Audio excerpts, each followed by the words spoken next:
All right, I believe we're good to go. Hello, everybody. Welcome back to Lore Sunday. Oh, I've been looking forward to this. Del! Hello, Del! I feel like it's been a bit. How are you? And also, thank you. Here we are with Mr. Final Fantasy. And, I had a little slip up last time. So I stopped right here where I'm standing now, right in front of the second dungeon. You're always here, you just don't know it. Oh, well, thank you. You don't have to be so quiet, but I guess also only if you feel like, whatever you feel like. Well, thank you, Del. All right. Hello, Ichio-san. Good afternoon. Or at least it's good afternoon in my time zone, but... Oh, thank you for changing the link. Thank you, thank you. So I had a little slip up last time. I was leveling, so I unlocked like a ton of classes last time. Like, see, I've got all of this stuff I can be now, not just Marauder. And so I was leveling some of these up. Like you can see, all of them are over level 10 now. And so for Lancer, because I know I need to give Lancer priority because that's the main class we're going to be using in Heaven's Word. I went on the leveling roulette, and the leveling roulette gave me Tamtara Deepcroft. So I was like, crap. But I tried to turn off cutscene skipping, so if all goes well, we should see the cutscenes anyway that I intended it to be in the stream. So let's hope that works. So a little recap. The Tamtara Deepcroft was part of the ancient Gelmora civilization that was built beneath the forest. The Black Shroud, because the elementals were so scary. Everyone was like, damn, we gotta live underground. And now, but Gelmoran crypts, such as the Tamtara Deepcroft, are still used by Gridanians as burial grounds and graveyards and stuff. But this particular one has been overrun by the Lambs of Dalamud, which is a doomsday cult, which I'm going to talk more about once we go inside. And well, that's about it. We got to clear out the violent cultists. And we also had some other, they're gone now, but there were some other adventurer friends, or maybe not friends, but, you know, other people we saw on the road going to the previous dungeon, going to this one. And I guess we'll see how it goes. It sounded rather dangerous from the looks of it. Like that Ellison couple of people, with the grandfather and the granddaughter, they seem to have gotten pretty hurt and barely escaped with their lives, so seems pretty scary in there. Well, let's get going to the Tamtara Deepcroft. And we're going to go with some other eager adventurers, the same ones who accompanied us to Sastasha. So I guess I've made some buddies now.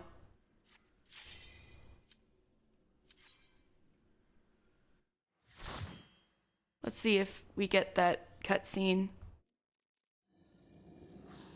All right, good. It worked.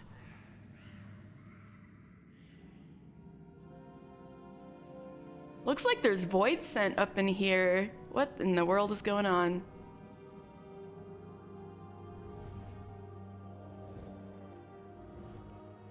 I can turn up that music probably, huh? Yeah. All right, so let's look up the Tamtara Deepcroft.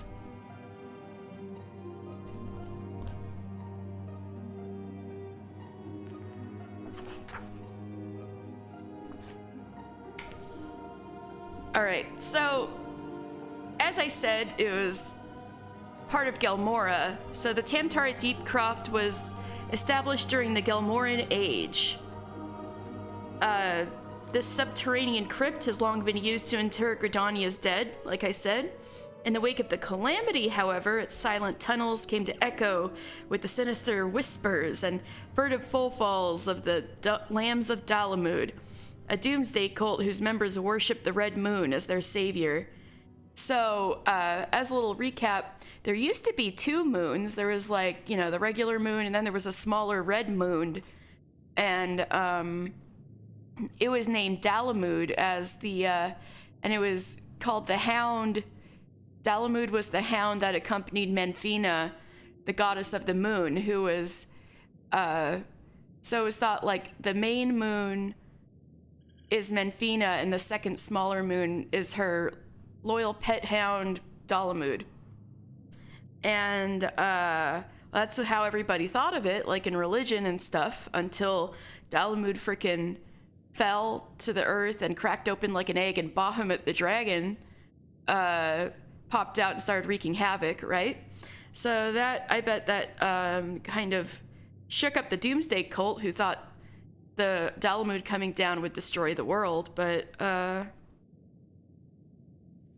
yeah. So rising to infamy as the sun set on the 6th astral era, these twisted souls, the Lambs of Dalamud, kidnapped hapless citizens to offer as blood sacrifices to hasten their god's coming, which was the moon falling, like coming closer and closer, like freaking Majora's Mask, right?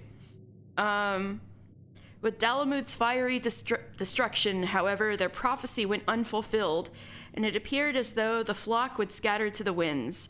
Alas, the flames of fanaticism are not easily extinguished, and the embittered cultists swore vengeance against those who denied them their salvation, their deaths, plotting to use the remains of the dead to call forth dread void scent. Hard-pressed to deal with the threat, the gods quiver, petition the aid of adventurers like us. And yeah, we gotta put an end to the cultists' baleful ambitions. So Void Scent are going to come up a lot. Basically, they're summoning demons, is the easiest way to think of it. Void Scent, I have a bad feeling about this, says the Thaumaturge. I know, this is bad news, isn't it? I think these are zombies. Alright, oh wait, I'm supposed to... Alright, I should be tanking. I shouldn't be, like, staring at the enemies and being like, ooh, lore. I should be doing something.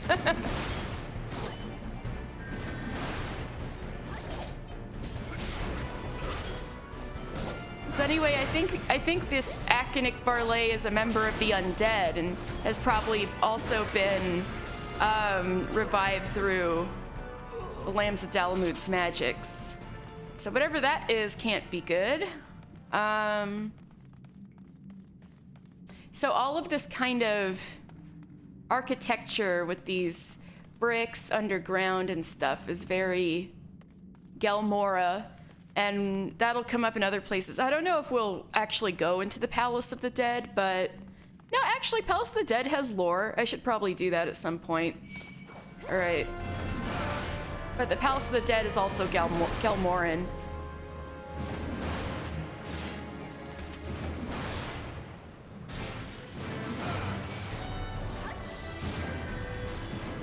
Fleshfly swarm. Ew. Do these guys eat corpses? Probably.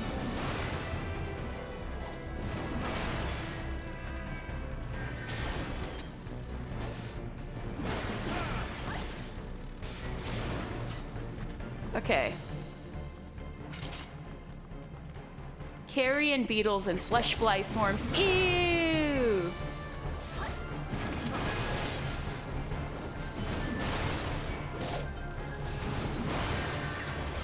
I guess I could pull bigger, right? That's what good tanks do, right? Wait, wrong one. You!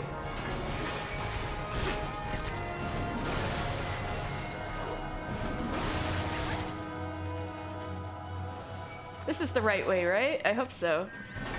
Ah.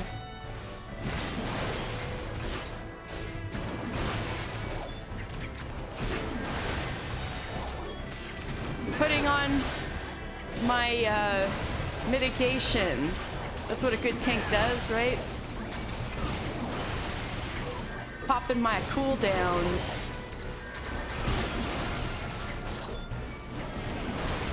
I know I'm gonna have to tank raids on this account eventually, and I'm so scared. I've never tanked more than 4-man content before. I'm like, what's a tank swap? I don't want to embarrass myself. How do people know who tanks when it's an alliance raid? And stuff like that. But I'm gonna have to do that eventually. Anyway, there's a Dalamud priest. Who dares disrupt the rite? So as you can see, the Lambs of Dalamud have red robes, which I assume is because they worship the red moon, Dalamud, so their vestments are red, like Dalamud. All right, time to oh, ooh, and careful, another void scent. Oh shit, hey you. So this is a void scent. This is a void scent that was summoned by that cultist. This devil-looking guy with wings and a scythe. The void soul counter. So yeah, void scent come from the void, which is actually another world. Although, without spoilers, I could say it's more accurate to call it a parallel world. And and they come in through gates, kind of ripped through the fabric of space, like the fabric between our world and theirs. The altar is clear. All right. I never really took a look at the weird stuff they got on these cult tables. Interesting. All right.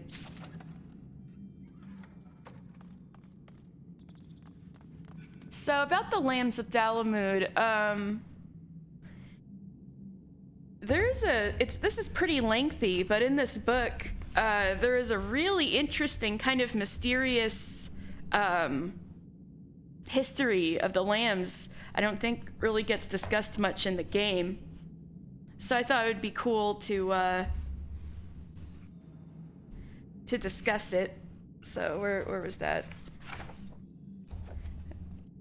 All right.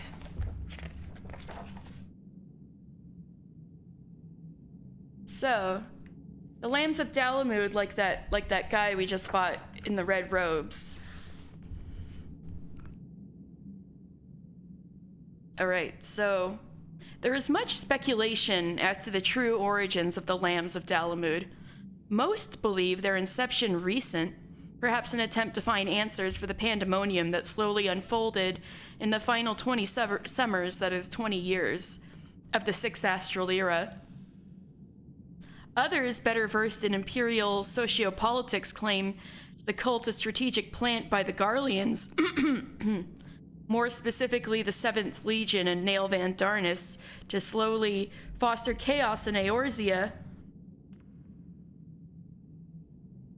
while the Empire regrouped following their defeat at Silvertear Falls, which would make a great deal of sense, since Nail Van Darnus was involved in the project that brought down Dalamud, and as we will find out down the road, is very much closely tied to Dalamud and Bahamut. So that's actually a fair theory. However, there's more. And then there are still some who point back further, citing the infamous lost 4th Astral Era, a time when vague recollections of the Allagan's technical marvel overlapped with a re-embracing of religion, which would have proven the perfect sod for a lunar cult to take root and thrive. We can talk more about the 4th Astral Era. Actually, this is probably the best time to talk about the 4th Astral Era, because since it's a lost age, it doesn't come up very much. All right, let me get into history here.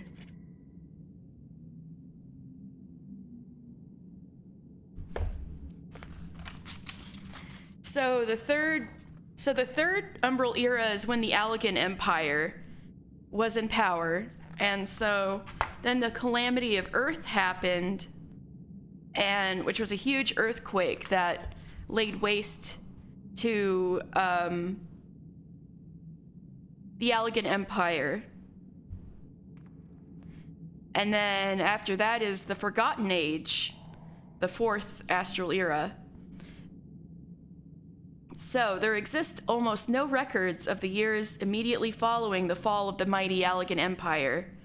This dark period is loosely referred to as the Forgotten Age, for very little is known of how its people lived. So from what information, mostly based on oral tradition, remains of the early fourth astral era, blame for the fall of civilization was placed firmly on man's lust for knowledge, which is certainly what the Allegans did. They were even more advanced than the current age and had much, much, much knowledge. The people deemed that the answers to life's mysteries were best left with the gods. Pursuit of that which lies beyond man's ken was seen as sin, and that it was this covetousness that proved the impetus for his destruction. A widespread shunning of any and all manner of higher learning began. Books were burned, and parents refrained from teaching letters to their children. Surviving Allegan technologies were destroyed, buildings were toppled or buried, and the learned, what few remained, were exiled and even killed. Civilization took a giant leap backward to a time not unlike the second astral era, which is another similar kind of lost age ruled by religion and conflict, which we can talk about some other time. The pendulum had swung, and an era-long thirst for knowledge was quickly replaced with an unmoving fear in the heavens. Stories of the Allegan Empire survive now only in scripture, where the fallen civilization was reduced to a simple device used to teach lessons on the sin of hubris. Now, this makes a whole lot of sense, considering that in the fifth astral era, nobody really knew that much about the Allegan Empire, or people thought it was just a story. People didn't think it was real until the sons of Saint Koinok, until Saint Koinok himself made discoveries that prove the Allegans exist. So really all of this like digging up and discovery of the Allegan Empire is rather recent, because everything that wasn't buried by the giant earthquake was toppled and buried by the surviving peoples of the fourth astral era. Oh, yay! Hello, alone! Yeah, no more pain of Fata Morgana, although there could be pain, you never know. I do say in the title, this is about the dangers of adventuring, and we are currently in an ancient crypt full of dead people, but let's hope there's not quite the Fata Morgana levels of pain this time. So for approximately 1,500 years, a number long speculated but only recently confirmed with this discovery of an operating expulsion node in oh wait, I shouldn't talk about that.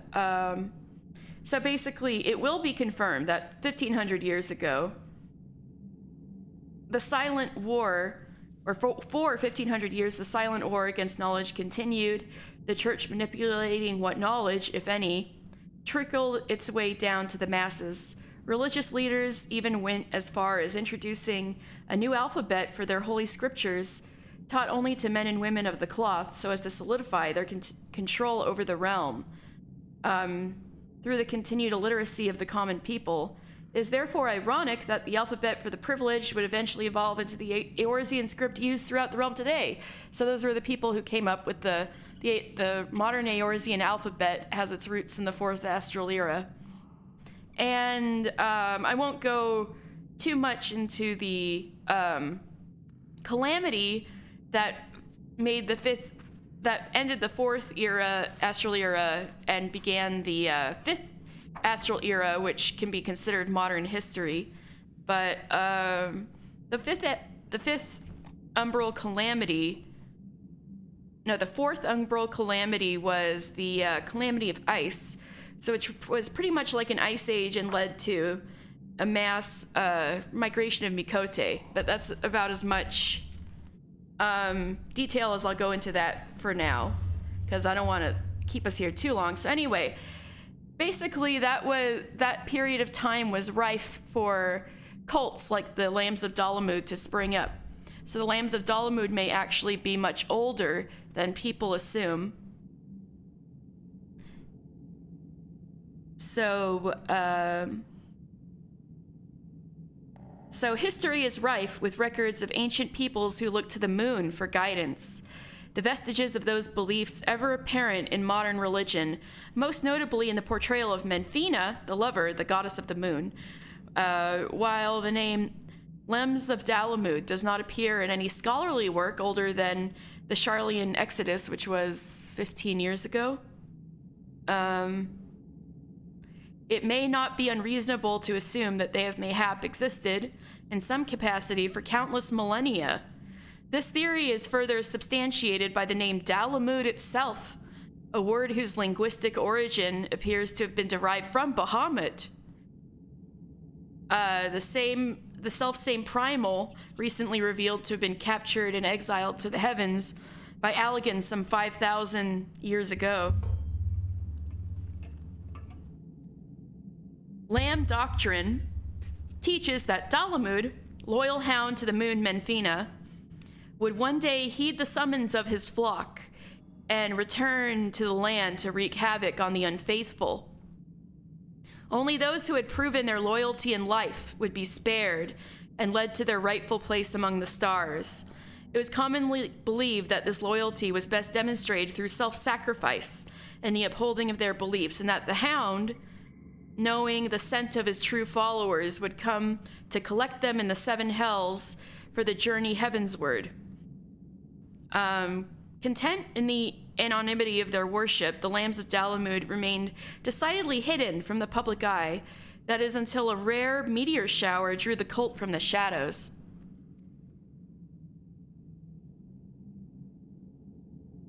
It is about this time members began to break their silence, claiming allegiance with the Brotherhood and actively working to recruit new followers.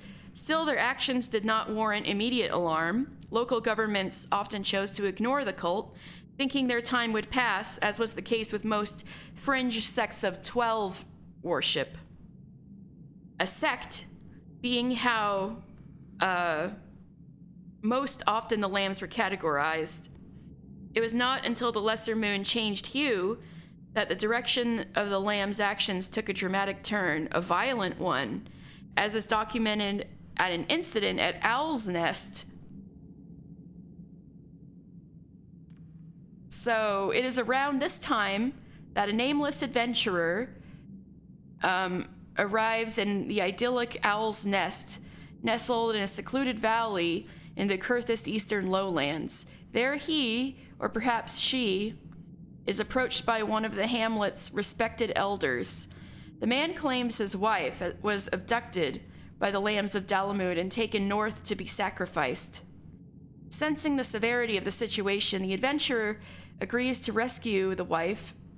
However, upon arrival at the ancient stone circle of Gwirain, he finds no helpless captive, only crazed cultists who are all too ready for him. The adventurer emerges victorious from the ensuing battle, and there are no cries for mercy from the fallen cultists, only shouts of elation, for they have been made martyrs in the eyes of their Lord Savior, Dalamud. The rite is complete. The adventurer has spilled blood that will summon Dalamud back to the realm. So, pretty wild that that coincidentally took place not that long before the moon fell, even though probably has nothing to do with it in reality, but pretty creepy. So, despite numbering what religious scholars estimate to be in the thousands, the Lambs of Dalamud all but disappeared from the public eye immediately following the fall of the lesser moon. Scattered reports from across Eorzea suggest there may be factions that continue the blood rites, perhaps in this very crypt. However, their numbers are insignificant. Where, then, did all the lambs go? It is quite possible that the beliefs of those cultists that survived the calamity were dismantled by the revelation that Dalamud was not but an iron prison for the ethereal manifestation of a long-dead worm, Bahamut. Having lost faith, they simply abandoned the cult and returned to their old lives. Word from the Far East, though, may suggest otherwise. Adventurers and traders have brought back with them tales of intrigue, a swelling of the ranks of those scattered Zala tribes who pledged spiritual allegiance to the Dusk Mother Nama, and abductions that have followed. Is it merely coincidence, or could this all prove the beginnings of something sinister? Only time will tell. Ooh, pretty creepy, and I don't think much has been said about that.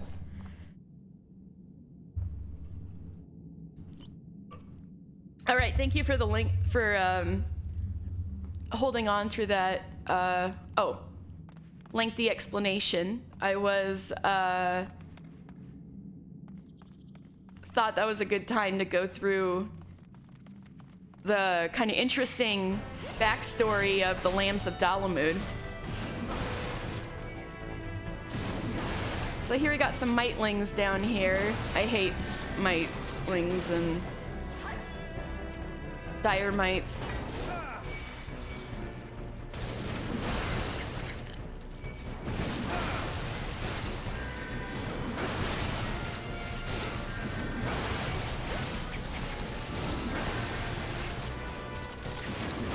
And hello, Kosen! Welcome, welcome!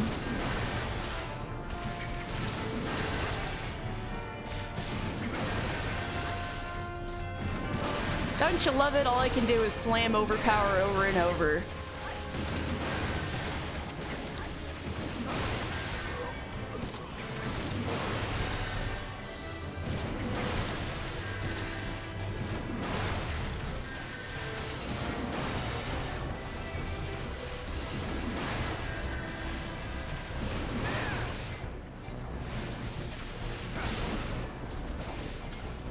All right. I hope I'm going the right way. I hate going the wrong direction in dungeons. Oh,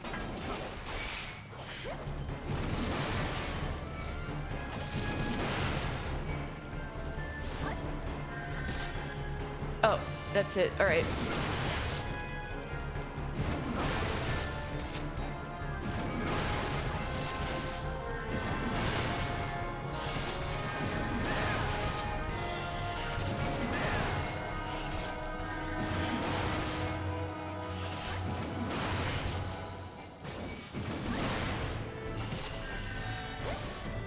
We're almost done with this.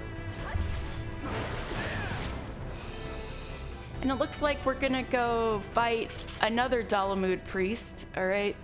Oh, and this one has some, these are imps. These grave diggers are also void sent, but they're very low on the totem pole. Hey, you! Hey, you! Hey, hey! Over here, okay.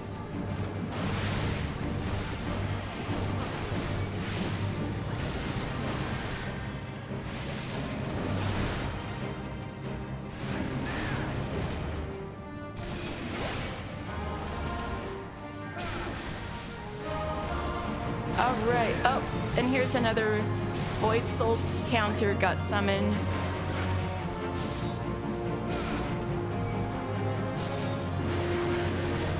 This guy kind of hits hard, at least there's only one of them.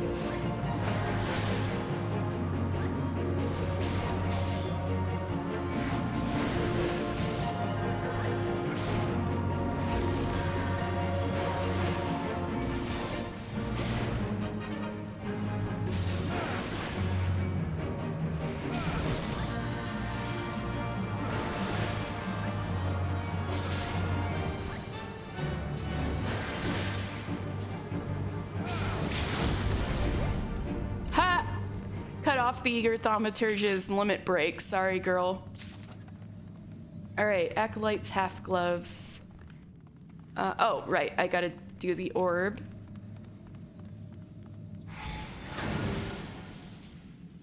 Alright, looks like we got 2 more orbs to disable. Ew, I hate Yarzons, they're so scary.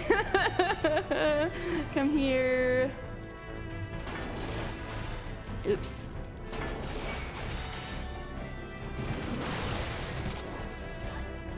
Come over here.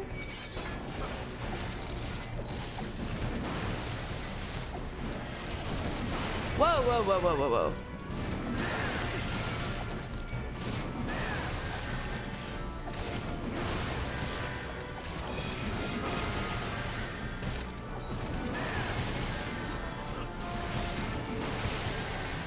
That was a little spicy, but it looks like I'm not dead. That's good.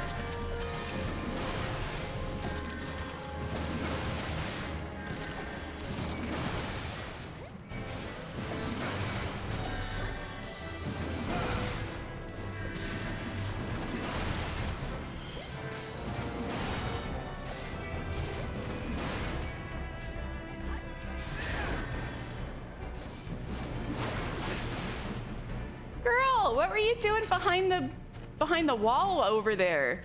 Could you hit anything from there?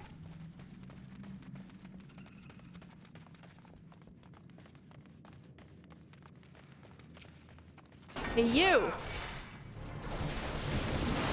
You can kind of see greenery from the shroud kind of getting some of that taking over down here a little bit.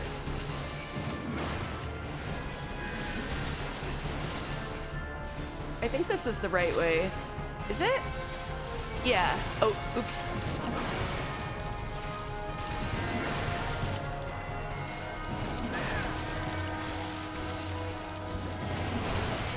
Ah, wait.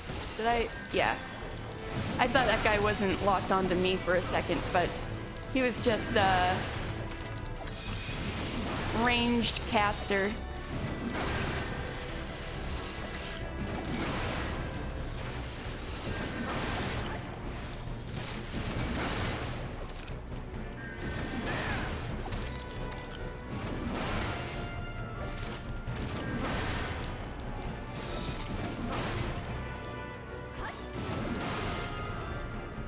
Wow, I guess the Thaumaturge can hit from way over there. Good for her. Okay.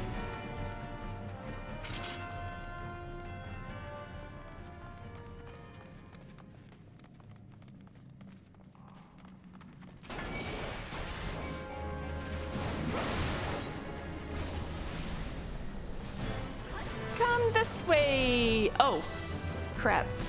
Hey, hey.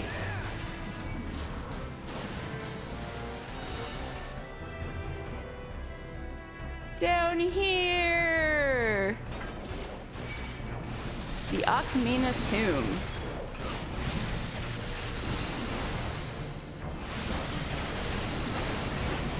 Ah! Help! Help!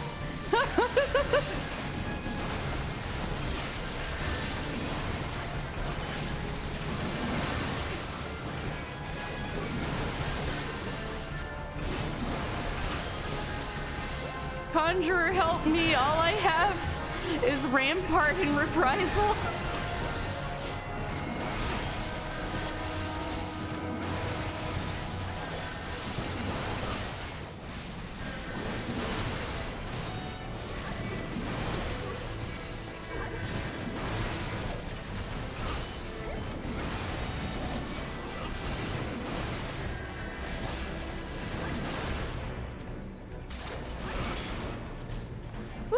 All right.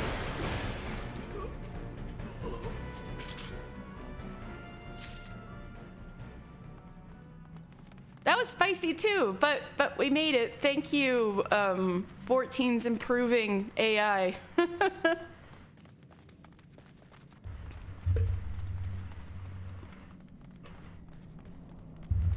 All right, let's open the sealed barrier and Octavel the Unforgiving. Let's crash his party.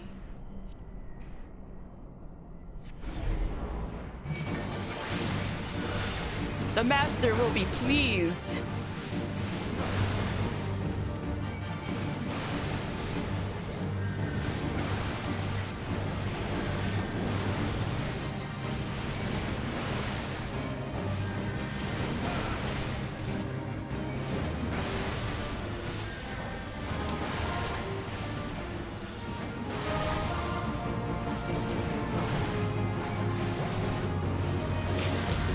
chorus. Oh, you were just chomping at the bit for that one, weren't you, girl? All right, well, Eager Thaumaturge just did a limit break.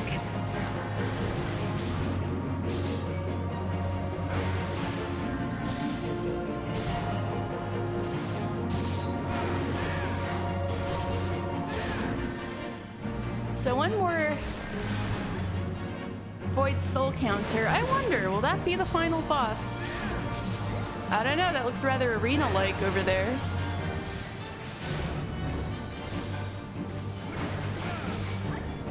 This is probably one of the last, since there's nothing really wrong with Tamtara Deepcroft, it didn't really get changed very much.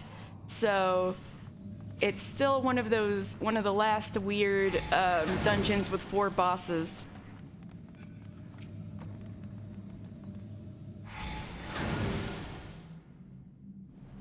Oh, you're playing Yu-Gi-Oh! Duel Masters and cleaning some stuff? Oh, that's fine. Ooh. Alright, what now? Who summons me from the void to reside within this crude vessel? Hey, that's an enemy from old Final Fantasies. You seem surprised. Did you not cross our gates in search of blood?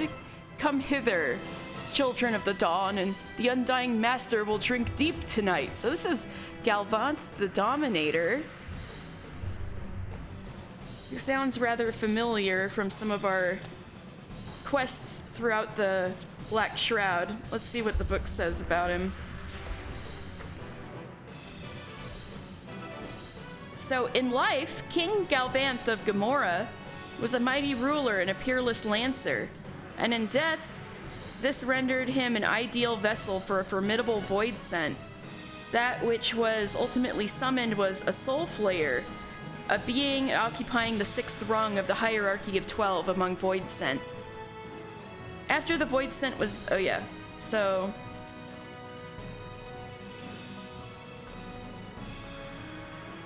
I'll say that last part later. But yeah, so Galvant was a king of Gelmora, but this void scent has possessed his body and is now like this, and we gotta stop him. I assume that's the cultist did this. That a body could be so defiled, it's unforgivable.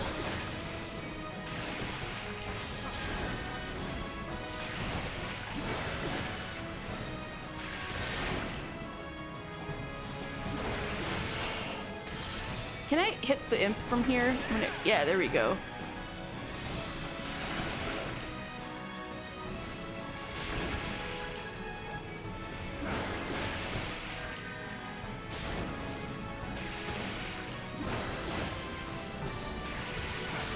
So you might, this enemy is in some old Final Fantasy games and uses Mind Blast, I remember. Oh, hey. Skeletons, bros, over here. Okay.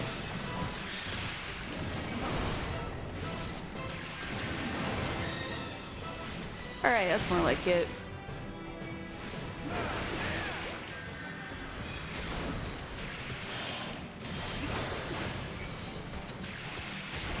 See, Mind Blast.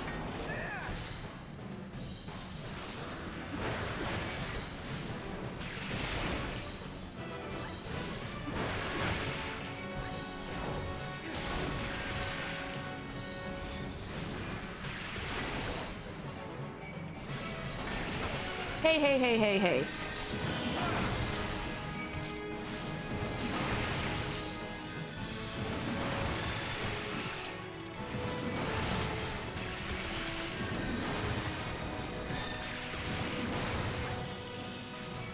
I think we almost got him.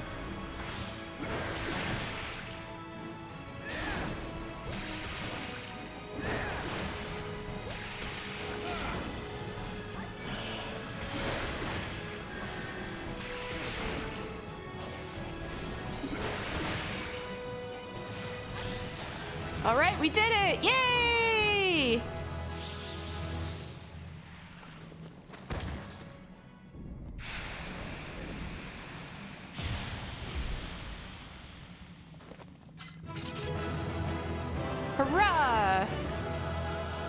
We did it.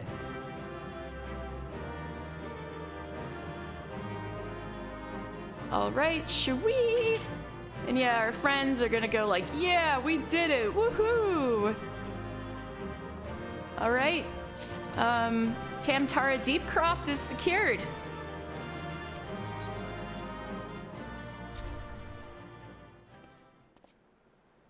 All right, now we gotta go report to Mother Mion, so let's teleport to Gridania.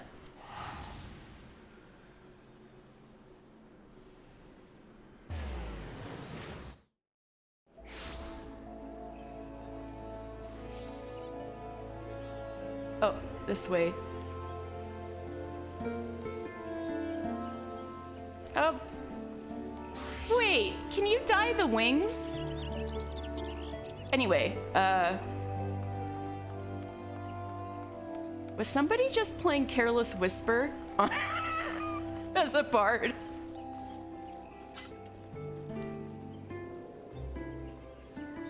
Yep, they sure are. Good for them.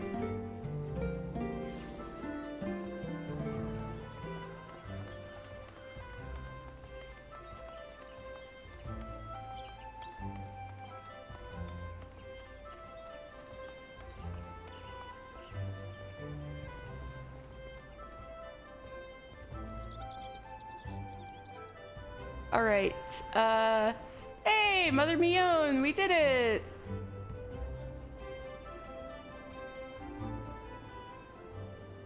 Welcome back, mister. I'm reliably informed that your foray into the Deepcroft was a success. Nor did I expect anything less. Bateron's ring endorsement left me in little doubt as to your capabilities. Even so, you are to be commended. Beau Lord Lewin asked me to pass on his thanks. I must say, it's something of a relief to be able to call upon such a capable adventurer. Sadly, death has become an ever more common occurrence within our fraternity of late. Times being what they are, the guild is constantly inundated with petitions, and we are hard-pressed to find enough hands to deal with them all.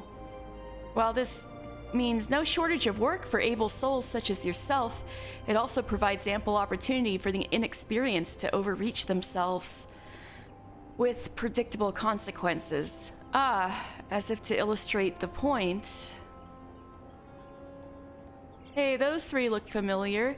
Avir's gone, and it's your fault. If it hadn't taken you an age to heal him, he would still be alive. But I tried. He bolted out of range before I could finish the spell. He shouldn't have been so hard-pressed in the first place. We should have done more to lighten his burden.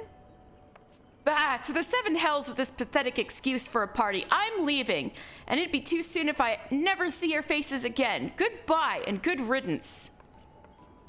I'm leaving as well. I doubt this comes as any surprise, but I never liked you. I only suffered you for your healing, but you couldn't even do that one thing right. Cruel though this may sound, you brought this upon yourself. Oh, and by way of some parting advice, get rid of Avir's head. Bury it, cremate it, do whatever the hells you like with it, but for God's sake, just stop carrying it around. It's just, get rid of it, all right? Wait, don't leave me alone, please. I'm so sorry, Avir. Please forgive me. Scenes like this have become all too common. That makes 12 times in half as many days. Now you see why I'm grateful for adventurers of your experience. I can send men like you on mission without worrying that you might not return. Well, not so much at any rate. Speaking of missions, I would entrust you with another. About a bell ago, I received a message from my counterpart in Ul'dah. She seeks the services of a reliable adventurer, and you are nothing if not reliable. If you think you might be interested in this task, say the word, and I will be glad to share the details with you. Yes, ma'am.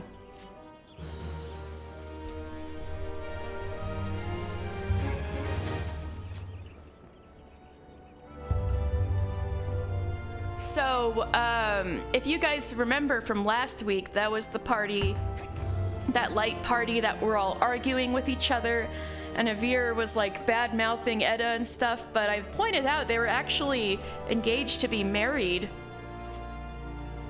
and they were just teenagers. And it looks like Avir quite literally lost his head in the Tamtara Deepcroft. In the Tamtara Deepcroft, he got beheaded by an enemy. And I guess his fiancée is so in her grief that she's carrying it around, and the 2 DPS in her party just blamed it on her and abandoned her. So it's bad to be Edda right now.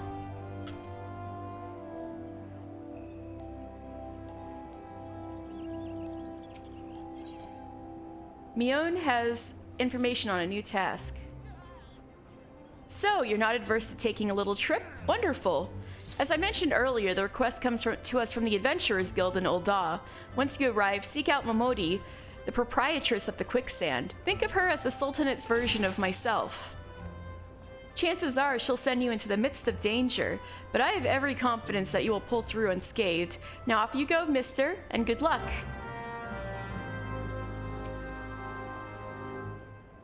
Welcome to the Carline Canopy, a place of respite for adventurers like yourself. It is an honor indeed to receive visitors from afar. As you may imagine, the Twelveswood has scarcely begun to recover from the devastation wrought by the calamity, and Gridania wants for all the help it can get. I hope we can count on yours. Alright, so since we're in Gridania, I feel like we should do some of these class quests. Let's see.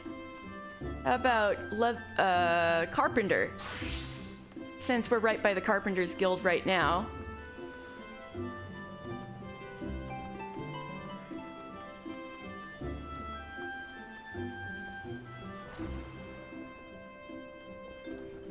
Hello, Beton! My man!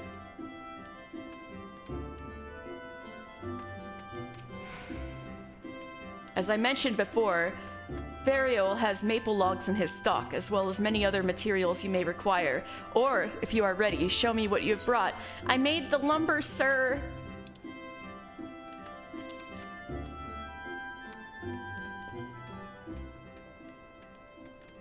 Yes, I feel it. The wood tells all. There were no careless cuts. Saw and carpenter moved as one, as if dancing. Why, thank you. Do you see this grain, how it flows softly like syrup? Durable yet pliant, suitable for weapons and armor both. This, child, is maple. Trace the grain with your fingertips and memorize the lines. Consider every characteristic when choosing your materials. That is what it means to know the wood. The maple lumber you have brought me is acceptable. You've passed the first test. Yet for all it has grown, your knowledge is still lacking. You must needs learn more. A true carpenter knows the qualities and uses of every tree of the forest. When you know the lines of the maple better than those upon your own hand, return to me. Joke's on you, I'm pretty sure I leveled up. I shall have another test for you. Until then, child. You're only like 10 years older than me. Beton, like, acts like such an old man, but he's only like 32 or something like that. The next carpenter quest will be available from Beton upon reaching level 5. I think I made it.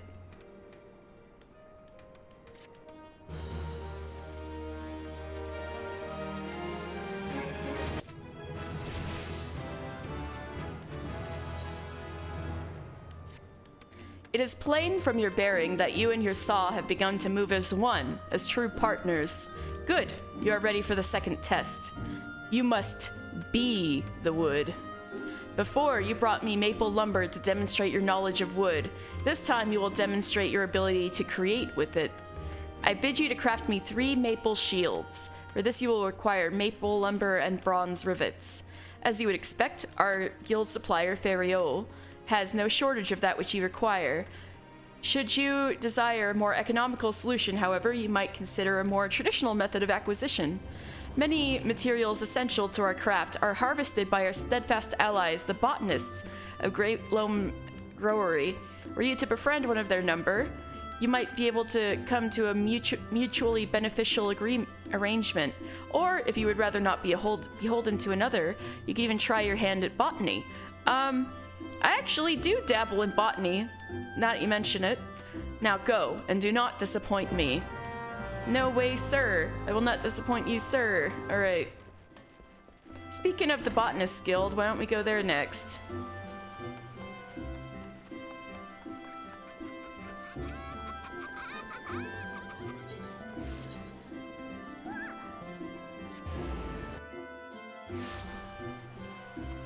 Alright, let's be a botanist.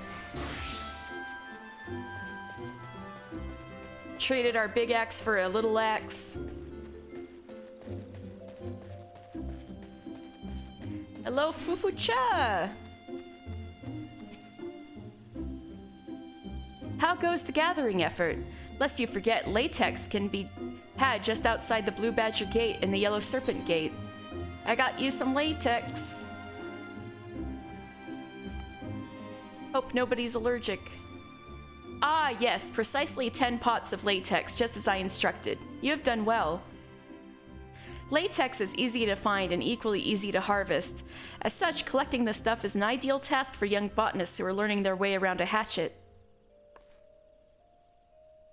Yet know that being able to swing said tool does not make you a botanist. You must also possess the knowledge to locate the resources you seek. That will be all from me for the present. I urge you to keep honing your senses and skills as a botanist. Gather near and far and learn from your experiences. I will look forward to seeing you again when you have become better acquainted with our trade. Till then, I bid you happy gathering. The next botanist quest will be available from Fufucha upon reaching level 5. I think I'm ahead of you there.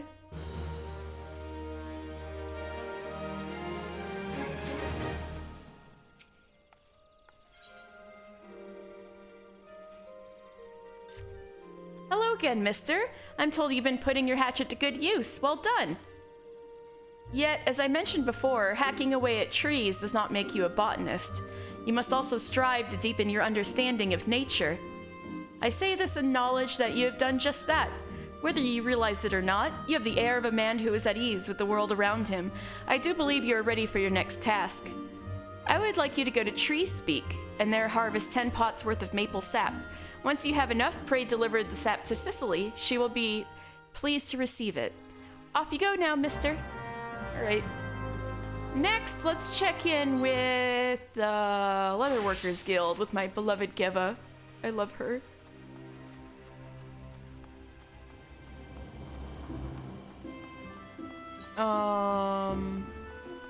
Right.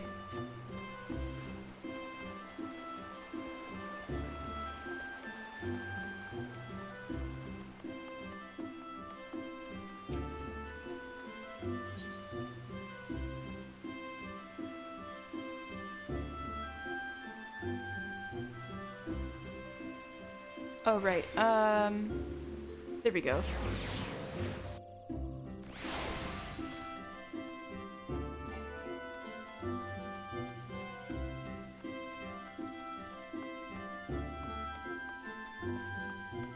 Geva! Geva, I'm coming! I made some leather! I hope it's acceptable. Isn't the leather ready yet? When you've finished, bring it here to be inspected. See Osgith if you lack the necessary materials. Here you are, ma'am.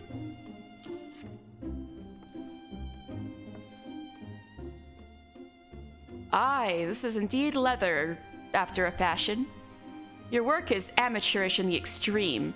The leather is unevenly tanned and practically unusable. But you show promise. Well, it was about as much promise as the leather you haphazardly crafted. Still, it is apparent that you pay due respect to the life from which it came. Had you performed any worse, I'd have cast you out without a second thought. But you didn't, so I won't. Approach each task in earnest as you did today, and I'll continue to advise you. However, you alone are responsible for your development. This is a business we're running, and neither I nor your seniors have the time to hold your hand. Apply yourself to learning our techniques, and return here when you have acquired some skills. Mayhaps then I will have an errand for you to run.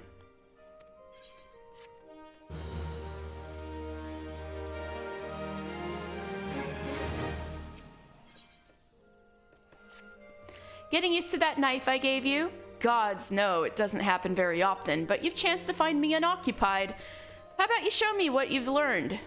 Let's see you make 3 leather chokers. After all, there's more to our craft than simply tanning hides, and chokers are just about the simplest things one can make. You'll need circles of leather and animal sinew to accomplish the task. Osgood can provide the sinew, and I'm sure you recall the method for making leather. I hope your technique has improved since last time. Now, while we have an ample stock of skins, there are other means of procuring your materials. Hunting for your own pelts, for instance. I know what I said about that before, that it was necessary to assume... But that was about assuming it was necessary. Choosing to do so is another matter. Indeed, it may teach you to appreciate the source of your livelihood. Not all leather workers are wont to choose this method, but you are an adventurer, are you not? When you finish your work, bring your chokers here for inspection. Alright, next let's go check in with,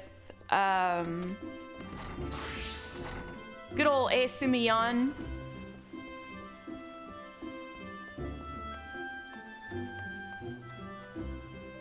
Wait, where's the... There it is. Oh, actually, first, I think I have that, quest with Parsimontre I can... Oh, with Parnell. Alright. Let's finish this quest. Greetings, sir. Might you be looking to secure the services of Retainer? No, I have Phoebus's sealed message for you. What's this? A missive from Phoebus, you say? Whatever could it be about? Let's see now. She wants to know about available stock of potions at the markets. Hardly a matter that warrants a letter, much less the hiring of a courier. Why could she not ask the question in person? I sense that adventurers from beyond our borders find Gridanians somewhat difficult to deal with. Are we truly so devoid of warmth? If we mistrust outsiders, it is only because so many of them have brought chaos to the Twelves Wood, and such sins as theirs could not soon be forgotten. Yet, I suppose we might endeavor to be a little less cold.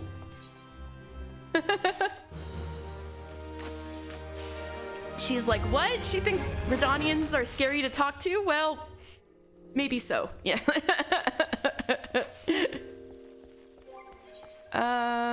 Let's see. Next, let's do fucking Lancers Guild with Wayne, that loser. Alright.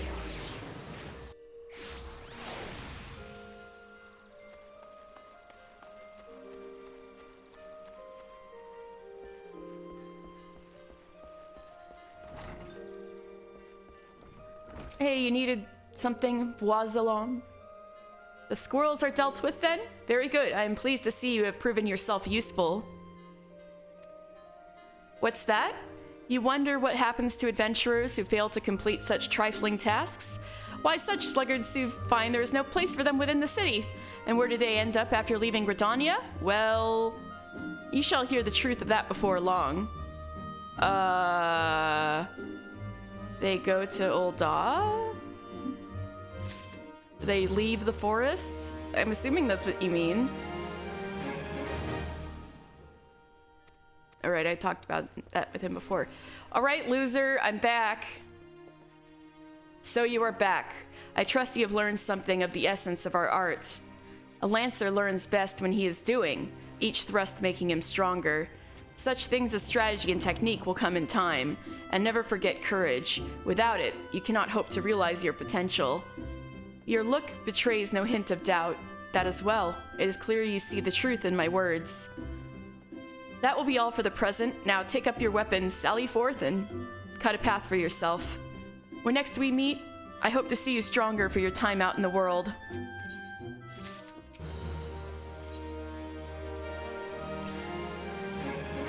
Ah, you have returned.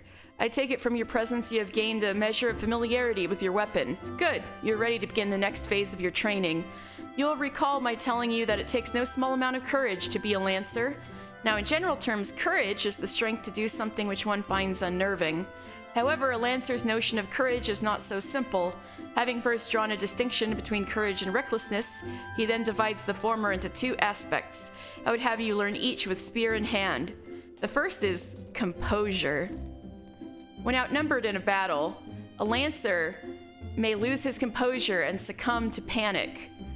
Should this happen, all of his training will swiftly flee his mind, and he will struggle to overcome opponents whom he would ordinarily have bested with ease.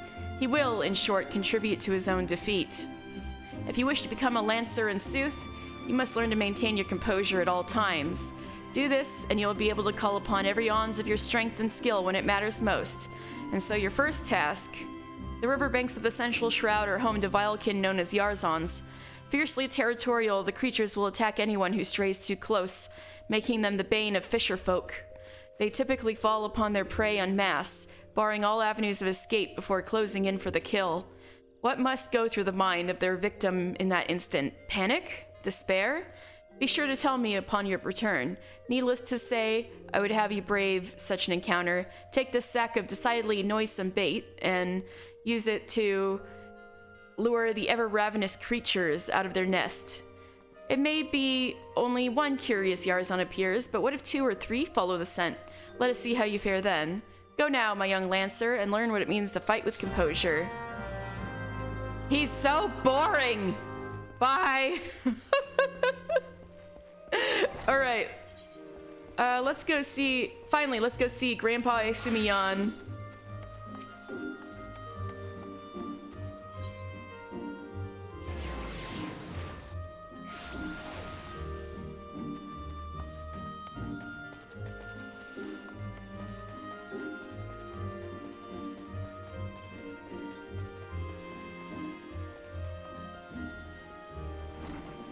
Oh no, everybody's meditating, but I'm sprinting headlong into here. I hope you guys don't mind the noise. Haha. Alright, hi. Welcome back, mister. The elementals have told me of your success.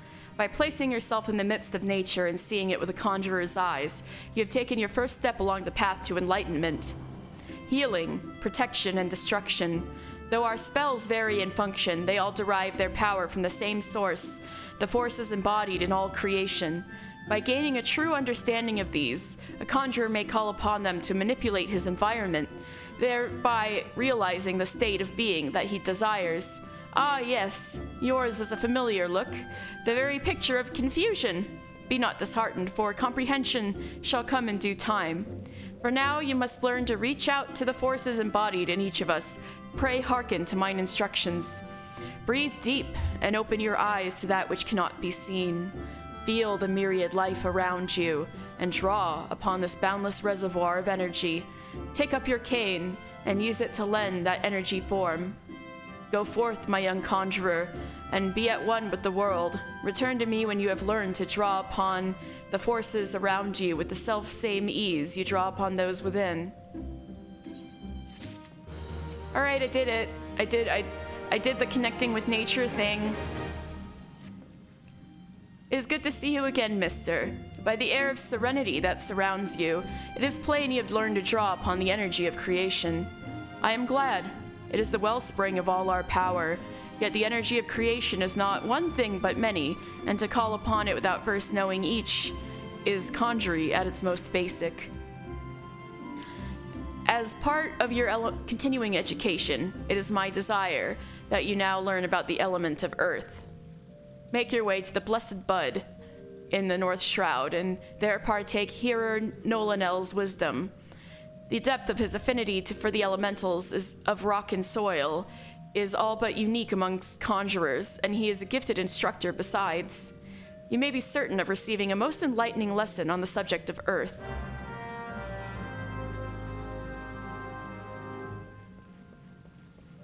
Alrighty.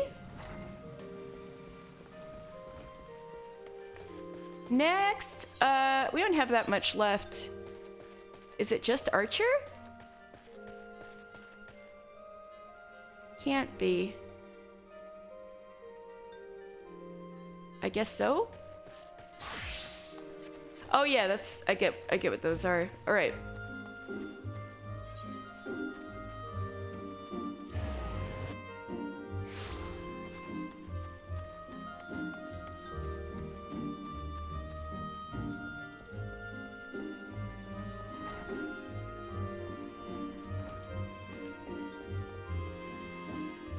Alright. Lucienne! Welcome back, mister. It would seem you have successfully completed the trial. You have proven yourself worthy of a place within these halls. It is with pleasure that I name you an Archer of the Guild. As fellows of the path, let us together strive for greater mastery of our art. Now, though you may be a member of the Archers Guild, know that your seniors will not coddle you with personal attention. It is up to you to seek out the experiences you need to grow as an archer. By way of a first step, I encourage you to practice proper technique, loose arrow after arrow, paying close attention to form, until the movement becomes second nature. When drawing your bowstring has become as natural to you as drawing breath, and the world seems clearer when viewed down the shaft of an arrow, return to me. Go well, my young apprentice. All right, I go well, I went well. All right, what now? Good evening to you, mister. I felt that it was about time you returned. Have you grown more accustomed to the bow? Before we go any further, I wish to ensure that you have grasped the fundamental essence of archery. Tell me, mister, do you truly understand what it means to see clearly? To see clearly is not merely to look, it is to observe with intent. Fail to do this, and no amount of talent with a bow will avail you. An archer must remain vigilant for any trace of his target, overlooking not the smallest detail lest it prove crucial to the realization of his purpose. He must, in short, see clearly. The coming task will test your powers of observation. A number of targets have been hidden throughout the city. I would have you seek out and destroy them. Yes, this is such a cool part of the Archers... Well, the only cool part of the Archers Guild storyline is you actually do target practice. That's kind of cool. Each will fall easily to your heavy shot technique. When you have completed the task, return to me and we will continue. Yeah, let's go do target practice. Oops, that's not the door. This is the door. All right, buddy. Woo!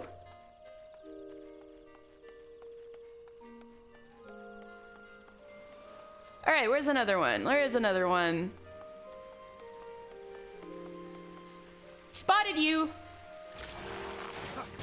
Woo! Y'all see any more archery butts? Haha, butts. I know there's gotta be one around here. There it is!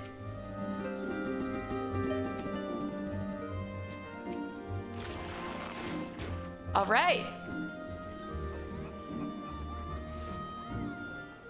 Anything else? Aha!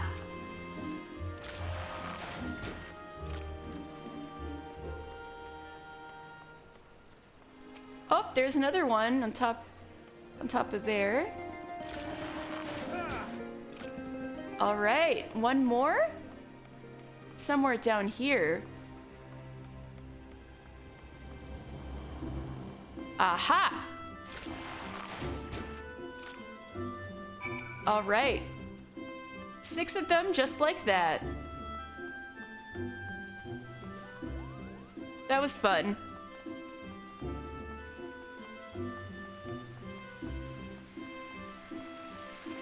Lucienne, I did it!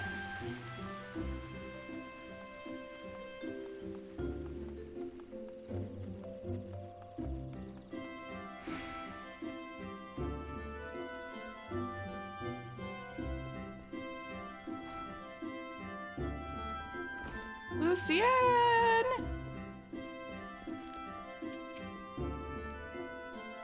Ah, you have returned. I trust you have begun to comprehend the crucial importance of seeing clearly. The next trial will test your powers of observation and battle.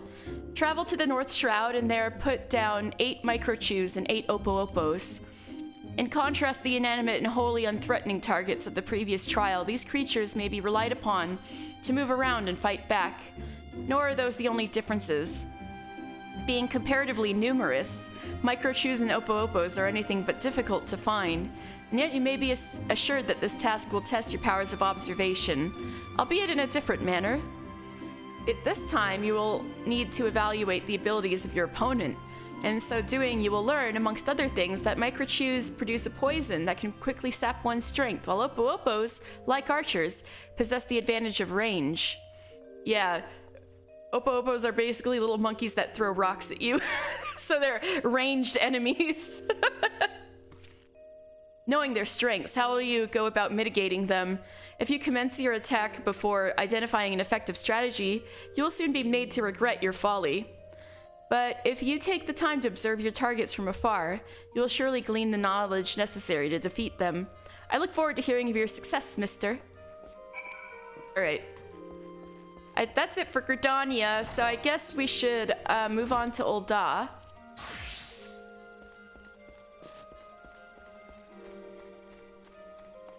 Did I get any better armor? I guess so. Oh, I should just teleport there. Let's go to Ul'dah!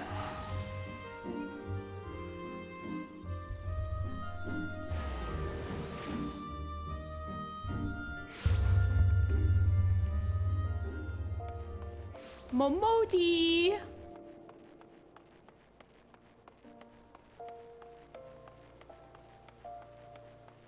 Oh, hello, well-heeled youth. A well-heeled youth on Emerald Avenue appears to have been a beneficiary of some good fortune and may not be averse to sharing it. What about this poor Lalafell carrying all these boxes? Do be careful with those. Break anything and I shall be forced to deduct it from your salary. Beg pardon, what is my loyal manservant carrying? Why, a not so small fortune in prizes, ably won by yours truly in the gold saucer. You have heard of the gold saucer? Nay, ye gods, men! You might at least try to keep up with the times. It's only the Sultana's newest and finest place of entertainment. Thrill to the sight of majestic birds roaring down the straits at the chocobo races. Pit your wits against your peers at the triple triad tables. At the gold saucer one can do all this and more. If you know what you're about, you'll walk out a wealthier man than you entered. MGP is not real money, my bro. If there's a better place to shake off one's cares after a grueling day of promenading, I've never heard of it. Did I mention that the female attendants are particularly easy on the eye? Wink, wink. Ah, but I dare say you'd rather discover them for yourself. Yes, I wager you're wondering just how, in Thal's good name, you can experience the wonders of the gold saucer firsthand. Am I right or am I right? Ha! I thought as much. Well, since this has been my lucky day, I don't see why it shouldn't be yours, too. I just so happen to have a spare golden airship ticket, you see. Consider it a gift from one eligible young man about town to another. Ha ha! Just show that ticket to the lovely girl in uniform over at the landing, and you'll have a seat on the next airship bound for revelry and riches. Be fairly warned, though. You may expect no mercy from me. Should our paths cross at the triple triad tables? Nay, not so much of an odds. Ha ha! He called me a fellow eligible young man about town. Ooh. Just show your golden airship ticket to the lady over at the landing and you'll be in the saucer before you know it. Oh, and should we chance to meet at those triple triad tables? My apologies in advance. Haha. Wymond. Oh, wait, what are these guys saying? The city is alive once again. All hail the Sultana. Hey, bro. This guy's shady. Wymond would like to know what you think of Ul'dah.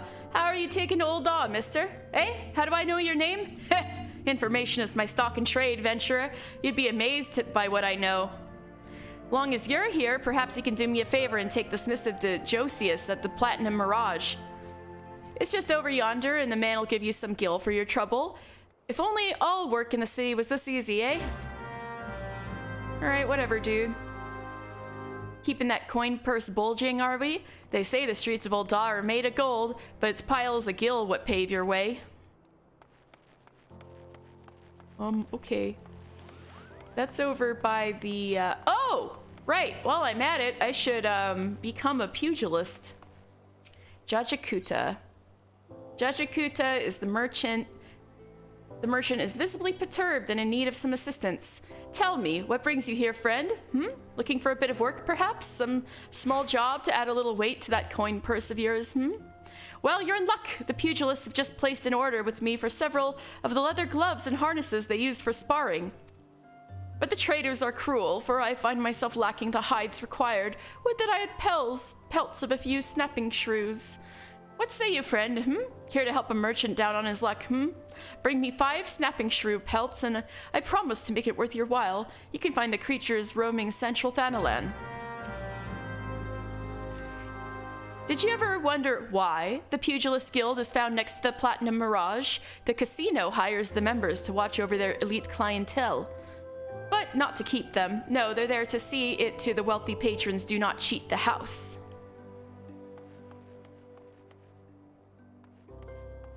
Okay, so let's go in here.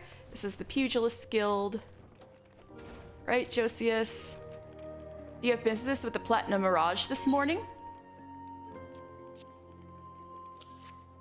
A missive from Wymond. All right, then, let's have a look. Bird is barren. Let the hounds feast. So it goes. Oh, this? Well, you see, the guild is often contracted to provide protective services.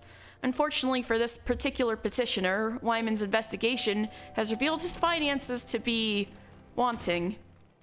Maybe adventurers like you don't mind working for free, but we have a business to run. I myself have 4 mouths to feed, so this bird will have to fend for himself, I'm afraid.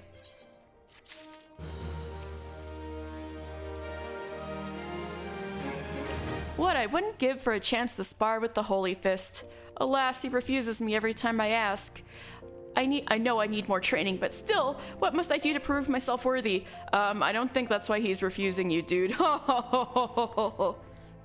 hello, I wanna go punchy. Go whoosh. Spinny kick. Greetings and welcome to the Pugilist Guild. We pugilists are specialists in hand-to-hand combat. Through rigorous training, we forge devastating weapons of our fists and feet, which we employ to great effect in battle. There's no better place in all the realm to train in our discipline than here. If you would walk the path of the pugilist, I highly recommend you add your name to our roll. What say you, friend? Yeah.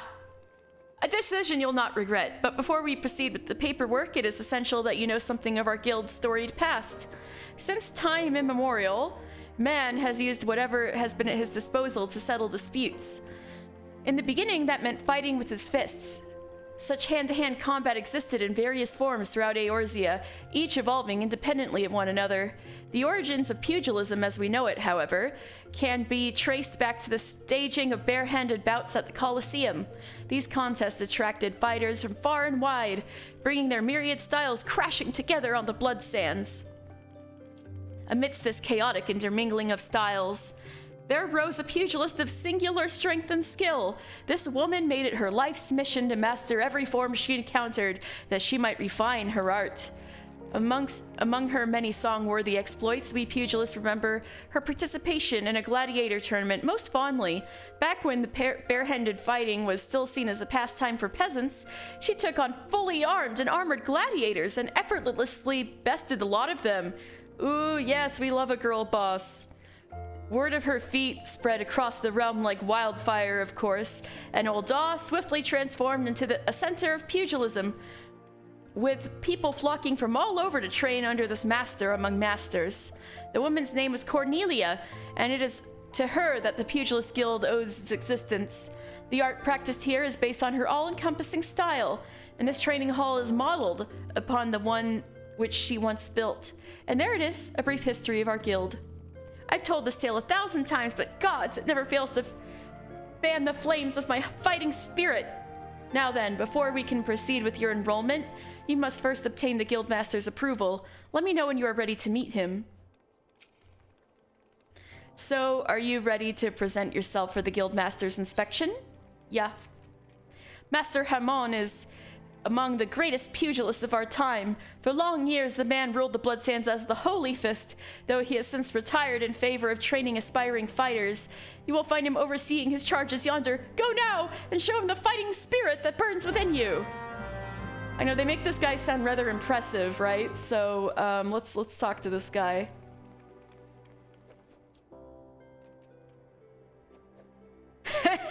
Past time you got your arse back here. Well, what did the dancer have to say about my proposition?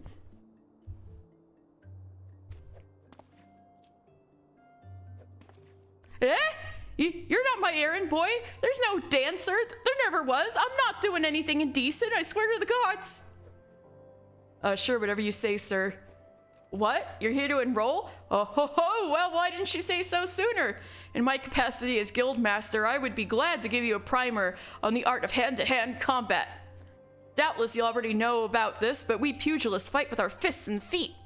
While these don't deal as much damage as a blade, it hardly matters when you can land several blows for each swing of the sword. What we lack in destructive force, we more than make up for in speed and cunning. Under my guidance, not only will you master striking techniques, you'll also learn to string them together and deliver an endless flurry of blows. Only through such fierce combinations can the pugilist realize his potential. Yar!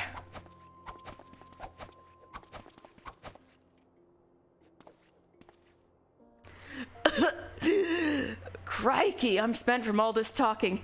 You ought to speak more, son, and give me a chance to catch my breath.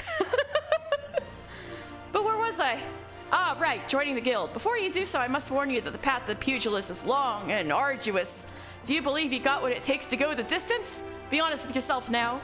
Can you go the distance? I believe I can. Da, da, da, da, da, da. Yes, you have fighting spirit. I can see it in your eyes. I see no reason to deny you a place in these halls. Welcome to the guild, son. To help you on your way, I'll add some names to your hunting log, opponents that you might hone your skill against.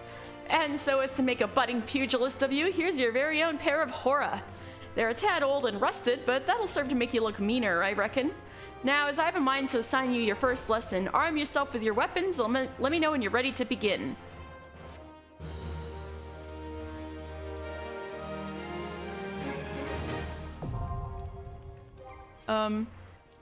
Alright. I don't think I'll go too naked. I've got Disciple of War things on. Ah! I went naked anyway! Alright. Right, levels. Levels are important. Come on, which is the... Wait, I want to see if I can talk to her first and see what she says. Is Chochito here? Yeah, she's over there.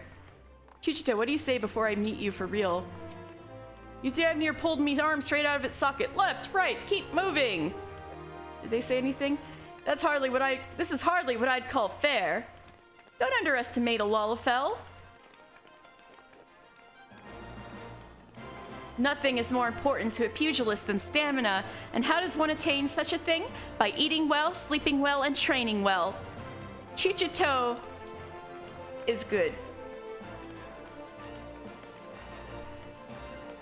Popori. I'll get it right next time, I swear. I want to watch him drop his little bone. So cute.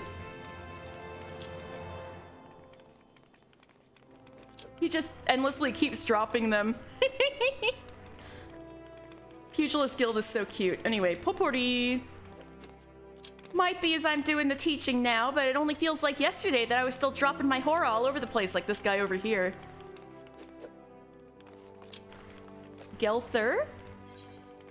Gelther does not like the way you're looking at him, but we'll let it pass if you deliver a message for him. Hey, you! I saw you looking at me. You got something to say, huh? No? Well, I do. You know Didi Lotta, short, broke, never pays what he owes? Yeah, that bleeding whore, son. Tell him to pay up. Boy, I swear by the 12, I'll beat him so hard it'll feel like the second coming of Dalamud. If I see that little shite's face, I'll end up pounding him into a bloody pulp like as not. So you go and tell him. Oh, jeez. Alright, now I'll do this. Looking every bit of pugilist, son. Now the learning can commence. For your first lesson, I want you to test your fledgling skills against the vermin of Fanaland. Get out there and put down 3 marmots, 3 hornets, and 3 shrews. Return here when the deed is done. Now, this goes without saying, but I expect you to fight using the horror I just gave you. It counts for naught if you skewer the beasties with a spear or fry him with a spell, I say. Yeah, but how will you know? Do I, like, actually bring back the animal corpses and looks like I beat them to death, or what? Like, I think Didi Lotta is over here, and since I'm walking this way anyway, I might as well, go to the Thaumaturgist Guild and become a creepy, little bro. 100 gil for the Hellsguard. Ah ha ha! I'll kill you and make you die if I don't die of laughter first. Isn't that oh my god, she's gonna say his name. Did you? Yeah, Franz the Fair. That's Franz the Fair. Did you hear that? My beloved Franz is fighting today. I can't wait to see him carve that overgrown oaf into bloody chunks. So this is Franz the Fair, a popular gladiator because he's a pretty boy.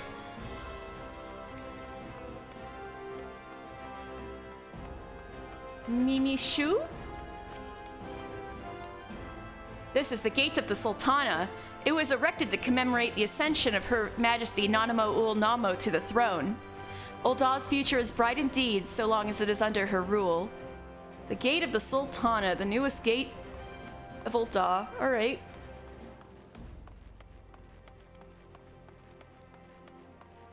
So this is the... Well, we'll go here later to become, after the Thaumaturge stuff. Oh, gods be good! Gilther's goon! Oh, all right, I'll give back every kill I owe, I swear it, but no more beatings, I beg you! All right. Looks like you got something you need too. Didi-Lotta needs help to repay a long overdue debt. Look, I haven't got the gil on hand, but I do have this ring. Ain't much to look at, but it'll surely fetch a high price. Was me dear departed mom's wedding ring. God's rest her soul, but she'll understand. Show it to Mamane over at the ossuary and you'll get your coin. Oh, gods, please, I'll get the gil. Wait, you aren't here to collect?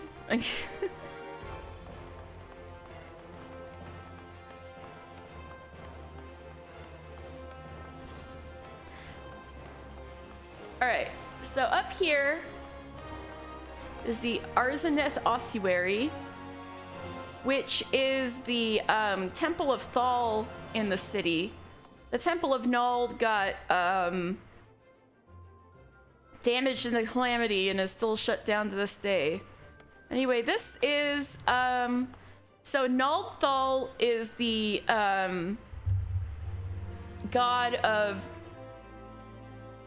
patron god of Ul'dah. And Nald Thal is either said to be a god of twin aspects or to actually be twin gods.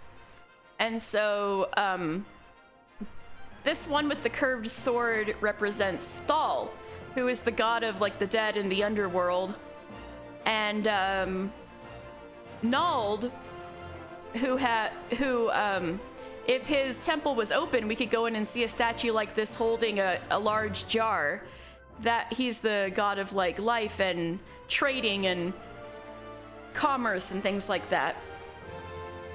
If we look down here, this symbol right here is the symbol of Nald Thal, which is a cowrie shell, which is an old form of currency.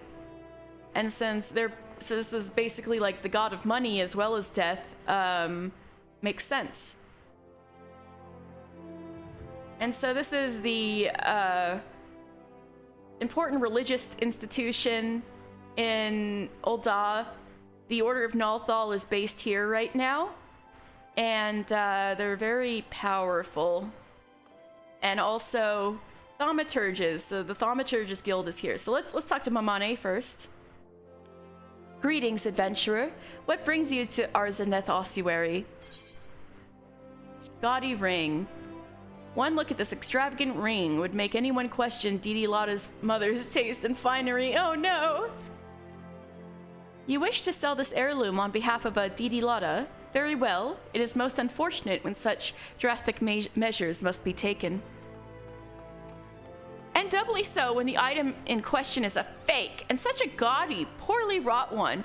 Also, you do know that our appraisals are not free. Normally, this fee is subtracted from the agreed value. Alas, considering the negligible value of this ring, I'm afraid you would still owe us. However, since this is a rather unusual circumstance, we shall waive the fee this once. No need to concern yourself with the bauble. I will personally see to its disposal. Oh, damn! How am I gonna break this to Didi-Lotta?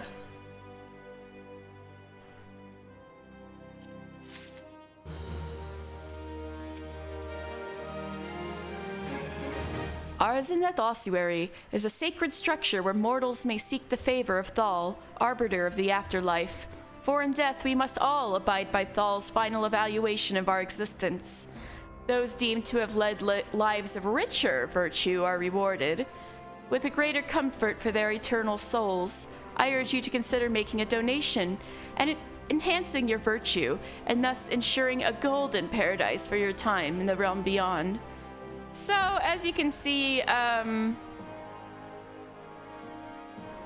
the rich, that kind of lends well with the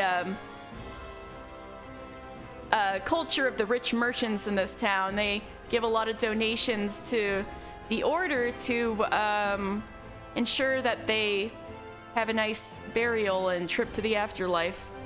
Right, hello, Erasmus. Erasmus of the Thaumaturgist Guild is preoccupied with his studies, but his brow is furrowed in a way that cries out for help. I am Erasmus of the Order of Thal, and I am charged with studying the anatomy of this region's fauna and the environments in which they dwell. For the dark art of our order is death itself, and power over death can come only through knowledge of life. One day, I shall publish my findings in a single, comprehensive volume, The Many Breaths of Thanalan, but there is much work to be done before that day. Man, he's already got the title. Aid me, brother. Bring me 5 bottles of marmot blood, and perhaps I shall name you in a footnote. Marmots are hardy creatures that thrive nigh everywhere. You will most certainly find them just outside the city in western Thanalan by way of the gate of the Sultana. Do take care. They can be feisty little critters when threatened.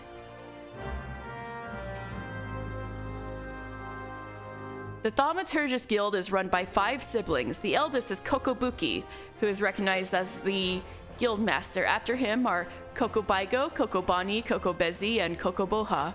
There was a 6th sibling, though, as I recall. The youngest who did not take the vows of the order. But then I am wrong from time to time. No, you're not wrong. Yayake! Yayake is a frightening force of nature. Let's talk to her. Welcome to the Thaumaturgist Guild. It is fate that has guided your steps here, friend. Within these hallowed halls, the arts of devastation are taught. Primeval magics with which to bring about an enemy's ruin. If you would seek to join our ranks and wield the power of thaumaturgy, I urge you to seize this moment and confide in me your arcane ambitions. Sure, I'll become a magey, blasty spell. Why not? I mean, I'm a healer already. Yes, there truly was no other answer, was there? Lean closer now, and I shall whisper to you of thaumaturgy's beginnings. The nation of Old Da inherited its teachings from the ancient Belladia city. From ancient Belladia, a city founded by the descendants of the first mages. The secrets of these illustrious sorcerers were ultimately entrusted to the priests of the Order of Thal, who have passed them down from generation to generation ever since. Focused and refined over centuries of use in the Order's funereal rites, the arcane magics of our ancestors eventually emerged as the art we now know as thaumaturgy. A freezing blizzard to halt corruption, a raging fire to cleanse the corpse, a bolt of lightning to expel the sins of mortal life. The dweomers employed in the preparation of the dead are equally efficacious when applied to the living. Thus does our guild thrive in the depths of the Arzaneth Ossuary, a sanctuary devoted to Thal, the divine arbiter of the afterlife. What say you then, adventurer, if you would plumb the abyssal depths of thaumaturgy? Let our learned sages guide your descent. But before you leap into the darkness, you must prove to our guild masters that you are possessed of the spiritual fortitude necessary to look upon that which waits therein. When you are ready to submit to the judgment of our most eminent mages, say the word. Well, adventurer, will you join our guild? Or do you presume to ignore the urgings of impatient destiny? No! I have too many quests! You choose to close your eyes to fate's beckoning hand. Very well, but you cannot avoid this path forever. Sooner or later, your steps will bring you back to the ossuary and our guild. I didn't mean to. I ran out of quest slots. No. Oh my god. What can I shave off?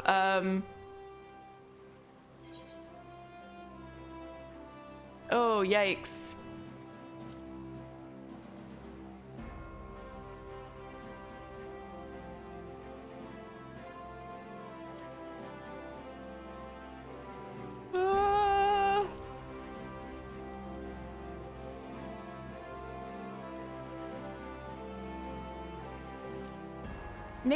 Maybe I'll come back and do the rest later.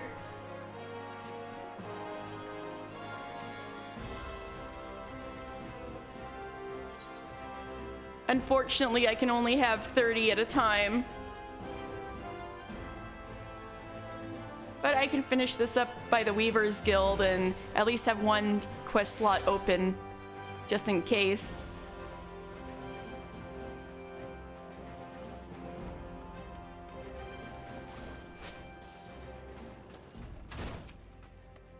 Yellow Moon, you haven't admired your boyfriend was like, where are you? Fire got bait good. Just look at me. This hair, this outfit, they don't match at all. I look atrocious. What was I thinking? Oh, I can't let Bitter Snow see me like this. Maybe that last tunic was best after all. Oh no, perhaps the blue? Bitter Snow is waiting for me, but I haven't anything to wear. You look fine.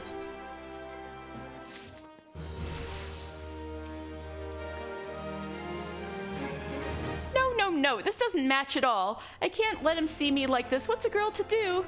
He won't care.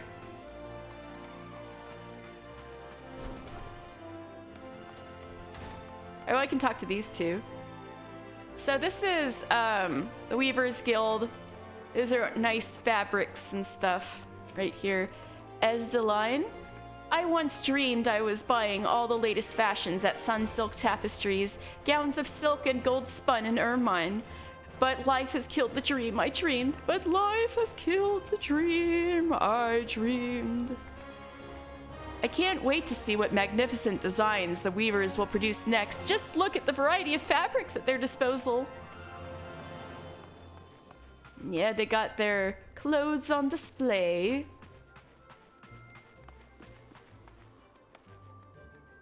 The Weavers Guild is this way, sir. I know, I was just leaving. Sosota. Redlint Rose is master of the Weavers Guild. His work is true genius. Bold yet delicate, traditional yet innovative. There is none more fit for the job than he. Well, I would talk to him, except I only have one quest slot empty. Bibi Chua. I fancy myself a man of distinguishing taste, and I can tell you with all certainty that the quality of Old Dawn garments is unmatched. There are simply none finer. All right, so let's go to Simamodi.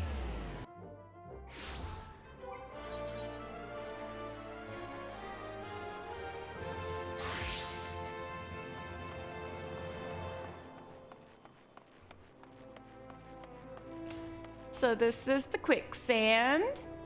I think I did step in here once. This is the Old Dawn Adventurers Guild and Den of Sin in certain servers. Anyway, LVN. I think it's time I replaced my tired old wand. And since we have the Alchemists Guild right here in Old Dawn, I might even treat myself to one of those expensive custom-made types. Oh, I do have to go to the Alchemists Guild to get that thing done for Severian, though. No, not Severian. What am I saying? Severian's the guy I gotta see. I gotta get the thing for Jean-Delin. No. Why am I blanking? Anyway, Momodi, hello! Welcome to the Quicksand, friend. I'm a tad busy right now, if you wouldn't mind showing yourself to... Judging by your determined expression, I take it you ain't here for the ale. Are you called Mr. Final Fantasy by any chance? Miyun sent word that you'd be reporting for duty. She also has made a point of calling you the adventurer of the moment. That ain't no small praise coming from her. But you didn't come all this way here just to listen to my prattle. Doubtless you're eager to get started, so let's talk business, shall we?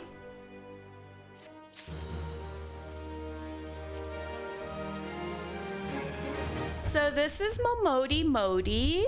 She's very cool. Where is she? In this book, where's old, there you are.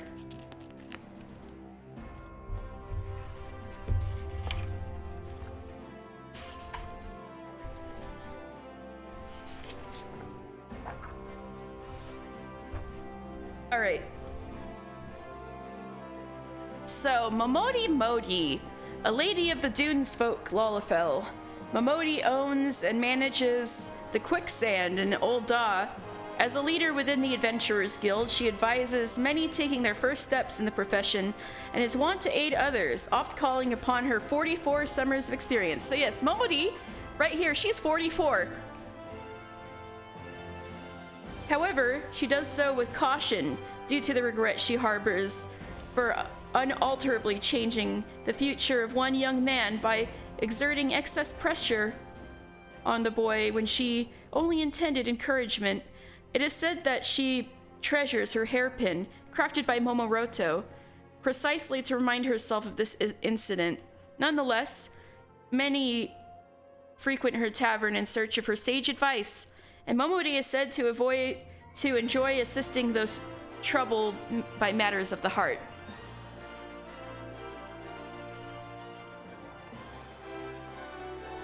Well, believe it or not, Mother Mion is actually the youngest of the 3 Adventurers Guild proprietors. How old is Baderon again? Let's see. 48. So Baderon's just like barely older than Momodi by like 4 years.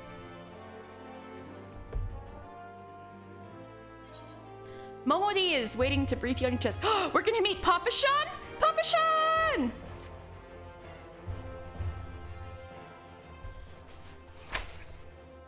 The petitioner ought to be arriving any moment now. Gods almighty! Another second under that sun and I would have been set afire. A tankard of ale if you would be so kind. Excellent timing, Papa Sean. It just so happens the adventurer who will be handling your petition is here.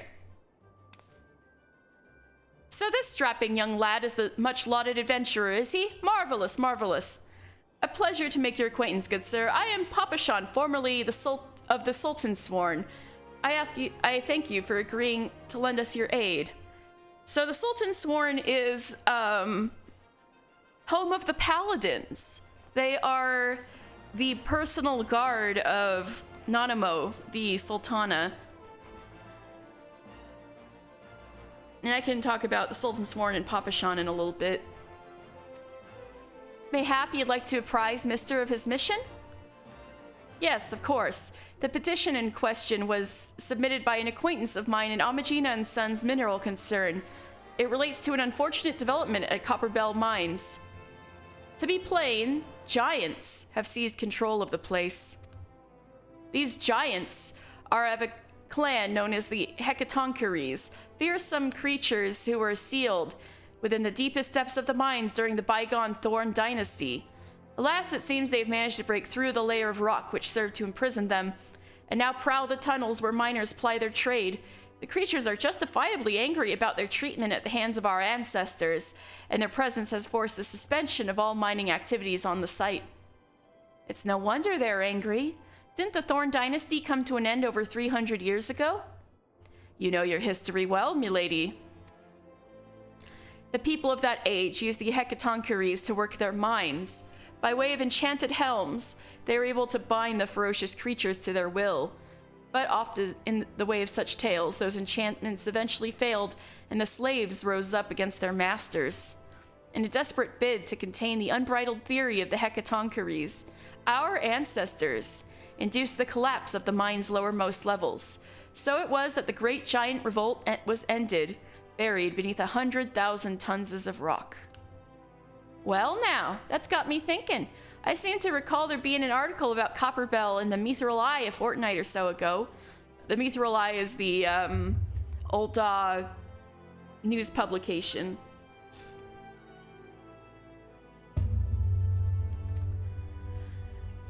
It said that the mines were being reopened so as to meet the rise in demand for building materials. Like as not, our boys dug a bit too deep and freed the giants. Gods, to think the poor creatures are still alive and kicking after 3 centuries. That's a long time to nurse a grudge. They must be seething. Indeed, and that makes them a danger to us all. There will be no mining at Copperbell so long as they remain. For the sake of both peace and prosperity, they must be subdued. This is the task we would have you undertake. I'll not deny that the mission will be rife with danger, but our need is great, and so I beg you, put an end to this sorry business. Yes, sir. Gods bless you. I feared you might have reservations, but I assure you, it is for the best. In case you don't know, Copperbell mines are in western Thanalan. Do take care, you hear? Ah, and one last thing before you depart. An employee of Almagina and Sons is presently at the Quicksands. That fellow's name is Painted Mesa, and he knows Copperbell mines well. It may behoove you to seek his counsel.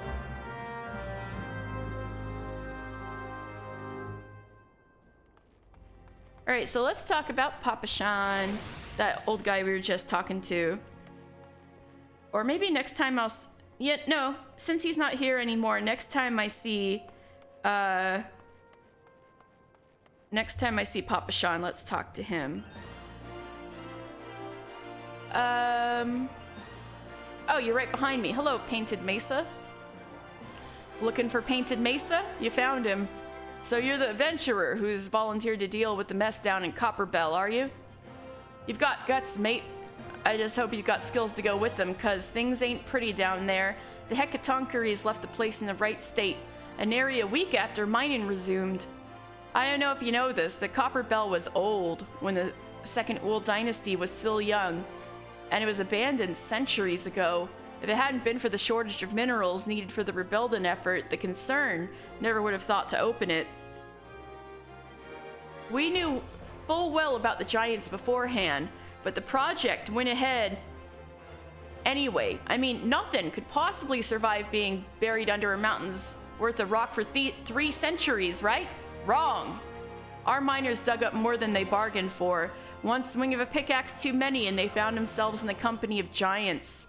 Unless we can subdue them, the nation's glorious recovery will grind to a halt for want of aught to build with. The stone torches are keeping watch over the entrance in case the giants fancy some sunlight and fresh air. One of them will be able to show you the way in. The hope of the nation's resting on you, friend. Best of luck! The hope of the nation's resting on your shoulders, friend. Send them giants back to whichever the 7 hells they escaped from. Poor guys, though. Alright, so Painted Mesa works for the Almagina and Sons mineral concern. A company of no small prestige, Almagina and Sons mineral concern does much in the name of Ul'dah's mining industry. Their operations are great in number, from the many shafts under their control to their railway, a modern venture that began operations immediately following the calamity. Ever seeking new veins of ore, the concern has built a number of structures for the purpose of prospecting in the frontier. In so doing, they have continually invited upon themselves the wrath of the Amalja and under wrathful beasts. Thus, the stone torches were established to defend those assets. So I'm sure we'll run into the stone torches at some point, and also the Amalja. So yeah, basically, Almagina and Sons is the biggest mining company in Ul'dah, and their leader Fergeis is on the Syndicate, which is kind of the ruling body of rich people who actually run the city instead of the Sultana. So oh yeah, I should talk about the Quicksand since we were here. All right, let's see, the Quicksand.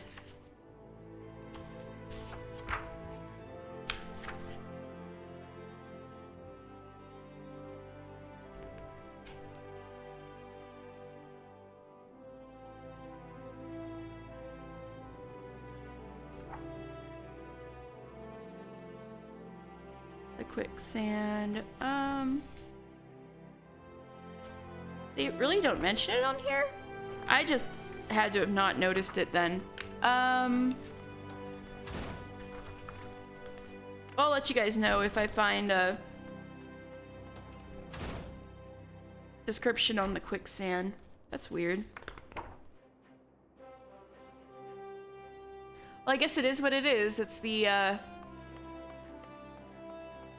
guess, their descriptions are more or less assumed with the heads of the, Adventurers Guilds. Alright, so... Right, we do have some business we can, take care of here.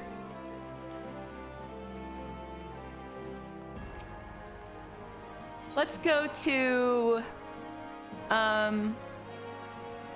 the Alchemists Guild.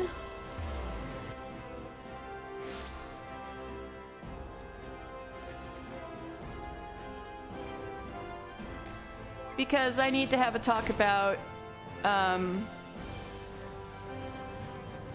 certain hairdresser. So Severian is quite the interesting fellow. We're going to learn more about him later when I have more open quest slots. You've come on behalf of Jandalan. Why, I just furnished him with a fresh batch of my special creations last week. I realize the man's services are in demand, but it would be physically impossible for him to exhaust the entire supply so soon. Stolen, you say? An unfortunate turn of events, indeed, if not entirely unexpected. You see, the man's something of a genius, and genius is often misunderstood by modest minds. Trust me, as I speak from extensive personal experience. Yes, great minds must band together in trying times, lest the realm be deprived of our talents. And so I command you, deliver this parcel to Jandalaine with all speed. Oh, I get it. So since they're both weirdos, Severian is like only nice to Jandalaine because he's like a fellow weirdo, a fellow tortured genius. I will help him however I can. Anything else?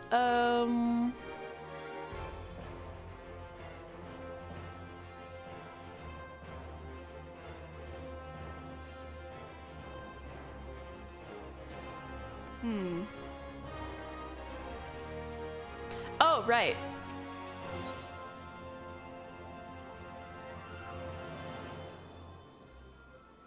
No, why don't we go... Let's go to the gold saucer on our way out of this area, huh? So instead, let's go to Gate of the Sultana and find... so here we are in Western Thanalan. All right. The 80 Sins of Sosimo. Those are the stairs we're on right now, and there's a bit I could say about that. So we are in Western Thanalan. Western Thanalan serves as Ul'dah's ocean gateway. I know we can't see the ocean from here, but, I'll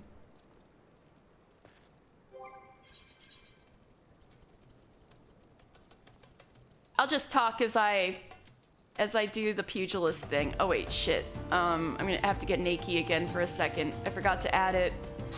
Ah, okay.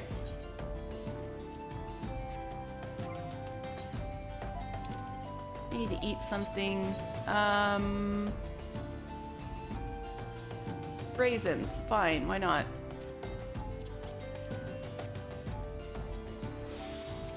All right, so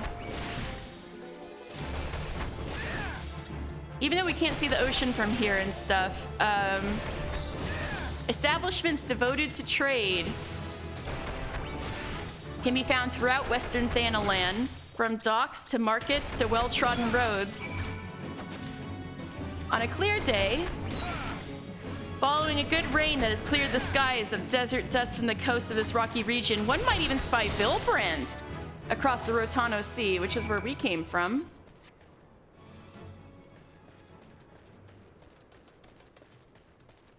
And so,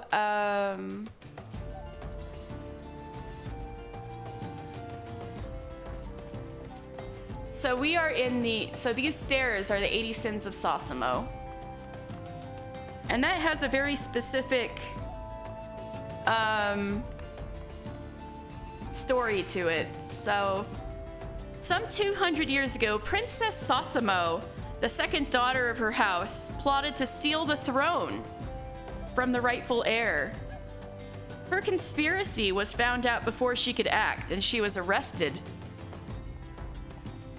Charged with high treason, she was made to walk the 80 steps just outside the gates, the one I'm walking on right now, 80 times a day for 80 days straight. In the final stride of her penance, she reached the last step and fell to the ground, dead. Wowza.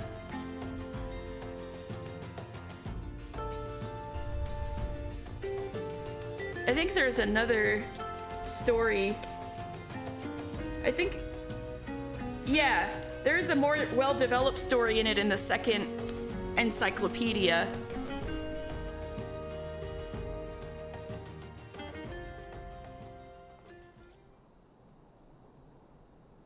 So, with a name as imposing as the winding climb required to reach their terminus, the 80 Sons of Sosimo have endured countless summers to tell the tale of a princess who would dare defy her house only to pay the ultimate price at her folly. Yet, while once a scandal that rocked the ruling house to its foundations, sending wave of shock and awe throughout the populace, details of the sordid affair have, with time, grown as worn and weathered as the very stones that shape the eponymous steps. So maybe we can find out about the truth of Sosimo. Did she really deserve her fate? All right, the steps go on. They're not just these two.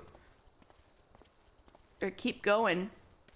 So, according to the records penned by Old Dawn court historians, it was in the 1388 of the Sixth Astral Era. So that's about 200 years ago-ish. Right? Yeah, about 200 years ago-ish. That Princess Sosimo ul Samo, first in line to the throne. So she's of the same family as Nanamo ul Namo, the current Sultana. Sosimo ul Samo turned cloak against both nation and kin, having grown weary of her elder sister Sasadi's rule.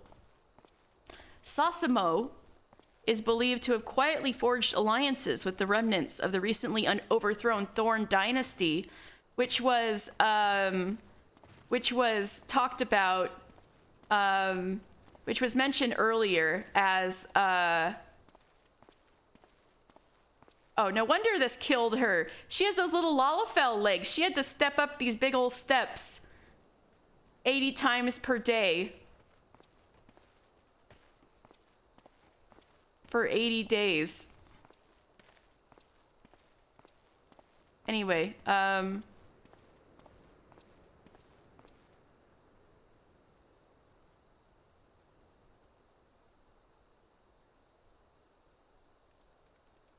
oh yeah. Oh, sorry about that, Kosen. I need to switch over.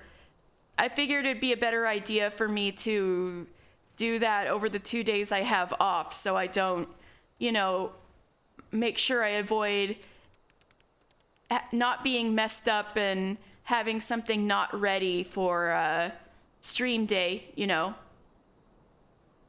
So yeah, I am planning to ditch Streamlabs. I just want time to make sure I don't make sure I have everything in order for the next time I stream. All right, so yeah, the Thorn Dynasty was the one that enslaved the giants. We're about to go beat up, but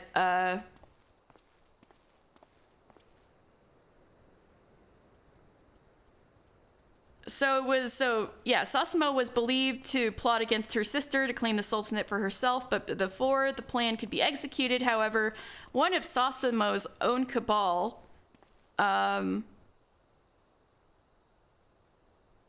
betrayed her to the Sultana, resulting in the princess's immediate arrest and imprisonment in the Marasaja pit. At the much-publicized trial, the princess was charged with and convicted of a remarkable 80 counts of wrongdoing, her eponymous 80 sins, right? I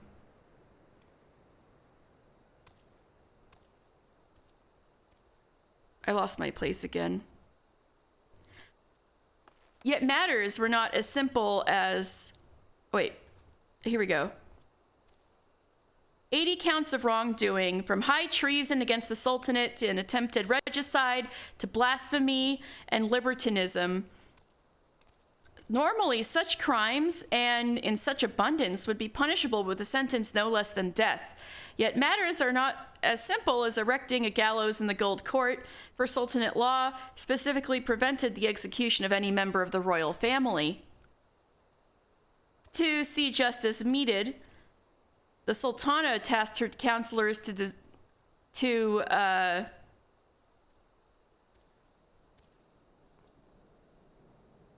lost my space again. Every time I go to check the chat or something, I'm like, where was I in here?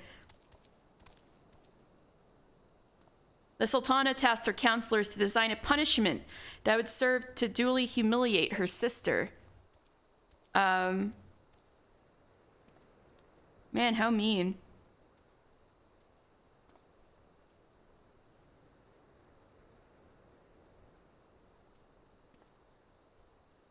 While proving severe enough to deter any future uprisings, the resulting sentence was at the time the most extravagant the realm had ever witnessed. For each charge brought against her, Sosimo was ordered to climb and descend the 80 steps leading from Scorpion Crossing to the Western Trade Gate, now called the Gate of the Sultana, 80 times a day for 80 straight days, reciting aloud one of her 80 crimes with each step taken. For some of the more vertically endowed races, this might not have been a daunting task, but for a privileged noble weighing but a few stones and measuring not a hair over 3 fulms, the punishment was brutal, to say the least. That's what I'm saying. She's so tiny, and she had to climb these 80 times a day for 80 days.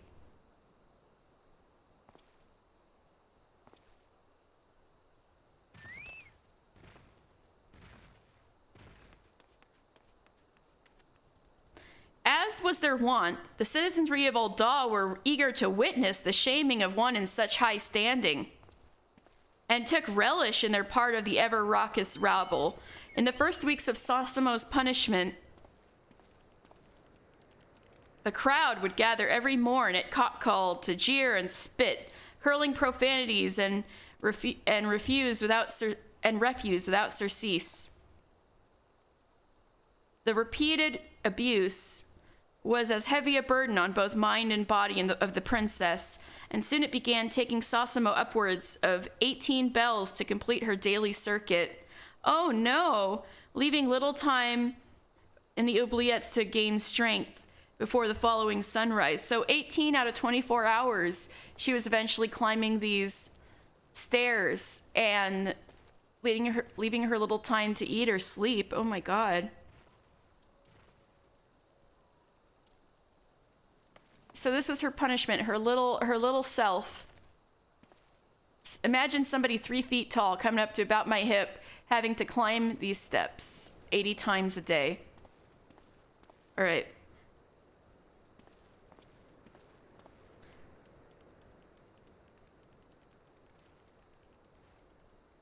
Where was I again? Yet, to her credit, the disgraced second daughter of the former sultan refused to flinch, refused to hang her head in shame. I need to stop glancing up at the game while I'm reading.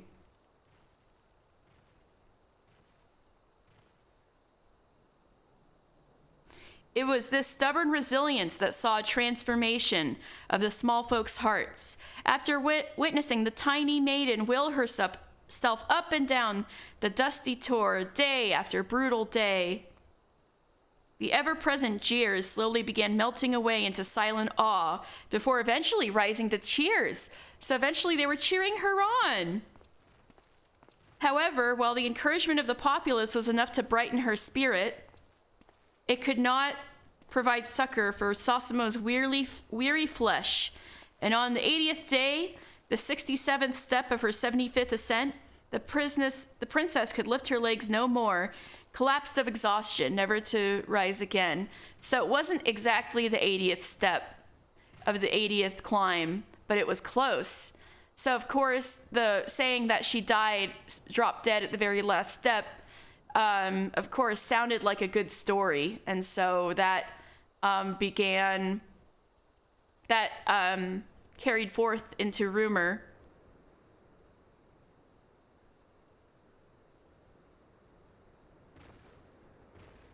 Yet, what would happen next would leave the city-state awestruck. The crowd of small folk who had accompanied the princess for nigh on 3 moons rushed to her side and gently raised aloft the wasted frame. They then proceeded to carry it in somber silence for the 5 remaining circuits, so that Sosumo Osamo might be absolved of her crimes before the journey to Thal's realm. That's so sad and sweet. But that must be why that didn't end up in the stories people would tell about her, because that would make her look too good, you know? That the townspeople who used to jeer her and eventually cheered her on carried her body up and down the stairs so she could say she completed her sentence. Man.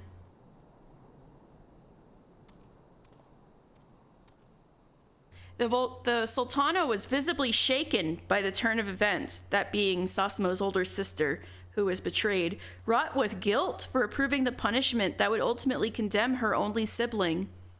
In response to the actions of the small folk, Sasadi immediately proclaimed Sosumo's sentence rightly served and moved to rename the very stairway upon which her sister fell the 80 Steps of Sosumo,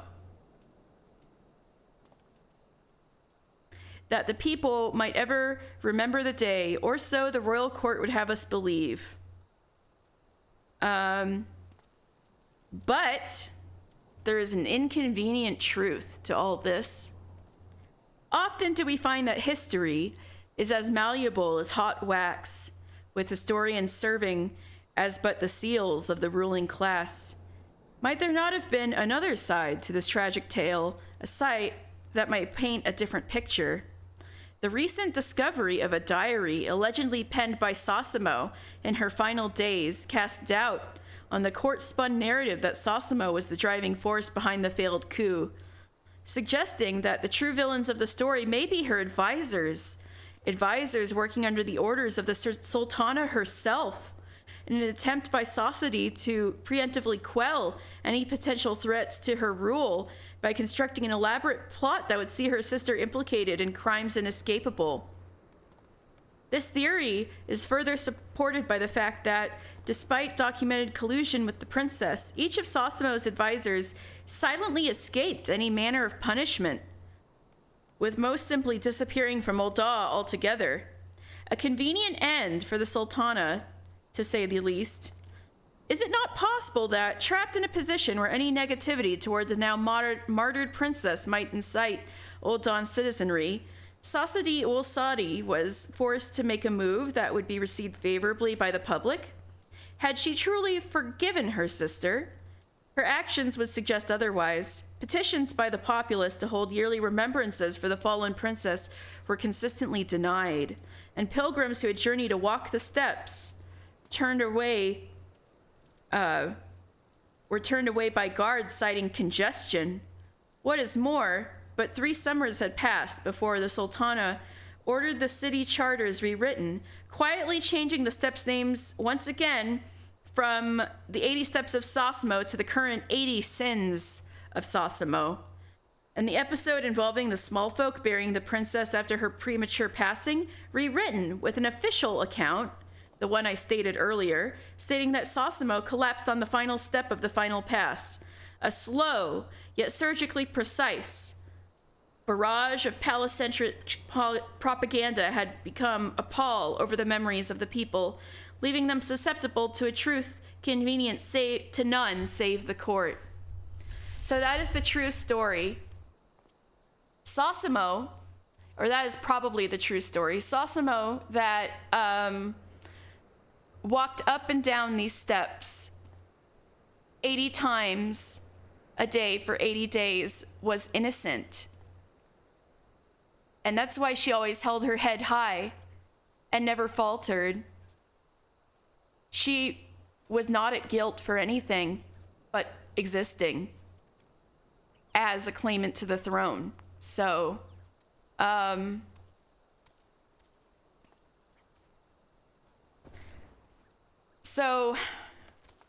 Sosimo never had 80 sins. She was destroyed by her sister.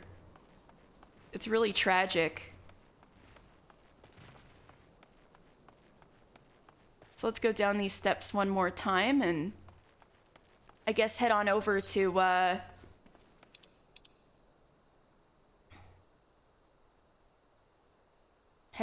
the Copperbell Mines.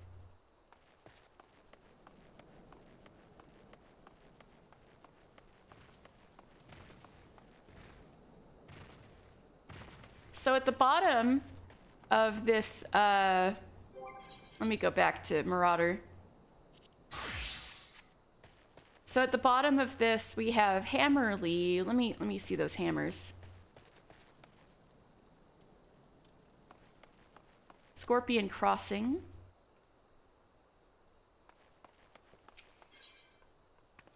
Oh, I don't need to do that yet.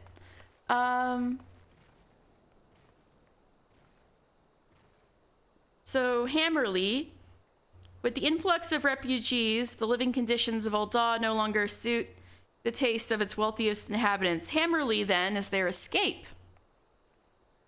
An area upon which great estates will one day be built. At present, mighty towers known as the Hammers pound the ground into a solid foundation and give the place its name.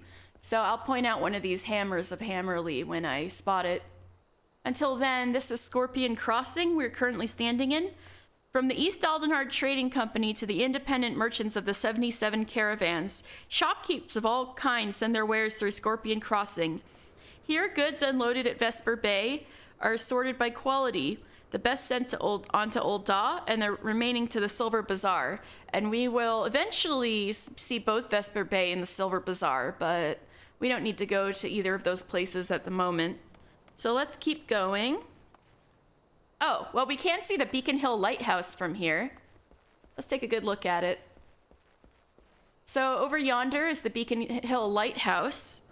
In times long past, the merchants of the Silver Bazaar would light a great bonfire on a hill adjacent to the hamlet in order to see ships safely into port.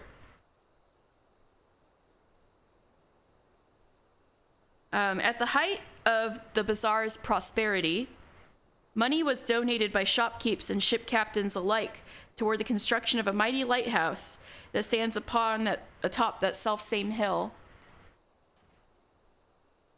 So again, we will learn more about the Silver Bazaar later. So in the meantime, let's travel north through Hammerly again.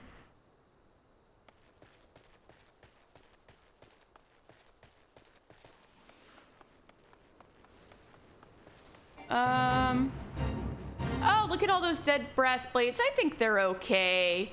We're fine. Who cares about some desert pice? I sure don't. Haha.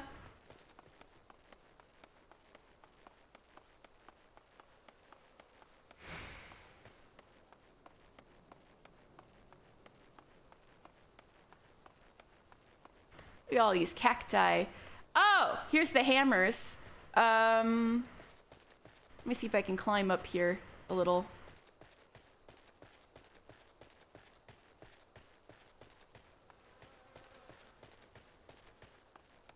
Or no, that's not. That's Horizon. I thought those were the hammers, but no, that's Horizon. We don't need to go to Horizon yet, but that will become quite a important place in due time. If you know, you know. So the Copper Belt mines are over here. So I guess these guys are miners? How's it going with your giant problem? Torrid Whisper. Beasts, demons, garleans. It's a pain in the bloody arse, whatever it is. How's a man supposed to feed himself? Drunken Stag. Well, it is what it is, but even if there's no work to be had here, there's always a place for a man with a strong back who knows how to swing a pickaxe.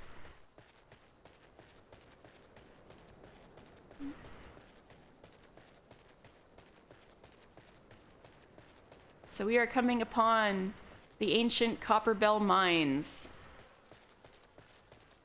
Oh! Isildar, Alianne, you two are still okay, still adventuring? This is that grandfather and granddaughter duo. So I guess Isildar, you're feeling better? I have been an adventurer for long years and borne witness to many a pivotal moment in history. Though the times may have changed, the essence of our trade has not. Adventuring has ever been a quest for self-betterment through challenges freely faced, and never shall it remain so. As an adventurer becomes more experienced, he will naturally acquire a love of justice and an understanding of the spirit of self-sacrifice. Such experience cannot be measured in any tangible way, yet it most assuredly shapes who we are, grounded as it is in the decisions we have made on our journey and their consequences, good or ill. I sense a light within you, young one, and it tells me that you are destined for greatness. Thank you, Isildar. That, means a lot. Alianne, how you doing? How's your grandpa? We found Dolores Bear and his entire party dead. What? The giants were thorough in their work. Judging by their tracks, it would seem that they tried to rush a horde of the creatures. I cannot say for sure what drove an experienced crew like theirs to throw caution to the wind, but I do have my suspicions. We are all our own worst critics, and our desire to better past achievements can rob us of good sense. Thus do we become more given to recklessness. While it is important to have goals, one must not fixate upon them to the exclusion of all else. Do so, and one may surely pay the price, as Dolores Bear and his comrades did that day. Oh, do you guys remember Dolores Bear from last time? After we left Sestasha and we're about to head to Tamtara, he met up with us. He's like, hey, I heard about you guys. And they were like, gonna be our friendly rivals, but they're dead. Dolores Bear and his entire party are dead. He had two women with him. Let me see if I can find them. Now that they're deceased, we can talk about them maybe.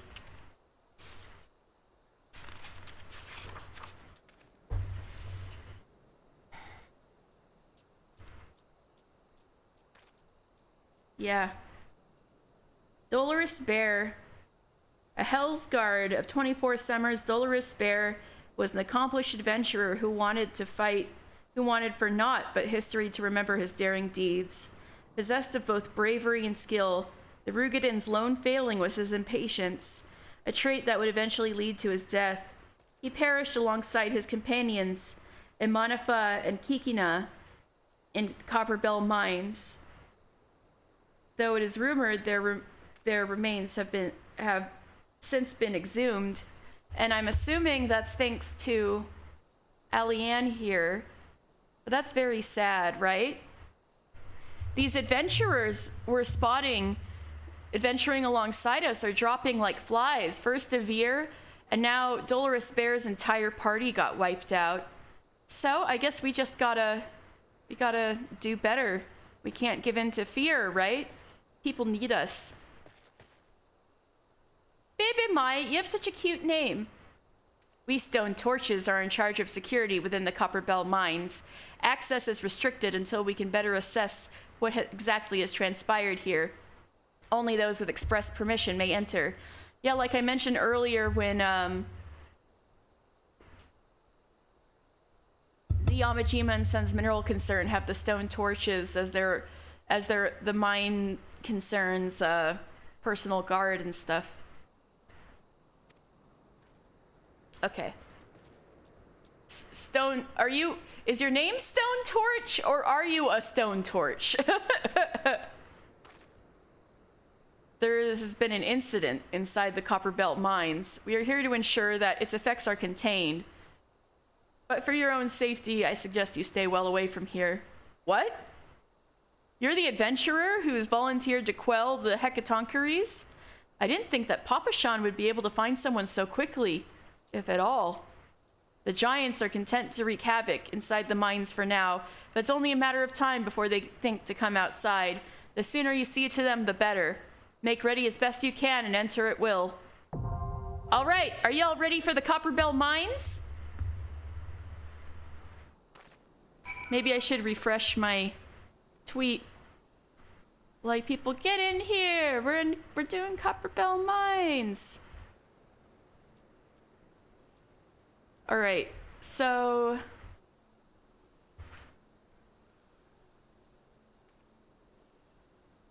we are going to the Copperbell mines. And hey, our buddies, Eager Conjurer, Thaumaturge, and Lancer are back. Ski, ski, ski, hello! You're just in time for the Copperbell mines.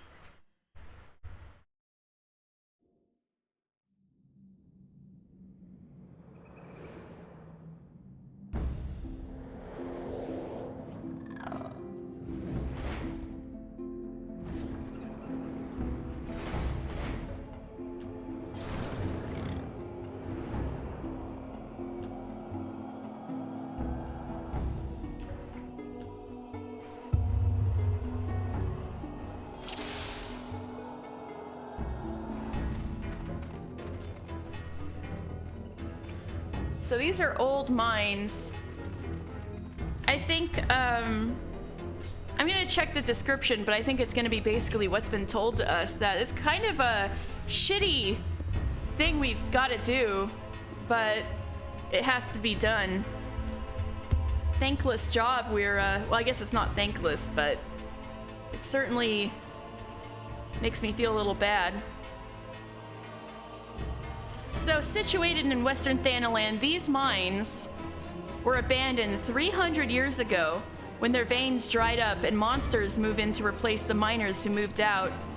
Recently, however, Amajina and Sons Mineral Concern reclaimed the shafts and, employing new excavation techniques, proceeded to expand downwards in an attempt to tap yet undiscovered veins of valuable metal. Unfortunately, it was not riches the powder kegs uncovered, but sheer terror. For when the smoke cleared, out poured an army of raging giants from within the darkest recesses of the mines. The centuries of hate fueling their madness. Yeah, the Hecatoncheires, thralls of the lost Thorn Dynasty, were freed from their lightless prison. Totally pissed off.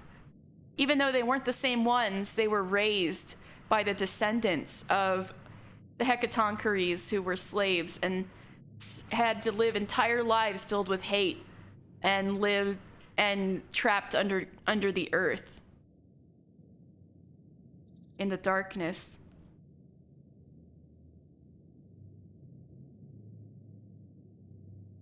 In dealing with this unexpected disturbance, the concern turned to the Adventurers Guild, who's dispatching this band right here to exterminate the rampaging creatures. So yeah. But do you suppose there are any deposits left untapped? All right.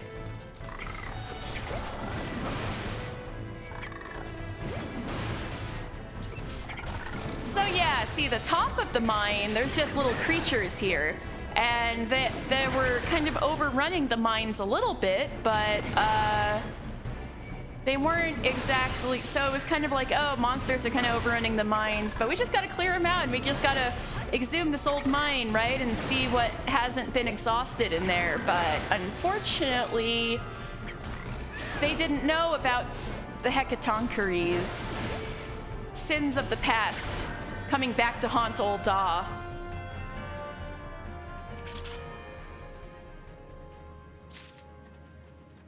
All right, sealed blasting door. I assume this is what they were using to shut off the, to seal off the Hecatoncheires from getting out. All right, so we're gonna pull the lift lever to get down. Hey, you! I'm gonna leave y'all behind. But y'all are just gonna magically teleport back to me, huh?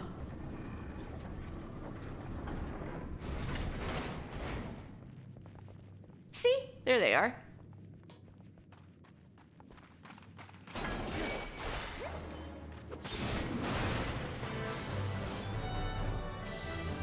Hey Kosen, have you seen what the new Copperbell Mines boss fights look like? It's totally different.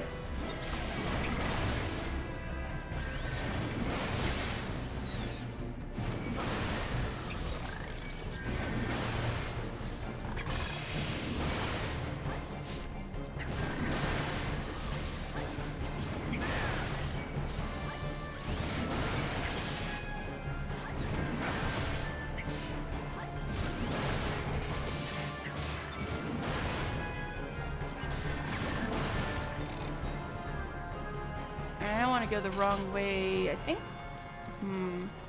Is it this way? Oh.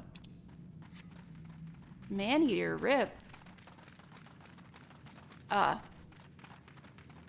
This is just here, I guess.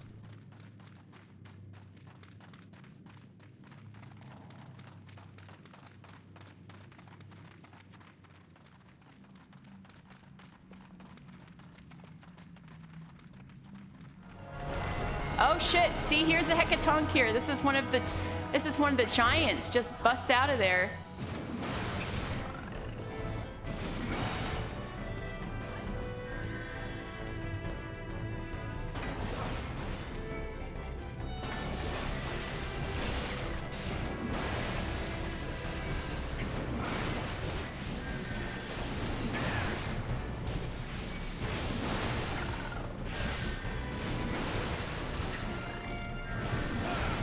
This giant pickaxe he's got.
Alright, finally.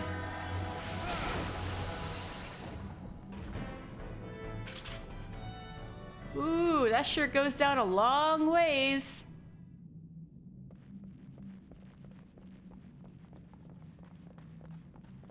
Isn't this area a boss arena in Copperbell Hard? Anyway.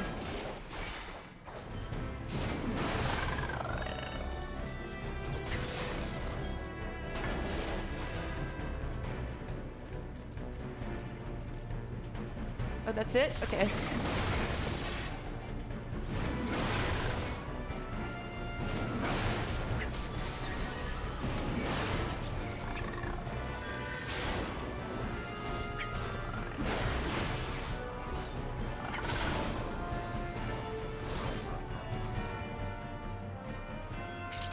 So we've got a rock wall in our way. The powder chamber appears to hold 12 ounces of fire sand. Well, let's get... How much fire sand is this? 6 ounce pinch of fire sand. Oh, there's some more over here. Alright, looks like we need the 12 ounces to blow up this wall. So let's load the 12 ounces of fire sand into the chamber, and then... Hit. This is always the most fun, right? Activate the blasting device. Hell yeah. Woo!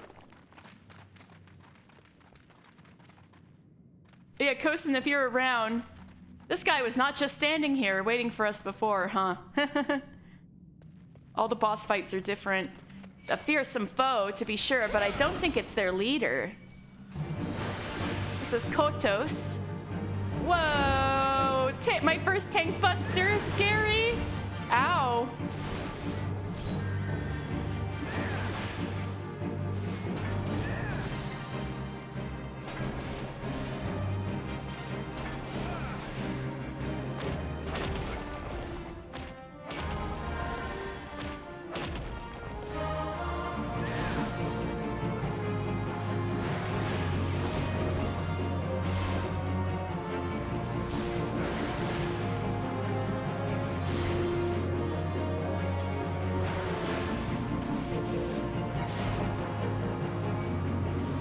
So you can tell this is another Hecatoncheire.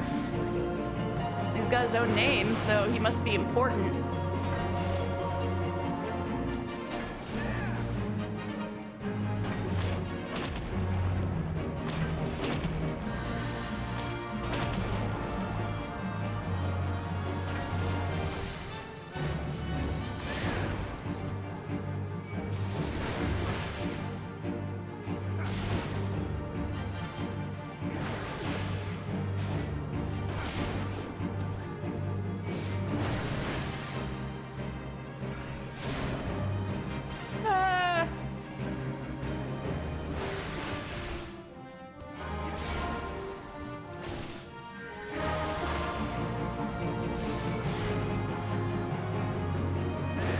This guy is tough.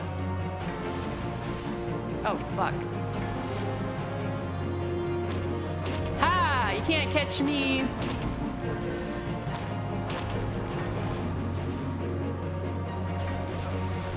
We got him. We got him. Yeah. All right, they're false Kodos. I'm sorry, what we're doing is actually fucking awful, but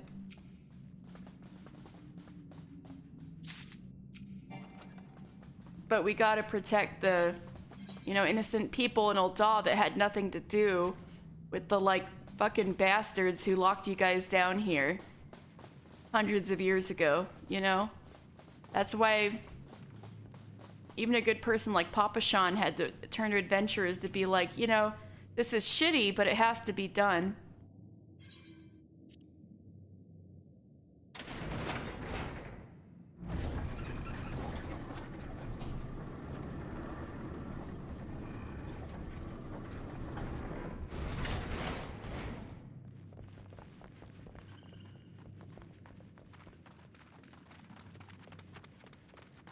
Oh, we got more fire sand? I guess we gotta go in here and get some fire sand. So this errant soul, this little floating balloon looking thing, is a ghost. Oh right, we had those ghosts in that one little cave in Lenosha, right. And then blasting cap, this is a little bomb.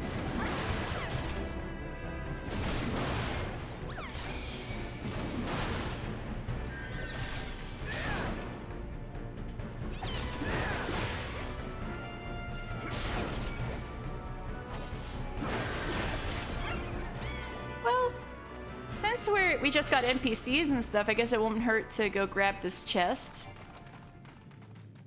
And that was useless, all right. And we can pick up some fire sand, I think from that bomb.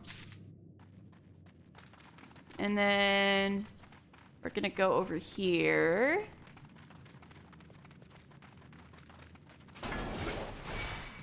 Springin' copper.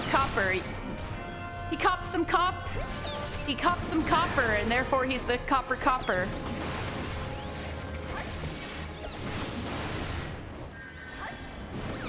You could make a tongue twister with the Spriggan Copper, I bet.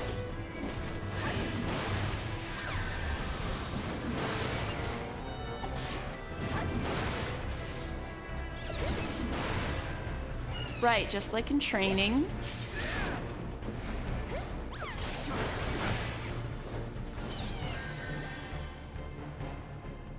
Right, fire sand.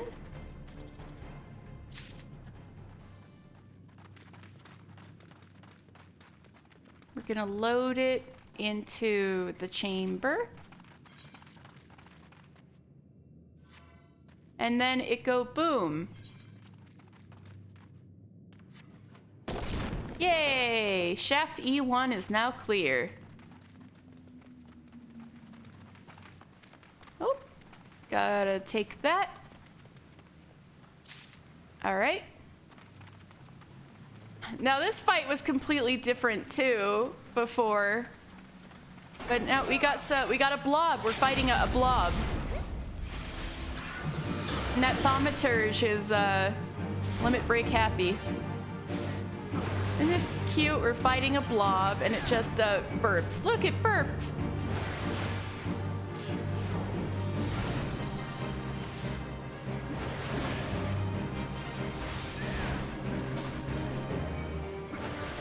Fluid spread. Ew. Ew, it divided. Yeah, so the the divided things just do AoEs now.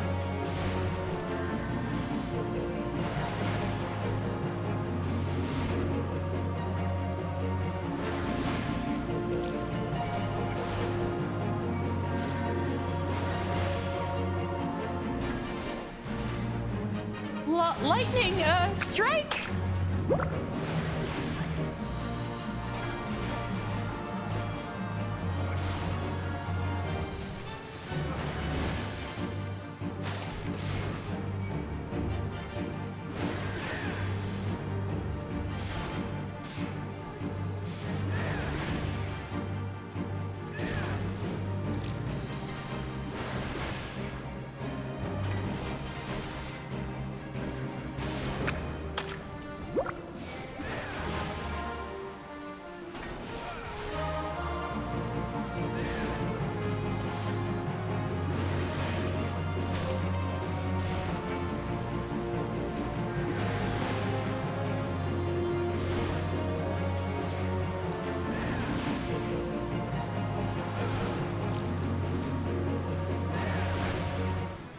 All right.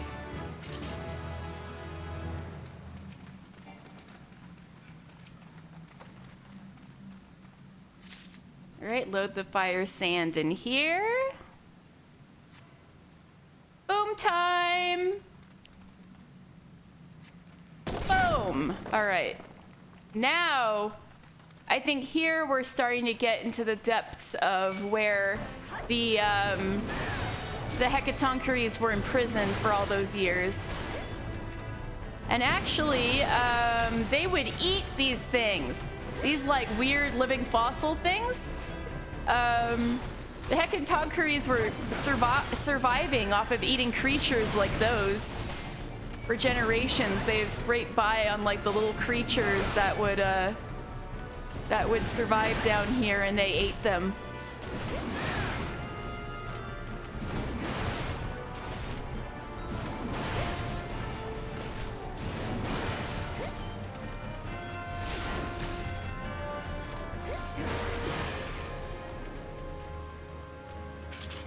Let's drop into here.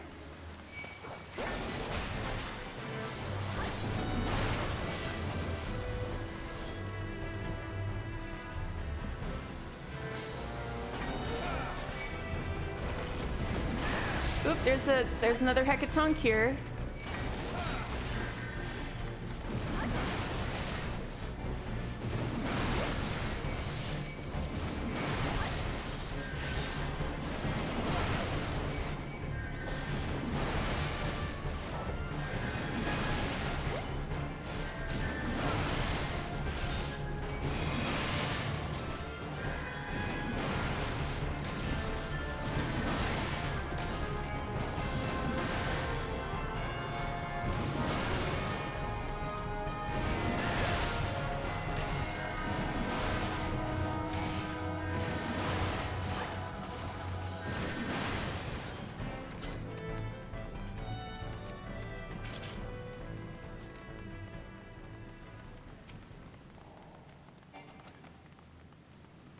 So I think this part of the mine was what the Amajiman's sons was trying to reach. And this is where they found the abode of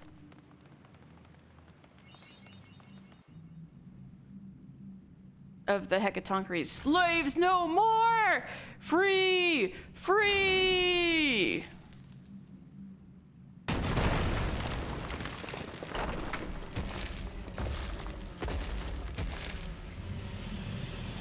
So those helmets, as was mentioned, were once used to control them, to enslave them.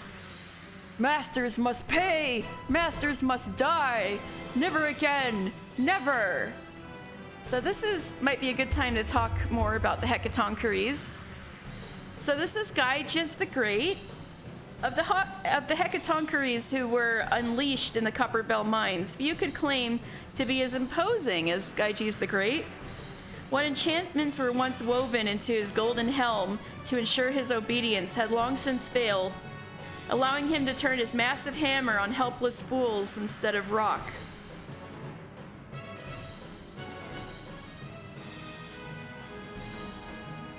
All right. And so the Hecatoncheires are part of they're known as giants, right? There are several different kinds of giants, or I think Geek Ants is what they're known as collectively. So let me find the right page. I think it's under the Beast Tribes section. Where did tribes go? Oh, wrong book, that's why.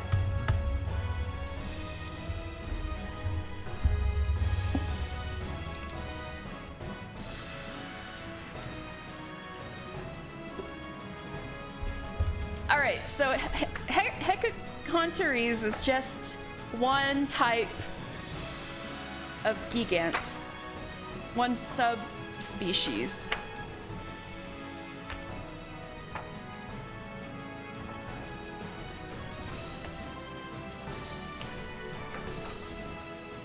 Yeah. So the Geek Ants once ruled the craggy reaches of Abalathia's spine. Towering twice the height of Arugadin, the upper torsos are exceptionally broad and corded with thick muscle. Though capable of speech, giant kind are notoriously slow-witted, and it is unlikely their discourse could ever be described as intellectual. So, Geek Ants, or what they're called collectively, and actually a Gigas and a giant are all different than a Hecatoncheires. Gigas and giants are other subspecies, and we will eventually we'll eventually face them out in the wild too. But basically, they're all enslaving each other, unfortunately. Gigas have enslaved giants and Hecatoncheires. And so this is like, it's always bullshit happening with them. But for the Hecatoncheires particularly, so giants are enthralled to the Gigas, and similar to the giants, the Hecatoncheires were also once thralls of the Gigas. Some 300 years ago, however, history tells that these Geek Ants were sold as slaves to the Thorn Dynasty. So the Gigas sold the Hecatoncheires as slaves to the Thorn Dynasty in Old Daw. Their monstrous strength controlled by means of ensorcelled helms, like, there is formerly a spell on the golden helm of Gyges the Great right here.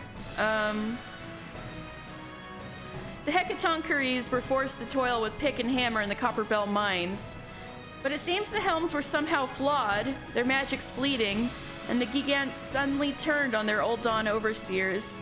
The slave masters retreated from the onslaught, then deliberately collapsed the mine's supports to trap the rampaging Hecatoncheires underground.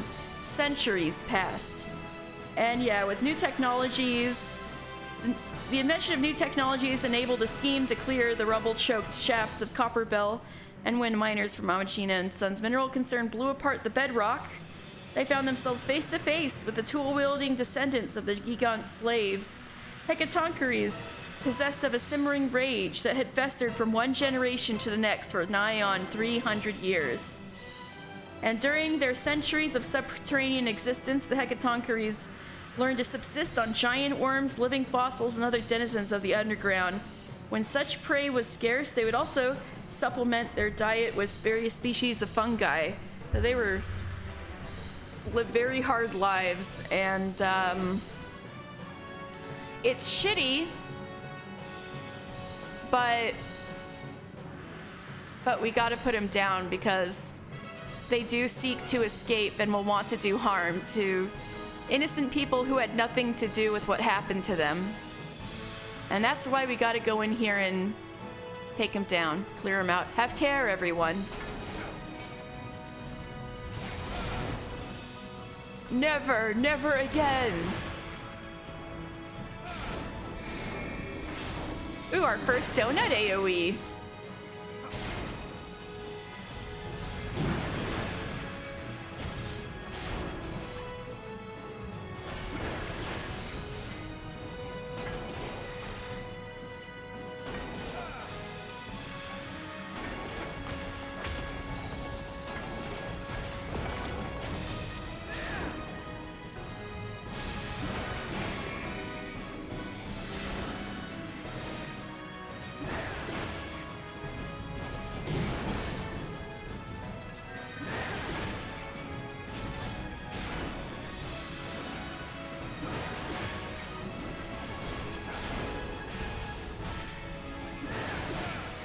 Right, just like in training.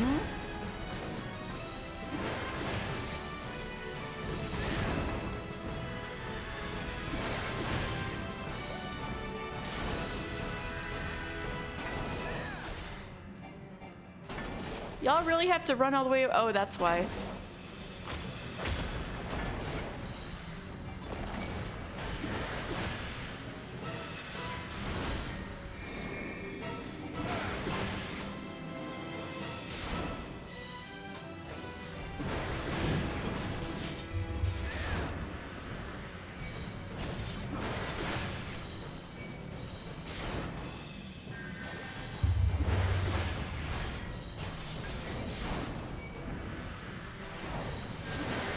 We almost got him. And there falls Geetonches the Great.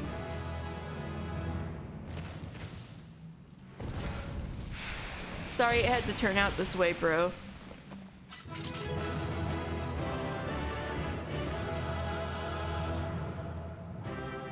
I don't think this is anything to smile about, but yeah, we did it.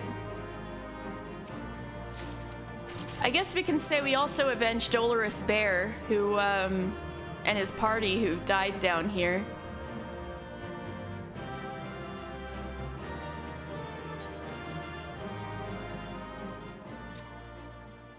Trivia time.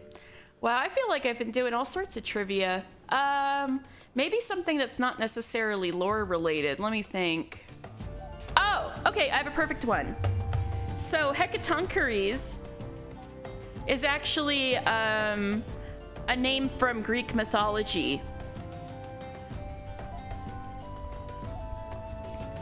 So I'm don't trust my brain on this, so I'm actually Googling this. So Hecatoncheires means 100-handed. They were gigantic and had 50 heads and 100 arms, each of great strength. There were 3 of them. Aegion, Cottus, and Gyges. Oh, so Cottus and Gyges were actually the names. We fought 2 of them, and they were the names of 2 of the 3 Hecatoncheires from actual Greek mythology. What a cool little nod there.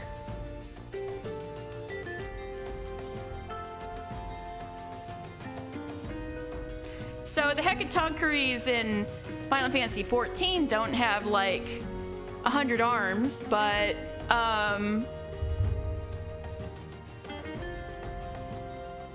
But they are considered giants, which is probably why that was a name that was used for the, for a subspecies of Geek Ant. So yeah, that's pretty cool, right? 2 of the 3 Hecatoncheires that we fought that had names were 2 of the actual names of them in mythology.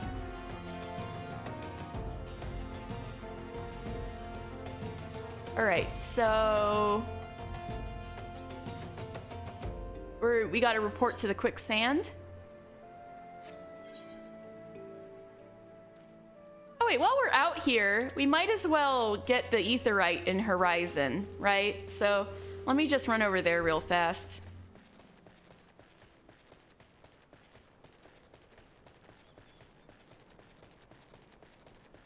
Wait. Is there anybody to talk to there? Did all of our buddies leave? No? Entry. I can read that. Ha. All our buddies left? Alianne and Isidare are gone.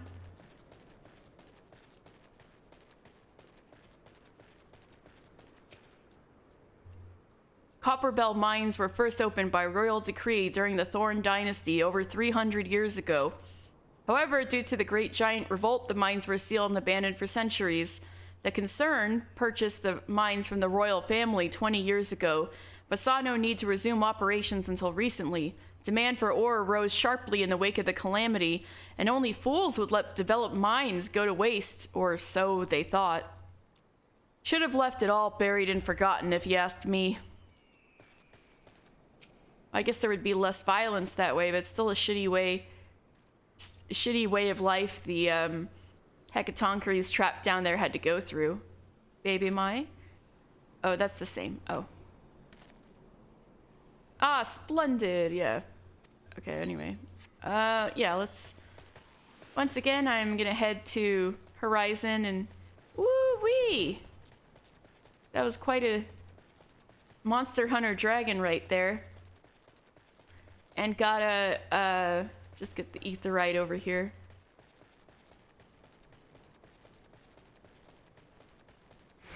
So now we can finally see Thanalan in the daylight. It was nighttime when we walked through here before.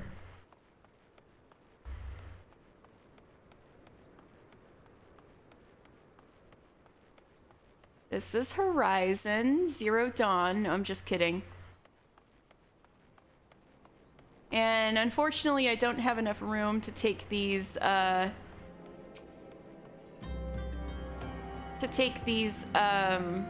quests. So for now, I'm just gonna attune to the Aetheryte and do stuff here later. Okay, let's go back to Old Daw.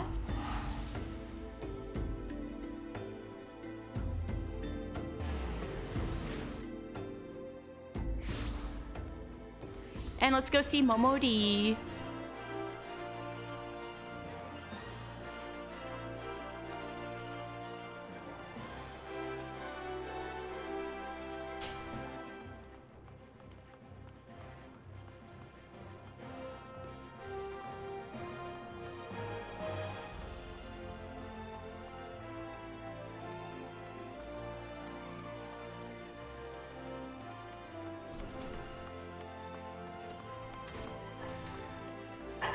What? I gotta fight? Oh god. Alright, hello, Painted Mesa. I did the thing.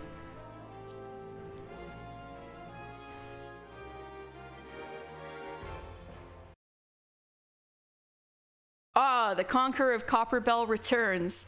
Thanks to you, our mining operations can resume, and Old Daw will have the materials she needs to rebuild. The entire nation's in your debt, friend. I'll share the good tidings with Papashan the next time I see him. And for you, you'll want to report to Momodi. It'll do the woman well to see you alive and in one piece. Well, she's right behind me. I'd think she'd seen me come in by now. But... No! Uh-oh, something's happening.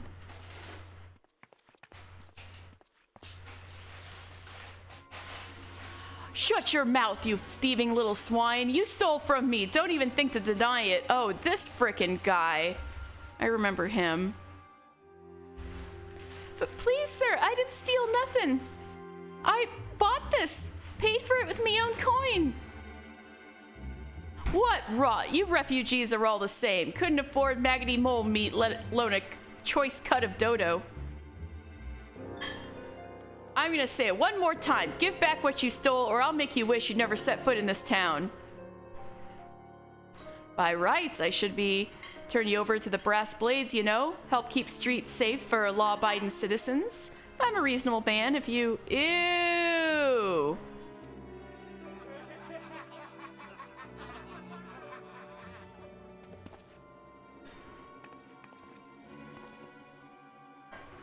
But I ain't done nothing wrong. 12 is me witness.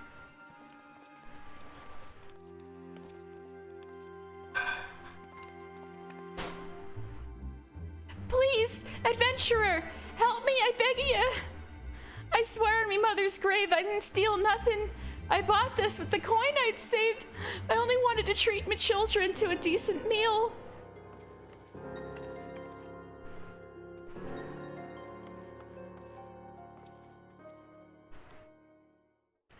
And who the hells are you when you're at home? The dog's master? I've had enough of this mummer's farce. You lot, teach them a lesson. Right? You didn't want to mess with me. Gonna beat the shit out of these guys.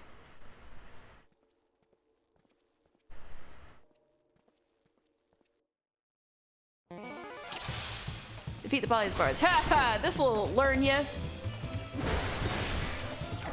I'll take care of this. The rest of you can watch.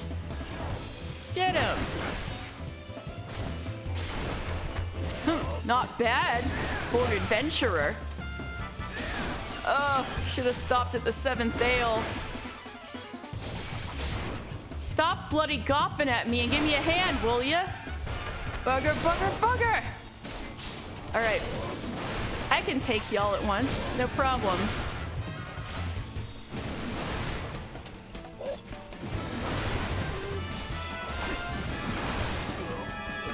It took you two out at once. Man, that was no problem at all.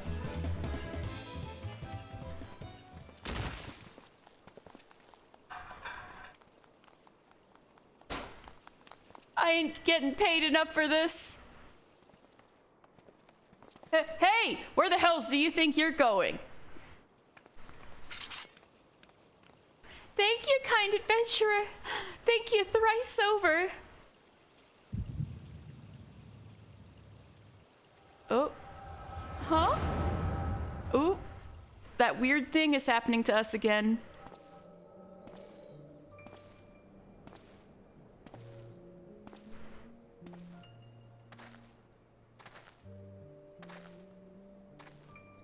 I'd swear there were more refugees than when I last looked. And you wouldn't be mistaken. But it's been 5 years since the calamity. Why are they only coming here now?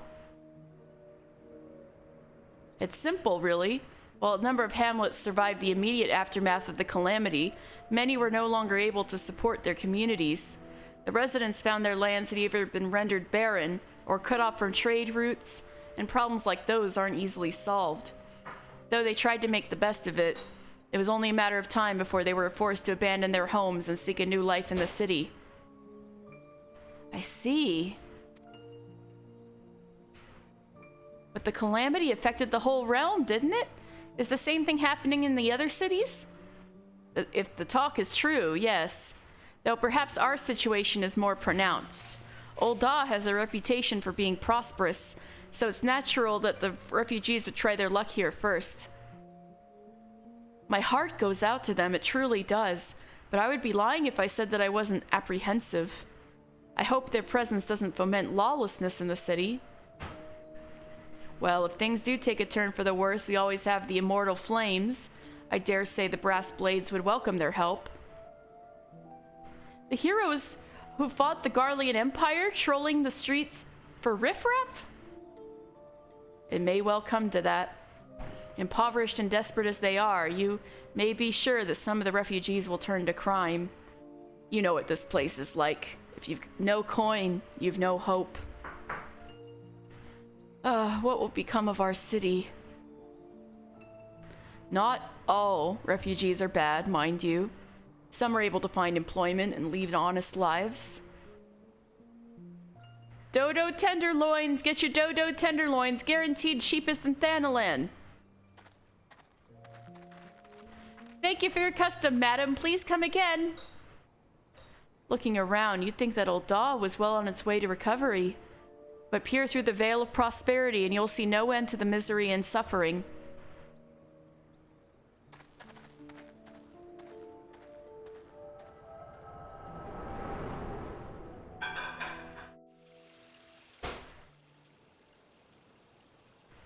Sir, are you all right?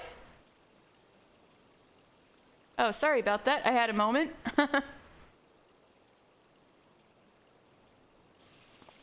What now? You mean to threaten a defenseless citizen? What? Saw her buy that meat, you say? That's absurd. Aye, as did I. Leave the poor woman alone, you damnable vulture. Who said that?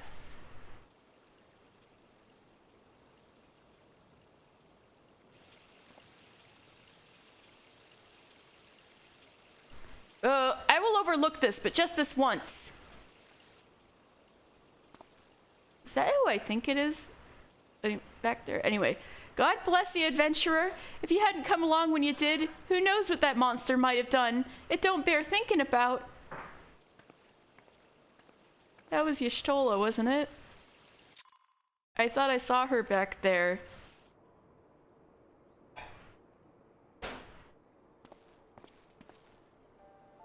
Ever the selfless hero, I see. I was right, that was her back there. It was Y'shtola. She must have been the one who called that out. It has been a while, adventurer. Hey, it's everybody's favorite Y'shtola. I have been watching you closely ever since you flew out of Limsa Lominsa. You discharged your duty as the Admiral's personal envoy with admirable humility, and you have displayed unfaltering courage in the face of danger ever since. Whensoever you came upon those in need, you gave them succor with no thought of personal gain. In summary, you have demonstrated all the qualities we seek in an adventurer. For reasons I cannot well explain, your every deed seems invariably to serve the general good, whether you mean it to or not. It is a happy knack, and one which speaks volumes for your character. Yet, for all your admirable qualities, it is your gift which intrigues me most. I speak of the visions you experience, visions like the one you had mere moments ago, if I am not mistaken. I can provide you with the means to understand them. An acquaintance of mine is blessed with the self-same talent, you see. If you so desire, I can introduce you to her. She and I fight for a common cause, a cause which would greatly benefit for your support. If you would agree to lend us your strength, we should be glad to do all within our power to aid you in your personal endeavors. Mr. Final Fantasy, this is going to be the most momentous, consequential decision of your entire life.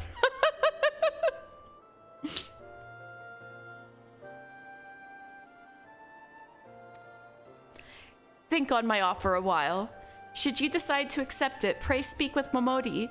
The proprietress of the Quicksand is a close friend and ally of ours. She's so pretty. Inform her that you have been chosen by the Scions of the Seventh Dawn, and she will tell you where to find us. Oh, first time the Scions of the Seventh Dawn get name dropped. And there she walks off, so cool and mysterious.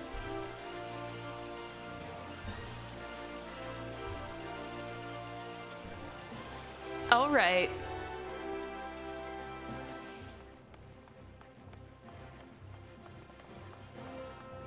Conveniently, we are right in front of the quicksand, so...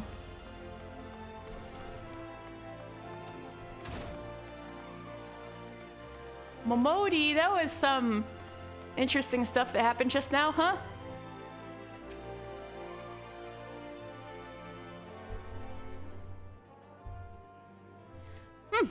Scenes like that are becoming ever more common, I'm afraid. Don't worry though, if you work hard, you'll probably be alright. Saying that, if you ever find yourself in a spot of bother, come and see me. Just don't go pestering me every time you graze your knee, eh? Of course, I do enjoy hearing tell of a gentleman's woes with the womenfolk from time to time. Anyway, I'm walking off. Oh no, that was exactly her spiel she gave to another adventurer. Oh. Ah, mister, sorry to keep you waiting. I was just providing guidance to a fresh off the carriage adventurer. But gods, it's good to see you safe and well. Look at you, no one would ever guess you'd been hard at it with giants in the dark. You're every ilm adventurer Mune said you'd be, mister. The station master will be overjoyed when he hears the news. Yeah, that is Papa Sean. He is a retired Sultan Sworn. He now works as station master. Oh, before I forget, there's a lass here who wants a word with you. Didn't actually know your name, but hearing her description, I knew who she meant right away. Edda! Thank you for sparing the time. I realize you don't know me, but I've been longing to speak with you for a while now. I know who you are, Edda. My name is Edda.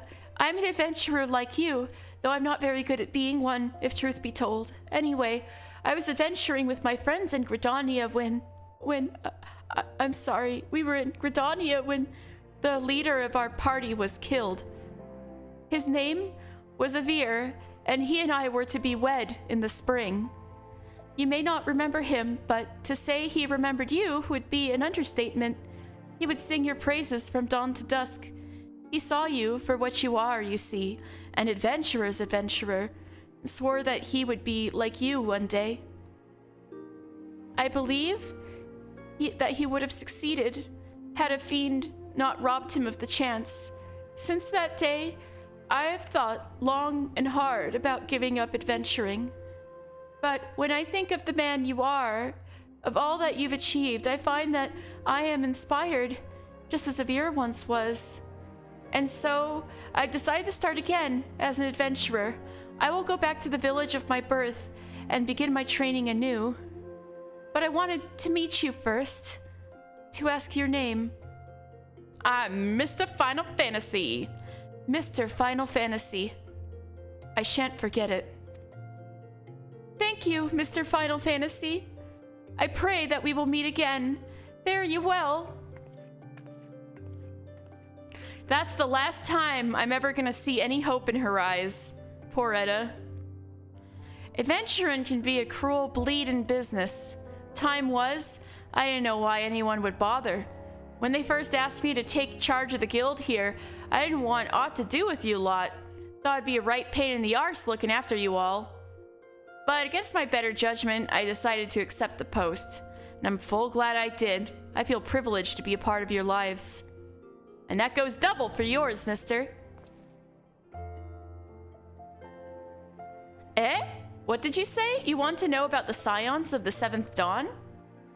They're beginning to move in earnest, then. Listen, mister, the scions ain't no ordinary folk, and the work they do ain't no ordinary work. I know full well how capable you are, but even you would think twice about attempting some of the stuff they do. Knowing that, if you're still certain you want to get involved, I'll tell you what I can. Yes, please tell me about these scions of the Seventh Dawn.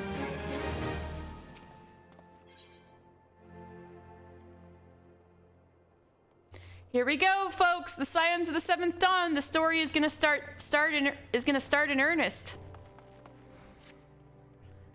So, you want to know more, do you? Well, ain't that a surprise? I swear, if I painted certain death on one door and limitless wealth on the other, 9 of the 10 adventurers go through the first door, and the other bloke wouldn't be able to choose on account of being old Don. That's such a good joke. I laughed really hard the first time I read that. Anyway, don't say I didn't warn you. First of all, if you're wondering whether you can trust these Scions of the Seventh Dawn, you can.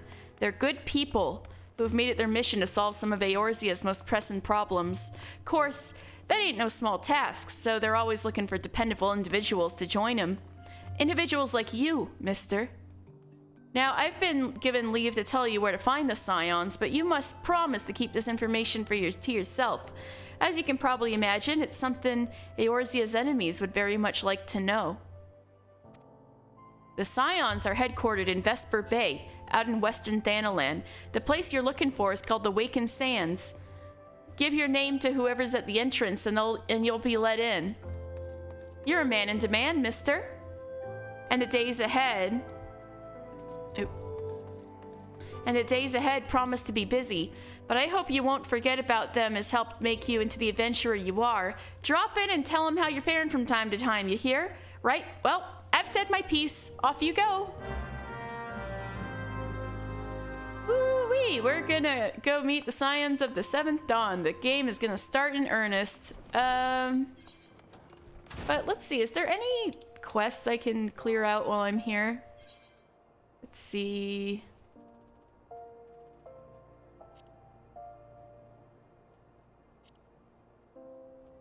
Yeah.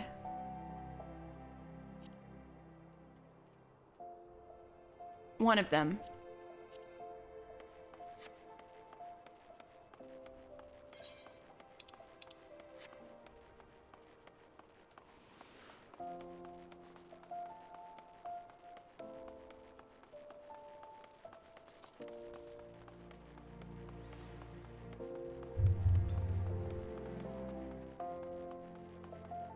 Oh, did you see that? Fat cat! That's what I needle felted last week. Look at that fat cat. That's what I needle felted last week. It's so chubby. There it goes. Little tail.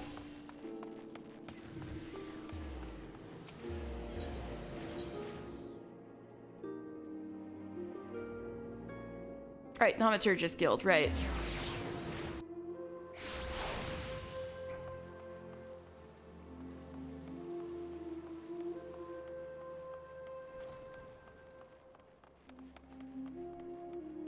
Alright, Erasmus. The blood. Have you brought it? Yes. Marmot blood. Frothy blood. Ew. Yes, this shall serve nicely. By virtue of your toil, I am one step closer to publishing the many breaths of Thanalan. Thank you. Take this as a recompense. Go now, and may the traitors smile upon you. Alright, thank you.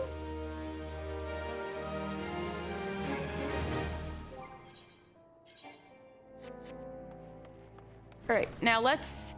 Since it's a good thing I just decided to step out to Horizon, because that's exactly where we need to pass through to get to Vesper Bay.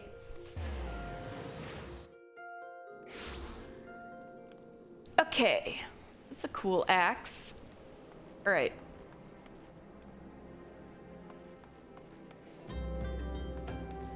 So we need to go through there, I think. All right, Chichizun, you're a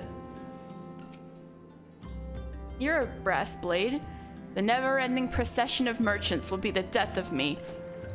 There must be an easier way to make honest gills, say fighting wild beasts in the Colosseum or some such.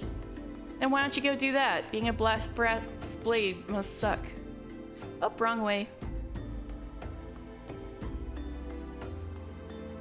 Dadanen?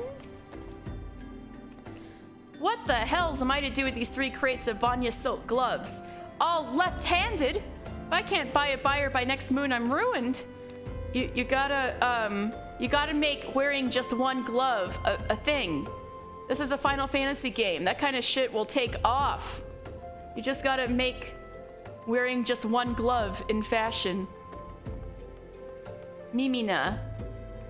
It's a pain in the arse checking every shipment out of Vesper Bay, but somebody's gotta do it. Otherwise, crates might start falling off the backs of the wagons if you catch my drift.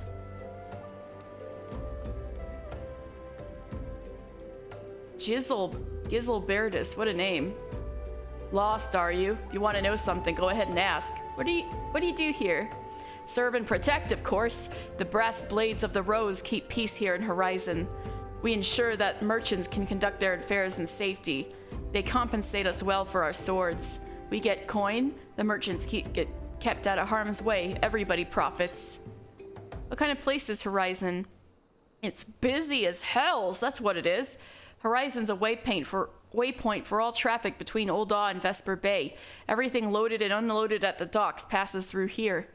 The constant stream of goods is why the merchants had that contraption installed in the Sunset Gate. Hauling cargo up and down that ramp is backbreaking work. Thanks to all this trade, Horizon's grown quite prosperous over the years. A lot of folk have gathered here as a result, not all of whom have good intentions. Which is why we are here, adventurer. Without us, this settlement would have been sacked long ago.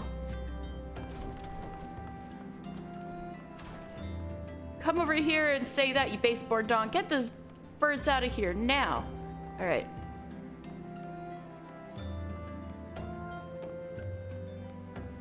Mind your step, adventurer. That's the contraption he was talking about. Oh yeah, we might as well look up this area.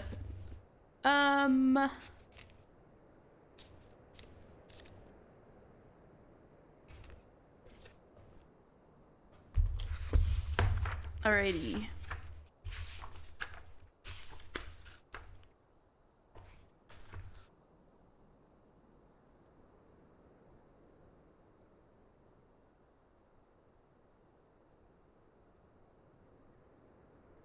Alright, so Horizon. Along the Royal Allegan Sunway that connects Vesper Bay to Old Daw, Horizon is home to a Brass Blades encampment there to ensure travelers and traders may pass safely between the harbors of Vesper Bay and Old Daw proper.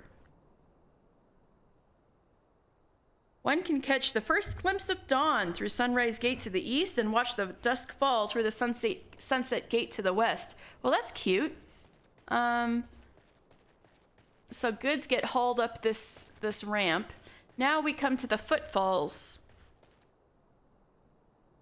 Though separated by less than a malm, I swear that bloody sun's hotter since the calamity.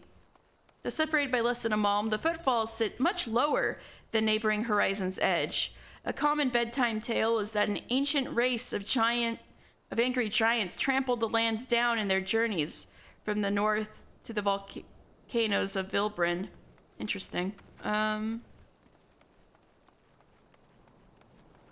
yeah, the footfall is kind of interesting. Lots of water here.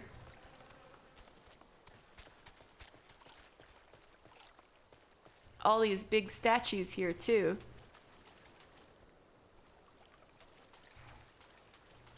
Nunu Zofu, Totaruna. Can't you see I'm on watch here? Now piss off before I have you locked up. Jesus, okay. Some thaumaturge elite have been poking around the ruins. Waste of time if you ask me. But each to each his own, I suppose, so long as they don't get in the way of us doing real work. As you can see, the Brass Blades are a pleasant lot. What great people.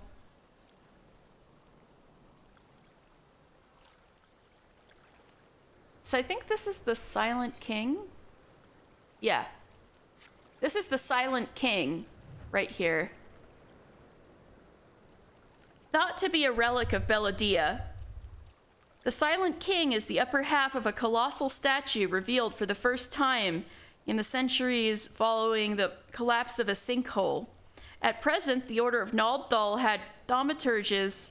has dispatched thaumaturges to learn more of its mysteries.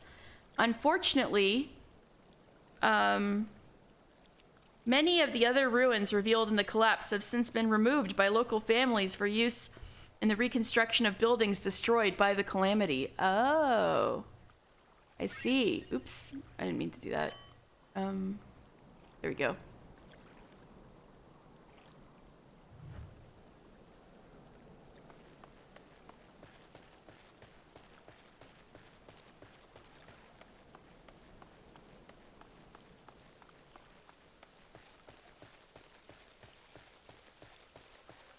Yeah, following this road will take us right to Vesper Bay.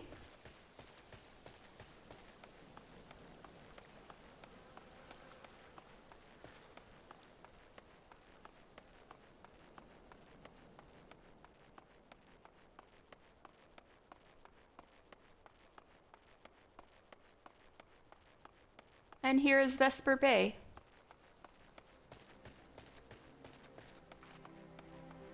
ocean trading port of Thanalan. Yeah, let's get this. Okay. Now, there are some important little pluses here that I'm gonna do. Like Svergheim, hello. I want, oh, there's dying and then glamour. Let's do dying first, why not? Svergheim wants to show you a whole new world of colors. You there, yes, you, the decisively unfashionable adventurer. Oh, you noticed? Gods be good. Never in my life have I seen such an unapologetic focus of function at extreme cost of form. Well, sorry, I just did, equipped what was the... Yeah, the mere sight of you fair makes my eyes bleed. As a lover of all things aesthetically pleasing, I cannot in good conscience allow you to continue roaming the realm in that sorry state. I believe your appearance can yet be salvaged through the use of color. I will teach you how to go about dyeing your outfit, but first I must have a drink. The heat has given me a vicious thirst, and I won't be able to talk for any length of time. Oh, even at night like this? Okay. Be a dear and buy me a bottle of orange juice at the stall by the northern gates, would you?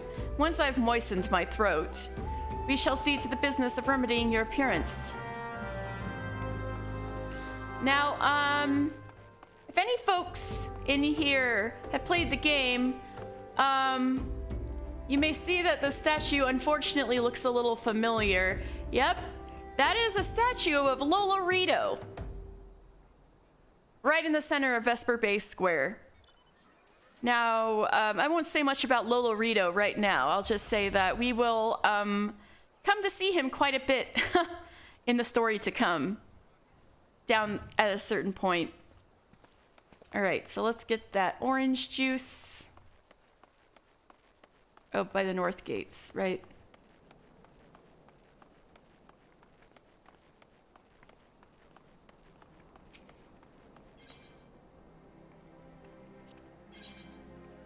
Y'all got orange juice? Yeah. I had to buy it for her? Damn. Okay. I should get some. That'll do it. I'll get some dodo omelet for myself. Okay. Here you go, ma'am. I bought you the orange juice. Now will you teach me how to dye my clothes? Pray tell, have you brought my orange juice? Lest you've forgotten, the merchant who sells it can be found just inside the northern gates.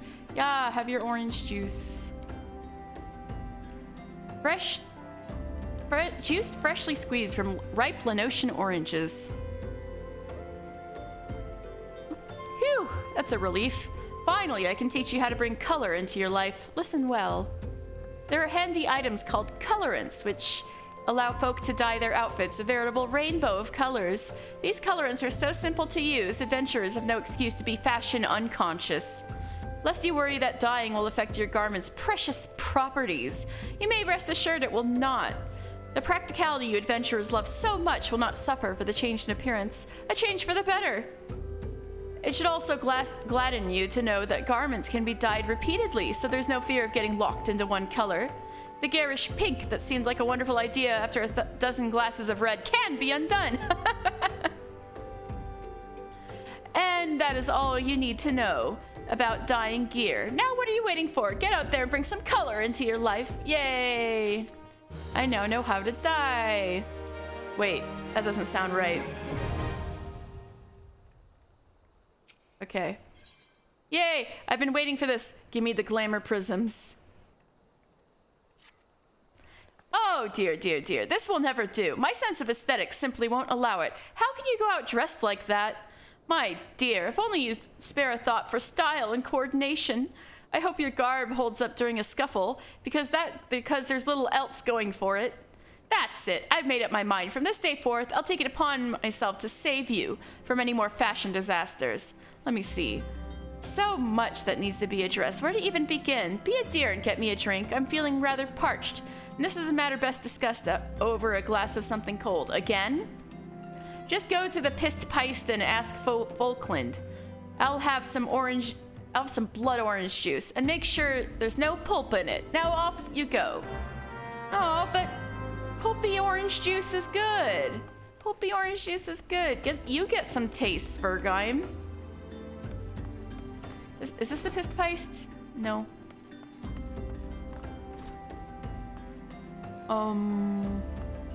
This is it, right? Nope. Oh yeah, yes it is. All right. You look awfully sober. Might be we can fix that. All right, Falkland. Oh, Svergheim sent you, did she? That woman. I've never known someone so lazy. Would it kill her to come and get it herself? Here you are. You shouldn't let her push you around, you know. Give her an ilm and she'll take a malm. I tell you, that stuff doesn't come cheap. The owner would have to pay up my pay before I can afford luxuries like that.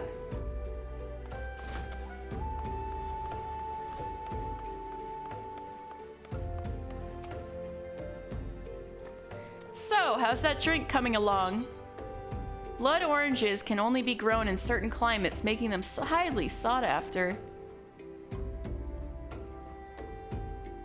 Ooh, delicious! Nothing better on a hot day. Some say I have expensive taste, but life's too short to settle for second best. Of course, this extends to my choice of wardrobe, too. I don't know, your clothes look kind of cheaply made to me, but who am I to judge? Now that I'm feeling refreshed, shall we get started? Do you know, dear, you'd look a lot less drab if you knew how to apply glamours. What's a glamour, you ask? Well, they use a glamour prism as a catalyst to project the image of one item onto another. It's just an illusion, mind, but very convincing. This means the original object stays essentially the same. It just takes on a new appearance, that's all. Remember, if you fancy a change, you don't have to stick with the same glamour. Just apply another one on top, or use the glamour dispeller to return the object to normal. Why sacrifice style for such humdrum trifles as durability or protection from bodily harm? Limitless possibilities for self-expression are just a couple of glamours away. Go ahead, give it a try. And do try to make it quick, dear, for my sake. I'm finding your uninspired attire more and more offensive with each passing moment. Yay, glamour. Yay!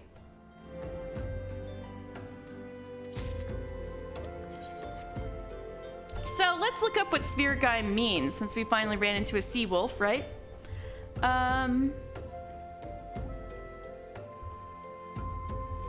Sphere means...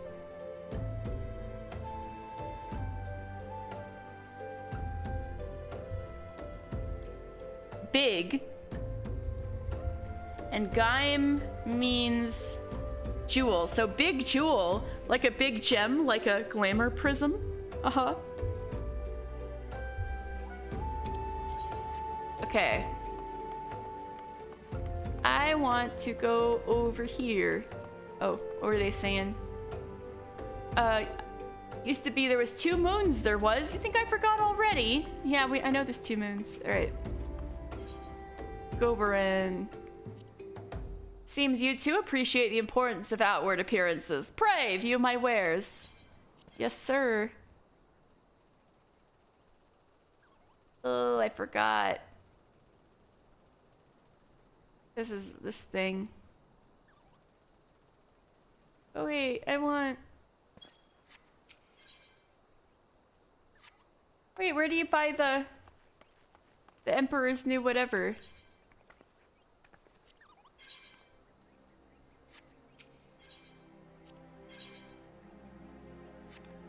I could have sworn it was here. Oh, maybe I need to, maybe that's unlocked with another, yeah, let's see what this quest is called. Absolutely glamorous. Maybe that has something to do with it, I don't know. Anyway, Nedrick Ironheart. This is the first of many of the Ironheart family we're going to meet. Braving new depths. Hail, adventurer! You wear the expression of one who seeks new battlegrounds to hone your burgeoning skills. Do not ask how Nedrick knows, he simply knows. Now tell me, are you perchance familiar with the sunken temple of Karn? I will not hold it against you if you are not. The ruins only surfaced when the calamity split the ground asunder, after all. Any road, it's a popular destination these days for adventurers looking for new frontiers to explore. If you're keen to join them, why not make the journey to southern Thanalan and visit the temple yourself?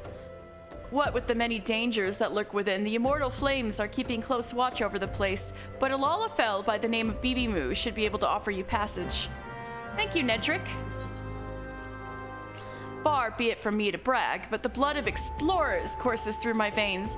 My grandpapa drafted the first comprehensive map of Eorzea, and I've made it my life's work to revise it to reflect the changes brought about by the calamity.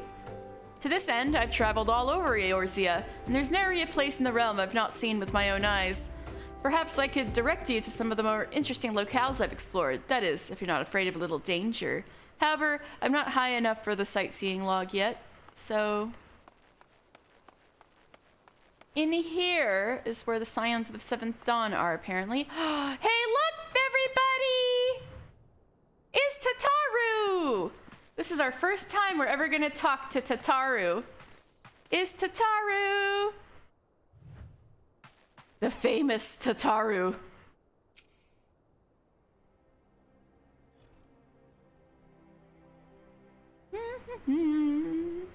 Deep in the desert of my heart, a lonely flower blooms, yearning for the heavens above, to quench my thirst for you. La la la la la, la la la la la. Ah! PewDiePie, hello! Welcome, welcome. Ahem. I would thank you not to sneak up on me like that. Sweet little Tataru. That's certainly a word you could say about her. She's got such a dark side, though. She's got a mind like a steel trap.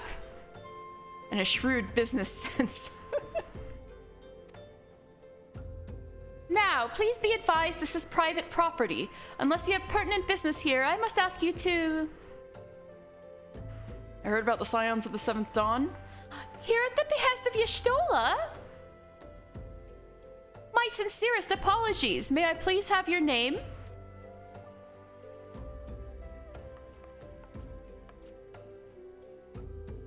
Mr. Final Fantasy. Mr. Final Fantasy. Ah, here you are. Ahem. I bid you welcome to the Waking Sands, headquarters of the Scions of the Seventh Dawn. My name is Tataru, and I look forward to assisting you during your time with us.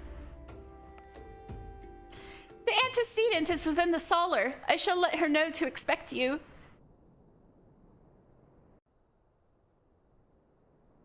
Tataru! The antecedent awaits downstairs within the Solar. You may enter whenever you are ready. All right, let's go! Enter the Waking Sands. Prithee, return to the Waking Sands. We got some Lalafell bodyguards here. So, this one has black hair. This one has orange hair. Yeah, there's not a door up there. I'll go to the side first, just to meet everybody. Oh, well, we've only got 3 people in here right now, it looks like. So there's Arenvald, Owly, and Abatia. Let's talk to Arenvald first. I had a dream unlike any other. I was myself, and then I became something more. When I spoke of it to others, they directed me here. Did you have one too? Owly? That receptionist is something else. Did you perchance notice how small she's written the names on her roll? I couldn't make out a single one, no matter how hard I tried. Sorry, just trying to make idle conversation. This whole affair has me all worked up. I thought for sure it was some sort of scam, that they were rounding up hapless adventurers for some nefarious ends. but now that we've seen the facilities for myself, I confess it looks legitimate. An abatia. The antecedent made me an offer I couldn't refuse, said that if I joined, I'd get to fight against the Primals and the Imperials, both to my heart's content.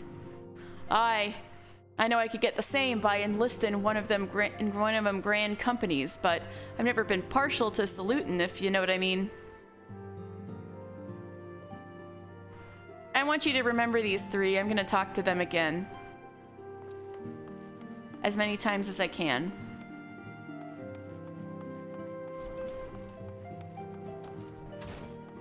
Right, past the Lullafell guards. Here is a Scion of the Seventh Dawn right here. Highlander lady. I take it you are Mr. Final Fantasy.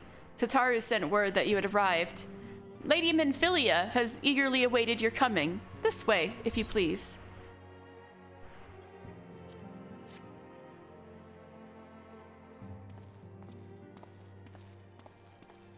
So you're the adventurer of whom I've heard so much.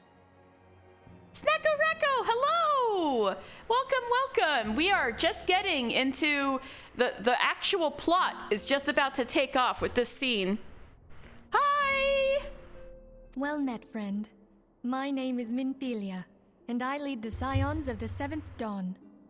I have awaited your coming.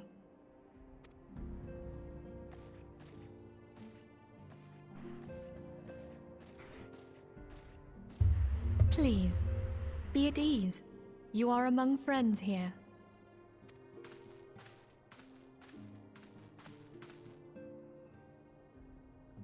Smile at Y'shtola. I know No doubt you. You are right to burst with questions. But have patience. All will be revealed in time. First, let me begin by telling you who we are and what we do. We are the Scions of the Seventh Dawn, an order that transcends political boundaries. Our single objective is the preservation of the future of Eorzea. Among our gravest concerns are the godlike beings known as the Primals. Oh! Snacko-racko, thank you so much for resubscribing. That's so sweet of you. Thank you. Wow. You can cry so hard with this emote. I'm so glad you like it so much. Wow. Oh, it makes me happy to hear that you like it. Thank you. Their existence is a bane upon Eorzea, nay, the world at large, and we have striven to find a lasting solution to the threat they pose. Our order is home to a number of individuals who, like you, possess a rare and special talent. This talent takes various forms, but one holds particular interest for us. Snacko? That's so nice of you. So, thank you. Thank you. You too, for sure.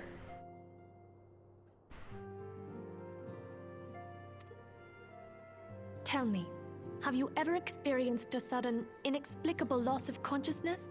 Yeah, I kind of fainted right in front of the Admiral and embarrassed myself gravely. That was a thing. Have you ever had the sensation of being pulled away from reality? Felt as though you were hovering in space? A mind without a body? Yeah, there was like some giant crystal. It was kind of trippy.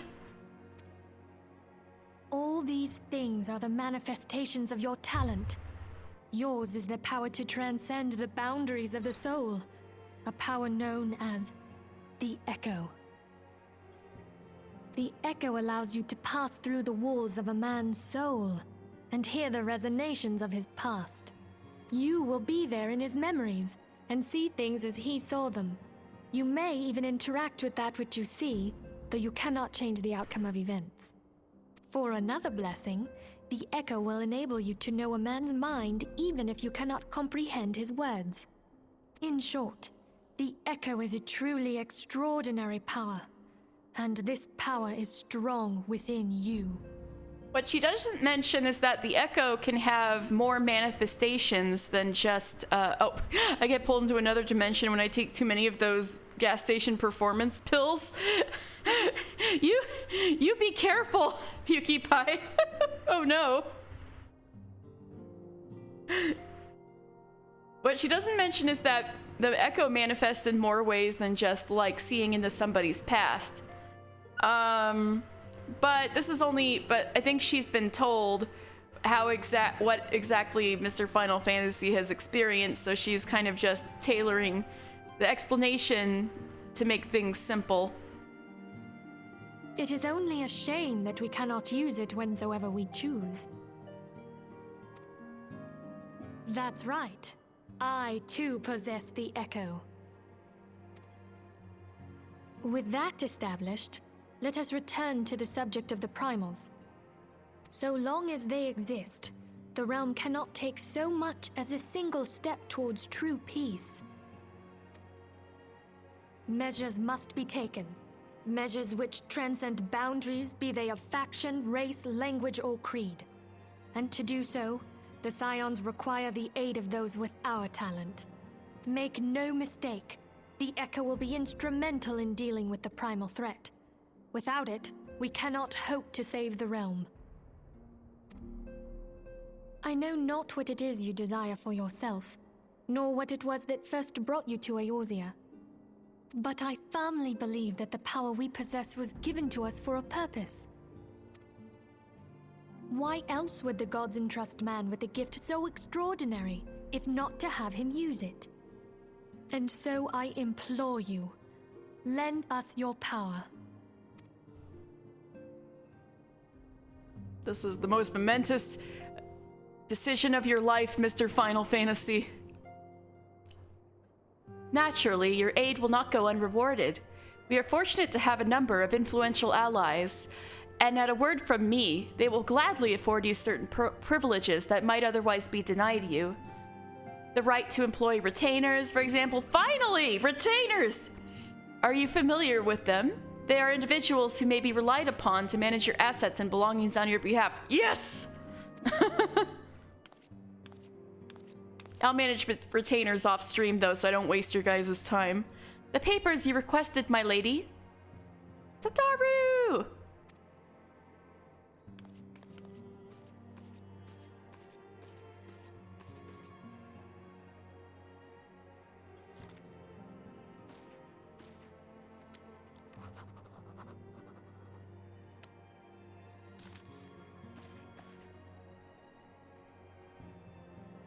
Thank you, Tataru. The pleasure is mine, my lady.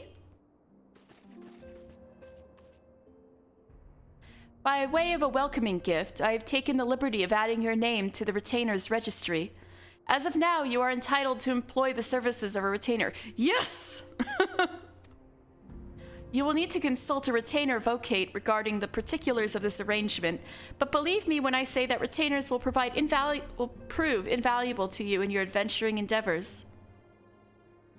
Let this gesture serve as evidence of our commitment to do all in our power to facilitate your personal objectives. In return, we ask that you aid us to the fullest extent of your own talents. A mutually beneficial relationship, I am sure you will agree, and one which serves the greater good besides. Well, that was a veritable lecture, was it not? Forgive me, but it is important that all connected are aware of what is expected of them, of all concerned are aware of what is expected of them. Now you know our purpose and what we can offer you. I invite you to consider joining us. When you come to a decision, you may tell me without fear of censure. In good faith, I shall entrust you with the Order's password, which our members use to reach one another in a field. It is Wild Rose. Pray keep it safe.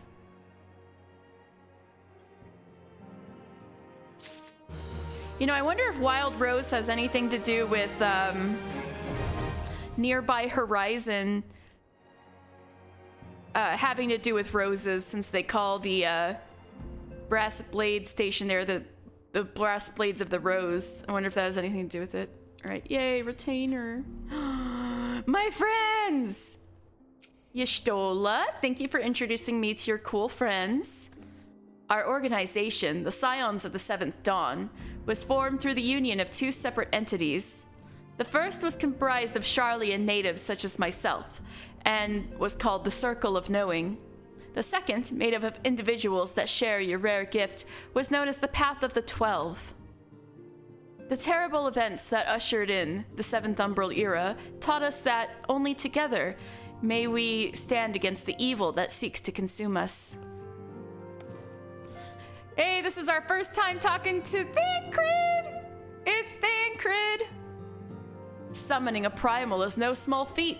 It requires a tremendous concentration of ether, which is why the beast tribes go to such lengths to obtain crystals. Once they manifest in physical form, their unquenchable thirst for ether only grows stronger. They would drink the land dry with nary a thought of the consequences. Considering their fearsome strength, it would be well within their ability to do so. It is for this reason we must do our utmost to oppose them. Papalimo and Ida! Papalimo? While there are others who possess the echo, none are near as strong as you with the power, hence our extremely high expectations of you. Ida. This place is called the Waking Sands, and it's our headquarters. It used to be somewhere else, you know, but then a bunch of things happened and we ended up here instead. Yeah, the previous Waking Sands, I'm pretty sure, was in Old Daw. Yeah. And then they got moved to a secret area. Also, since we started in Limsa Lominsa, we met Y'shtola, but if we had started in Old Daw, Thancred would have been the one introducing us to the Scions of the Seventh Dawn. And meanwhile, when I started my very first account, I started in Gridania, and Ida and Papalimo are basically a set, and they were both the ones who pulled me in on this originally. And here's my favorite character in the game, my baby, Urianger. This is gonna be my first time saying an Urianger line. And also, I'm gonna do my best to translate the words of my mans, okay? So... Seven waning moons see seven suns rise. Divine order roils, fallen corpses writhe. Thus the divine chronicles seek to warn us once more. The meaning of these words now shines clear. They evoke the dire circumstance of this imperiled age. The realm doth shudder and twist, and the dawn lieth cowering neath the stifling blanket of night, and we abide. We await the coming of the unborn era's seed, the light which shall pierce the glowering darkness. So basically, all of that meant that, the Divine Chronicles is a book of prophecy by a prophet known as Messiah Thousand Eyes, and Urianger is basically a student of prophecy. So he's like, wow, there's this prophecy she's doing, this kind of, it kind of reflects the, reflects the troubles of this new age. And even though, like, there's troubles happening everywhere, we await the coming of the seventh astral era. That will be we await that which will be the light piercing the darkness. So by that he means so umbral eras and astral eras. Umbral eras take place immediately after a calamity, and are a time of like bad stuff because it's usually called dark times because people are picking up the pieces after this massive calamity. And the 7th one we experienced 5 years ago. So the astral eras are the golden ages that that come after umbral eras, and we are still in the umbral era, so the astral era hasn't been declared yet. And Hecatoncheires is saying,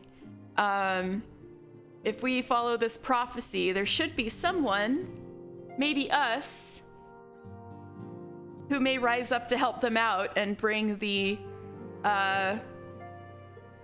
and bring us to a new astral age. That's the Hecatoncheires translation. Anyway, yeah, Minfilia, I'll come with. We Scions have but one objective: to safeguard the future of Eorzea. Among our gravest concerns are the godlike beings known as primals. Long have we striven to find a lasting solution to the threat they pose. I know not what it is you desire for yourself, nor what was it that first brought you to Eorzea, but I firmly believe that the power we possess was given to us for a purpose. Pray consider this when you give me your answer, Mr.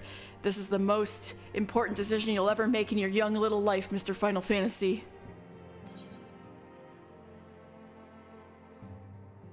I will go whither the wild rose blooms.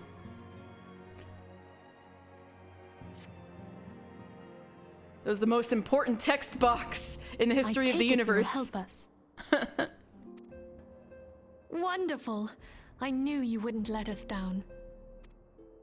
But come, I would introduce you to your friends in the Order. Yay! My friends! Tell me, does the name Sharlayan ring any bells? It does to me, but it wouldn't to anyone who, well, maybe. I know what Sharlayan is. It used to be one of Eorzea's 6 city-states, and was situated in the northwest of Aldenard. She's talking about the colony. The Sharlayans were the keepers of wisdom, both old and new. Their mastery over magic and ether was unsurpassed, and even the Garleans knew to fear them. Among their number, there were a noble few who devoted their lives to safeguarding the future of Eorzea. So the part of Sharlayan that was in the northwest of the continent, we're on Aldenard,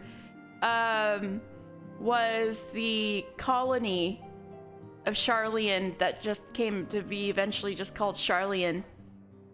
But the actual old motherland is an archipelago out in the ocean, even further northwest.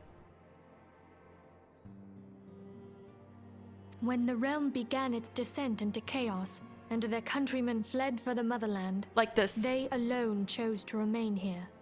These noble men and women were called the Archons. Well, I guess. Those same brave souls stand before you now. The fact that they're all Archons doesn't mean they're the only Archons. The masked woman is Ida, and beside her is Popalimo. The two are charged with surveying the Twelveswood. So you see how they have the tattoos on their necks? That's the mark of the Archon.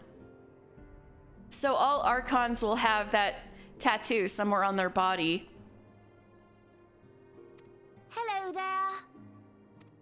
Welcome. No, somebody needs to link the the welcome video. Oh no, I should have prepared it. Where's the welcome video? Where is it? Where is it?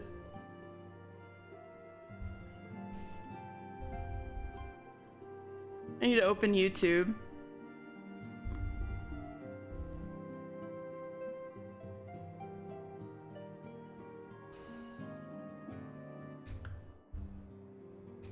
Welcome to the monk one.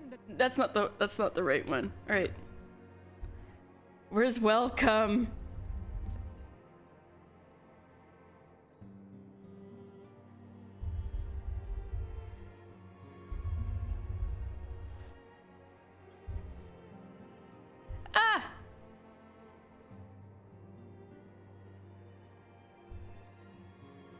Is this it? Welcome. No! It's funnier when it's Balzar's wall. No, I can't find the Balzar's wall one. Oh, if Cece was here, she would be linking it in the chat right now. Sorry, there's just a meme with this line. Oh, I'll have to get it from her some other time. Maybe I can find it on Discord. Here we go.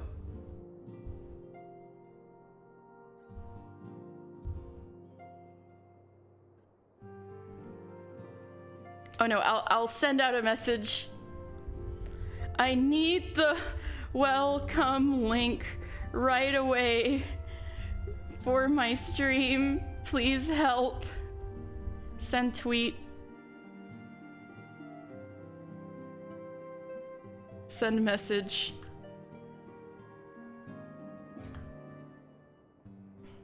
Oh my god. Oh, I should have told my FC that I was streaming too. I'll link it right now. Welcome is too important. I need to I need to put this on pause.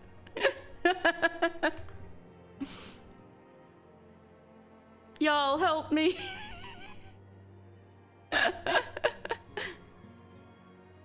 The one with Keanu?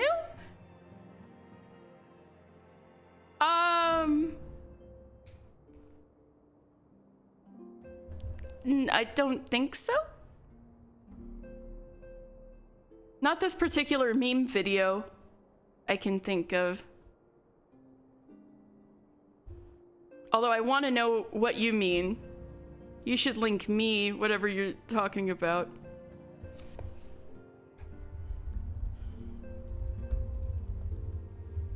Okay.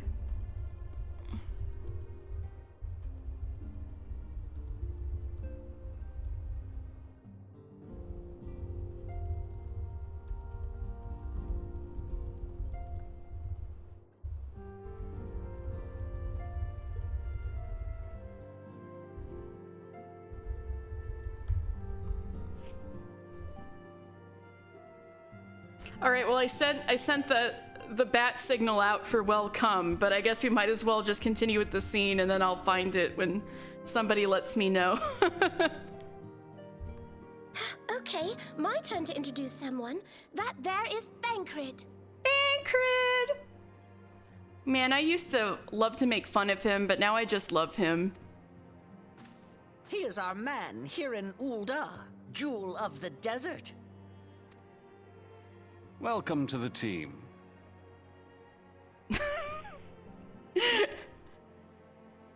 I'm not used to a Realm Reborn Thancred voice. If I may, the lovely maiden beside me is named Y'shtola.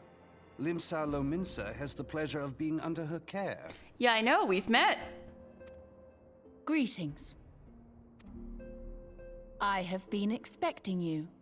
Aww. Last but not least is Urianger, who presides over all affairs within these halls. Pray seek him out whenever you have questions. My baby! Dawn may banish even the darkest night. The words of a dear friend. I am glad of our meeting. Oh, Minfilia had to glare at him to be like, talk like a normal person, please. Poor Urianger. Also, I'm pretty sure he was quoting Louis Soir.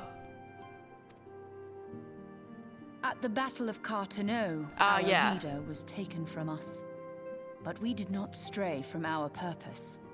Yeah, they brought that up because Louis Soir was the one who said dawn may banish the darkest night. We sought out Minfilia and others with her talent, and together established the Scions of the Seventh Dawn.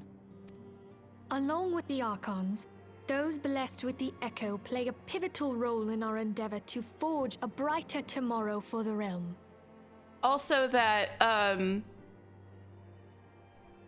that broken staff displayed on the wall behind Minfilia's desk is, Louis Sua's staff that was found, the only trace of him that was found afterwards.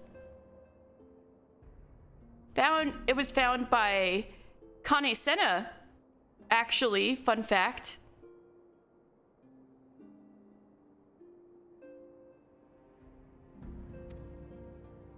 Oh, I should also introduce you to Tataru, our clerk. She ensures that everything runs smoothly. Pleased to make your acquaintance. In time, I hope you will come to think of us as family. Thank you for sending it to the meme zone, PewDiePie. I'll watch it later. But without further ado, I would assign you your first task. Urianger, have the documents arrived from the students of Baldessian?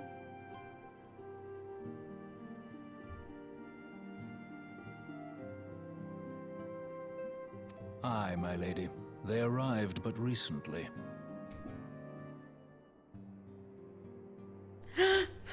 Oh, thank you. Oh, my friend pulled in for me.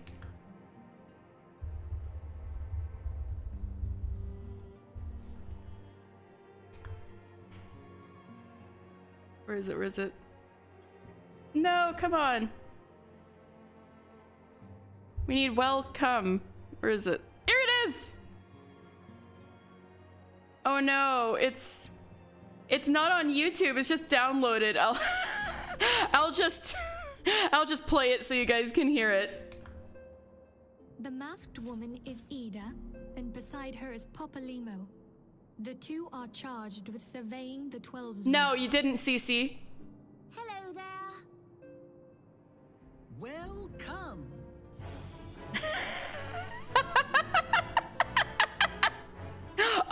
Oh, Cece, can you link the tweet in the chat, please? So other people can watch the fucking classic. It's funnier when you see the images.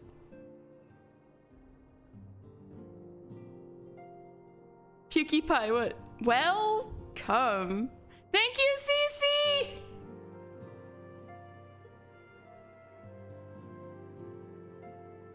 Yeah, don't worry, Cece, we're good. I'm just gonna watch it again on the tweet.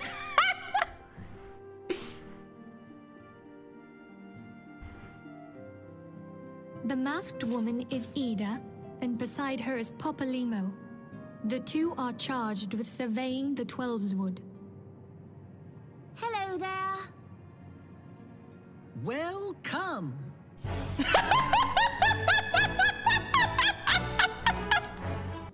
It's so much funnier when you. Okay, I deserve that. Oh, you have. Oh, hello, Rowan.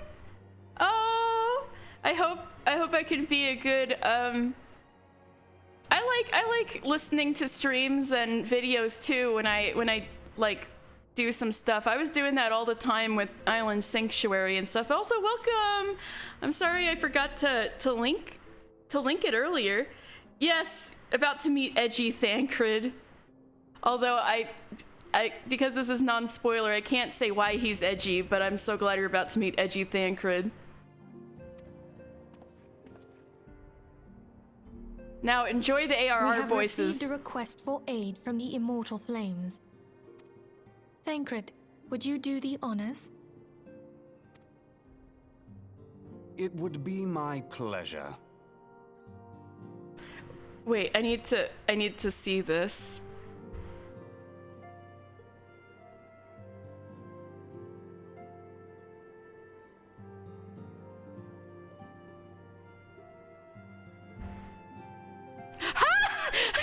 Yes! You're coming.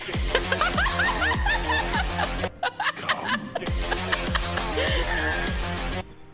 to the current of life. They who dwell aloft have spoken. must echo in This one, you're right. soul. Ruination is come.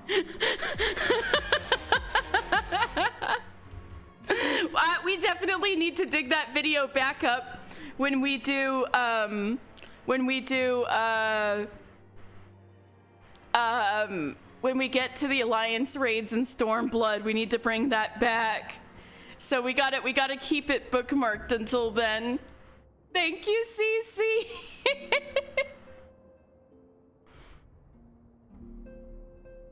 Some days ago, a crystal caravan registered to Amagina and Sons mineral concern was waylaid and divested of its cargo.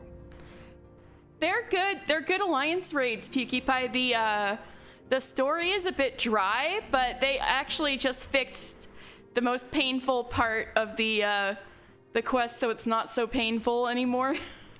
So now's the best time to unlock it. And also, if you want to get into Bozia, you know, or otherwise known as Bozja a lot, I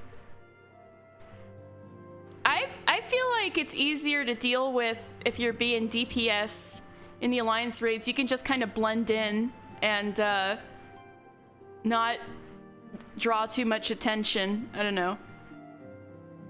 But that's fair. But if you want to do Bozia content, all of that's locked behind the Stormblood raids, Alliance raids. So you would need to complete that anyway if you wanted to do Bozia. What? I never glare at the black mages. I'm just worried about them sometimes because of all the AoEs, but I'm not glaring at them. If I was in your alliance, I would not glare at you. Yeah. But there is more. Within a bell of the robbery, several people were reported missing from the shantytown outside the city. That's right. That's right. In Orban Monastery, the third one, you get to show hole to resolve Mustadio's mechanic. I love doing math wrong. I finally figured out math ever since enough people screamed in the chat, like, 1 is not a prime number, enough for me to not mess up the math anymore. I'm a genius. All of those D's I got in math in high school mean nothing now because I can do that fight appropriately.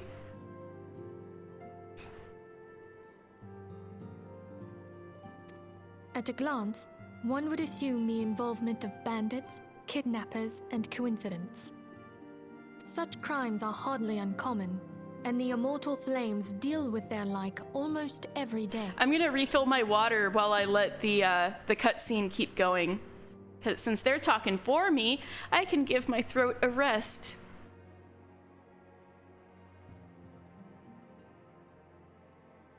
Oh, same. No, I don't know why 1 isn't a prime number. I'm just going with the assumption that it isn't because it lets me resolve the mechanic. Oops. However, this time we have reason to believe that a primal is involved. Aye. The evidence left behind implicates the Emoja, who are known worshippers of Ifrit. If we then consider the objects that were taken, there is no room left for doubt. The crimes were committed in the name of a primal. That you may better understand the nature of our struggle with the primals, I would have you play the leading role in this investigation. You have my thanks. If there is aught you wish to know, I recommend you speak with Thancred. He is well versed in the affairs of Ul'dah. Ever at your service, dear fellow.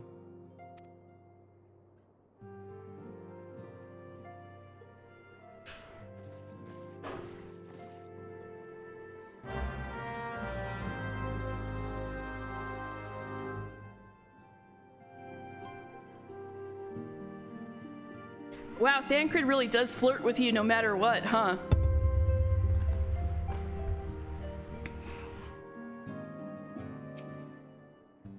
Through this first mission, you will come to understand the nature of our struggle with the primals. The realm may appear well on its way to recovery, but reality paints a far bleaker picture. The truth is out there, mister. like X-Files, the truth is out there, I believe. And I would have you discover it for yourself.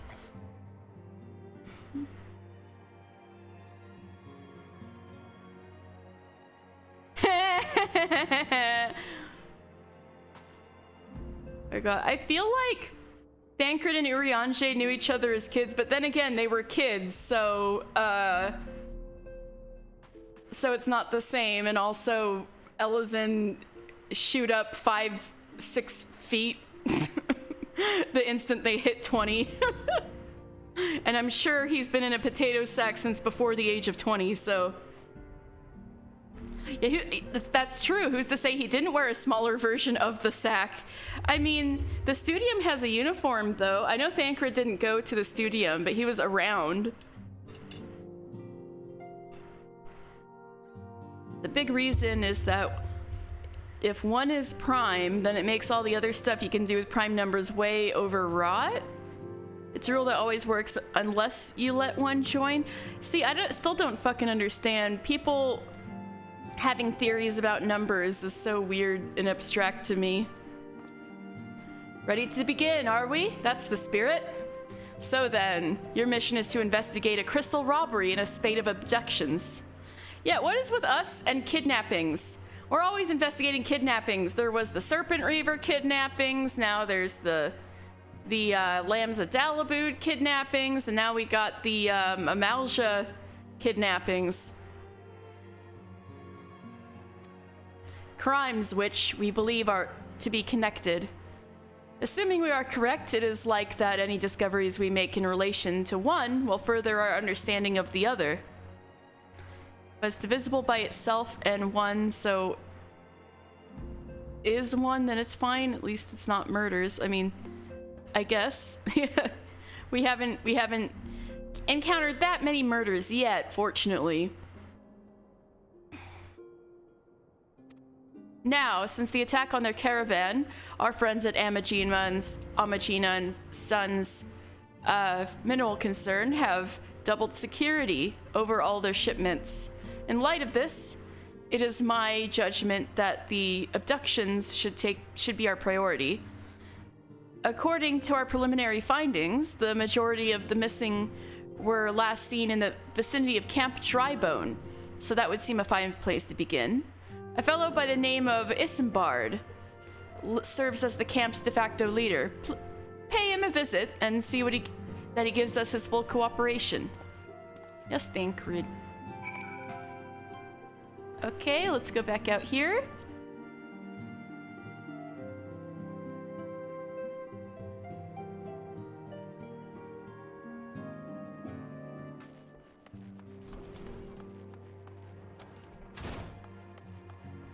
Y'shtola! Leaning against the wall all coolly. Our organization, the Scions of the Seventh Dawn, was formed through the union of two separate entities. The first was comprised of Charlian natives such as myself, and was called the Circle of Knowing. The second, made up of individuals that share your rare gift, was known as the Path of the 12. The terrible events that ushered in the Seventh Umbral Era taught us that only together may we stand against the evil that seeks to consume us. So there will be chances in the future.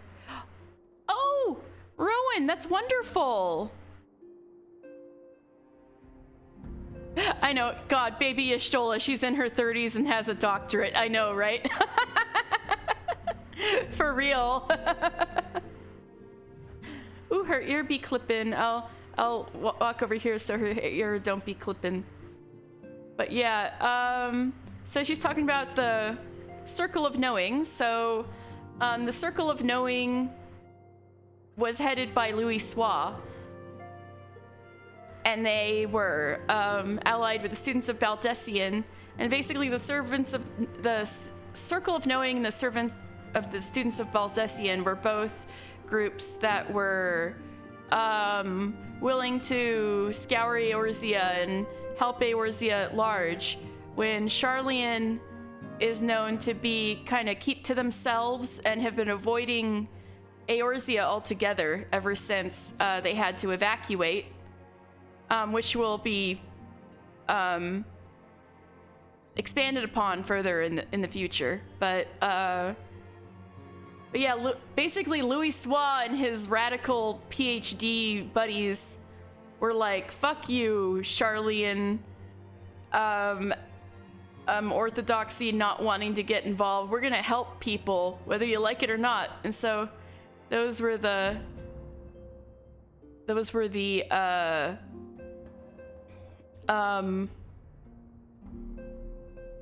I think the reason she looks physically younger is mostly her outfit. But also, you know, a lot happens to her for sure.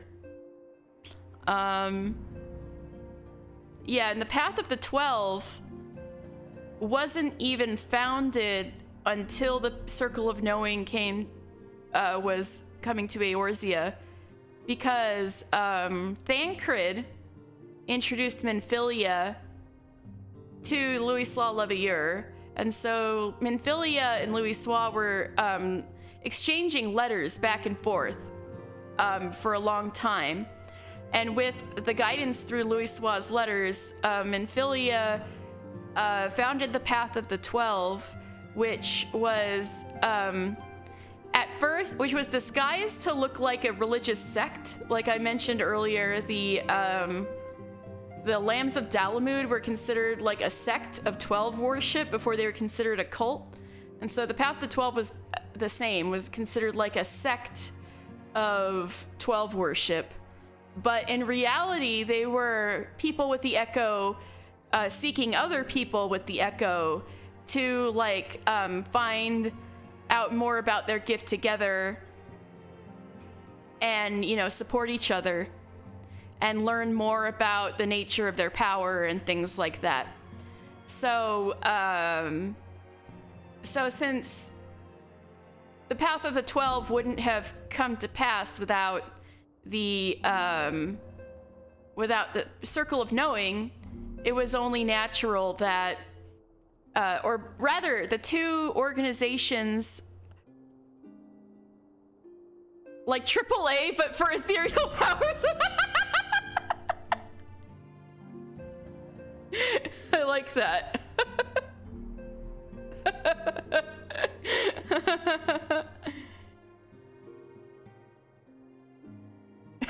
You tried. I read it as ethereal. It's okay. But so rather, the Circle of Knowing and the Path of 12 were connected by Louis Sois. That was the connection between the two organizations. So after Louis Sois' death, about 6 months after the end of the Calamity, the Circle and the Path had a joint meeting that was kind of like, well, what the fuck do we do now? And so that's when they decided at the meeting to follow Louis Sois' wishes, which were actually disclosed to Minfilia at the end. Louis Sois met Minfilia only once, but they had been writing to each other for years and, you know, already knew each other very well. They only met once shortly before the Calamity, and he entrusted his final wishes to Minfilia. And so it was then that they decided to follow his wishes and work together. And so they formed the Scions of the Seventh Dawn only about 6 months after the Calamity. So this organization is only about 4.5 years old. But yeah, anyway, let me go in here. So, yay, all the buddies are here now. Hey, Brent, I know you. Or wait, no, I don't know you. I know someone who looks like you. Don't mind me, lad. I'm just here to deliver a shipment. Now, where should I tell him to put it? I know one of your brothers. He was on a ship with me. All right, so let's see, where's Scions?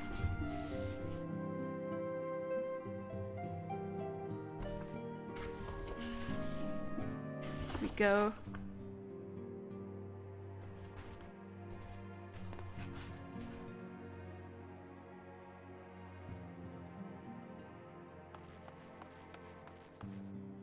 Hey, my babies!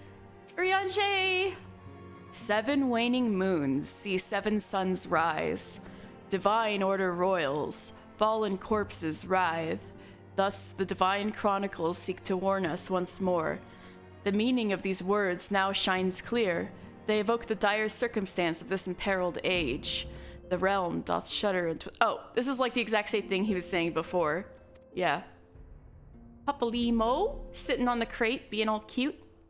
While there are others who possess the echo, none are near as strong as you with the power, hence our extremely high expectations of you.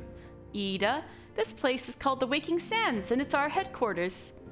It used to be somewhere else, you know, but then a bunch of things happened and we ended up here in oh wait, she said that before too. Una Tayun. I think Una Tayun was in 1.0, right? Why don't any of those blokes know who I am? I swear I was one of them Scions of the Seventh Dawn. Only we didn't have such a fancy name back then, and the headquarters was in a far more convenient location. Yeah, she must have been, I think, with the Path of the 12? And she must have been talking about when the headquarters was in Ul'dah. Waking Sands used to be in Ul'dah, right? At least I think it was, or is me mind playing tricks on me? God, what's wrong with me? Why can't I remember it more clearly? Is Una Tayun on here? No. Yes, she is. All right. Formerly of the Path of the 12, so I got that right. Una was once part of a crew that included the pugilist Percivan and the archer Satsflo. Following the calamity, the Keeper of the Moon briefly lost her memory, but was quick to recover. Keeper of the Moon being the Smikote right here. Oh yeah. So she lost her memory after the calamity, but she's like trying to find her way back with the people she used to know and stuff. And we talked to these 3 earlier are involved. They say that those of us who dream are chosen, who've seen the dream are chosen, that we have within us the seed of greatness, that we could be heroes. Even me, an Alamegan half-breed, cast out when his mother could no longer stand the sight of him.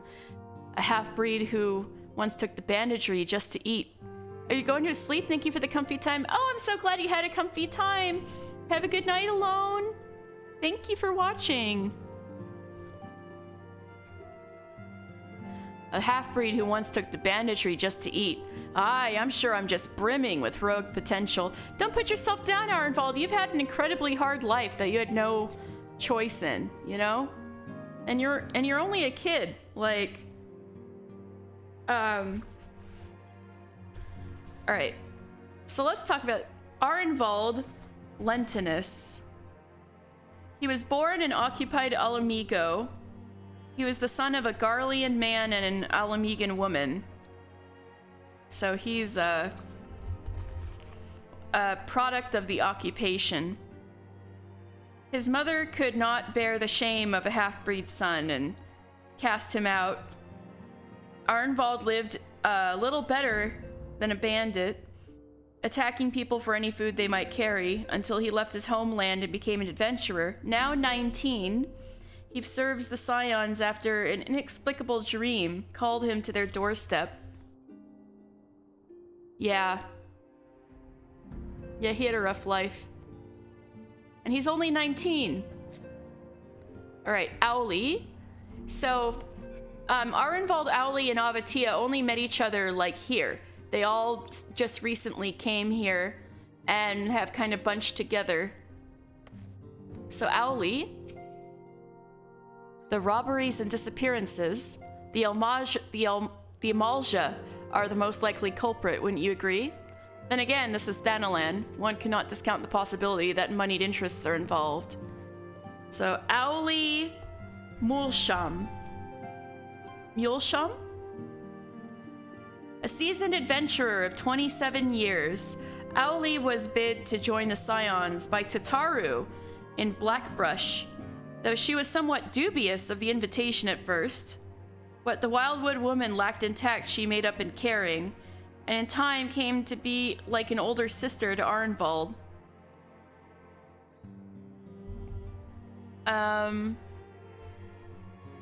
So in 1.0 there were like some default looks for all of the races. Like obviously this is the default look that Mr. Final Fantasy has, is for male Midlander here. Auli is identical to the original female Elizin default. And I won't say any more because of spoilers, but I want you guys to remember Auli. And then the third of this little friend group is Abatia. So this boy has Garlean blood in him. Can't say I'm surprised. Everyone knows what happens when a city is sacked, even if bards choose to omit that part. But Arenvald shouldn't be pitied. Boys like him have a clean slate, an opportunity to write their own story, free of the ties that bind the common man. So Abatia, a seeker of the sun, Abatia was an adventurer of such great renown that each of the grand companies made entreaties to have him join their ranks. However, he accepted Minfilia's overtures because he was drawn to the freedom the Scions offered. Yeah. Also, he's 35. So he's the oldest of the three. Arenvald's the baby, and Auli's in the middle. So they must be, yeah, like they kind of become Arenvald's big sister and big brother. Even though I'm pretty sure Arenvald's the tallest, he's like the baby of the group. Well, I guess Auli could be taller than him, I'm not quite sure. Anyway. You got some other people crawling around here. This guy cleaning up, I guess. Anyway. That's good for now.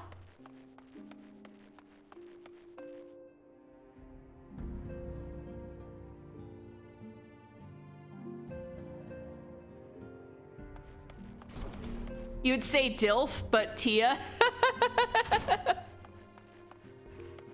Yeah, he's not a dad that he knows of anyway.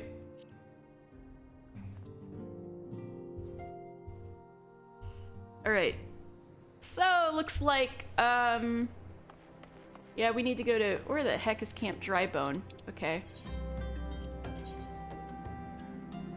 So we need to go to Eastern Thanalan. We haven't even been to Central Thanalan. Well, getting to Central Thanalan, we could just go like this. Go out this way. I'll probably teleport to Horizon. Okay. Yeah, I'll go ahead and teleport to Horizon.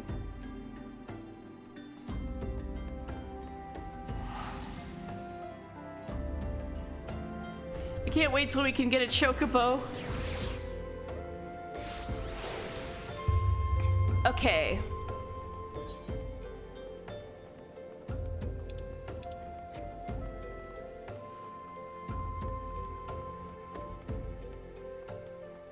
So we're moving on our own 2 feet. We're running.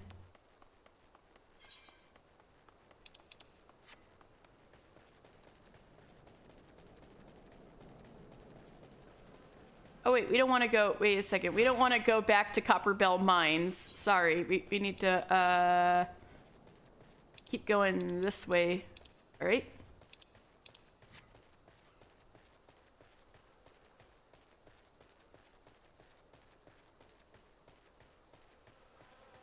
Oh, there's like a pond here. I gotta go up on the bridge. They're scared of me. They're not aggroing me because they're scared of me. I'm level 34 already. Yeah.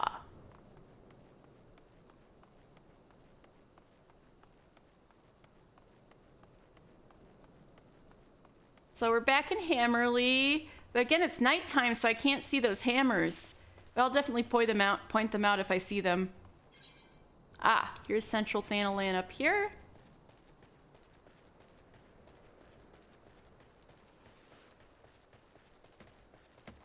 Nononzo.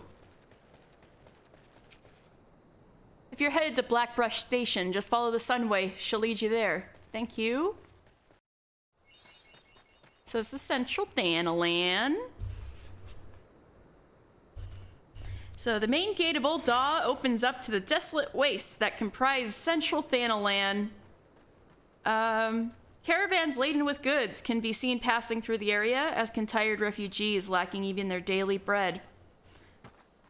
This is a place that strikes a stark contrast between those who have not and those who want for naught.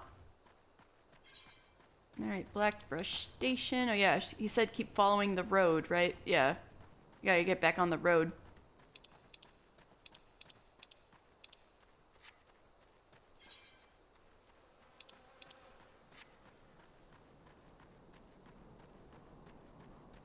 Wait, that's not the road. Well, I guess this will lead me to Blackbrush Station anyway. I'll just walk along the tracks.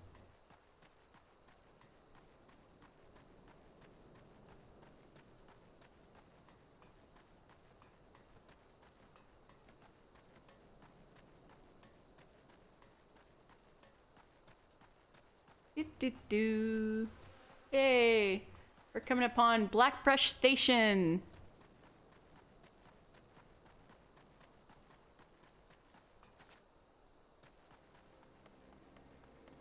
All right, time to get this.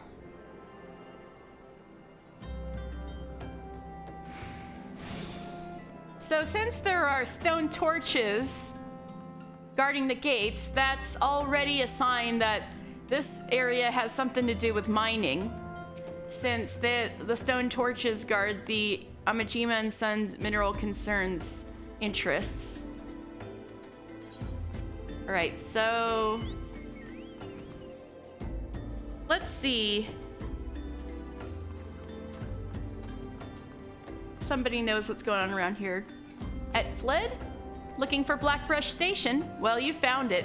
This is where wagon loads of ore from the Nanawa mines end up. See? It does have to do with mining. The raw materials are refined inside. With the furnace blazing away in there, the air becomes Oh, thank you, Chisen! Welcome, Chisen. Thank you. Ah! I needed that hydrate. Thank you. The air becomes so stiflingly hot. I much prefer to wait on the shipments out here. Hello, Chisen. How are you? Ethel gift. Keep an eye on the tracks, on these tracks, and sooner or later you'll see one of them Magitech contraptions hauling a train of ore-filled wagons. Do we got problems with thugs and thieves making off with the shipments? Not while the stone torches are on the job. Wherein?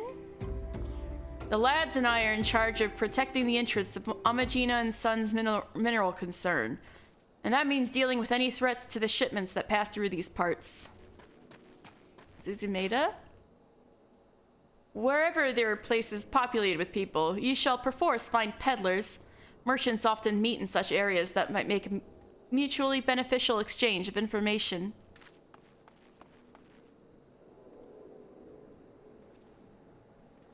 I wonder if Etfled and Elured are related.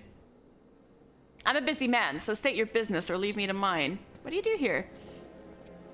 I oversee all operations here at Blackbrush Station. Have been doing so since it was constructed. Shipments of ore arrive daily, and we have to unload and sort it all for the furnaces. It takes a strong back and sure hands. I should know. I used to be a smelter myself, until the calamity crippled my arm and put an end to that. What's the purpose of the station? We extract metal from ore, bronze, silver, mithril. You name it, we smelt it. See all that smoke? It comes from our furnaces. Well, we can't see the smoke very well from at nighttime, but we keep them burning day and night with a steady supply of fire crystals.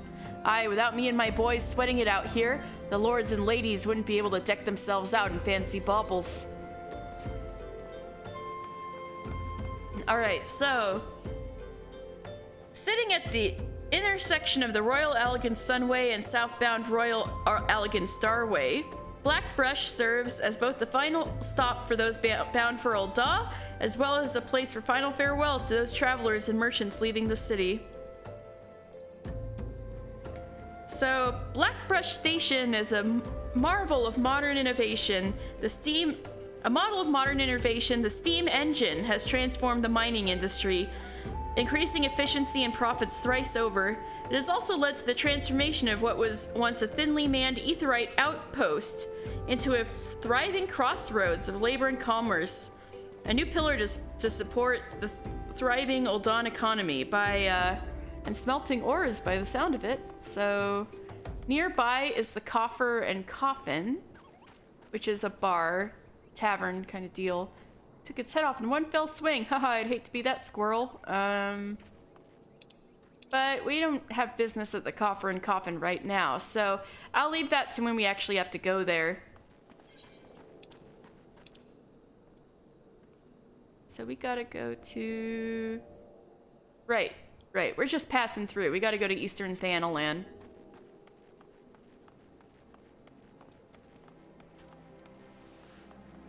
Right, so we're leaving Blackbrush Station behind.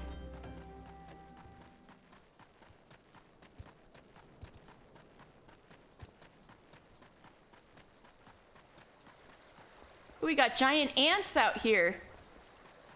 The Clutch. So the Clutch is a high-walled valley that stretches out to the east of Blackbrush beyond Soot Creek. That must be the water we just... That must be the river we just crossed over must have been Soot Creek. Ooh, goodness. As the Calamity has closed off most other routes east, one seeking quick passage to Gridania is forced to traverse this narrow gulch, lest he add several days to his journey by detouring north through Mordona or south through the Sargali Desert. And, how the hell do we get through here?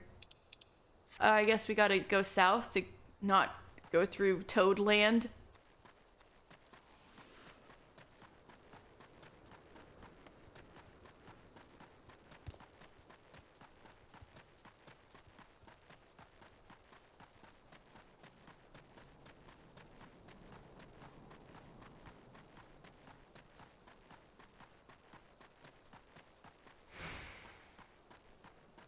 That's a big ass toad. You guys see that? That's a fate for sure. Oh, the fate just ended. They killed it, I guess. Ha. Nice jog with these glowing plants and ants everywhere.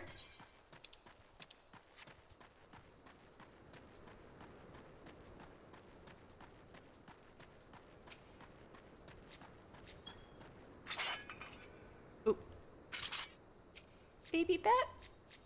My little bat friend? Baby bat.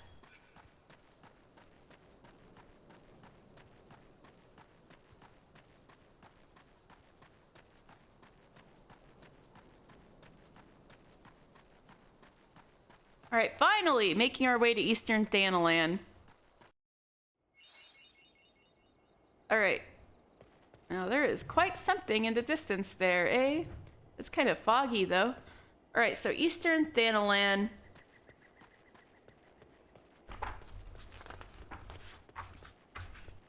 Eastern Thanalan borders the Black Shroud and is divided north from south by the Ugram River. From the many dead buried in the Church of St. Adama Landama's Lichyard to the towering formations of corrupted crystal, which is that in the distance, One is ever reminded of the Seventh Umbral Calamity's devastation in this region. Yeah. I mean, with a name like Camp Drybone, that can't be too good, right?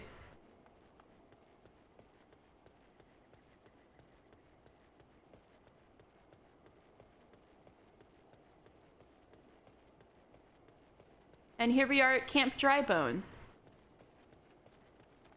So situated along the Royal Allegan Sunway, collecting Ul'dah with Gridania, Camp Drybone sits perilously close to Amalja territory. As such, it is home to a great host of immortal flames who are ever on alert for Amalja attacks.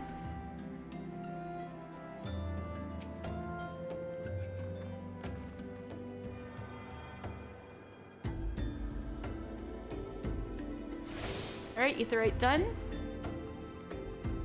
Let's talk to Isambard. This is the guy Thancred wanted us to talk to.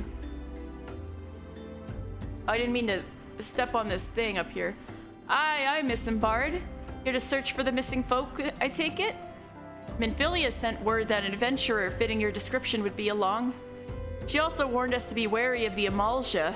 Seems we know who the culprits are at the very least. Now, I bear no official title at this camp, but people have come to look for me for leadership. You have my word that I'll do all I can to see the victims safely returned.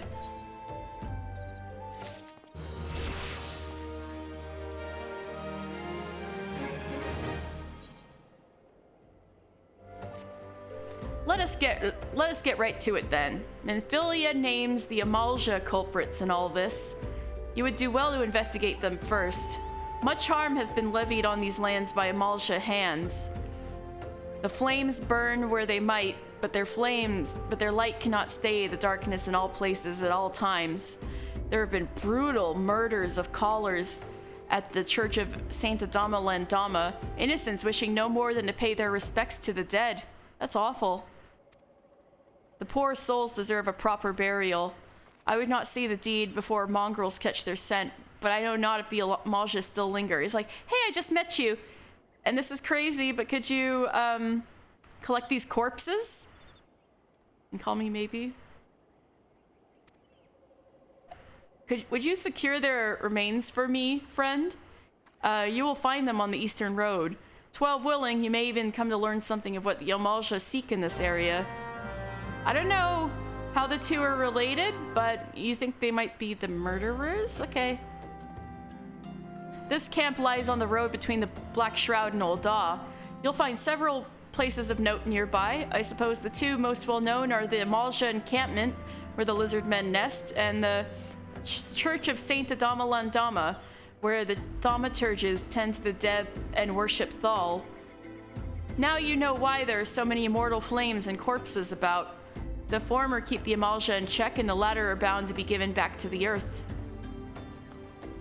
So I gotta go collect dead bodies. Great.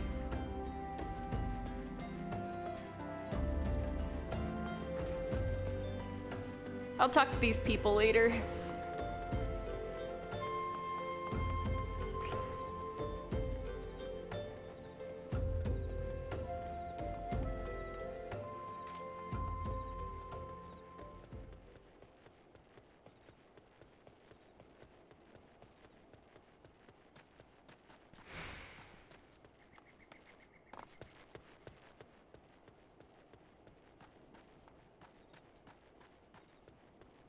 Ooh, there's some trouble happening over there. Upturned wagon and ew, ripe corpses. Uh-oh. So these are Amalja. This is our first time running into some.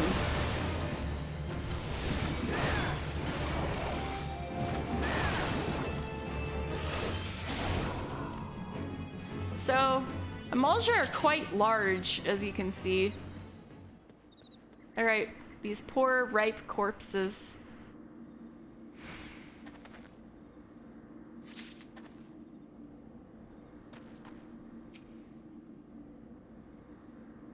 This thaumaturge is dead.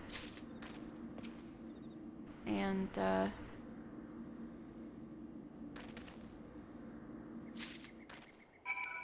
right. I don't know how I'm carrying 3 bodies, but I am.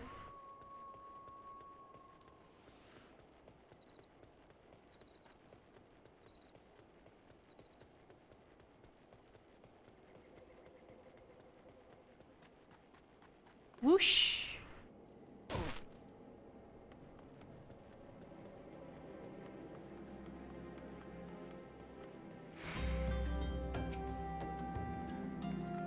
It's good to see you returned. Were you able to secure the remains of our fallen?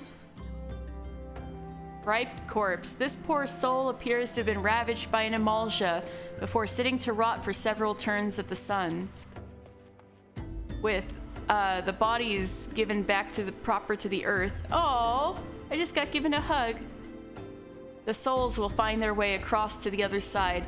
You've done a noble deed this day. I thank you.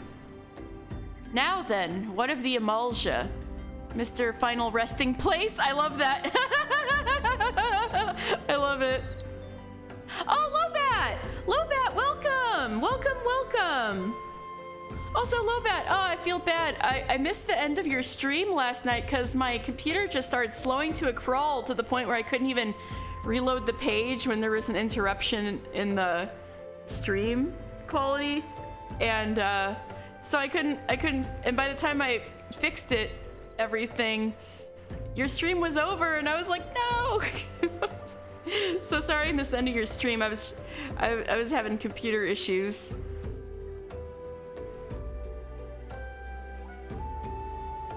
Oh, thank you! Now then, what of the emulsia? Did you see any? Surely such massive monstrosities as they cannot conceal their presence, much less take their quarry unawares.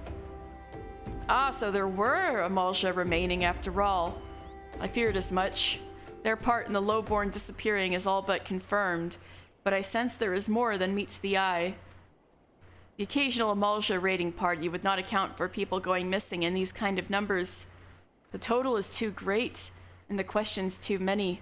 It would not surprise me in the least to learn of another hand in this. But whose?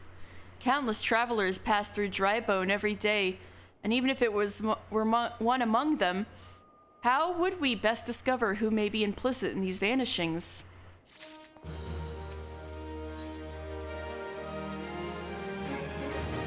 What say we turn an eye to the common folk themselves? It may be among them that we find the reasons for these vanishings. 12 forbid it be so. Ooh, yay! Absolutely! You could have time to unwind. As you could probably tell, we got through Tamtara and Copper Bell today, but that's about it, really. We just met the Scions, and we're encroaching upon the Ifrit part of the story. But yeah, you had a busy day, absolutely. Take your time and unwind. There's a merchant by the name of Ungust who was born here in Drybone and grew up in the Golden Bazaar. Rough character, but he knows the people here better than anyone else. I'd wager he's at the inn, quaffing away the day's earnings. Here, I'll write a note for you to show him, else he's not like to speak to you. Right, I read that, okay.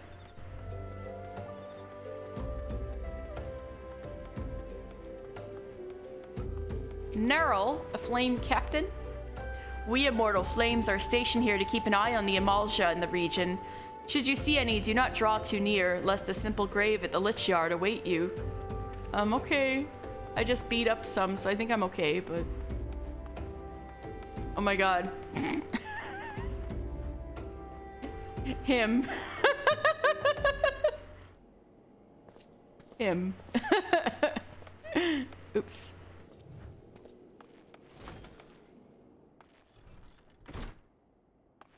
Edelstan. The emulsia worship Ifrit, a vile being they proclaim to be the lord of the inferno. Halatali soon. Look at that flick of the wrist. Yeah. They say whosoever looks upon him must choose one of two fates, to follow him for life or be burned to ash. Not much of a choice if you asked me. Wait, I know you! You're that bitch! Well, gods be damned, you're that bloody adventurer who threatened me back in Old Daw. What in the seven hells do you want with me now? Dear friend, missing people, please help. Yours Isambard. Folk around here as wary as they come. Yeah, I want this guy's lunch money so bad.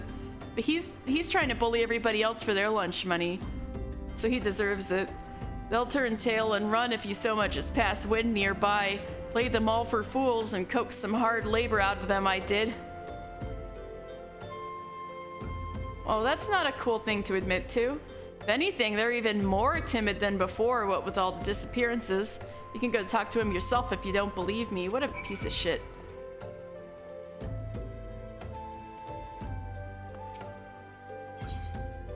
Ooh, food. I've got some food.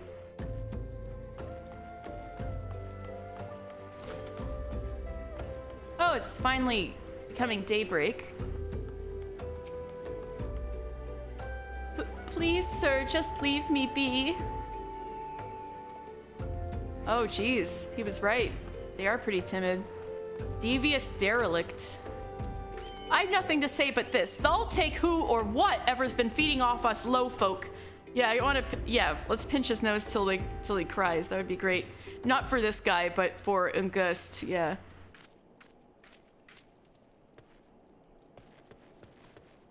Petrified pauper. Oh, what do you want from me? I don't know anything. I swear. Please don't kill me. Devious little Lalafell.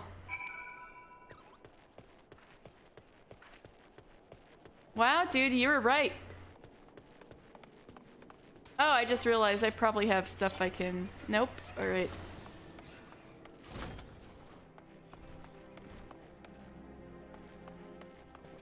Oops, wrong way. Did I go in the wrong door? No. Yes. Who let you in here? Out now. Sorry. All right, all right, all right. You're not gonna say that when I become an immortal flame, okay? I went in the wrong door.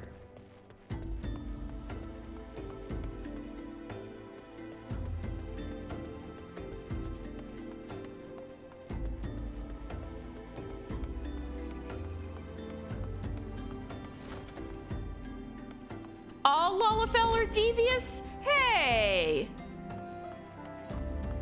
There's some nice Lalafell. Like, what about Pippin? He's not devious.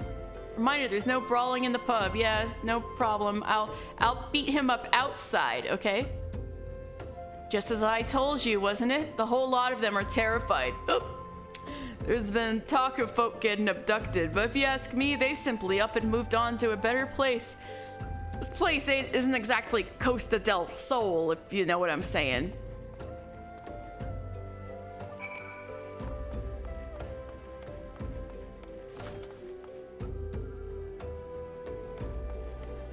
Pippin is a good Tato, true. Hey, Lopat, I'm also a Lalafell on my main. A non-devious one. Isambard. Welcome back, mister. Have you learned aught of import? Yes, I am. I see. I should have expected as much from Ungust. Gokigo is devious.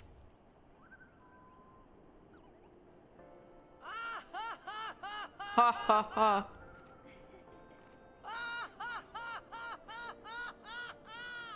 Me when I learned about Gogigo.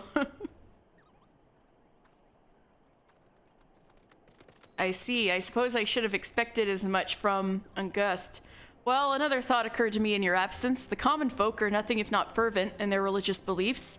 Perhaps if they speak freely to their gods, then the clergy may know something of use. Okay.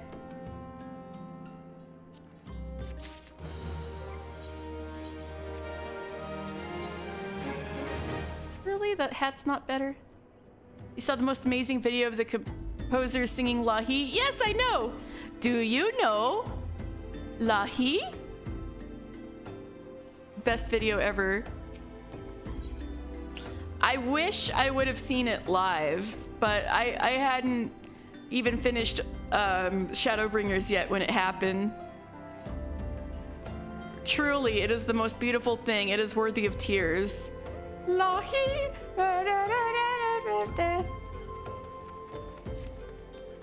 If we would know what the common folk speak of to their gods, we've no better place to ask than the Church of Saint Adama Landama. It's a small, humble church found to the northwest of here. Sokin is a treasure. He is the best. So pure-hearted. And so long as you're headed there, might I ask you to deliver this embalmed corpse? You keep having me drag around dead bodies. Is that just how it's like here? We need to contact Japan and have him declared a living national treasure. Might ask you to deliver this embalmed corpse. A morbid request grants you, but it must be borne to burial. I trust none more than you to see it done. Lahi.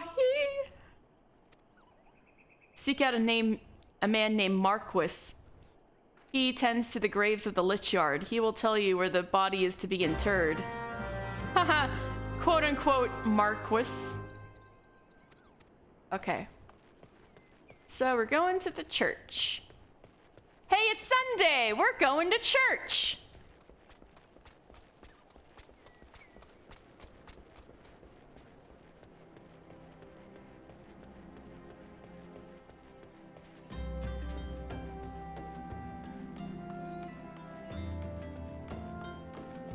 So this is the Lich Yard.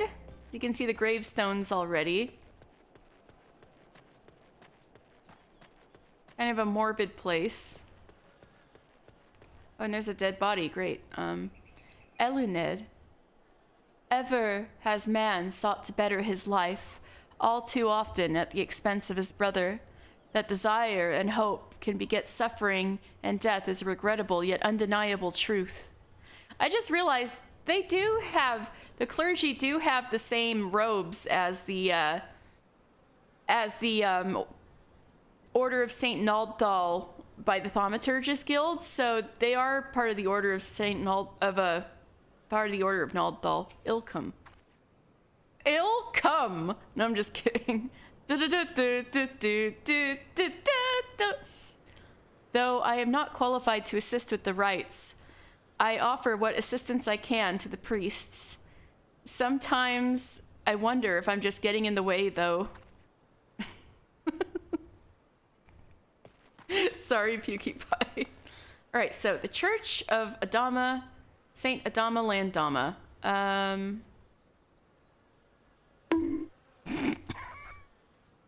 I deserve that.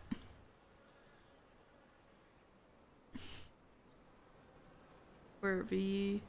Right. The Church of Saint Adama Landama is named for a wealthy man who, though through unequaled philanthropy, achieved sainthood in the eyes of Naldthal. Indeed, the tale of how he saved his town, using naught but his wrists, but his wits and his wealth, is told realm-wide in the legend of Saint Adama Landama's Creel.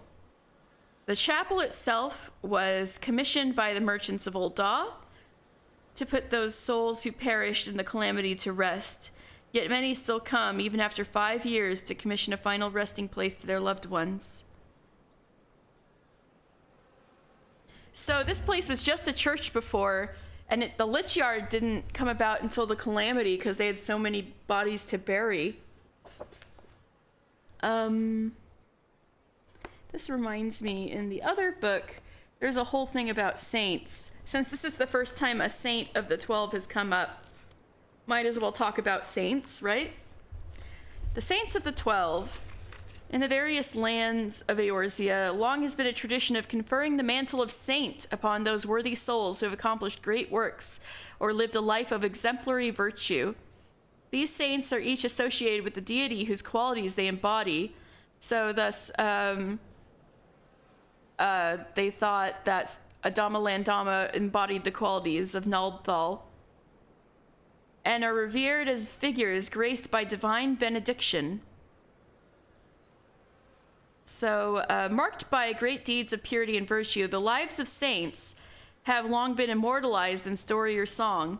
The tale told in one hamlet, however, contradicted the telling in another, and even the validity of the sainthood itself was often only recognized by certain social institutions. Thus, it was that some 500 years ago, Archon Lutstim Merlzerzen of Charlian sought to redress these inconsistencies by collecting scattered anecdotes from across the realm, unifying the results in his hagiographic compilation, The Saints of Eorzea. Based on this definitive work, his successors went on to establish the Council of Lutstim in a move to formalize the process of canonization. Once every 7 years, the members of the Council of Lutstim convene in Charlian, in the Charlian motherland, so Old Charlian, to pore over potential cases and cast votes to elevate new candidates to sainthood. The figures thus recognized by the council become an ubiquitous sight in the Eorzean society. They might appear as the subjects of theatrical productions or children's picture books, but perhaps the most common saintly encounter for adventurers is found in the stained crystal illustrations of leave plates. So yeah, all of the leave meets that have the cool art and stuff are all pictures of saints. As seen below, each leaf plate, yeah, so. Anyway, let's look up what Lutstim means. This Charlian Archon who decided to be like, oh, it's too hard to figure out who's a saint and who's not. Let's just make a council that decides. Lut means loud, and stim means voice. So his name is Loud Voice, which makes sense because he was the one who was like, all right, I'm the one who declares you're a saint, you're a saint, you're a saint. Lutstim Merlzernson. So that means his father's name was Merlzen, which Merl we know is sea. Then Zern is fury. So that's a loud voice, son of furious sea. All right. So let's see where Saint Adama Landama is on here.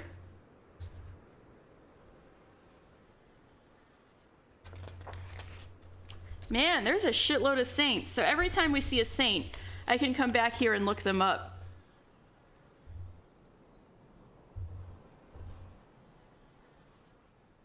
There he is. All right.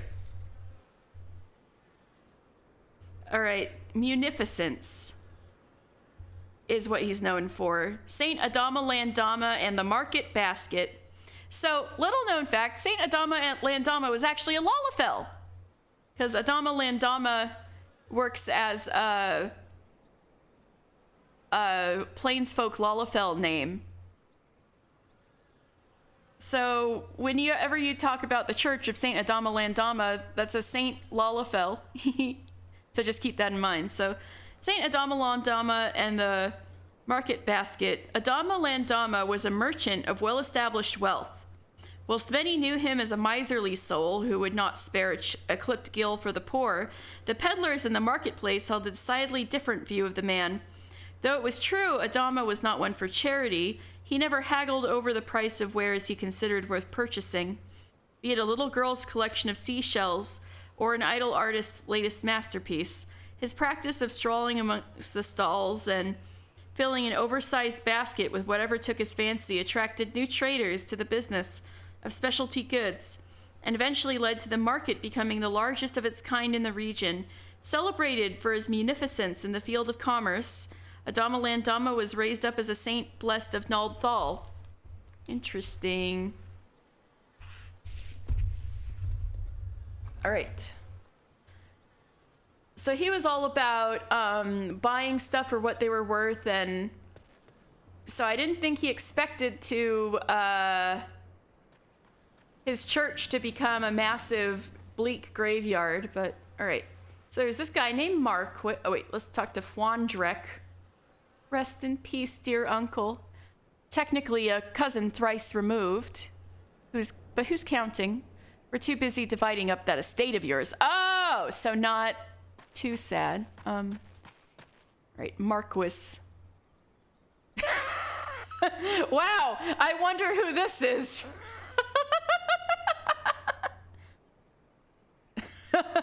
I am Marquis. Yes. A body? Of course. There have been so many bodies of late. I apologize, sir. If you seek a place of burial, then there is an empty grave atop the ridge. Take the path and lay him to rest there. Okay, Marquis?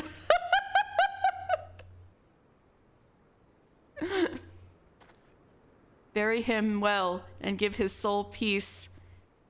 Yeah, gonna be a lot of bodies, buddy. Yeah, casually wearing goggles under his hood. Well, it is a graveyard. True.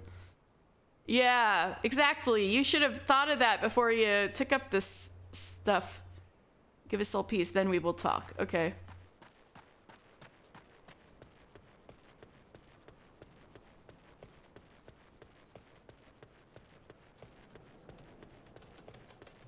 Ooh, hey, well, at least his gravesite has a great view of the burning wall. Look at that. Gorgeous. So that's all that stuff. Okay, Marky Mark. So that's all the stuff that was glowing orange at night. All right. Embalmed corpse.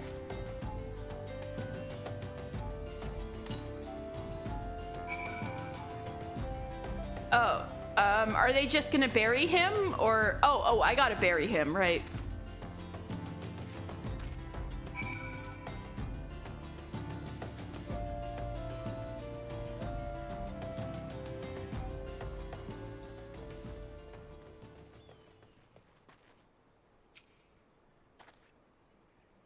May they all walk in Thal's realm.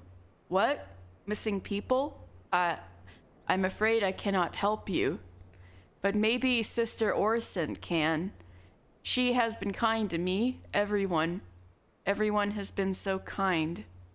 I don't know why, though. Pardon me. You will find Sister Orson within the church walls. See, am I taller than him? Yes. Shorty.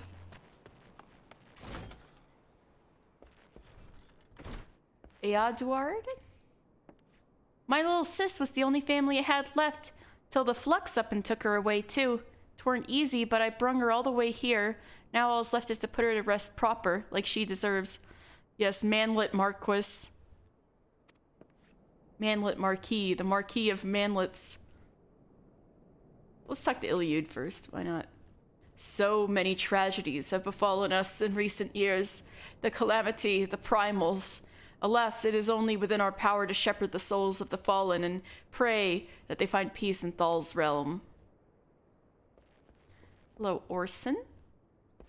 Orson Welles? No, I'm just kidding. I hear you have done us the service of burying a fallen soul. Please accept our gratitude and extend it to the Isambard when next you see him. You seek knowledge of missing dry bone inhabitants? It is true I am closer to the people than any other of the order. I confide in them, and they in me. When they wish to speak to their keeper, Thal, I am the medium through which they do so. Should I learn anything pertinent, I will be sure to share the information with you. Oh, I only wish Marquis would be more helpful in the matter. I pray he did nothing to offend. He saw terrible things during the calamity. His scars run deep. Indeed, he seems to now prefer the company of the dead over the living. While tragic, I fear such behavior ill befits the church. I received word not long ago that one of our recent visitors, a man called Thancred, I believe, took offense at his conduct. I must have word with Marquis and soon. I wonder why Thancred was like, had such a reaction to Marquis. I wonder. He's miserable because he used to live in... True. Alright, well, I can just teleport back there. Why not?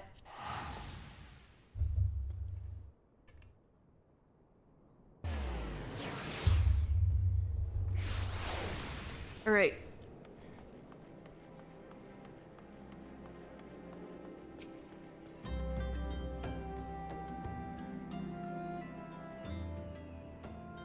Thank you, mister. A burial is no easy thing, even when the departed is a stranger. Were you able to learn aught of the missing common folk? You've been keeping yourself rather busy of late, haven't you, mister? Is Thancred. A pleasure, my dearest and bard. The name is Thancred, and I share a passion with you and our mutual friend here for learning what has become of these missing persons and why. I, too, spoke with Ungust more times than I care to count. There seems to be some truth to this notion of the common folk, speaking their secrets only to those in service to the gods. Prostration, prayer, penance, abject deeds done behind closed doors away from prying eyes. Who better to take the pious unawares than she who takes confession, the good Sister Orson herself? Orson? She wouldn't. She couldn't. Even the most beautiful roses have thorns, my friend, and you would be wise to keep an eye to this rose. Still, the Lich Keeper Marquis, I'd swear to the 12 I've seen that face elsewhere before. You don't recognize him with the beard?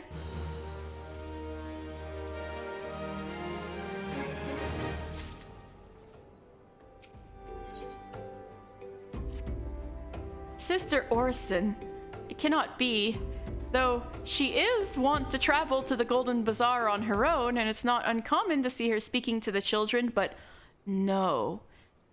It could not be she, could it? I grow weary of these suspicions. I know there is one child in particular she is fond of. Pray seek out the boy, mister, and see if you cannot glean something from him about Orson's activities.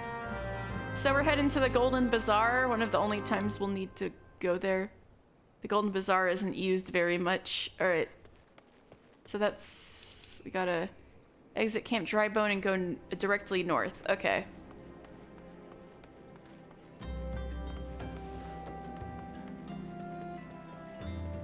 So how are y'all doing tonight?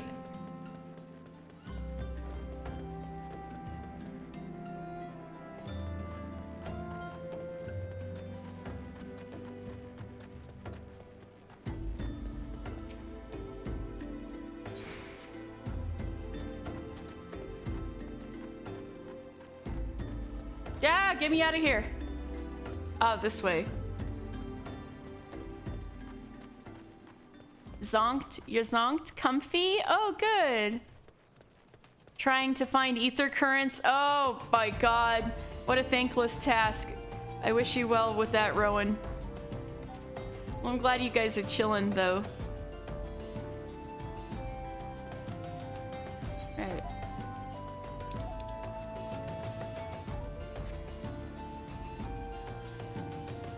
This is a big loop up here, but I think it might be more interesting to go past the invisible city. So let's take the right fork. The part off the road. Oh wait, are the imps all gonna like pounce on me, or am I too high level? Ah, I'm too high level. So there's some void scent around here. That can't be good.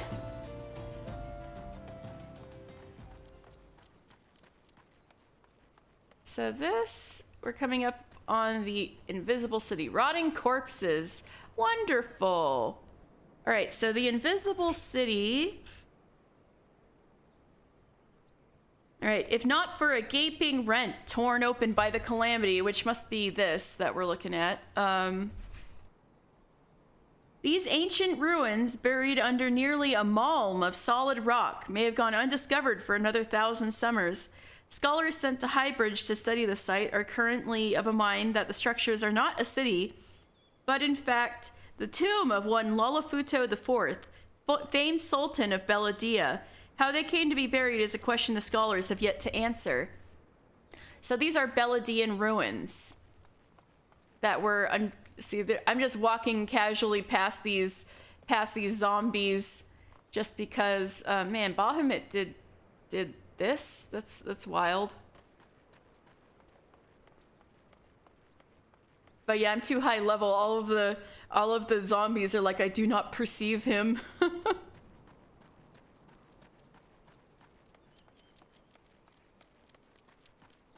Oh no.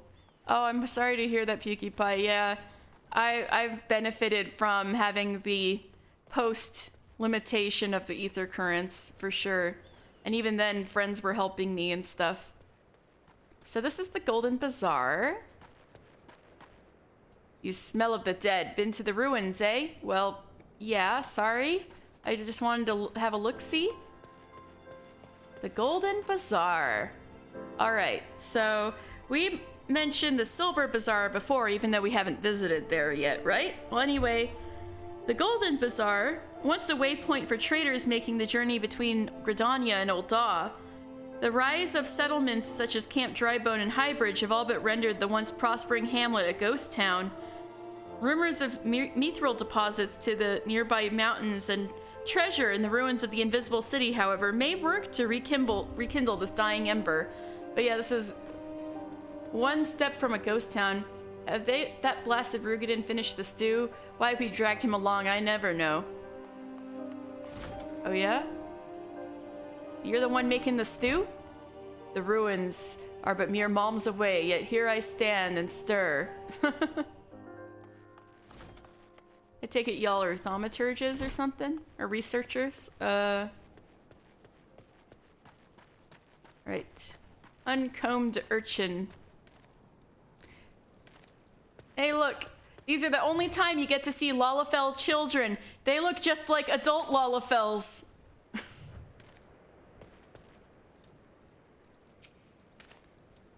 Please help! Sister Orson went all out on her own and hasn't come back. She always reads to me right here about Thal and the Order and the other side, but I lost my shiny thing and she went looking for it. But what if the monsters outside hurt her? Please find her. All right, I'll look for her.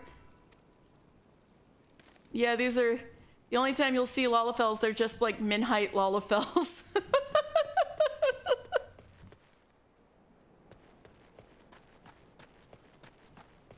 Right, where's she at? Oh, just east of here? Towards the city? Okay. Yes, I'll find her.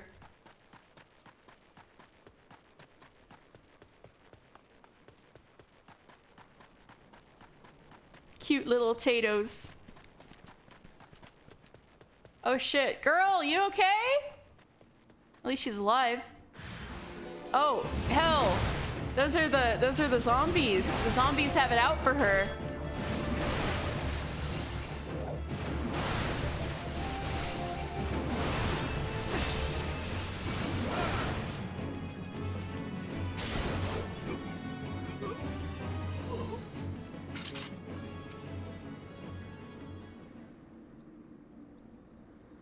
You good?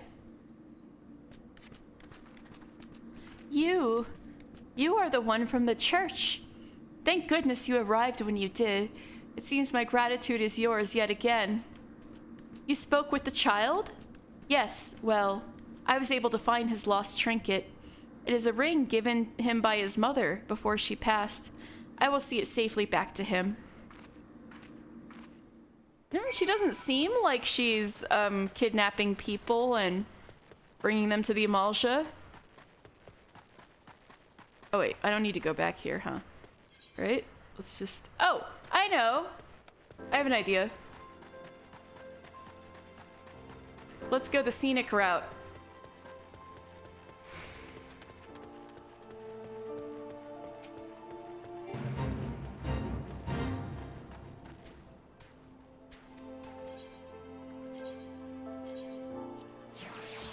All right. Let's go scenic route.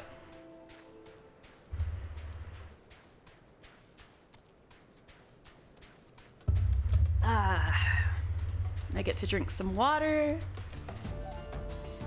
We get to look at those, the land exploding after the calamity.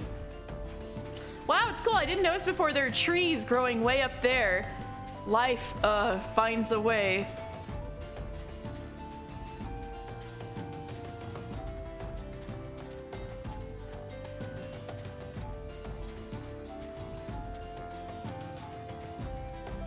I'll have another sip of water.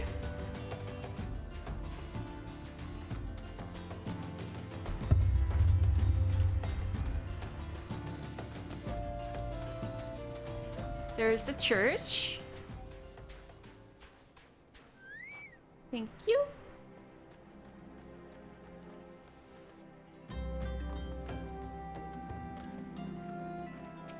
I did the thing. I looked at her. She seems fine. Sister Orson was attacked outside the Golden Bazaar. Gods forfend. I will secure a room at the inn for her should she require any rest. Searching for the mementos of orphans. And risking her own well-being in doing so, no less. Certainly not the dastardly deeds Thancred would have us believe. Haha, Thancred's wrong sometimes.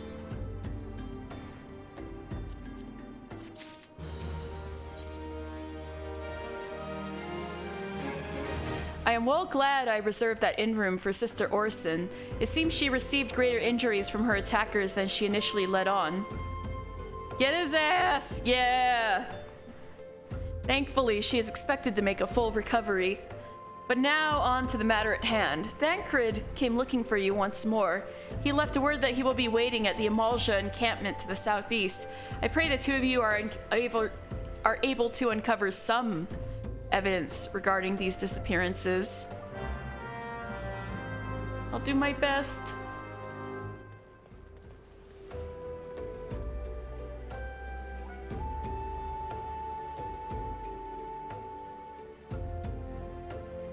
Ooh, the sun's pretty.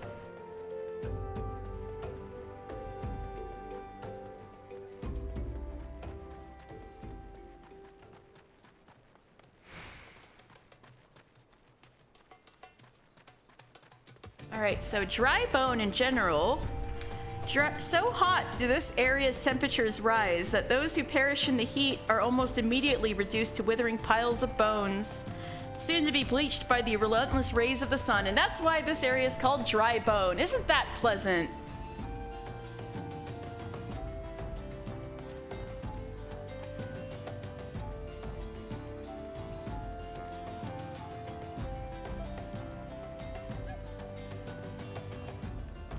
Sandgate.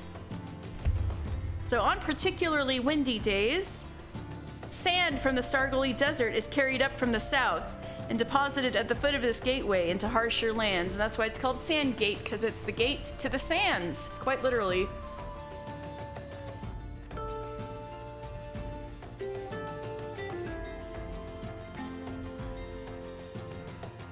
Hey, there's Thancred. There's Thancred. Hey, Thancred, you better say sorry to that nice church lady. Bitch. Ah, there you are, mister. So good of you to come. Oh my god, I just realized the name of this quest is Amalja Wrong Places.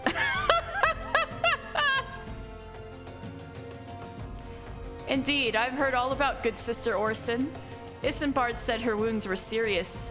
It would seem my suspicions about the poor Rose were misplaced. Yeah, you better feel bad about it. But false though they were, perhaps my suspicions were not entirely without merit. Whilst following Sister Orson near the Golden Bazaar, a band of Amalja caught my eye. I tracked them as far as this encampment, but let us say that I would much prefer to keep my distance and remain here. This, of course, brings me to why I requested you, dear mister. Would you be so kind as to take a look inside? What, because I'm the tank? I gotta go muscle in there? What, you're too scared? I'm just kidding.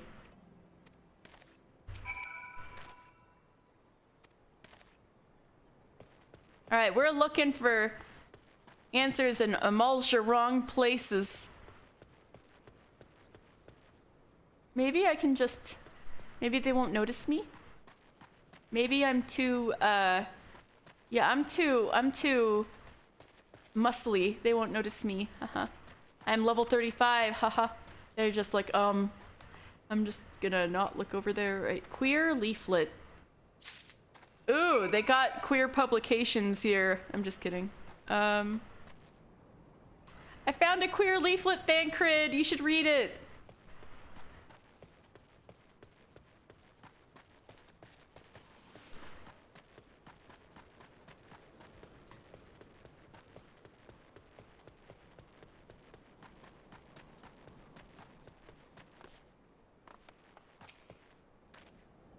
Well, did anything tickle your fancy?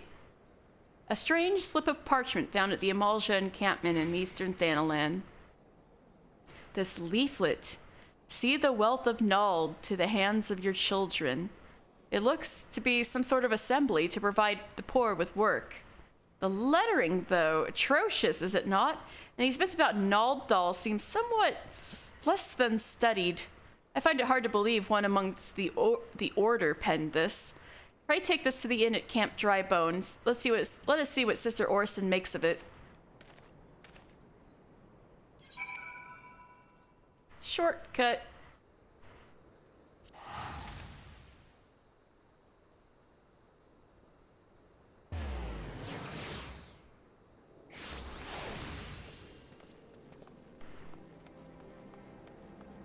Let's talk to some people. Svainhild. The calamity was man's doing. 'Twas our sins that brought the judgment and wrath of Azema. Repent, and thou shalt be showered in the Warden's light. Oh no, you're on a soapbox for an Azema cult?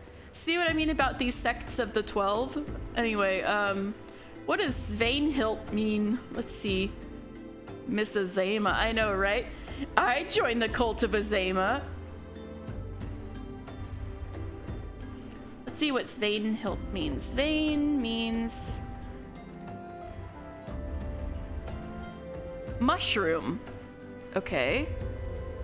Hilt means forest. Mushroom forest.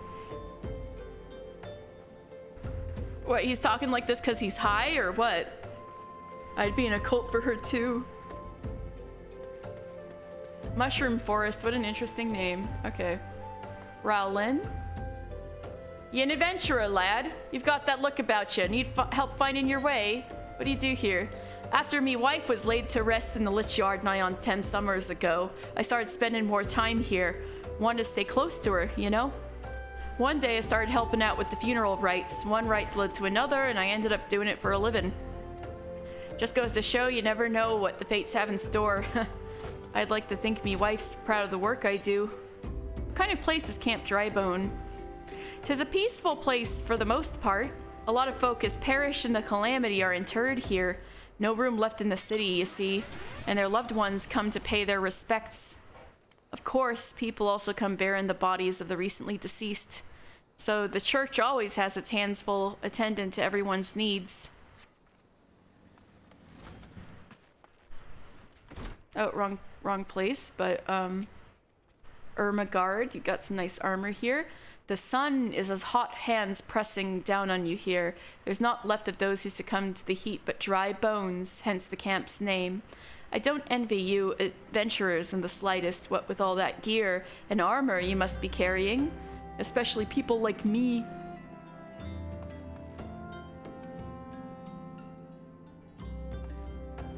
Which one's your favorite of the late 2000s memes?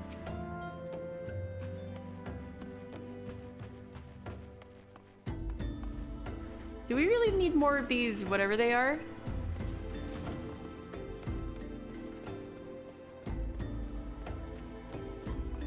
Where's that place again? Oh, wait. This is the inn, isn't it? I just have to keep going back or something? Or... No, this isn't the inn. I'll figure it out. It's so labyrinthine in this camp.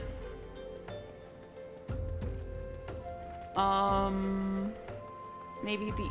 No, that can't be it.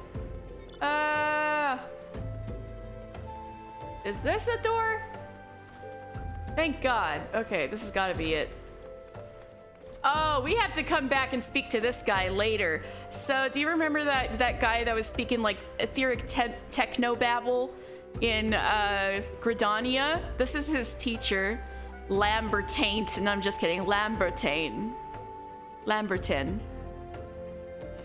Listen closely. Can you hear that beating? 'Tis the flow of ether, the very pulse of the land. Truly, Eorzea is a realm of endless wonders. Every day, my heart is set aflutter with a new discovery. How goes it? Hello, Danny! Go back to that lady, the one you just talked to. Oh, yes. Danny, how are you? I'm doing good. Just coming along on my lore stream here. All right. The sun is his hot hands pressing down on you here. There's not left of those who succumb to the heat but dry bones. Hence the camp's name. I don't envy you adventurers in the slightest, what with all that gear and armor you must be carrying. All right, what's the meme?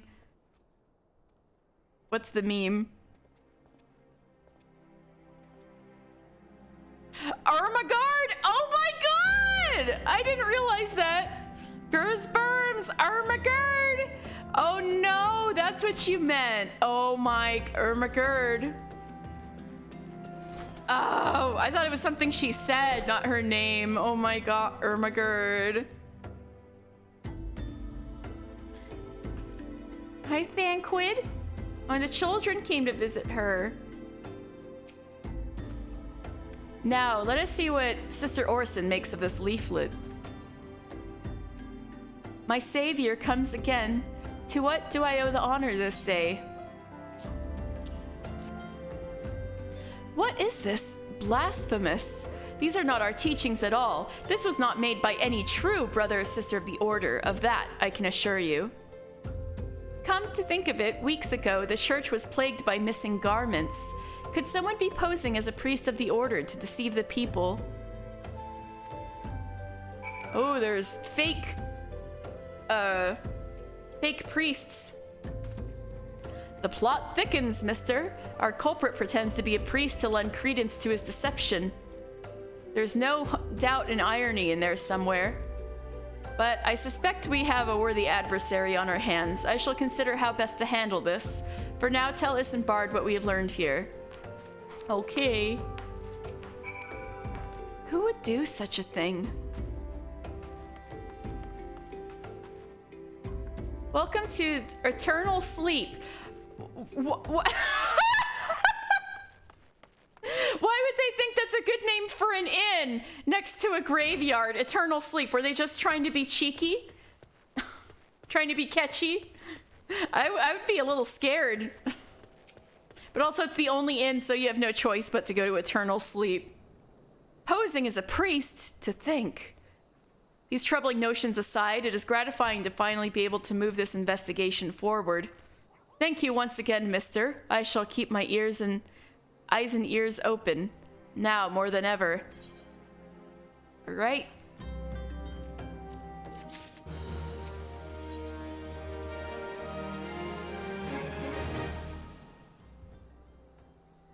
Oops, wrong button. I meant to hit this button. Ignore that. All right. Garments and eternal sleep. Sounds lovely. Oh god. Right. I'm afraid I have not seen any unusual activity, nor have any of this camp given me cause to doubt them. But unless we can identify the culprit, and soon, more innocents will fall victim. Do not despair just yet, my friend. An idea occurs to me. Our suspect has been posing as a priest, using leaflets bearing false promises to lure the poor. Let Mister and me serve like with like by posing as impoverished souls in need of succor.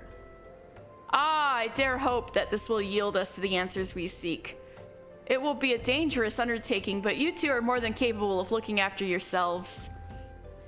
I'm next to useless in a battle, but I can supply the garments for the disguise. These old tunics and slops should serve your needs as long as you don't mind the smell and the stains.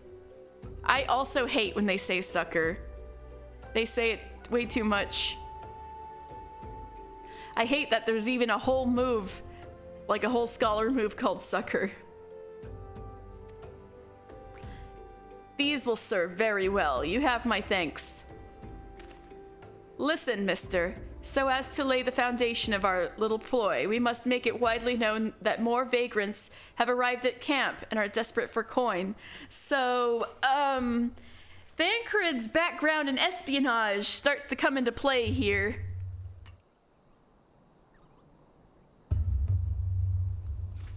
To this end, I want you to don the old garments Isambard has lent us and beg for work about the camp. Before long, the false priest should catch wind and approach us.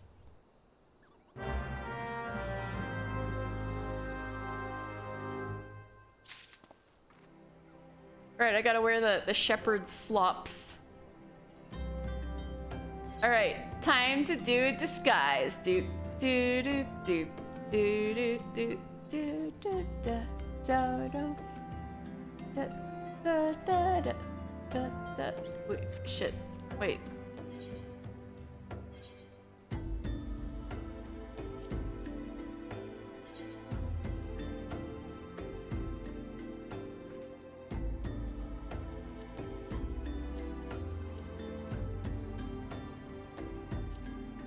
I'm gonna make the ultimate disguise.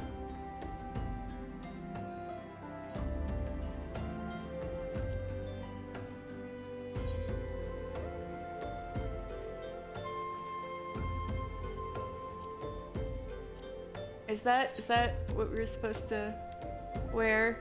Do we have shitty shoes anywhere?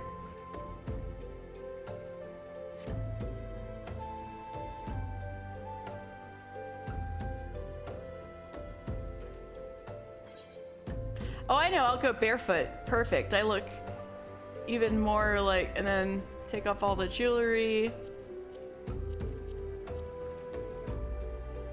Yeah, there's no reason why I have an axe. I'm just working on chopping trees, you know, all the trees out in Drybone. Oh, you have to go to Gooball? But that's a fun dungeon. I hope you have fun. The word sucker is a bit fancy schmancy. Yeah, it is. All right, disguise complete, but also I hope they don't notice my shiny axe. Svein Hilt. Hello, Azema, dude. I preach the teachings of Azema, the warden. Hast thou come to partake of the honey of her wisdom? Azema is keeper of the sun and goddess of inquiry. All is laid bare beneath the light of her divine countenance. Open thy heart to this light, needy child, and thou shalt want for naught till the end of days. Rowan's like, I'm sold.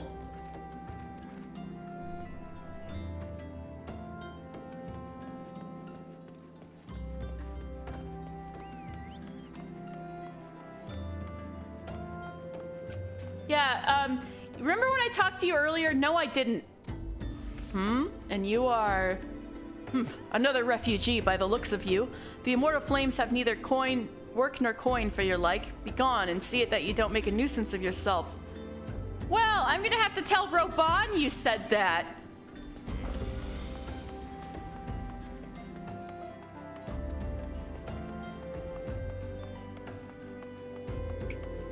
You wouldn't survive in Eorzea, just show me a hot lady and I'm there, or a pathetic baby girl man. That's relatable. Adelstan. Remember when I talked to you before? No, I didn't. And I was about to get to the good part. Looking for work, you say? Sorry, but we don't have any openings. Now, get out of here before I can finish my story.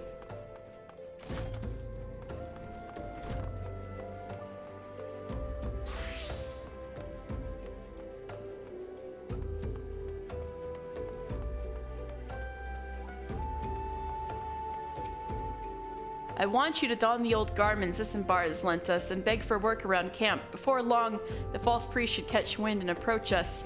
In case you misplaced the, I got another random FC invite. You'll need to ask Isambard for another set.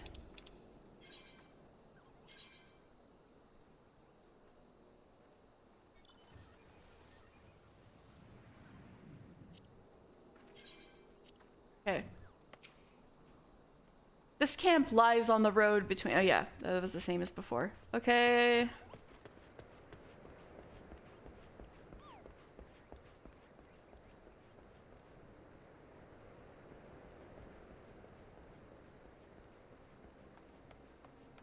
Arldis. What is it? Gods, not again. Look, being poor doesn't give you the right to pester whomsoever you like. Why don't you keep to your own kind out by that muddy pond of yours at Drybone? Muddy pond, do you say? This is the first I've heard of this. Gods, each day I spend in this sorry excuse for a settlement is worse than the last. I can't wait until I've saved enough to move to Old Daw. All right, lady, whatever.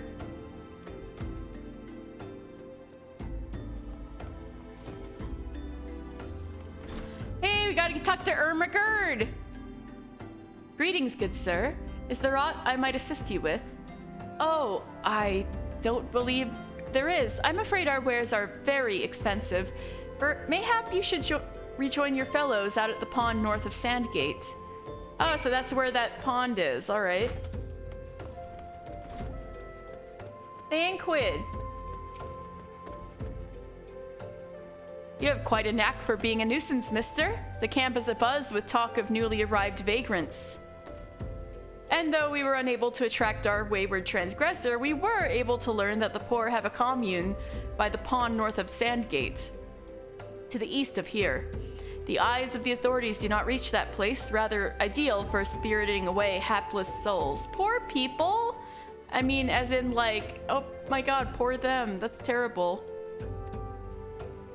Let us go there and wait for the kindly priest to come and offer us aid and comfort. Needless to say, you'll need to remain in disguise. What about you? You're still in your regular clothes. Okay.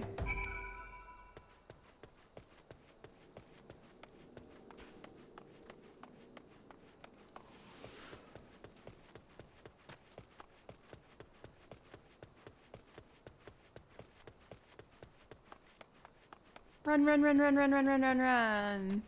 Sprint. In my little baby sandals. Got no feet protection. Woo, now we see, isn't this quite a sight? These orange crystals. So maybe this is a good opportunity to talk about the Burning Wall. So once an unscalable precipice serving eastern Thanalan from the Grand Wake, the Burning Wall earned its name for the deep red glow it would emit each evening as the sun set. Toppled by the calamity, that cliff no longer exists, and in its place lies a queer forest of fiery crystalline sentinels and malformed creatures shunned by nature itself. So yeah, this was all done by the calamity. Must have been one of Bahamut's mega blasts or mega flares or something that made this. But it looks rather pretty with the stars, even though it's like bad news.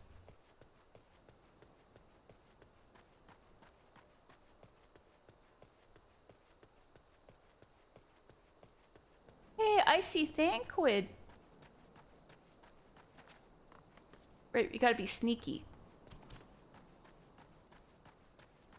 Hey, we're matching. You couldn't change your sandals. I guess that doesn't matter so much, but hey, we're matching. Matchy, matchy, matchy. Haha, I'm taller than you, just barely. Or maybe we're the same height, actually. Actually, yeah, I think we're the same height. Hey, we're twinsies. Okay. A fine evening for catching false priests, wouldn't you say? You look absolutely smashing, mister. Positively dressed for deception. Oh, why, thank you. So flattering. All that's left then is to wait for our quarry to appear.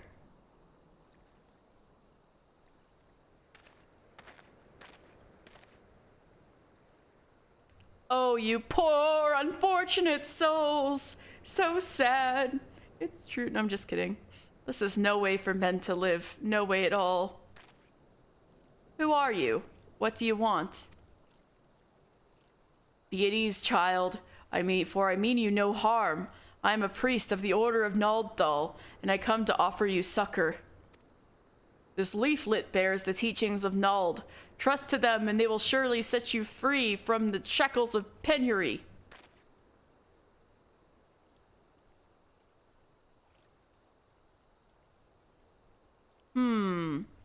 A tempting offer, but I'm afraid I must decline. On account of that atrocious performance, you would have made a god's awful mummer, Ungust. That was a typo. He meant sucker. Hands you a chupa chupa. What? How did you know? You bastards tricked me. But please don't hurt me. All I was only doing it to protect my people. Oh, I know you're a piece of shit, Ungust. Is that so? Do continue. Very well. I am a man of the Golden Bazaar, raised there if not born. Some moons ago, the Amalja raids began. They would appear as sudden as a sandstorm and plunder and pillage at will. Our defenders couldn't stand against them, few as they were. Everyone lived in fear. I wanted to save my people, but being a merchant was all I knew. And so I did the only thing a merchant could. I approached the Amalja in hopes of brokering a deal. In return for sparing the Golden Bazaar, they made demands. Outrageous ones. Demands? Of what kind, pray tell? First of all, they wanted the schedule for crystal shipments from Nanawa mines. For this, I bribed one of the workers to leak me the information. So that explains the stolen caravan. Next, they wanted me to bring them people. So I posed as a priest to lure in the vulnerable and give them over to the Amalja. I didn't have a choice. Protecting one's home is a noble thing, but at the cost of innocence, you could have sought the aid of the immortal flames, yet you did not. I suspect that you are not telling me the whole story. What made you sell out your own people? Speak. Was good. What did you say? The coin was good, I said. I could sell mole meat for a score of lifetimes and not see even a fraction of what the Amalja pay me. See, you are a piece of shit.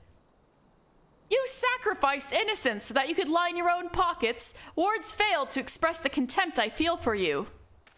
Spare me your contempt. If you want to blame someone for the mess the world's in, then blame yourself or the gods. Not you again. Were you the one leaking the Immortal Flames patrol routes to the enemy as well? Spit it out. No, I know nothing about that, I swear it. At this stage, I'm rather disinclined to believe aught that leaves your mouth, but no matter. There'll be time enough to learn the truth.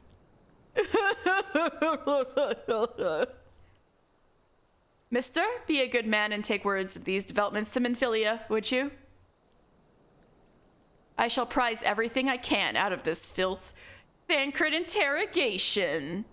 I do not want to know what that entails. The abductees are still somewhere out there. Our foremost priority is to rescue them. Did I get the Aetheryte tickets yet? Yay, I did! Are they gone? Yeah. Yay, my Vesper Bay Aetheryte tickets. Another good thing about the improvements made to ARR. How am I on quests? Oh, I still have 29 out of 30 done, filled up. Oh, right, I should get out of these clothes. I don't need to be in disguise anymore. There we go.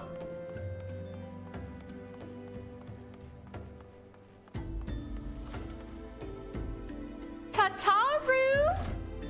Mister, how goes it? All's well here, at least on the bookkeeping front anyway.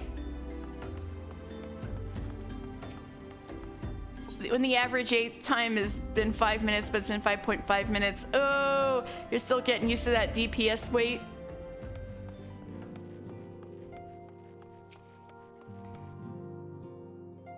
Oh, this is the same. So everybody's still saying the same stuff? I believe so.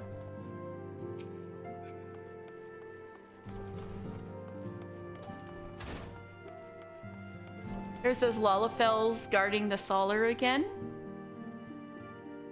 One black hair, one orange hair.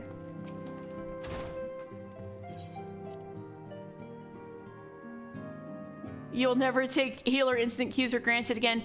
If you ever want any advice on what to do during DPS Q waits, I'll tell you.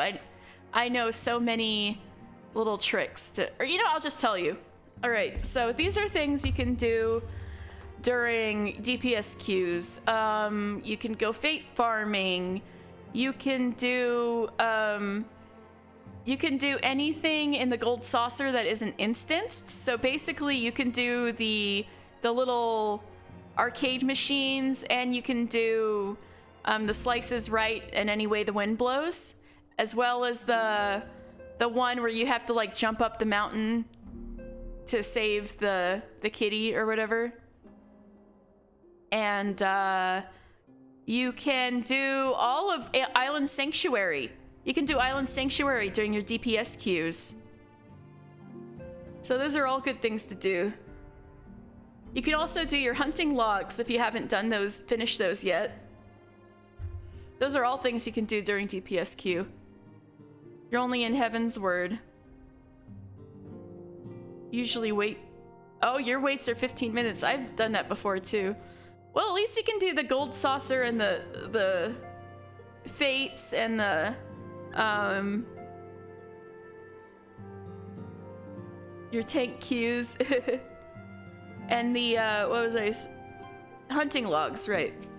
Hey, Minfilia. Welcome back, mister. I am pleased that you and Thancred have been getting along. I see.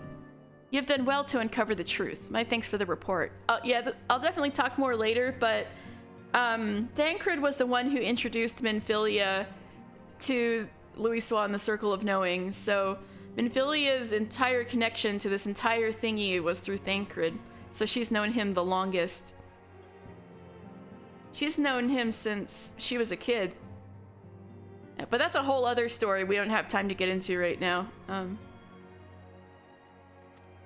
As Thancred said, we must ascertain where the abducted were taken, and none but the Amalja know the answer. Suffice it to say, they will not willingly part. She was just a little baby in a dumb hat, that's right. I don't know how she didn't get a nasty sunburn on the back of her neck.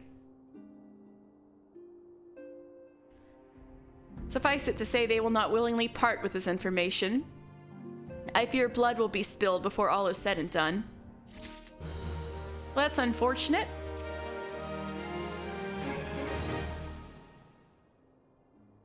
She would like me to meet a distinguished individual. Ooh. Life, materia, and everything. Oh, is it Mr. Bubbly Pots?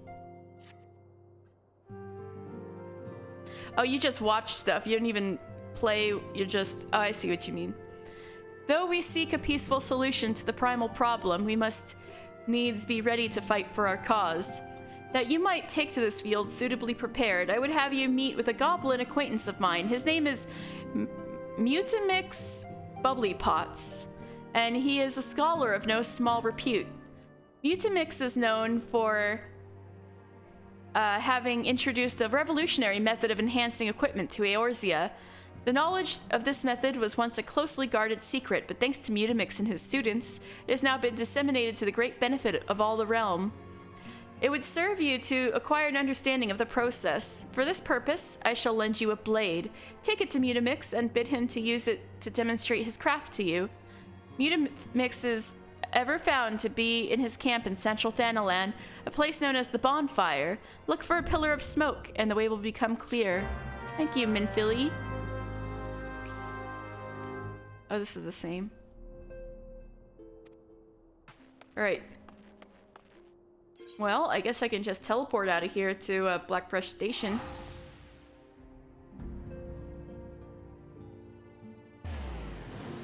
All right, I think I need to take a little break. But I'll be right back, all right? Taking a little teensy break. Okie dokie. I'll see you in a little bit.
right, thank you very much for your patience. I'm back. And hi, Snacko! Hey, Snacko! Alright, so we need to go up there. Alright. Where's this plume of smoke Minfilia was talking about? Maybe I can't see it from here.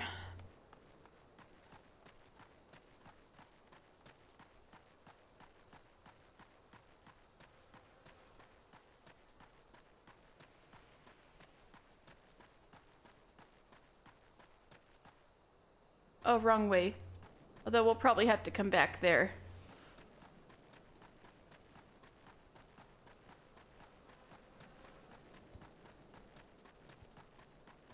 This way. I believe. Hey, thank you, Lobat. Glad to be back. Where's the smoke?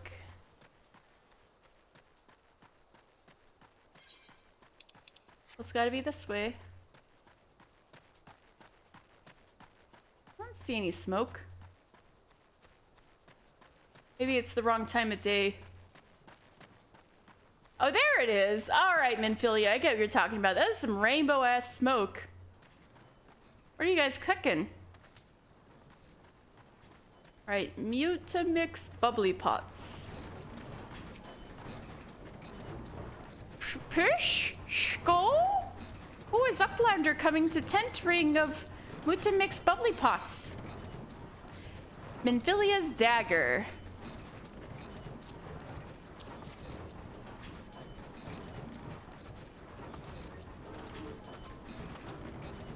Mighty tools drink an airy self. When full of airy self, Mighty Tool changes to Stony Shine, name of Materia. If Materia join with other Fighty Tool, then Big Eyes! Fighty Tool gains power of airy self. Pish, shko. Mutamix is reckoning that Uplander is friend of Minfilia.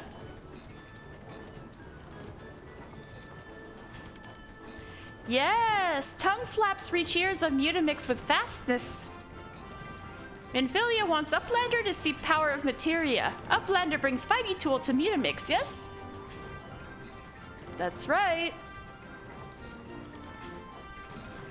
Shko! Fighty Tool is unstrong as eating tool. Make good Teachy show a power of materia. Yes, materia, like Final Fantasy VII. The Materia Master. Now eyes of Uplander point at Fighty Tool, yes? Prish, shko! Materia join with Fighty Tool?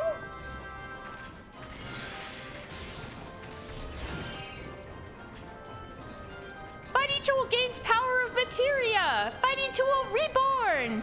Here, Uplander, take Fighty Tool to Minfilia.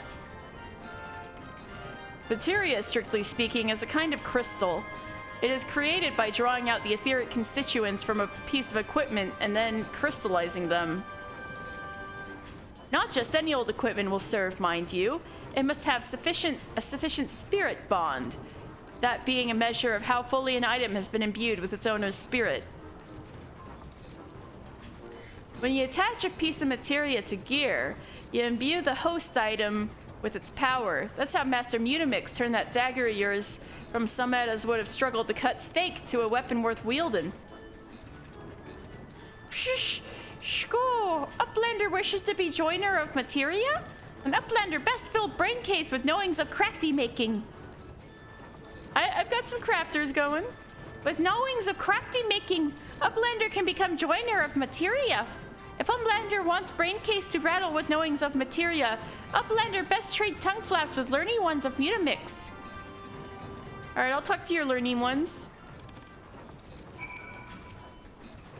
Pish, shko, airy self lives in objects. When full of airy self, object changes to Stony Shine, name of materia. I think Airy Self is Spirit Bond. That's interesting. Or Ether. Svinbruise. Let's see what Svinbruise means.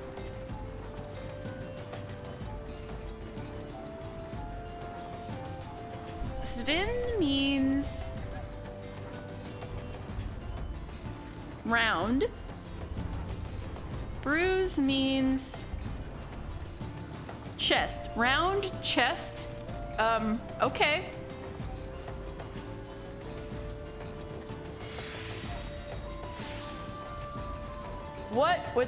What would you say if I told you that inanimate objects can possess a soul? They can, believe it or not, although the soul in question is not their own, but that of their owner. Through faithful service, the arms and armor we come to hold our spiritual energy. Thus do we form a spirit bond with them. The airy self? I mean, this is pretty similar to what that guy was telling us about ethereal weaponry. But instead of crystallizing, the spirit bond and the ether their master gives off when they die ends up making the weapon of the dead person's lying around a dungeon stronger.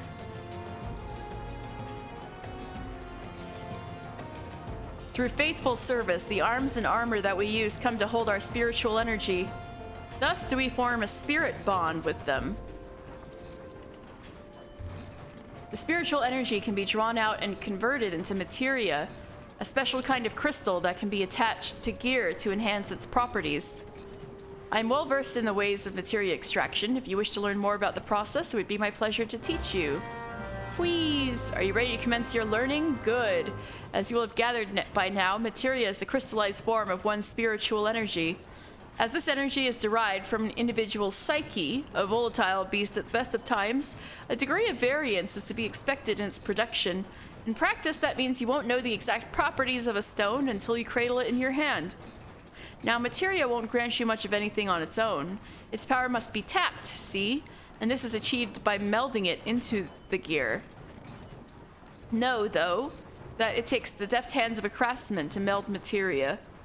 You can always seek others to attach materia on your behalf, but if you would sooner do it yourself, I recommend you speak with Phobos. Melding is her field of expertise.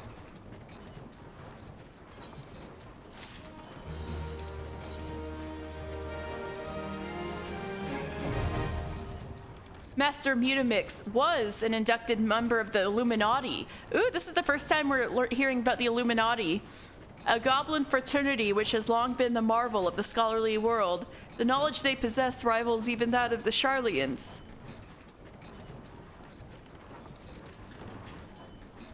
But they're mostly bad news. I'm glad you got out of there. Those people are like naughty. I'm glad you got out of there, Mutamix. All right, Adkin. When Master Mutamix first showed me materia, he lit a fire within me. Imagine all the spiritual energy swirling about the realm, harnessed in the physical form. What awe-inspiring power. Yes, yes, I shall become Master Mutamix's right hand and learn all the secrets of materia. All, you hear me? Why can't I talk to Phobos yet? Oh. I don't think I have one level 19 yet. Nope.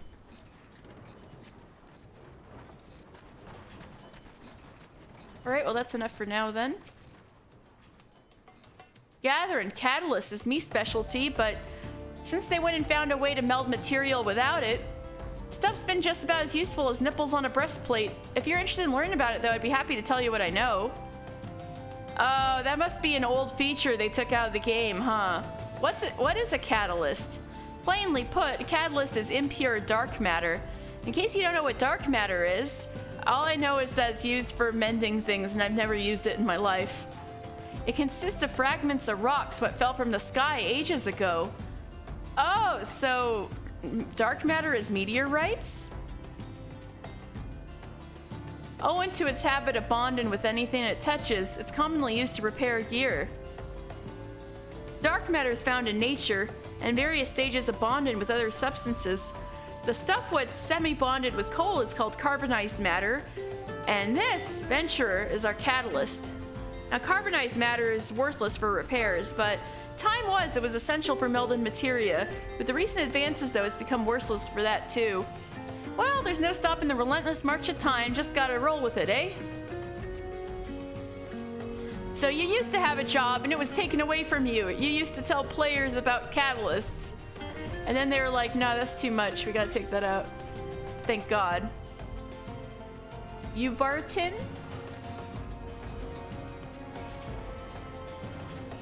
Advanced materia melding? You're so short! Are you like a min-height Ellison? Advanced materia melding is a highly unstable process. There must be a way to harness the stone's power without risking their destruction. Look at this min-height Ellison! Alright. Alright, Minfilia, I did it! Good thing I have these Vesper Bay Aetheryte tickets. Haha!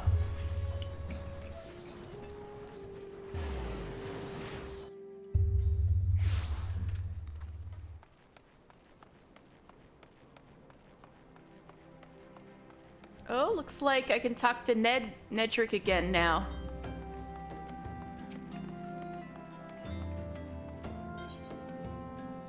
Halatali! Just like you were waiting for! Lobat, you were the one who wanted to see Halatali, right? Nedrick of the Scions of the 7th Dawn. Wait.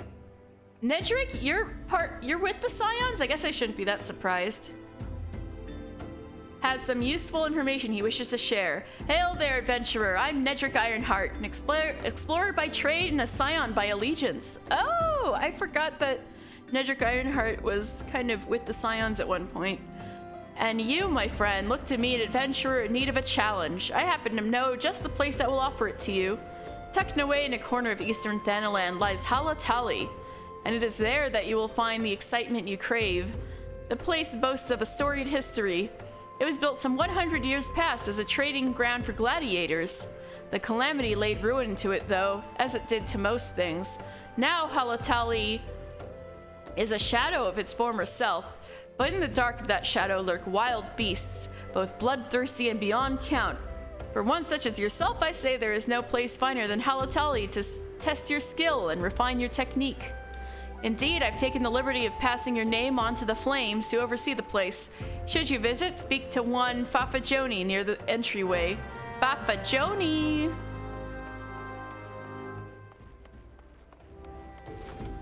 Tataru! Oh, that's the same?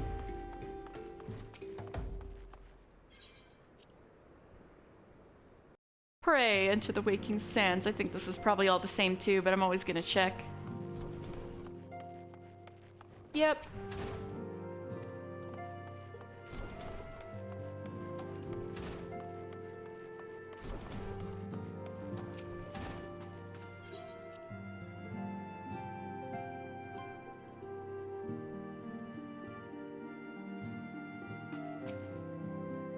Welcome back, mister. I trust your visit to the bonfire proved fruitful. And materia enhanced dagger. Ah, what a remarkable difference a single piece of materia can make. Granted, the skills needed to manipulate the substance are not easily acquired, but one need look only upon the results to realize such efforts are worthwhile. As I am sure you are aware, the quality of one's equipment can be the difference between victory and defeat. Materia may well give you the edge you need, mister, so make it your ally. Now, it is time we discuss the matter of your next mission. Pray speak with me when you are ready to begin. Oh, weapon copper 8.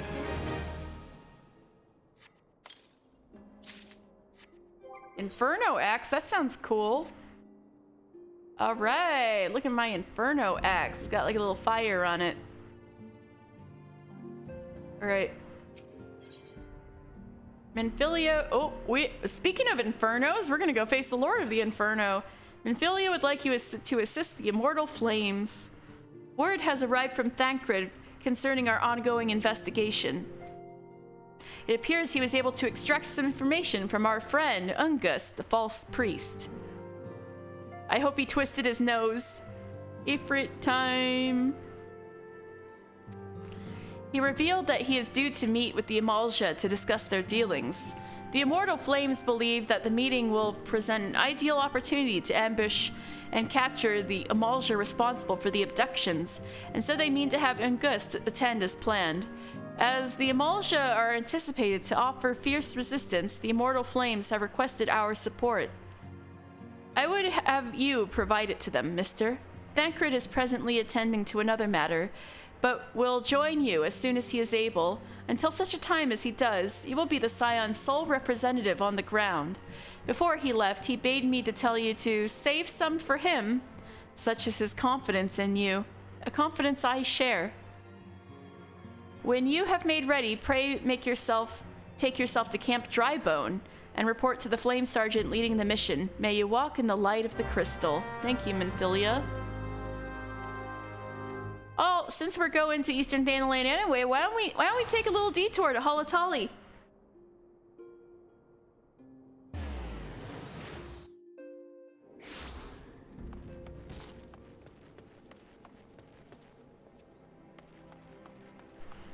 Yeah, let's do Halatali and then I'll come back and do Ifrit.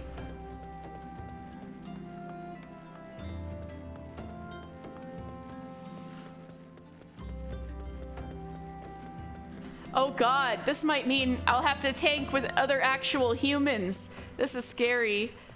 Pray for me that I don't embarrass myself. Tanking for actual humans.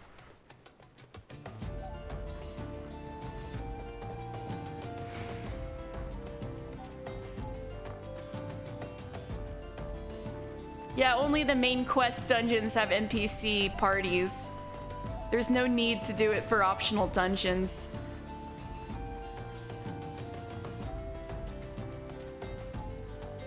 Do I have any... Oh god, maybe I shouldn't bother until I do more of the, Maybe it'll be fine.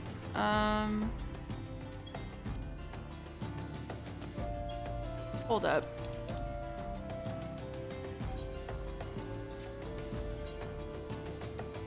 Oh, it's just level 20. Okay.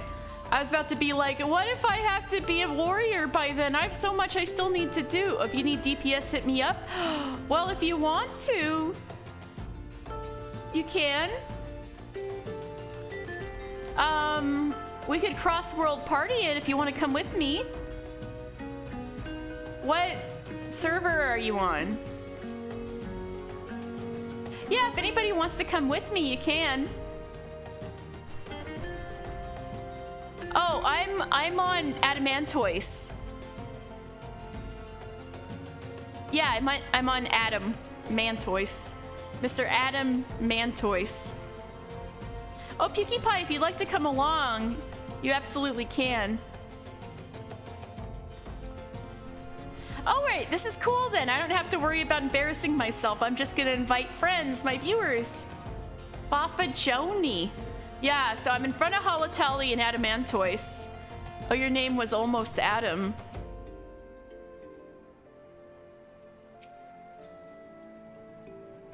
If it is the halls of Halatali you seek, you need seek no further. Permit me to tell you something of this place. The name comes from an ancient tongue, Halatali, meaning the land of many shadows. I think that may be the ancient Lalafell tongue, but I'm not 100% sure. I should look this place up anyway. Your parents were not from your parents. Oh, gotcha. Your dead name was almost Adam. Gotcha. I figured that's what you meant. Oh, one day if you resub. Oh, well, I appreciate the sentiment, Lobat, for sure. I hope you resub too. I hope you resub soon. It's been hopping. It was here that our destined ancestors first settled in. Bah, you have not gone all this way for a lesson in history. Shh. Listen. Do you not hear the howls and growls? Do you not feel how they shake the very earth beneath you? Those sounds are the work of no wind, my friend, nor the rumbling, the doing of any shadows. Those are the calls of Halatali. For now the beasts once kept for the Colosseum lurk here. And these are no gentle beasts broken by the hand of man. No, there are those within that even the might of the immortal flames cannot tame. From the look of you, you must be Mister. Aye, I received word from Nedrick that you might be along.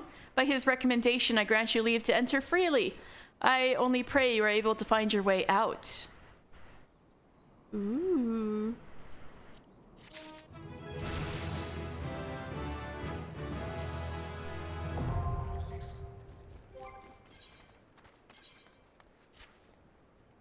Is that you?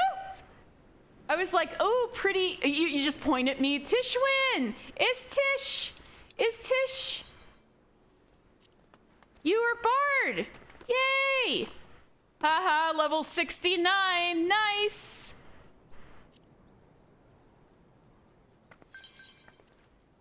Ah! Wait, we both sent party invites at the same time. All right, Tish. Oh, are you Oh, you're transferring? Oh, thank you so much. Pukie Pie for coming along and bearing with the wait. All right, well, as we wait, let's see what it says here about Halatali. Oh, I was right about the Lalafell thing. All right, so Colosseum Management established Halatali training grounds to see to the honing of their gladiator skills. The name comes from the ancient Lalafellan tongue. So it is the old Lalafell language, is Halatali. It means the land of many shadows. Scholars believe that the founders of Belladia settled briefly here, seeking shelter from Thanalan's blazing sun. So yeah, it's actually a lot older. It wasn't actually established by the Mortal Flames or the Colosseum or anything like that. It was it's a very old, one of the oldest civilized places in Thanalan that was repurposed. So let's find the bigger description, the more in-depth one. Halatali. All right. So Halatali, established by the Colosseum Foundation as a training ground for its gladiators, Halatali was home to a menagerie of fighting beasts. In the chaos that followed the calamity, however, the facility was abandoned to the creatures, and the creatures were left to starve. 5 years later, in a bid to resume operations, a team of builders was sent in to survey the premises.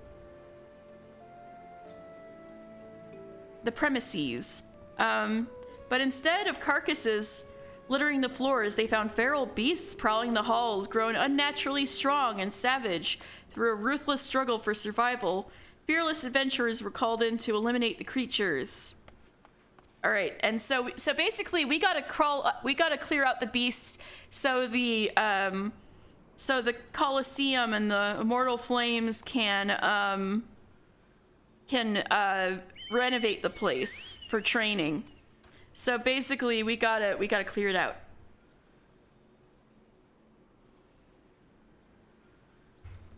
But yeah, before that, this place is probably one of the first places like the Lalafells of old Belladia were.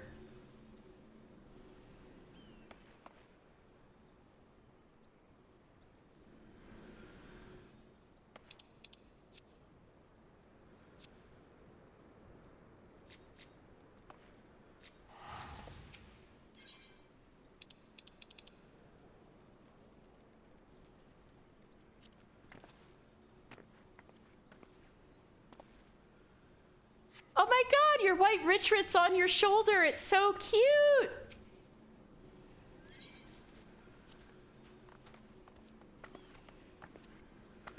We're clipping. Tish is so cute, literally so cute. You did a good job making a Tish one. She's so cute.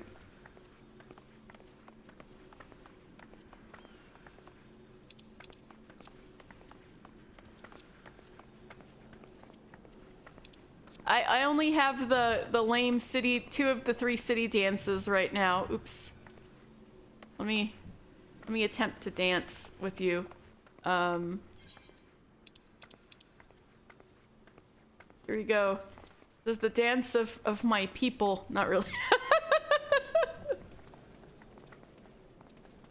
There we go. We're both step dancing. Let me get closer to you. Oh hey, we got other people dancing. PewDiePie! PewDiePie!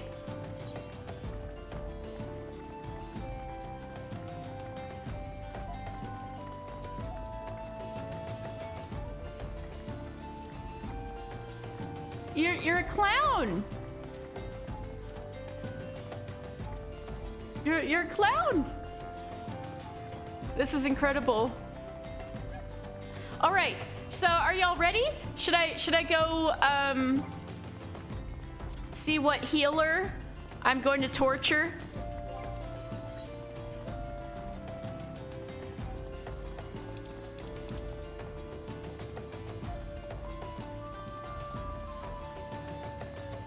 You're down to clown.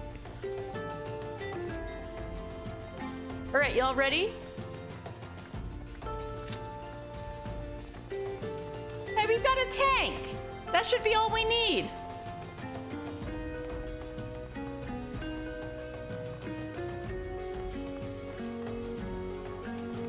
Wow, we're a merry bunch, aren't we? What's Arl up to over here? We're always on the lookout for new talent. What with the old talent getting mauled and killed, proper training at a place such as this, now that helps. Okay.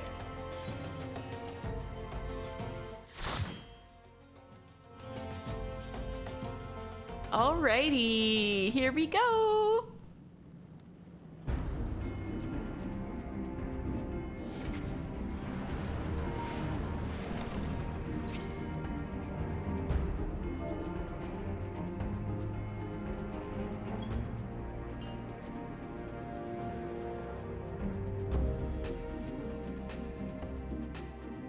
Alright, I hope I don't get us lost. This is an easy one to get lost in, I feel. My buttons, I missed them. I'm sorry. Alright, so we got Ilden Frey is our white mage. Oh, hey.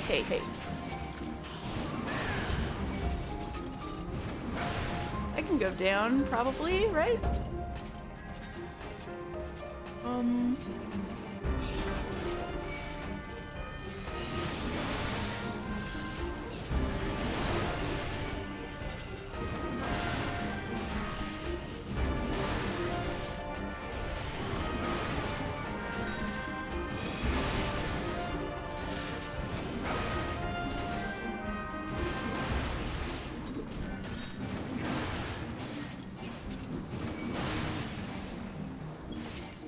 Okay.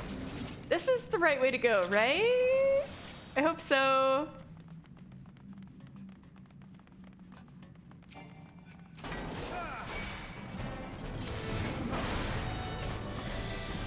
Hey, you! Right.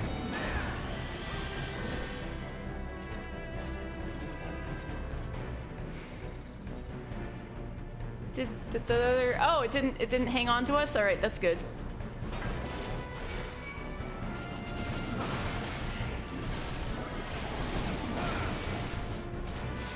Am I doing the tank thing?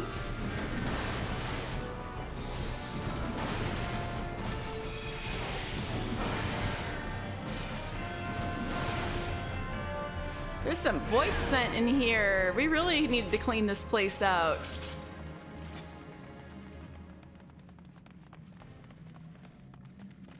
All right, time to get the fire main.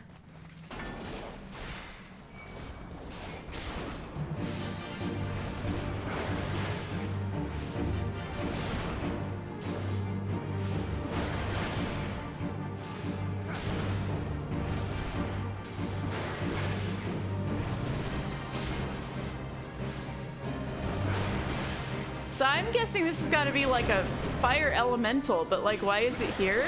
It's just hanging.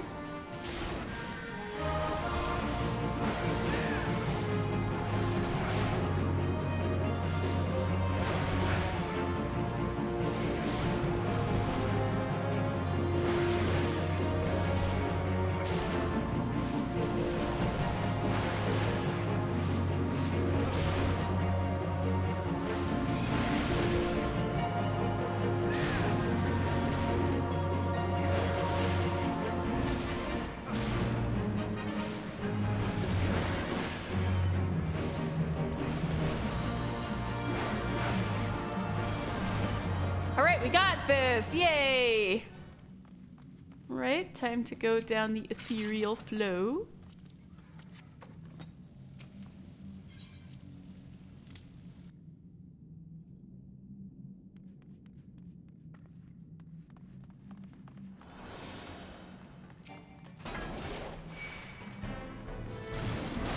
We need to get these chain winches, right?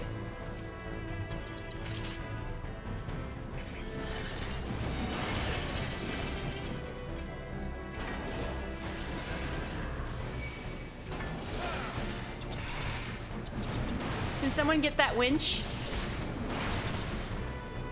Thank you, Ilden. Oh shit! I didn't notice my health was that bad.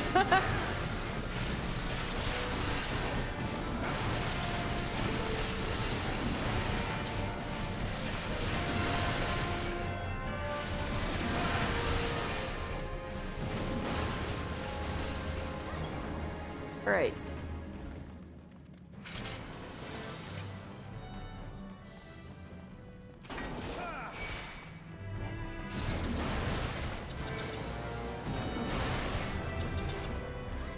Getting better at pulling, I think.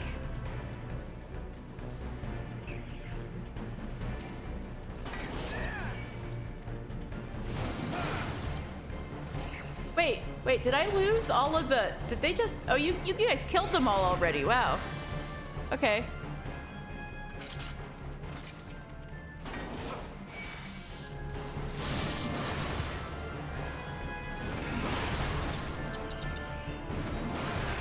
Thank you, Rowan.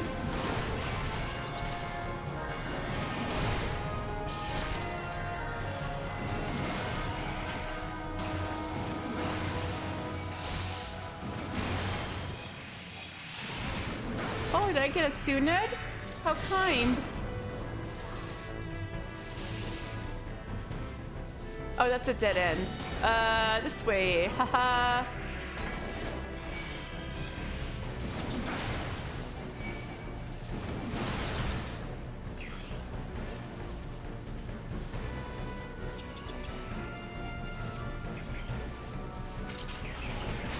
Oh, I got interrupted. Somebody get that for me, please. Thank you. Thank you, Rowan.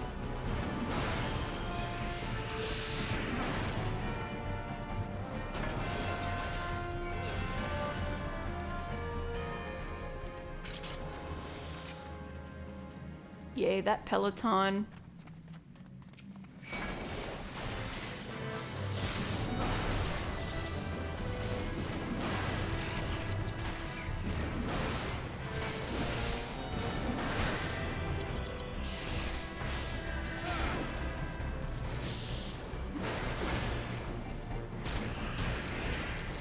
Oops.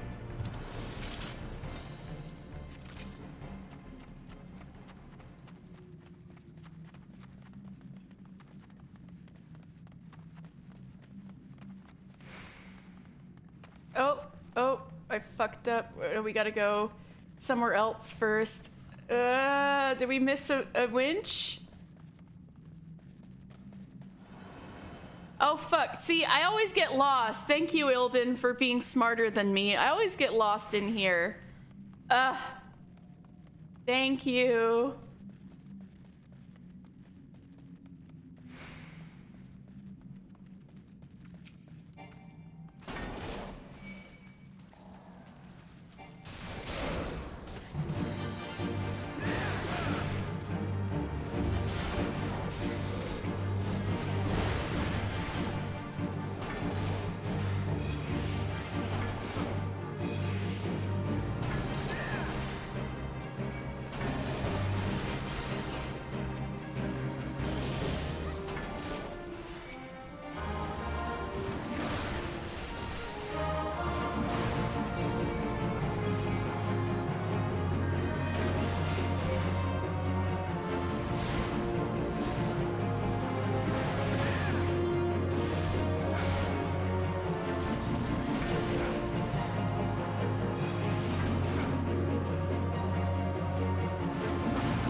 Oh, right. I should go out there and...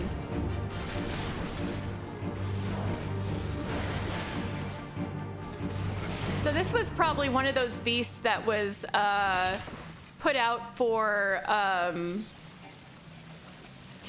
people to fight in the Colosseum.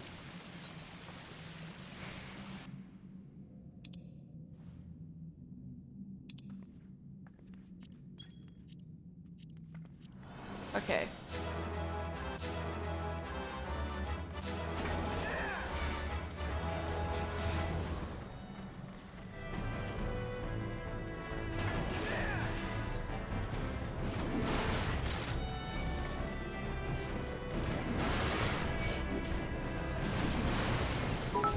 Oh! Oh, Samael! Thank you so much for the bits, for the cheer. Thank you so much. I appreciate it. And for the SCP assertion. Thank you.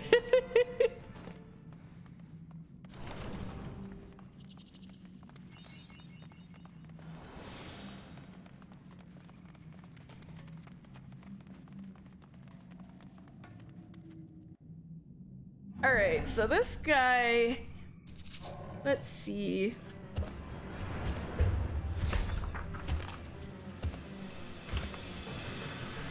Tangara.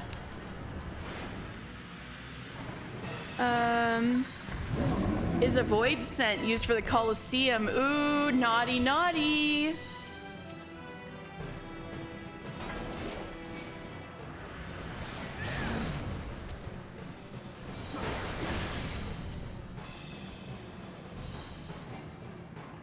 Wait. I'll try to help. Wait, no. Hey, you!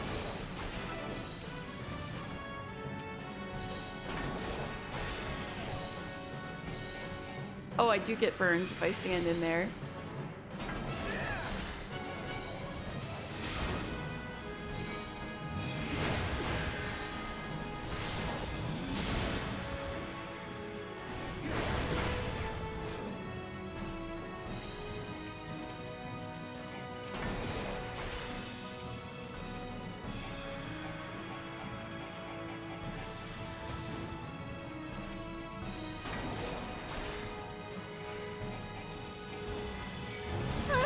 Okay.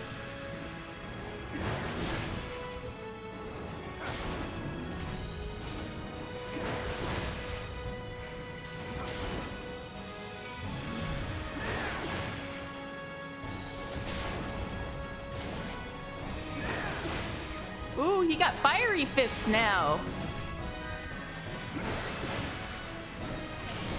Woo, we got him, yay! Thank you guys so much. Oh, yeah, I knew your volume was low, but I could hear you perfectly okay. I had a lot of fun still. Finn, Alfred Fantasy, yes.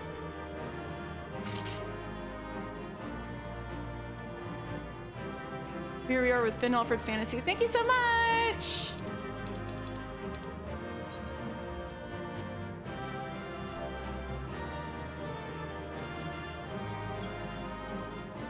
Oh, shoot's gone. Oh well. Aww! Gave me the commendation. I guess I didn't do that bad then. Right? Tully, we cleared it out. It seems some entrepreneurs decided to take advantage of your hard work. They've set about renovating the facility so that Halatali once more serves training grounds for the Colosseum gladiators. Thank you so much, Rowan, Tishwin. Have a happy Heaven's Word, and thank you so much to Pukey Pie.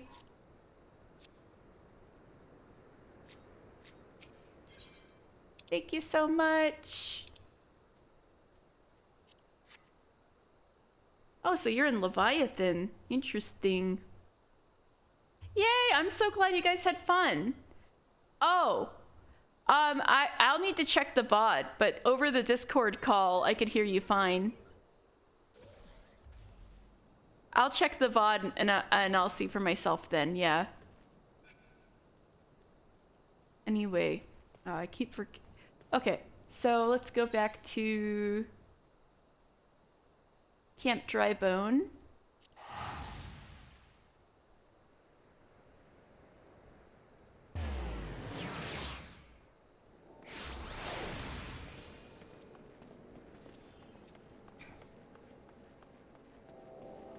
Need to find the Flame Sergeant. There you are. Let the Rugadin carry it, they say. Bah, poor guy. Ah, you're Mr. Final Fantasy of the Scions. My thanks for coming, friend. We're stronger for your assistance. All right, this sounds good, Sam. Allow me to brief you on our mission. Our objective is to capture Amalja and prize from them the whereabouts of the abductees. The lizard men aren't aware if their man, Ungust, has been exposed. When they come to the rendezvous point and to meet the traitor, we'll spring the trap. Owing to the clandestine nature of the mission, we can deploy only a small contingent. Every member must count, and so we requested the aid of the Scions. The rendezvous will take place at the Invisible City. Please make your way there and lie in wait. We stand to learn much and more of the Amalja plot if the mission succeeds, mister. Let's make sure it does. With that, you must depart? Oh, well, thank you so much for your assistance, Pukie Pie. I really appreciate it. That was fun. Thank you for your help. My first duty with other actual people in this stream went well.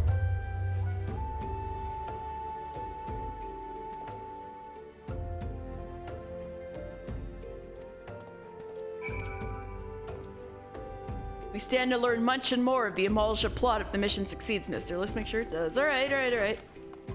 So we're lying in wait at the Invisible City. I think I can take a chocobo near there.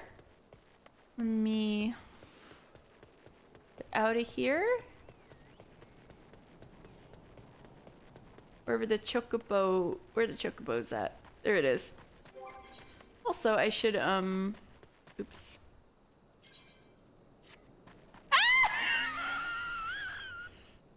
Put your pants back on.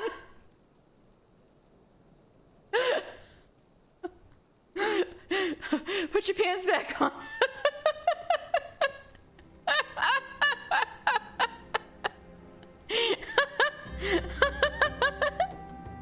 You like to play a game with nice people. Good, I'm glad. This one's the one that's good for tanks anyway. Why did you have me put on the fucking Subligar? See? Oh, phew. All right. Sorry to jump scare you guys with that.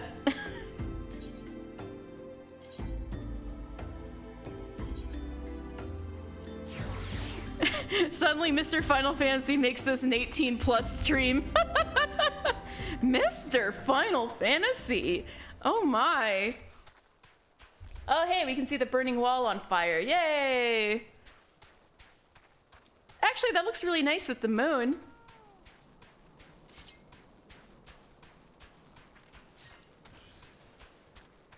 I can hear somebody mining out here.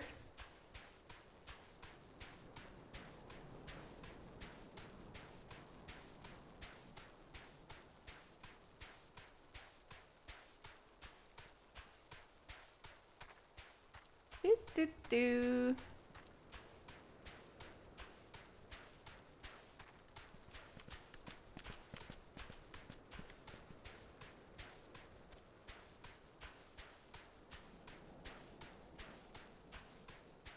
We're on our way to the Invisible City, Invisible City.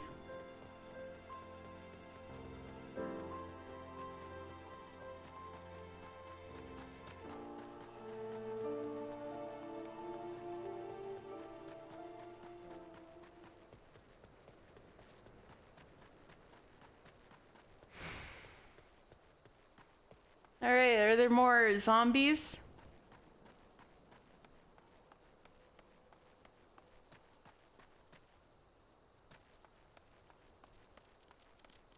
Thanquid? Oh wait, Thanquid's not coming yet. I gotta handle this on my own with the immortal flames. All right, so we're meeting up in here, eh? All right, let me at it.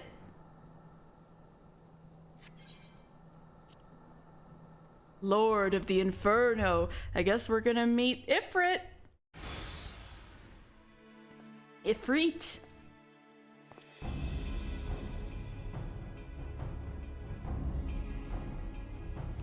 Is the bait in place? Our man is in position, sir. Good. We make our move as soon as the Emulsia appear. Yes, sir.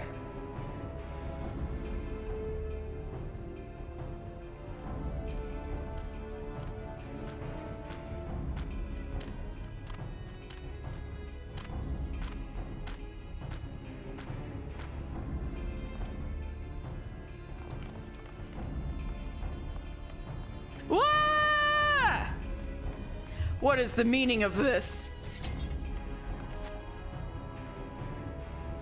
Wait, something's amiss.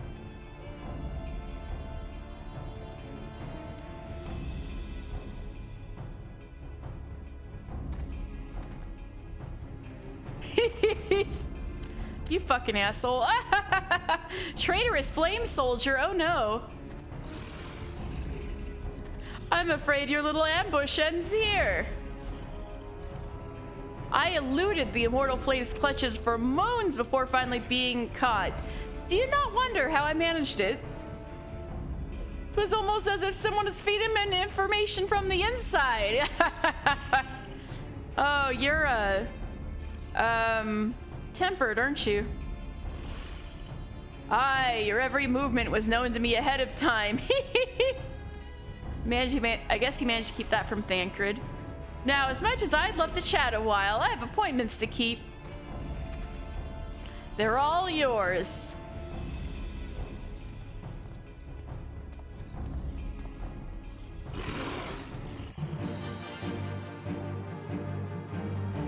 Oh, great.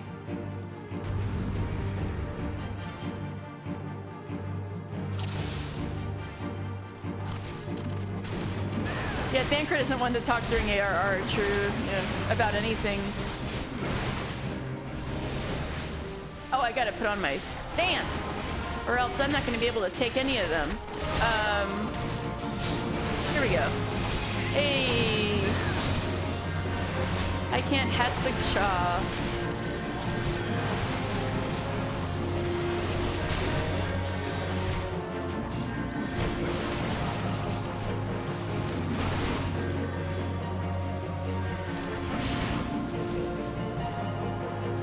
Hey.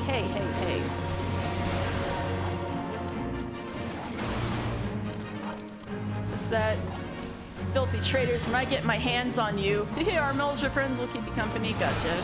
Right. Okay, you.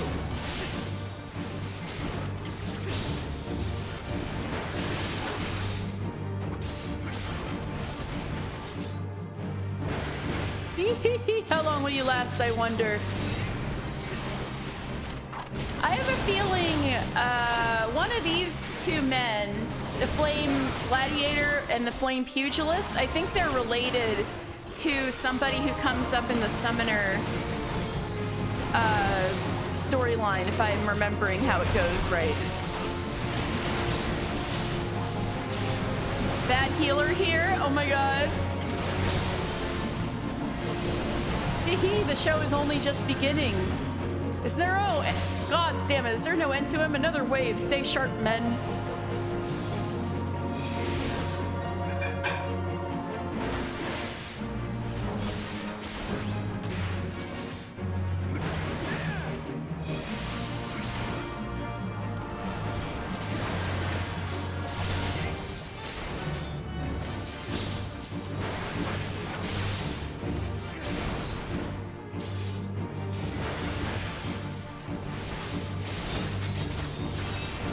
Guy's tough.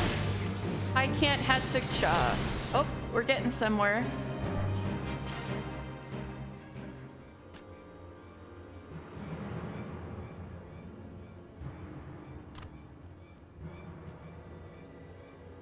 Put up your weapon, or your comrade's a dead man.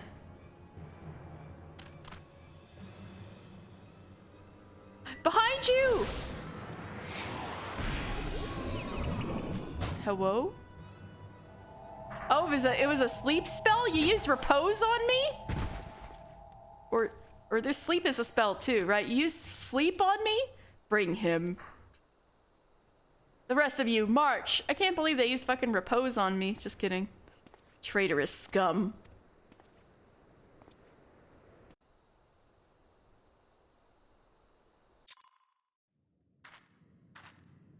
Oh shit, we are certainly,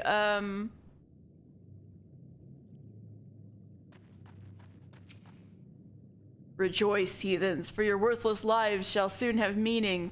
Oh my god, we are actually, like, imprisoned? Adala. The lizards claim they will bring us before Ifrit for tempering. All of us are as good as dead. Oh, right.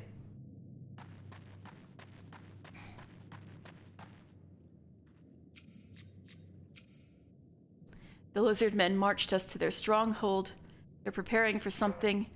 And I, for one, do not want to be around when they finish. So that was the gladiator that was with us. This is the pugilist that was with us. No. Captured flame private. This must be the people who were... Yeah, these must be the... Oh my god, so many people. These must be the poor people who Ungust, like, deceived and brought here and kidnapped. They're going to kill us, aren't they? Gods, I don't want to die. I want to go home.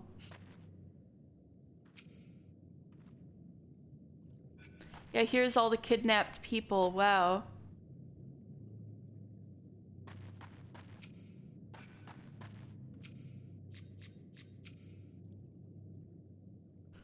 I fear the Amalja mean to give us to their god as offering.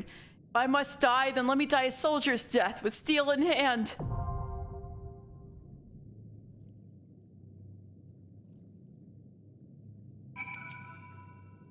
Damn it all. A traitor in the flames. What has become of us?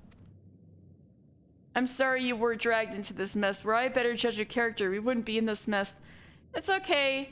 The flames are really fucked up. Even more fucked up is I'm gonna join them. But, that's not the only traitor in the flames. Let me just say that much. Haha. Listen well. These waters feed into the marshes of dry bone. A short swim will see us to freedom. However, if all of us attempt to flee, we are like to be discovered. You alone must sneak out and assemble a rescue party. Once you have one free, seek out our comrade stationed at Drybone. He will show you the way back here. May the 12 speed your way. So if you wanted to leave, you could, which is funny, but we don't need to.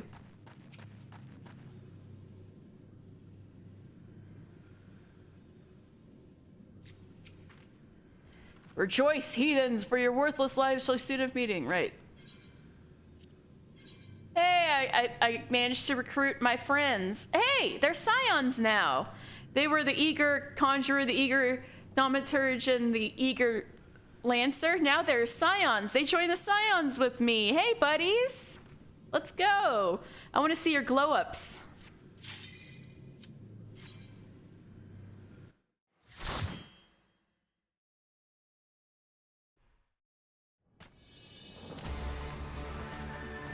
I don't know why there's always an eclipse whenever you fight Ifrit. Lord of the Inferno, hearken to our plea. Lord of the Inferno, deliver us from our misery. O mighty Ifrit, Lord of the Inferno, your humble servants beseech you. Temexo is this guy. Grace us with your divine presence.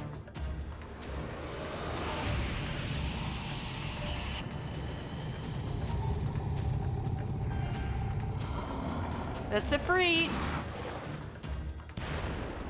Woo! Badass. Pretty badass. He's so shiny. Oh, mighty Ifrit, we bring before you ignorant savages who not know of your godhead.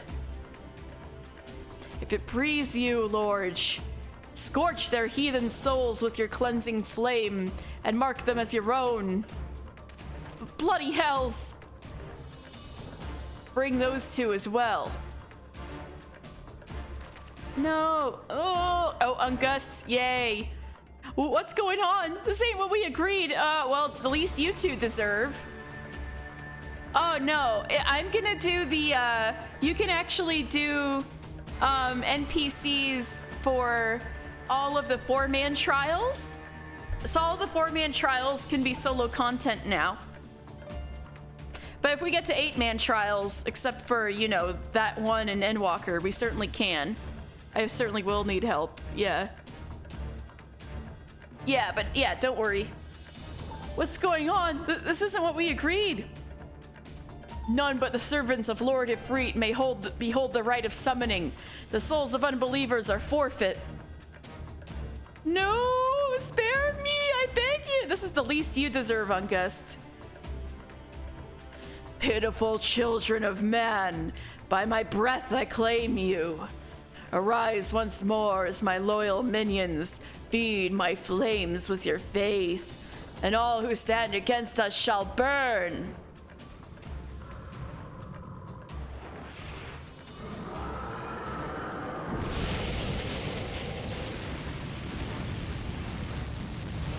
Hey, I'm fine. Oh, mighty Ifrit. No, Flame Sergeant! Poor guy, he got tempered. My one true god. No, all the people with us got tempered. Fuck. Those poor people.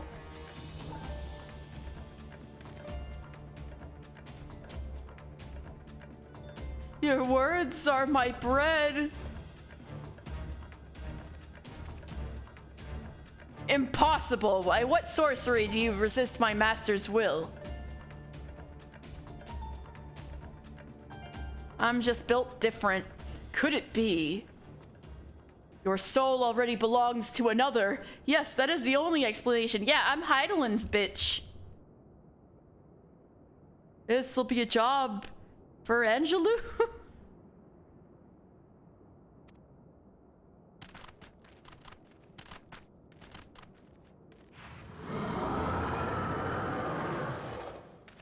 I'll get you, bitch. Forsooth, thy frail mortal flame can serve as vessel to the blessing of but one. Yet I smell not the taint of another upon thee. The truth of thine allegiance waxeth clear. Thou art of the goddess blessed's number. The godless blessed's number. The paragons warned of thine aberrant kind. Thine existence is not to be suffered. He's like, you and me, bitch. But I got friends with me. Scions. And I assume they all have the echo. Yeah. Y'all got the echo, huh? That's why you're scions now? Oh, I want to see your glow-ups. Nice outfits. Nice outfits. You guys look a little less nerdy. All right. Let's fight Ifrit. All right. My flame shall consume thy flesh and soul, both. We've not trained for this, but we're ready. I know it. Ooh, I got flames in my face. Right, my first trial. My very first trial.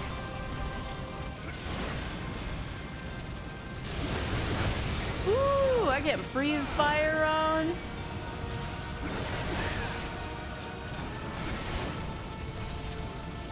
Succumb to the inferno. Nah, I'm just built different. Fires don't do shit.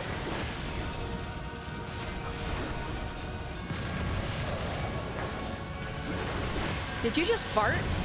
Is that why it exploded behind you?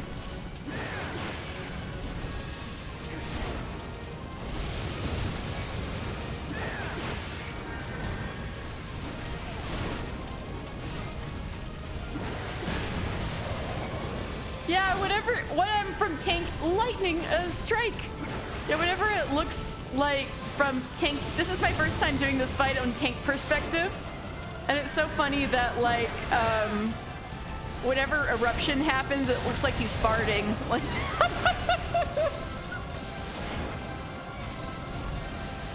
I sense a terrible power in that nail. Oh, we gotta get the fucking infernal nail, right?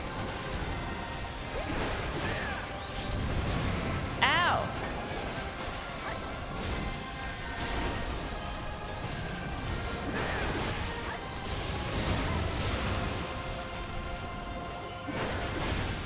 Thy soul shall burn for all eternity. Ooh, hellfire. Let's go, hellfire. Thou art strong, mortal.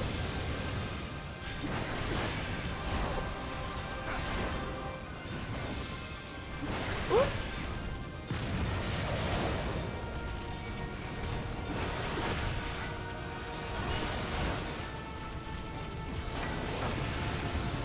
Ooh, fire.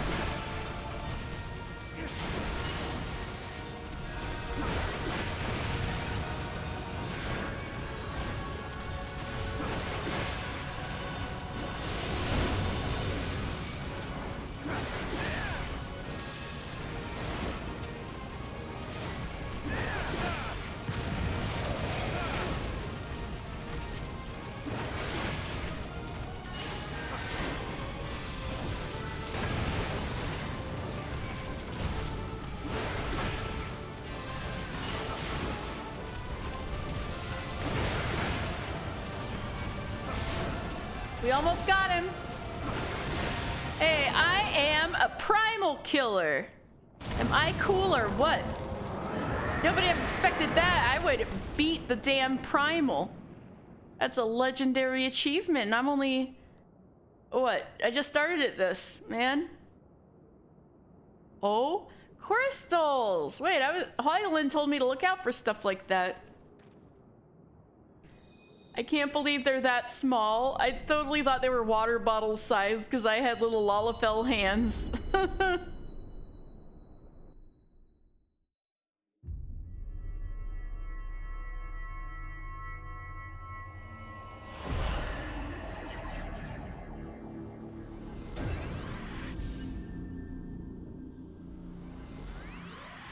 All right, fire. Buzzball size.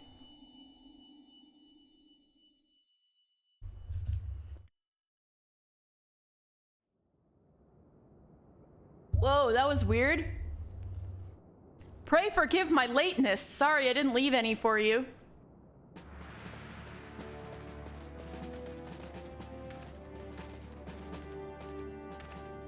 I was delayed by a congregation of Amalja zealots. I swear, each seemed more evangelical than the last. Persistent lot. Hey, he finally gets to act cool. Ugh, right in the heart, damn. Phew. All right, Thancred got to show off. It's all worth it. I see the blood swarm wasted no time in extracting the captives. No less than I'd expect from the Flame General's hand-picked men.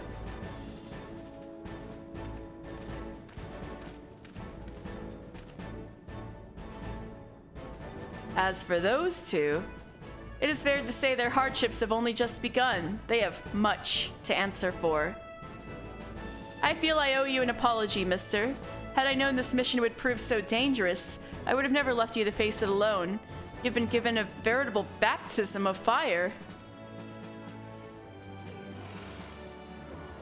But let us continue this conversation in more agreeable surrounds. Camp Drybone, shall we say?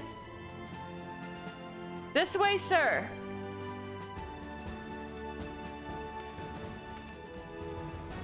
Let's get out of here. I feel so bad for those tempered soldiers, though. So that was the mighty Ifrit. Oh, this is Nero. There he is. He's so funny. Why are you spitting? That's gross. And what a disappointment he was. The readings are nowhere near what I had anticipated, even taking old Dawn interference into account.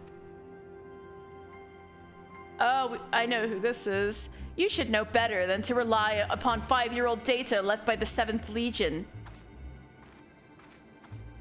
Nor can we expect any form of support from the motherland given the troubles at court. We only have ourselves to rely upon. Ever the pessimist, my dear Livia. Promise me you'll never change. We've wasted enough time here. That meter of yours is too old to give any reading worth a damn. Not that there was aught worth a damn for it to read, but I take your point. I suppose we must content ourselves with the knowledge that we've achieved our primary objective. Yet I find I am troubled by that adventurer's unexpected show of strength. Could such a foe prove a hindrance to our plans? A hindrance. Perhaps. But that is consideration for another time. You're gonna regret saying that, Livia. You have been given a task. That is your priority. I suggest you treat it as such. It's so funny you talk to him like that when he technically outranks you. Fail to do as my lord commands. And I will spare him the trouble of punishing you. I miss her. Oh. Bro, he outranks you, but I guess since you're like, Gaius's little favorite.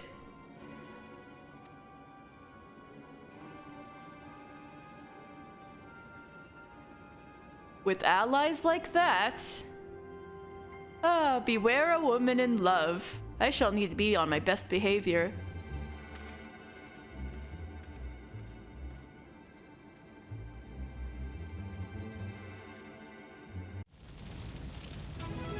You would also drag Nero on every opportunity. Very fair. Very valid. Hey, we did it! We beat a primal! Isn't that cool? Why do we look so similar? He's taller than me, though. Actually, wait a second. Now that you ditched that hat, Adventure Conjurer can kind of get it. Now that he got rid of that stupid hat. And you ditched the robes. Now I can see your beautiful hair. You look nicer in that outfit too. All right, bye guys.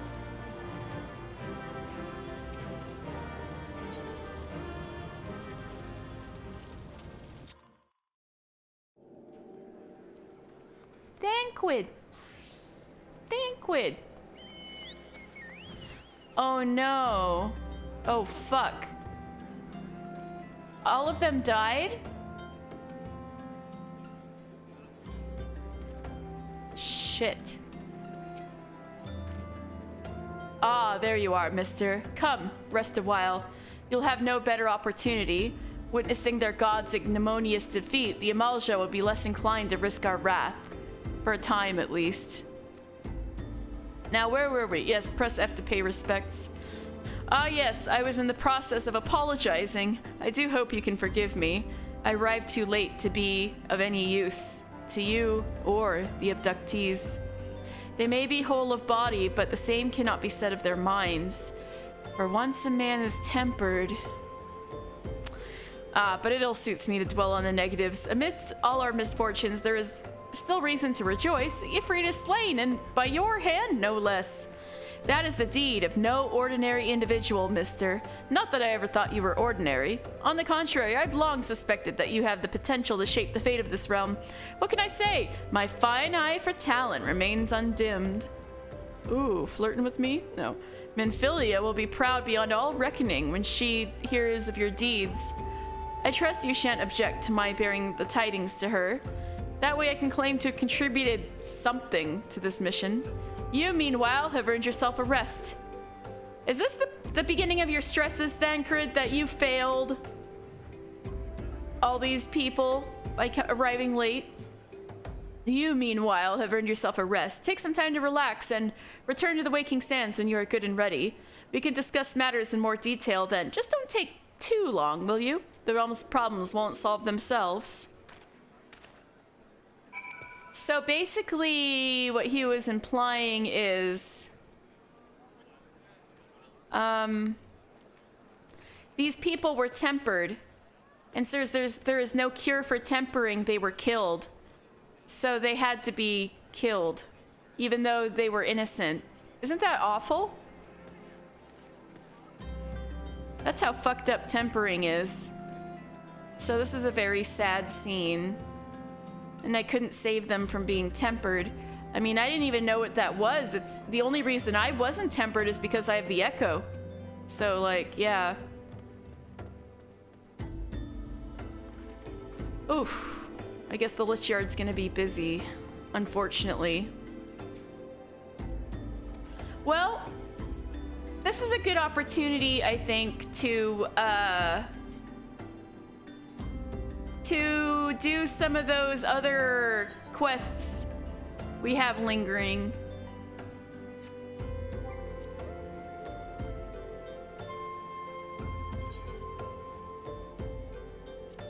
Oh, right, wrong thing.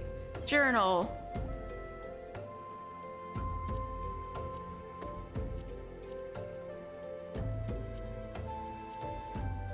All right.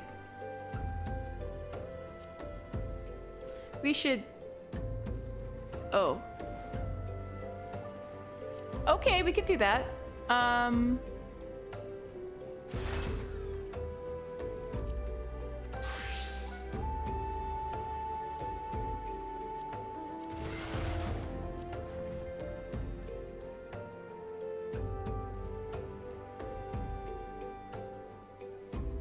Wait a second. Here we go, here we go. This one. This one. This one. This one. Okay.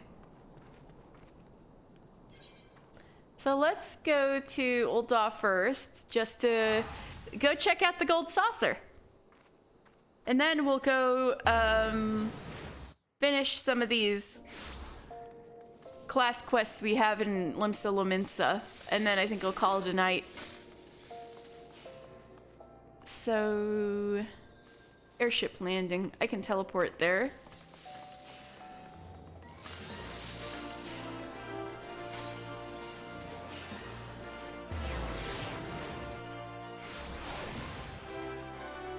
I got a golden ticket. I got a golden ticket. This is the reception for flights bound for the Manderville Gold Saucer. Before proceeding, I must ask that you submit your ticket for inspection. Ahem, you do have a ticket, yes? Yes, I do! Golden airship ticket. Let's go! It appears that everything is in order. An airship will be departing shortly before the next bell. Shall I reserve a seat for you? Yeah, let's travel to the Gold Saucer, baby! Though we won't need to come here much for lore, but, you know, once or twice. Oh! Woo! Oh, this is the first time I've seen this cutscene during the day. I was always coming here at night with all the lights going everywhere. Kind of looks better at night. Right, the Gold Saucer, like Final Fantasy VII. It's even got that Final Fantasy VII music. Woohoo! Woohoo!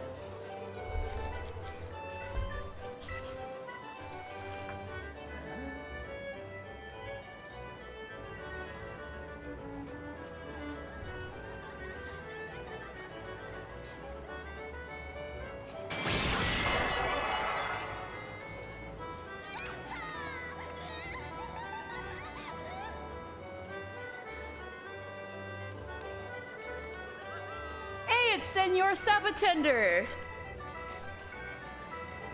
All right, here's some lore. Senor Sabotender is actually a Lalafell in a suit.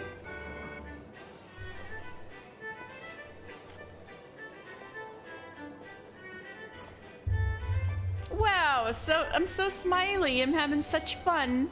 The Manderville Gold Saucer.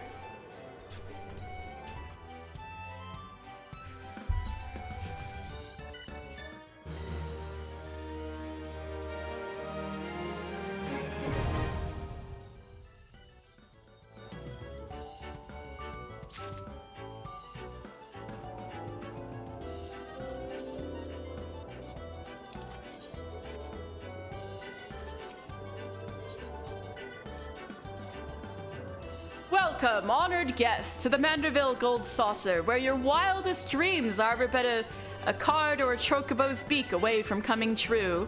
If this is your first visit, nothing would please us more than to give you a full tour of our establishment, that you may enjoy its wonders to the fullest. As at the conclusion of the tour, it is our custom to offer our esteemed patrons a complimentary gift, straight from the vaults of our illustrious proprietor himself. Consider it Lord Manderville's way of personally thanking you for your patronage. We will talk about Lord Manderville, don't you worry. Should you wish to take the tour, pray proceed to the main counter over there and speak with the receptionist. On behalf of the management, may I take this opportunity to thank you for choosing the Gold Saucer. Rest assured, my colleagues and I spare no effort in seeing that your visit is a pleasant and profitable one. May fortune smile upon you.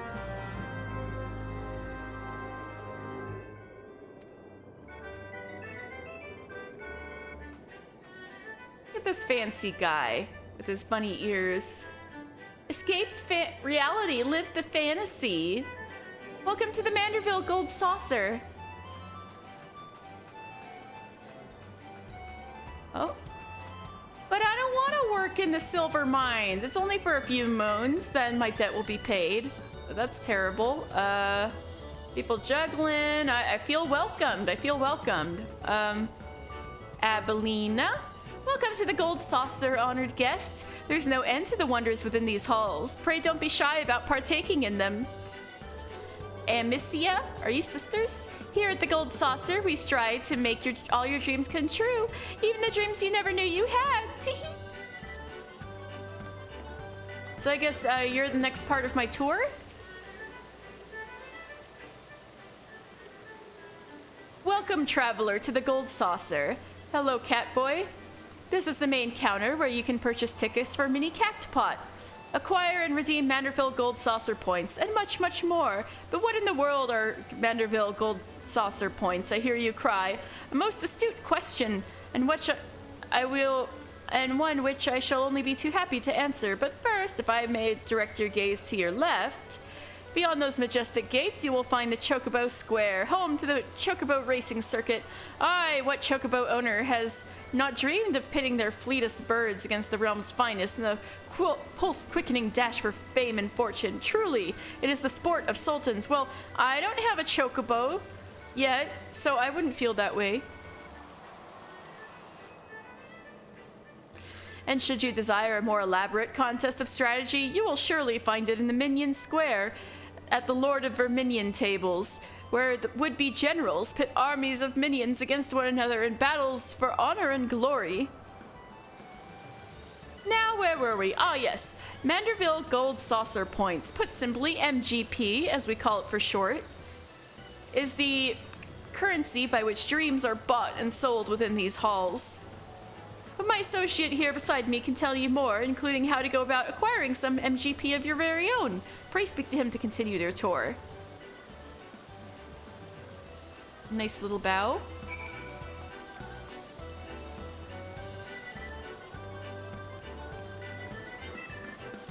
Oh yeah, you're the next part of my tour. All right. So, you're about to experience the wonders of the Gold Saucer for the first time?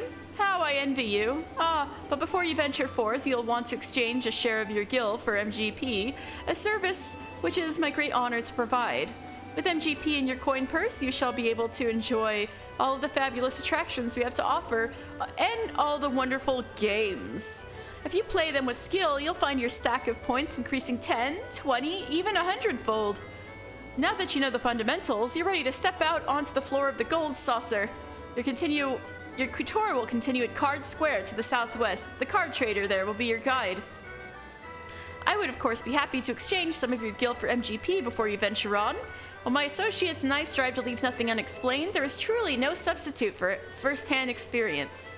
And I heartily recommend you trying your hand at our many amusements for yourself.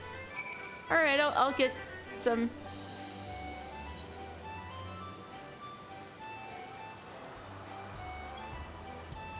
Let's get ourselves 500. Alright, we got some 500 MGP. So now we're going to the card table. Everything in this place is so massive. I wonder if the owner is trying to compensate for something. I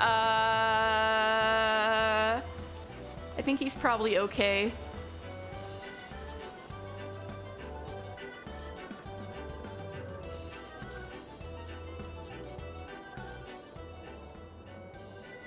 Well, aren't you a handsome one? Welcome to Card Square. Oh, she has very subtle heterochromia. Home of the Triple Triad tables.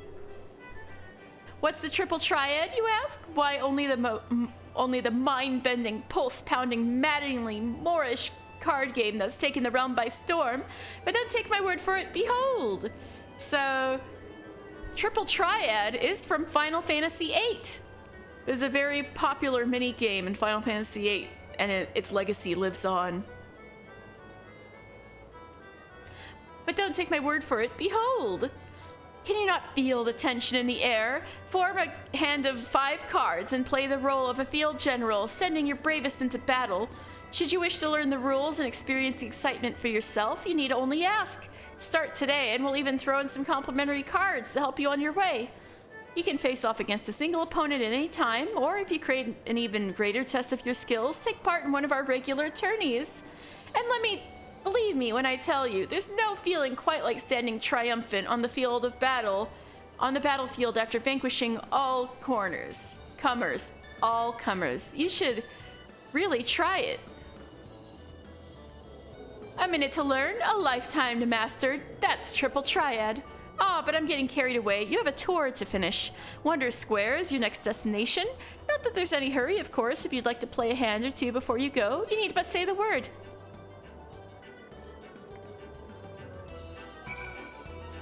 All right, continuing on our tour.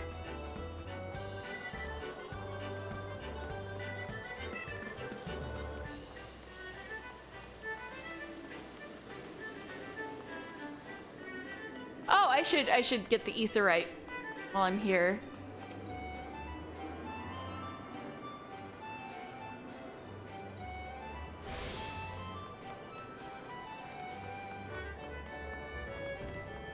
All right, here's Gaslight Gatekeep girl boss herself, Gatekeeper. You look lost, honey. Why don't I show you around? I've been dying for some company. Feast your eyes on Wonder Square. From gripping games and awe-inspiring attractions to the finest in fine dining and the freshest of refreshments, there's no end to the wonders housed within these halls. And let's not forget the most wondrous of them all, El Colosso, who we lovingly call our mammoth cactar mascot, is the star of some of our most popular events. Suffice it to say, you won't want to miss them. Now, I know what you're thinking. With everything going on at the Gold Saucer, how can I ever hope to keep up? But you needn't worry. My fellow gatekeepers and I will always be on hand to see that you don't miss a thing. The continuation of your tour, I've been instructed to direct you to the waiting arms of my colleague Valeda at the Cactpot board. She's one of our most popular girls, and when you meet her, I'm sure you'll understand why. Well, ta-ta for now. Is she popular because everyone talks to her every Saturday? Hey, look, it's Senor Sabatender. Lalafell in a glowing suit.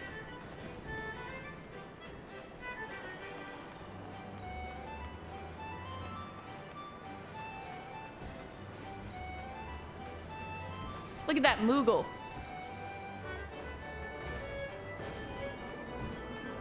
Oh, here we are at Mahjong. Maybe that's part of the tour too. I gotta go to Cactpot first.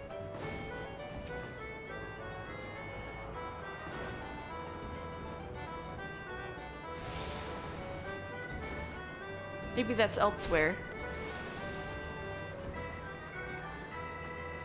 Damn it, I'm lost already.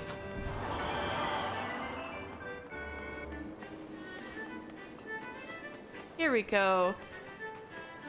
It's gotta be Event Square. I'll get puffed up to the second floor. Whee! And here's the Cactpot board. So this is Valeda. So she's one of the most popular girls. Wait, she is quite pretty.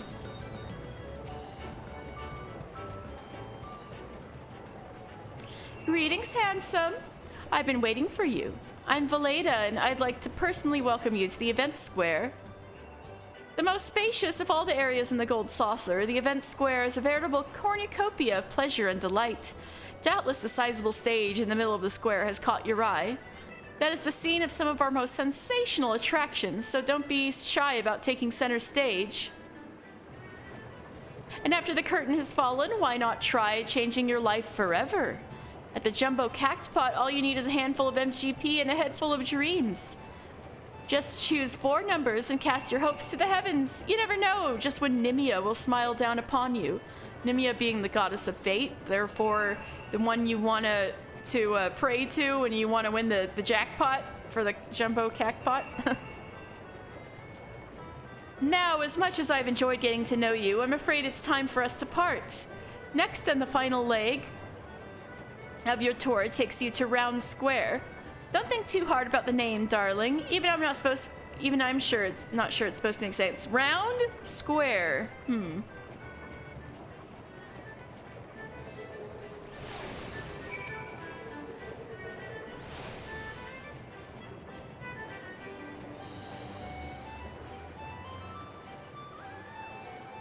You mean the waiting here won't let me see the drawing any earlier? Man. Where's...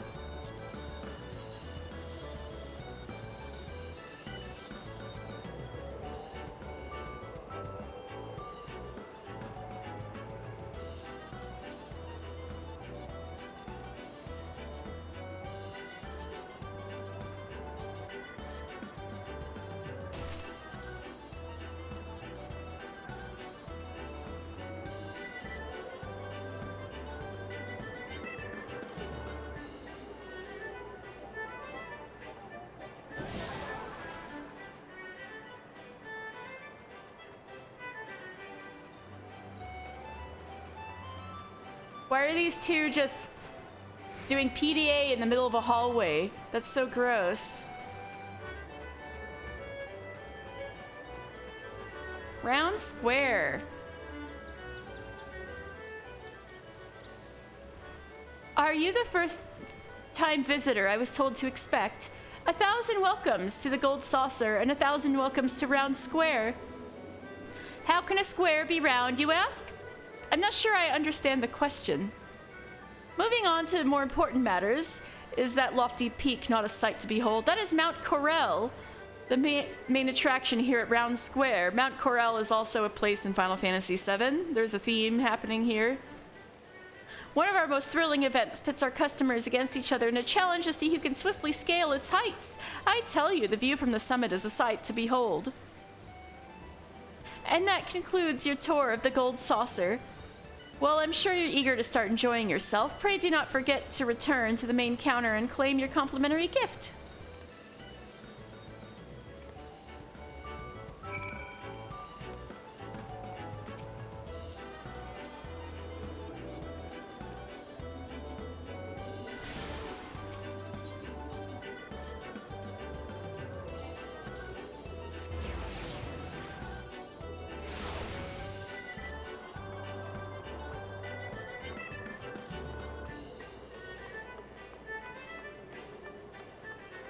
Where is the Aetheryte shard?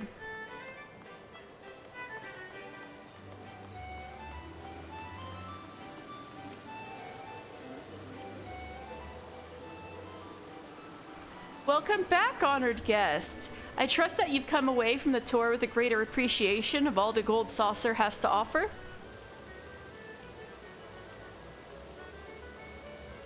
As a token of our appreciation for your patronage, it is my great pleasure to offer you a complimentary gift from the personal vaults of our esteemed proprietor.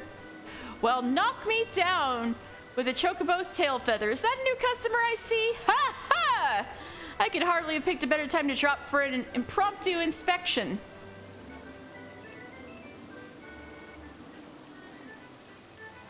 He's dressed like Setzer from Final Fantasy VI, The Gambler.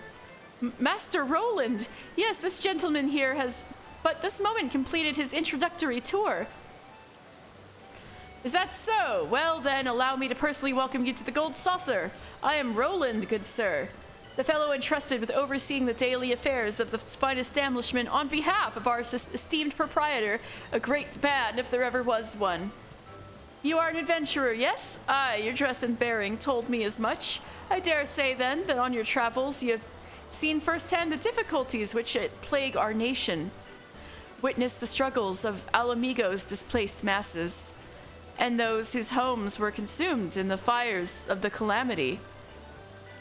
The Sultanate is not unsympathetic to their plight, of course, yet how can one begin to provide succor to the countless multitudes? One man had an answer. Godbert Manderville had a dream of a house of untold wonders, what would provide stable employment and lodgings to the displaced, mirth and merriment to the disconsolate, and prosperity and plenty to the Sultanate at large. To many of our patrons, the Gold Saucer is merely Eorzea's foremost entertainment venue, a place to forget about their cares for the day. To me, it is one of the founding stones upon which our realm will be rebuilt, a miracle wrought by the hand of the greatest man I have ever known, Godbert Manderville.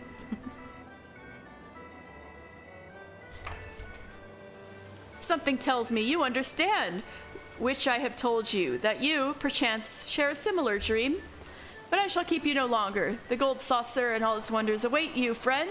Pray enjoy them to your heart's content. Till we meet again, may the spinner's pull ever be kind. That's Nimia again.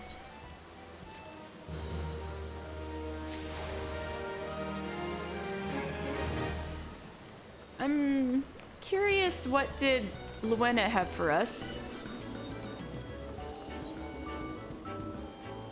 Oh. That's for Fashion Report and Mahjong, gotcha. Alright, so in the only other thing I'll do then is go back to the Wonder Square and show you guys the Manderville Lounge.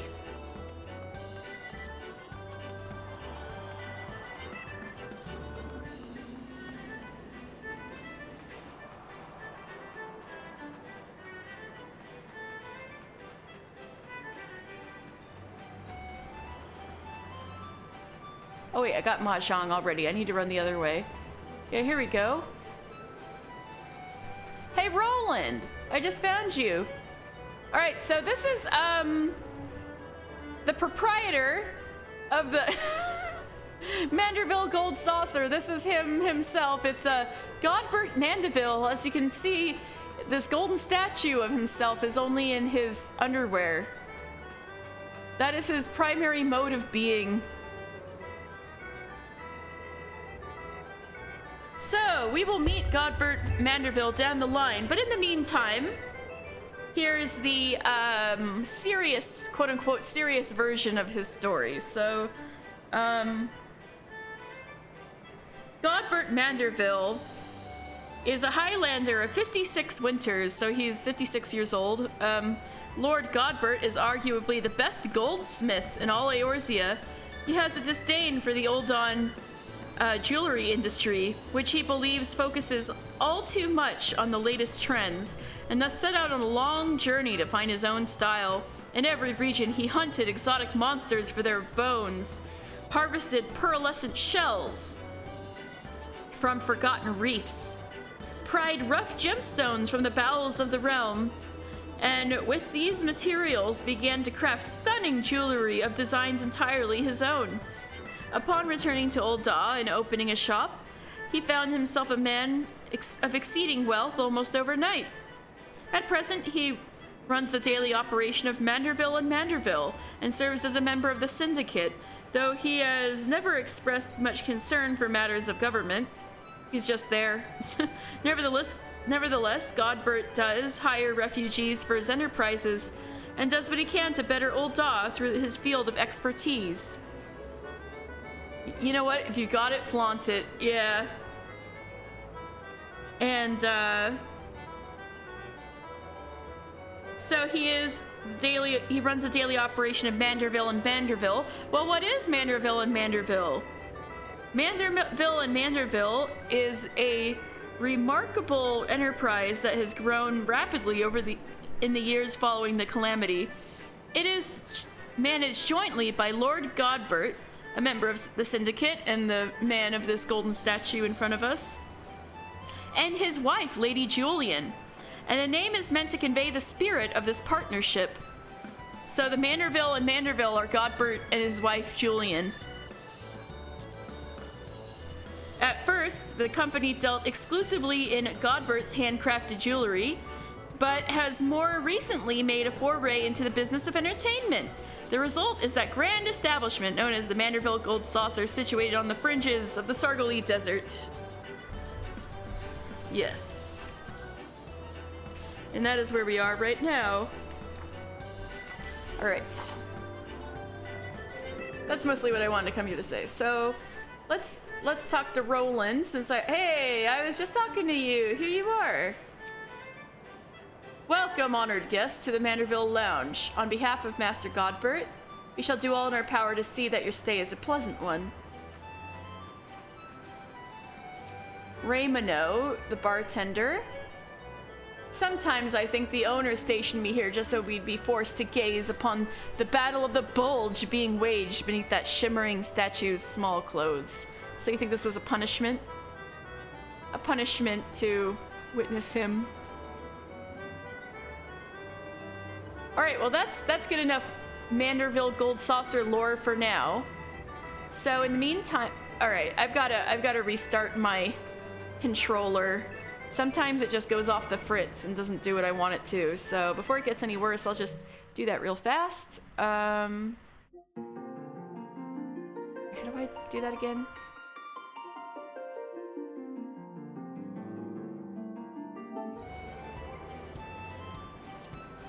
Shit.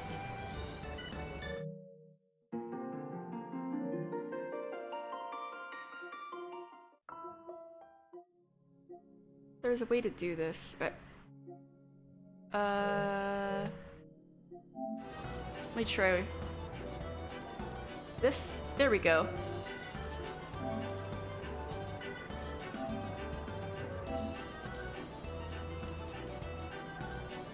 Oh, you gotta go to bed, but thanks for the stream. Oh, you're welcome. Anytime. All right. Should be working okay now. Yay. All right, absolutely. I'll see you later, Rowan. I'm not going on for much longer anyway. I'm just, I mean, thank you so much for your help, Rowan. For real, with Holotolly. Thank you. We're gonna go back to good old Limsa Laminsa and get some of these, class quests out of the way.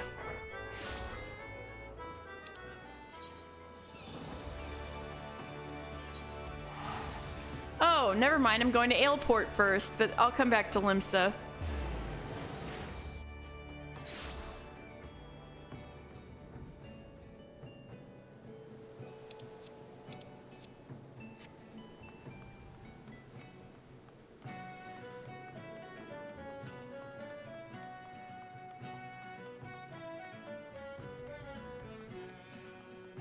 Barstim.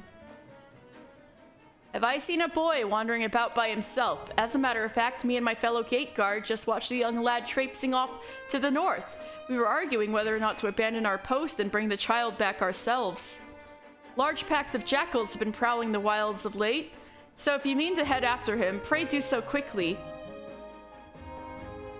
Hells, I might even pass along word to the Marauders Guild.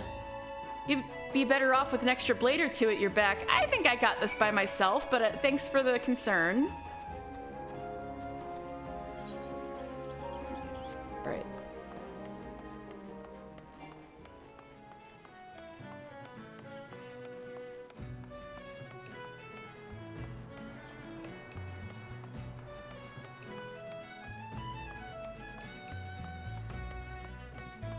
Oh yeah, Aldfoot, I got something for you. Ahoy there, keep your voice down. Nobody's business but ours, isn't it? You got what I asked for?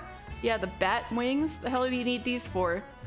Them's the ones, and that's as pretty a job as I've seen. Know your way around a battle, eh? Well, that's just fine, thank you. Why? We sailors can be a superstitious lot. Some of our crew might look at me odd-like for carrying bat parts. When the wind's done and died and the water casks are dry, it's an odd day, one day overboard the next. What? No superstition about that. My dusker's been my luck since I was a boy. Survived more than 2 weeks once on 3 bats I caught, trapped at the top of abandoned watchtower. Even ate a wing off one before I made up my mind to climb down a wall. That's quite a story. This journey, we'll be sailing past the Isles of Umbra, and I can feel the sea honing those reefs. The lights at Pharaoh Sirius burned dim since the calamity, and I've always found it a mite too much like that old watchtower for comfort. I ain't been that affrighted boy for a long time. Ill-used, starved, more than half mad, inching down that sandstone wall on handholds no bigger than the fingertip. But I'll have me 5 bat wings on every journey, just the same as that boy had. That's unique. I'll come back for his next quest later. Since we should be prioritizing the class quests right now.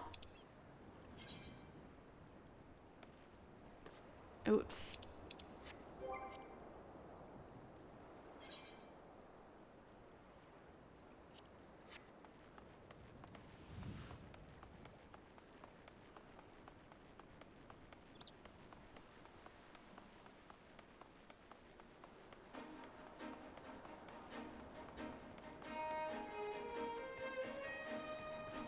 Sigurd! That's the boy we're tracking down.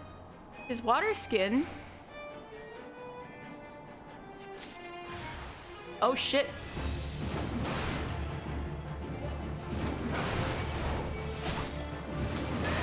Cattle tyrant. I wonder why they're called that. These birds.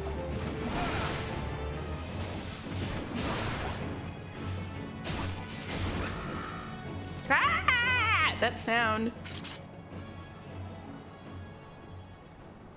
His satchel! I hope the poor boy's okay.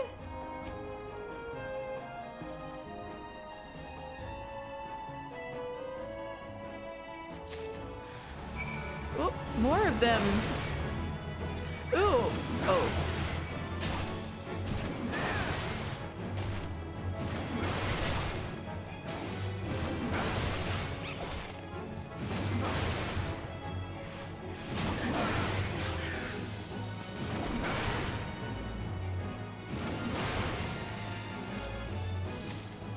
All right. Sulkfib! Did you find the boy?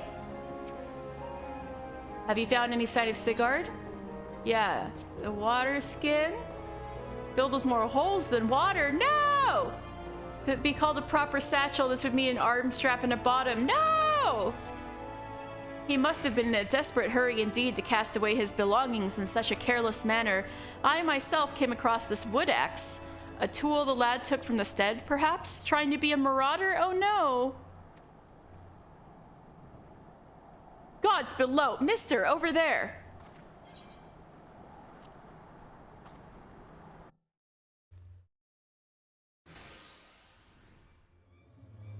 Is that it? Is that Kujata? Kid. You're gonna die. Ah! Catch him. You gotta. Ow! That's gotta hurt. Oh no. Right into some wolves. Fantastic. Oh.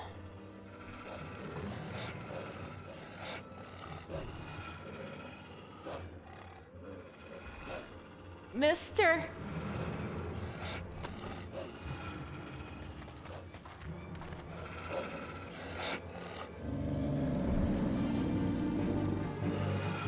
We'll save you, Sigurd.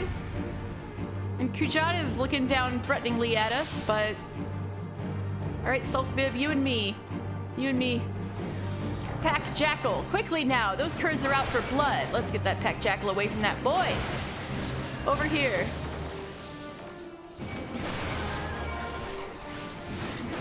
Yeah, I can just wipe the floor with them.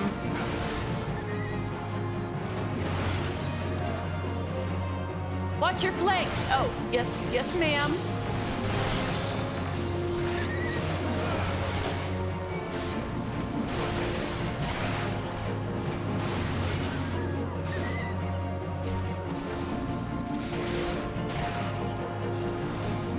More have found the scent.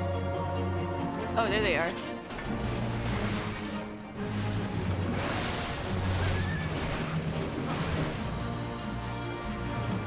Where this one's tainted jaws? The scarred jackal? Oh yeah, it does look different than the other ones. A little scarier.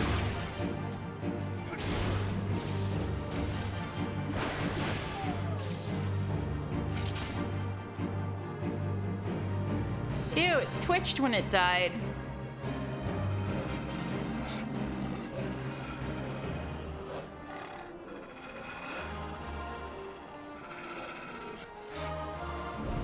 Step aside!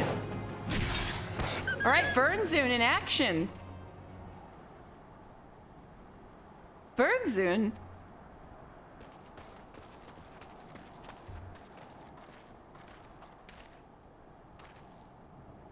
He breathes yet.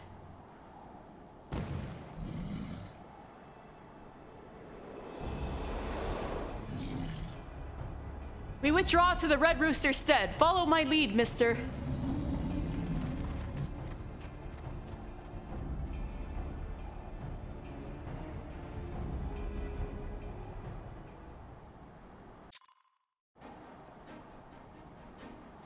They could be nice and, like, put me at the Red Rooster's stead, but no, I gotta travel there.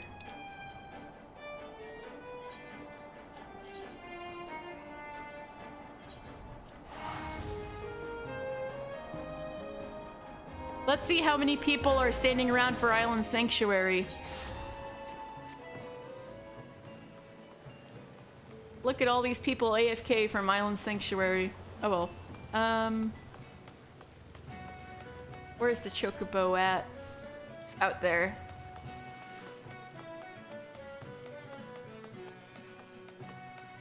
Oh shit, wrong way.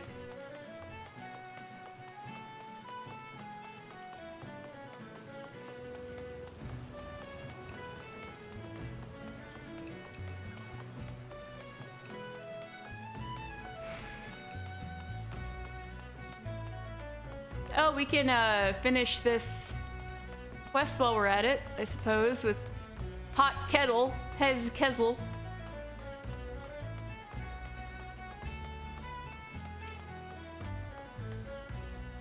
Three cores, and I can be done with the day's work and back at the ale house where I belong.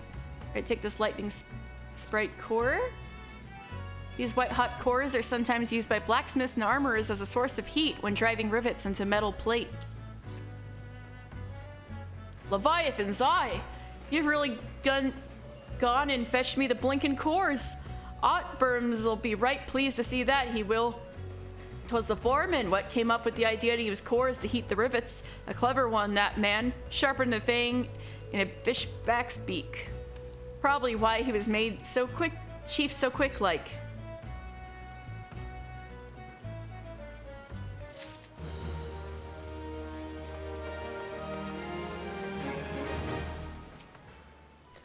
I remember when the Calamity sent a big old wave crashing into the coast of Limsa. The gods' grip sheltered the docks from the worst of it, praised the 12. A lot of folks weren't so lucky, though. A whole flotilla of battered ships limped into the bay not long after, like a field hospital for sea vessels, it were. And now those days we putting together the damn things from scratch. Bloody marvelous. Yeah, so when I mentioned last time that, Morby Dry Docks was the temporary base of operations for the Maelstrom right after the Calamity. That was because that was the only part of the coast not laid to waste. So, Merlvib had her armada lay anchor. That's the word, right? At the Morby Dry Docks first. And thus this place became very important.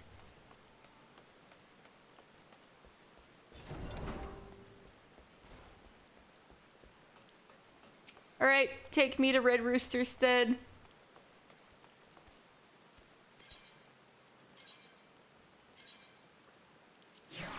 Alright, I can take a sip of water now. Oops, sorry I didn't mean to bump the microphone.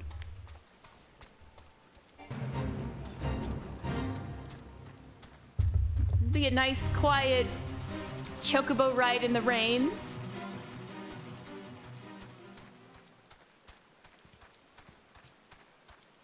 I hope that boy is okay.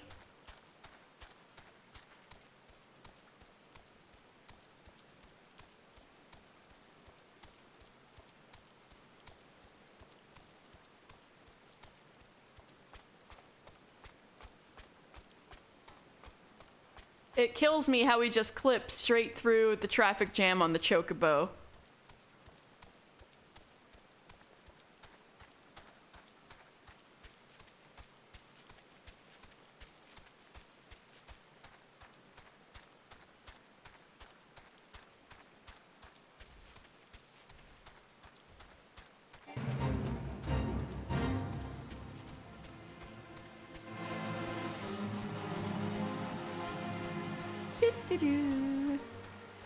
It's been a while, it feels like, since we were back here. You can see the moon beyond the clouds. Oh, I wonder what that island is way out there with that lighthouse.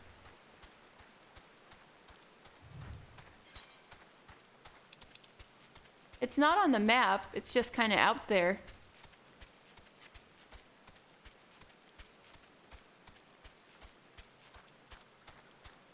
See, Lenosha isn't just Vilbren. Vilbren's just the big island that we're on.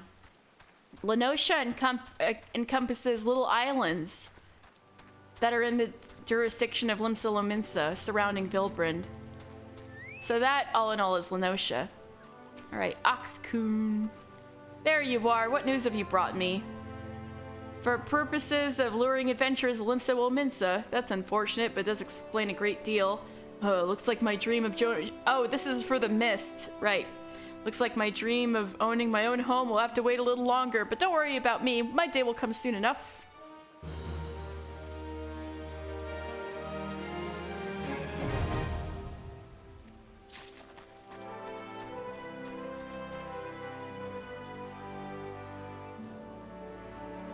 You must simply tell me the recipe for this gruel. Flour? Aranlona? Well, that was so easy, it makes me wonder why I've spent life formulating complex solutions to problems rather than merely going around killing things. Nevertheless, I'm afraid it's too late to alter my methods now. I'll continue to focus on the complex solutions and have you stick around to kill things. What hubris, what arrogance to believe that I, one woman alone, could overcome the unfathomably vast and profound mysteries of nature. But with you here, I'm sure we can do it. Right, killing those moles, right.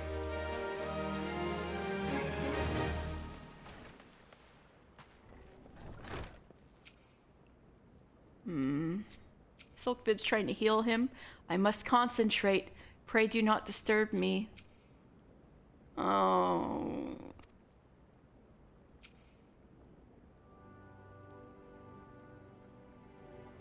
You brought him home! I don't got the words to thank you.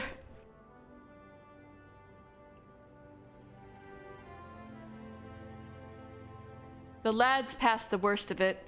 He struck his head in the fall, though, and it may be some time before he opens his eyes. Thank you for coming, brother. If you hadn't scattered those jackals when you did. I have done naught to earn your thanks. When I heard of the situation from Aleport, I realized the dangers were greater than I had anticipated. No single marauder could have hoped to fend off such numbers in time. Pray accept my apologies, Nedard. You turned to us for help, and yet your grandson now lies before you, broken and battered. You risked your lives to save little Sigurd. How is a man to find fault with that? It's me who ought to be begging forgiveness for the wounds you took protecting me foolish boy. You needn't concern yourself with our well-being. Our training prepares us for such eventualities. There is not more we can accomplish here, mister. It is time we return to the guild and focused on other tasks.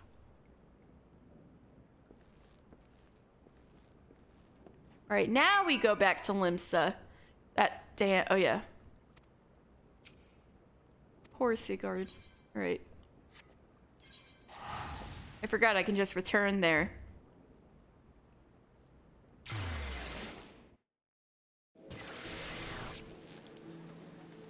Alright,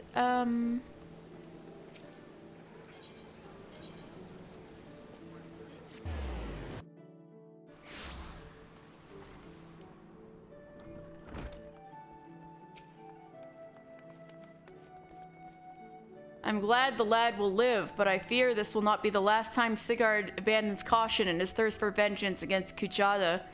The wound in his heart festers and seethes, feeding his impatience at our seeming inaction. But we must not think ill of the boy. Instead, let his helpless rage be as spur for our efforts. I say again, Mr. Kujata will fall by your hand, and I will shape you into the deadly weapon you need to be. Thank you.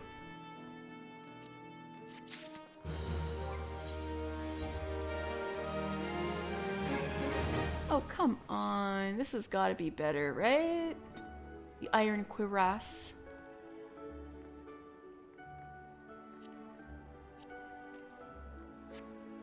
Unless it isn't. Alright, fine, whatever.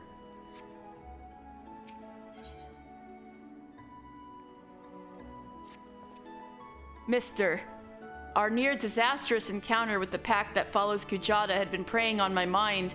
The overwhelming number of the beasts was beyond aught I had imagined. Even the most dedicated marauder could not hope to carve through that snarling wall of flesh. And if we cannot dispatch the pack, then Kujata remains beyond our reach. Thus I have prepared for you a trial that shall unleash your deepest reserves of destructive strength. As before, Sulkvib awaits you at the Bismarck to guide you on your path. Do not squander this opportunity for growth, mister. The pride of the guild itself rides on the keen edge of your axe. Well, I'll talk to Sulkvib and then talk to Lingsath, because I've got to level up Culinarian too. Right, Sulkvib. You always got a table here. You fancy. You've word from my brother. Ha! The pride of the guild, eh? My brother has placed quite a burden on your shoulders, it seems. But from what I have witnessed, if any marauder has the skill and determination to put down Kujata, then it is you. And there is, of course, the matter of Sigurd's vengeance. You don't want to disappoint the poor boy now, do you? Let us be about this trial, mister. I shall meet you in the Salt Strand in Lower Lenosha, where your training is to take place. Well, naturally, I will be there. Without me, you are like to forget to tend your wounds and bleed to death. Fair, fair. The healer and tank communication. Alright, let me change to Culinarian.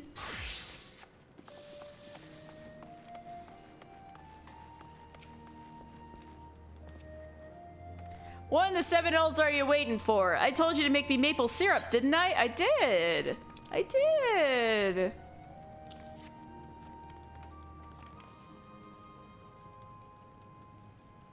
The maple syrup's ready, is it? About bloody time. Let's see how it tastes then. Oh, this ain't bad. Flavor's all right. Consistency's nearly there. In short, a damn sight better than a lot of novices manage. As you probably know, maple syrup is one of the most popular sweeteners around, and a key ingredient in all manner of cakes and treats. What you probably didn't know is that boiling the stuff down gets you maple sugar, a different sweetener with different uses. Just goes to show, even the simplest ingredients can have hidden complexities. I said earlier that a culinarian lives and dies by his utensils. Well, that's just the half of it. He also needs to know his ingredients, and that summit only comes with experience. Keep your nose to the stove and report back when you're ripe for another task.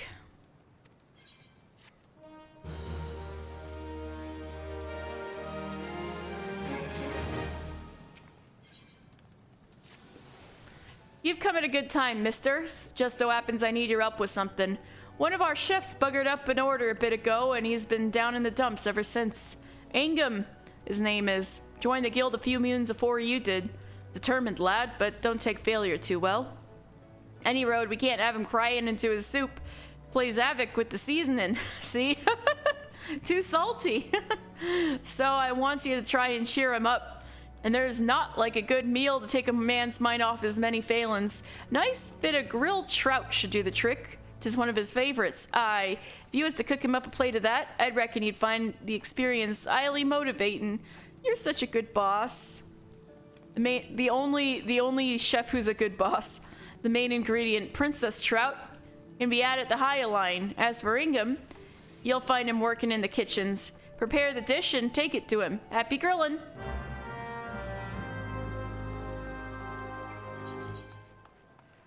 All right, speaking of fish, why don't we do Fisher next?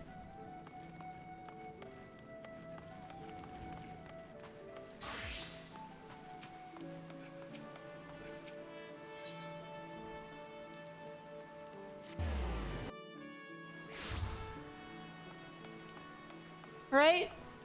CC Poo. I got the fish. Anchovies swim off every shore in Linsalominsa, so you can bring them back from anywhere you'd like. So long as it's not of the fishmongers. Yeah, I won't cheat you like that.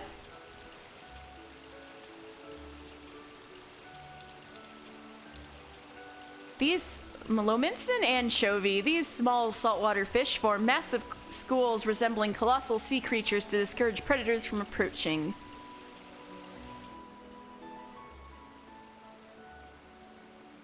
Here, Chovy Chovy, here, Chovy Chovy. Fair flock of feisty fish you got, Giddy Guppy. Careful they don't slip out of sight.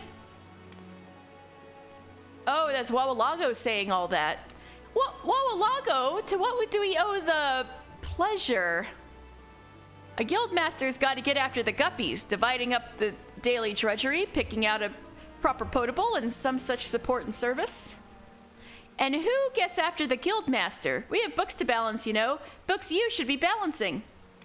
I did my best to balance the books, and the bilge keel bent the bow back, bouncing the whole batch out the boat. Why do y'all talk like this in this guild? Why is the Fishers Guild like this? That's not what... You know it was just an expression. But that's neither here nor there. As long as you keep at the bit, mister, our books will balance themselves. Don't let that go to your head, of course. Any adventurer can snag some anchovies, but... Any beginner can snag some anchovies, but you'll need to experiment with different lures and explore new waters if you want to catch the big ones. Fundamentals are fine, but the fun is fishing for new finds. Like my uncle always said, fishing's like philandering. You never know what you'll catch. Ah, yes, Wawalago. Since this is our first time really talking to him, let's talk about the guild master. So Wawalago Momolago, equally enamored with both fish and the fairer sex. Wawalago Momolago is the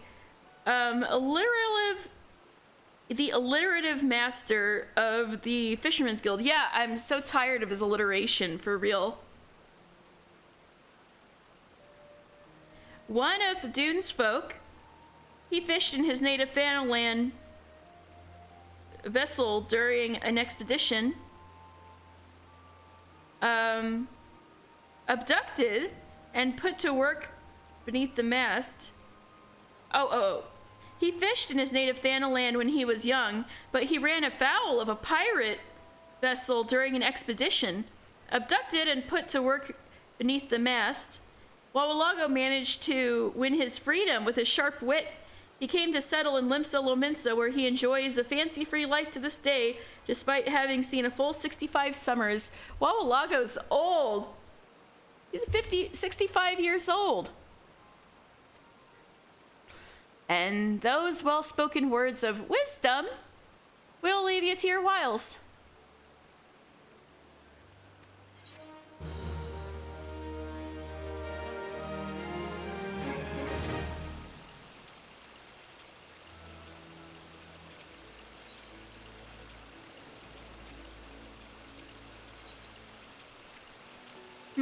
I smell that you haven't been neglecting your duties. A commendable attitude. No one's ever gotten worse at anything by practicing. No one, I know at least. Then again, you can't expect the same old tricks to work with new fish. Big ones don't grow to be that way, chasing everything that wiggles on a hook. To catch the fish you want, you must first know what the fish wants. Only once their prize is at stake can you tantalize and tempt your prey to taste the forbidden tackle. Anchovies may be willing to settle for lugworms, but harbor herring have a discerning palate that prefers pill bugs. Don't take my word for it, go and see for yourself. Pick up some pill bugs from Cineal over at the West Hawker's Alley, then use them to catch 3 local harbor herring. Like anchovies, they can be caught right outside. In case you have a mind to return to your previous spot, you should know that fish aren't as foolish as you might think. Keep casting your line in the same waters, and you'll find that fewer folk will take the bait. Alright, next, let's check in with the Rogues Guild, since we're here anyway. Let me in!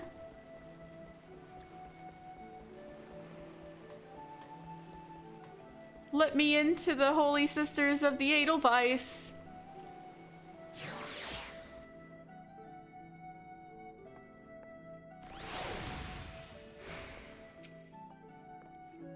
Done with your milling, are ya? You can never have enough blade practice, me young colt. In fact, I'll even add a list of marks to your hunting log. Pit yourself against the lot, and you'll soon learn some new steps for your dance with the daggers. Aye, you must think of yourself as a dancer, not a bleeding butcher. You only need so much force to ram a short blade into the hilt. Precision and speed. That's how you get the most out of your stabbers. Bulky armor will only have you plodding about like an ungainly oryx, so make sure you're wearing gear what'll let you move freely as well. Alright, get your blade word up to scratch, mister, and I just might have a job for you. Alright, what's the job, Jack?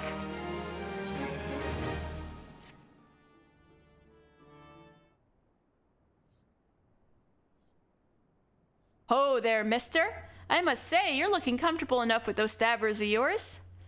I reckon you're good and ready for your first assignment.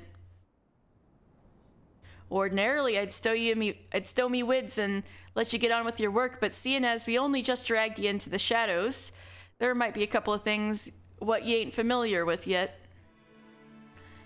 Let's build on what you likely do know, and that's the fact that Admiral, God's bless her soul, has outlawed piracy in Limsa Lominsa.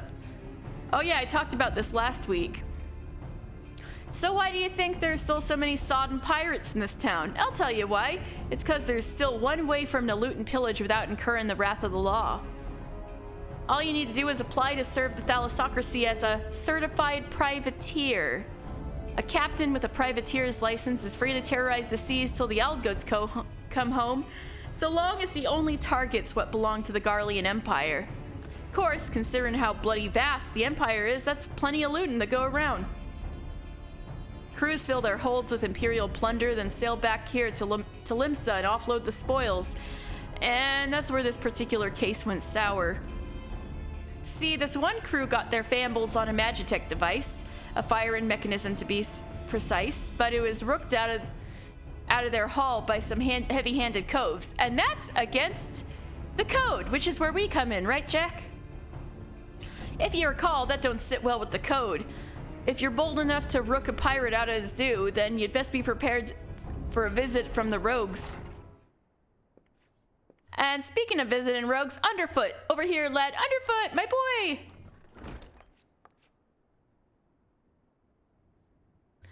I want the pair of you working together on this. Pass sentence on them code-defying rooks, and bite back on that Magitech part. What's the cult need me for? You're in charge of new recruits, ain't you? It's Mister's first assignment. You're to go along and give him the benefit of your wisdom. Since when was I in charge of new... bugger it. So, I guess we're to be partners for the now. The name's Perimu Harimu, but most of me fellows just call me Underfoot. He might seem a touch reluctant, but Perimu's one of our best. You just do as he says and you'll get the job done. He's so small he's underfoot.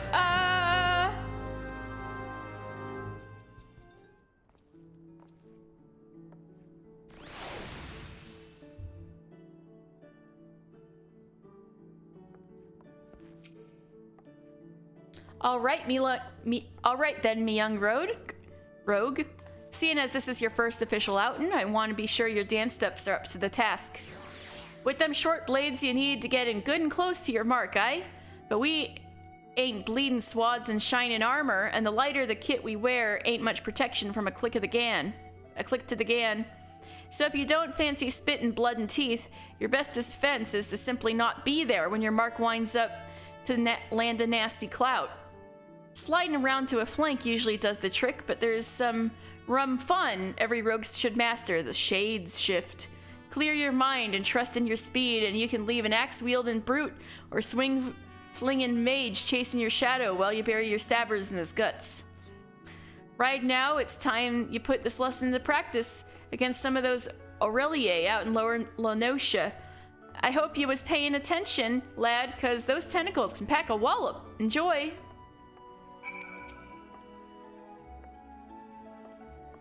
Head out to Lower Lenotia and pick a fight with a few of them Aureliae. Remember, the point of this exercise is to practice your evasion. So don't come back to me with welts all over your face, well, from the jellyfish stings. Aye, looking for some words of wisdom, are you? Oh, I'll talk to them later. Alright.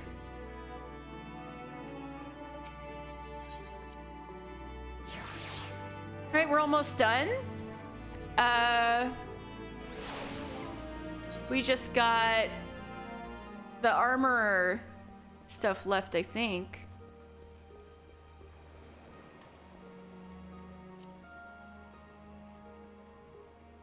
Yeah.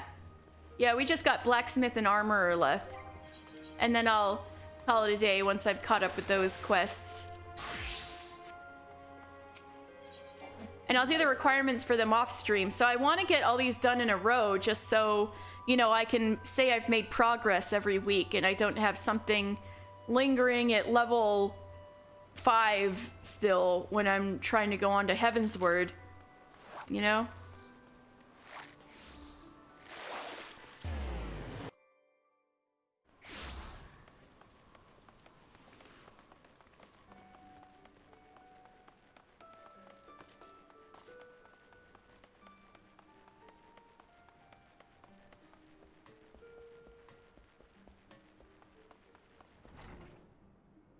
Alright, Brithel! Hey man! Remember, to make a bronze ingot, all you need is copper, tin, and a fire shard. Oh yeah. If you already of course, I'm telling this on the assumption you've still yet to do the job. If you've done it already, show us your work for God's sake. Alright, here you go, here you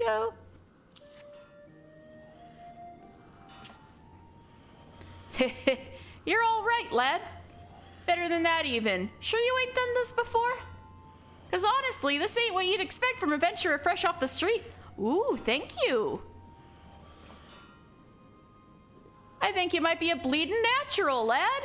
Thank you. It just takes the right balance of metals to produce bronze suitable for weapons and tools.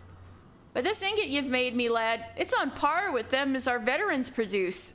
You can take this down to Hawker's Alley and find a buyer in no time. Wow, that's so sweet of you, Brithel. Thank you.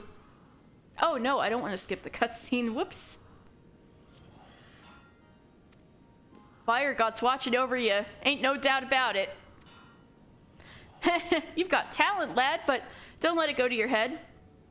I've seen plenty of folk get drunk on early success only to puke their guts up later because they forgot that talent's worth bugger all without hard work and dedication. So I tell you what, keep it simple for now, lad. Practice the fundamentals so you can smelt bronze in your sleep. And when you've gained that kind of confidence that only comes with experience, come back and I'll teach you something new.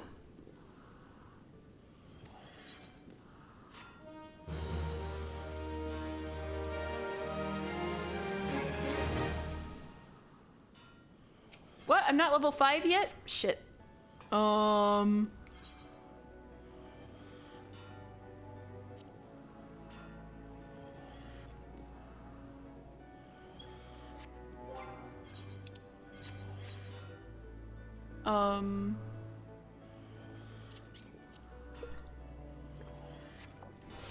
Here, have a bronze hatchet. No, I need that. I need that. Ah! Okay, I'll just buy some tin ore and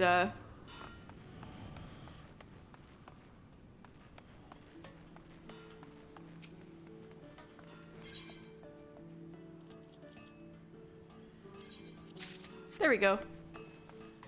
This will get me to level 5. I can't do quick synthesis yet? Damn.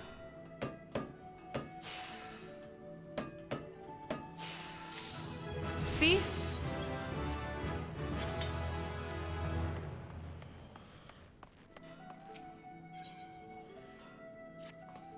Praise the builder. I was afraid you might have joined up with another crew.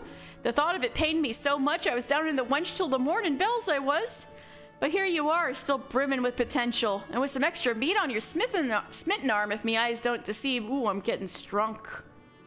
So, something new. Of course, how could I forget? Mr. Final Fantasy, I bid you craft three bronze cross-pine hammers, just like the ones all our apprentice smithies use. For this, you'll need bronze, maple lumber, and hempen cloth. Now, I know making the bronze won't pose you no trouble, but allow me to offer you a bit of advice regarding the materials. If you want to save yourself some coin, you might want to consider mining your own copper and tin out in the wilds. If that don't tickle your fancy, you might consider whacking the odd cobble until it stops moving. They lug ore around with them, see? And it ain't as if swinging a sword is all that different from pounding a lump of metal into shape, is it? I think you're the only crafter who would say that. At the end of the day, though, still going. I'm almost done, though, Pukie Pie, but yeah. I'm almost done. I just wanted to catch up on all these class quests before I finally head off for the night. So we're not behind. I wanted to, like, make sure all the class quests are, like, equally done.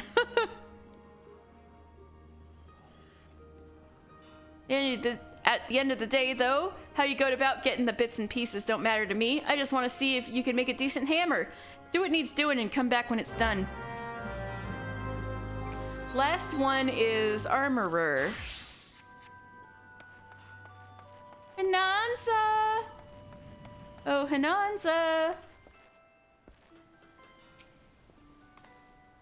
Where's that bronze ingot I asked for? If you can't find the ore yourself, try speaking with Surmvib here at the guild. There you go.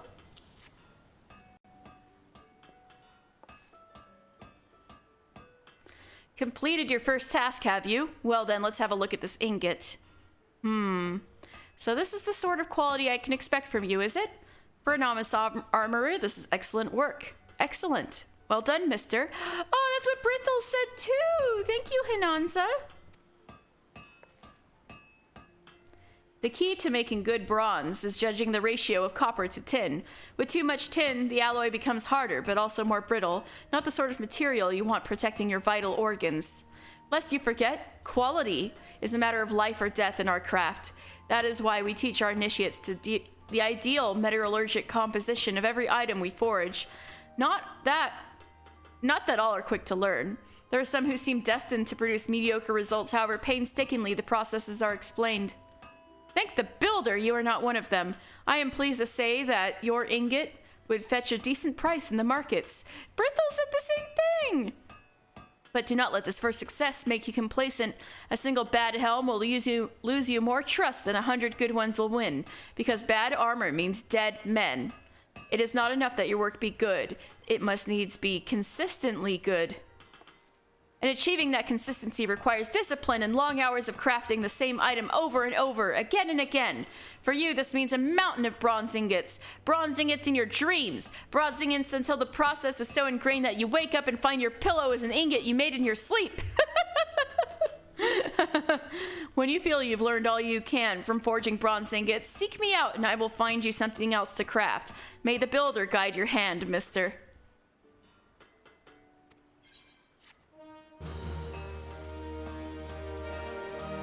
I love her. Not as much as Geva, but she's pretty close.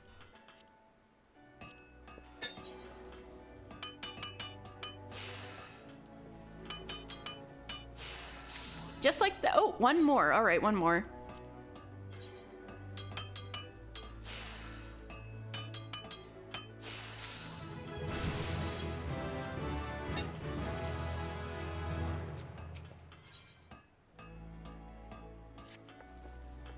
Ah, mister, I take it you are now intimate with every aspect of the bronze ingot's production.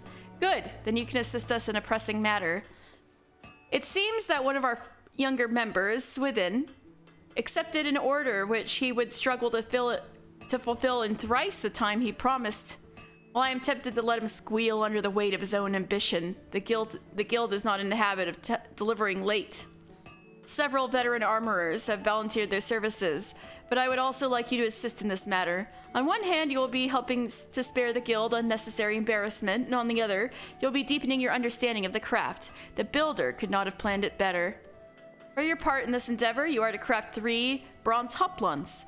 You'll need bronze plate and maple lumber to make the shields. While we're on the subject, how have you been acquiring your materials? The markets are a reliable source, but have you considered making an arrangement with a miner or botanist? As you will have gleaned, the craft calls for a near constant supply of copper and tin, both of which are commonly mined in the region of Thanalan. Should your purse grow too light for comfort, there is little to stop you taking up a pickaxe yourself. Well, if I had enough quest slots open... Oh my god, he's naked. If I had enough quest slots open, I would have, done that by now. I would have become a miner by now, as well as every other thing in the game.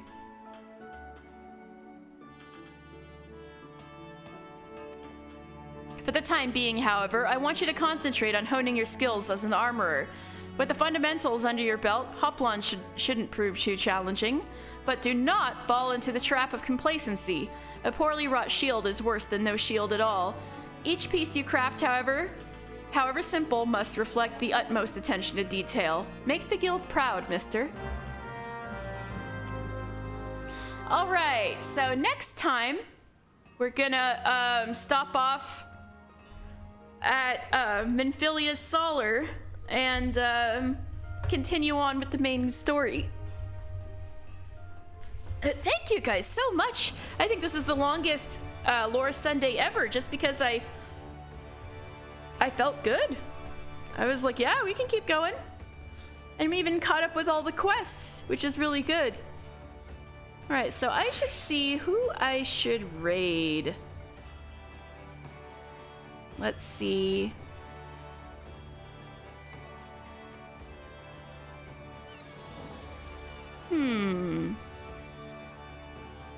Did you have a good time, Pukie Pie?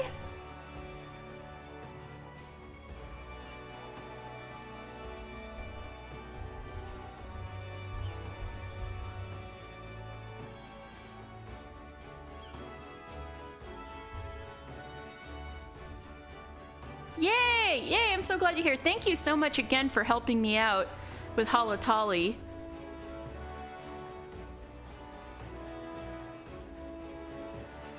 Let's see.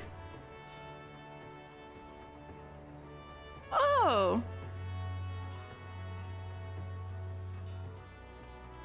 Lobat's playing. So is Retro.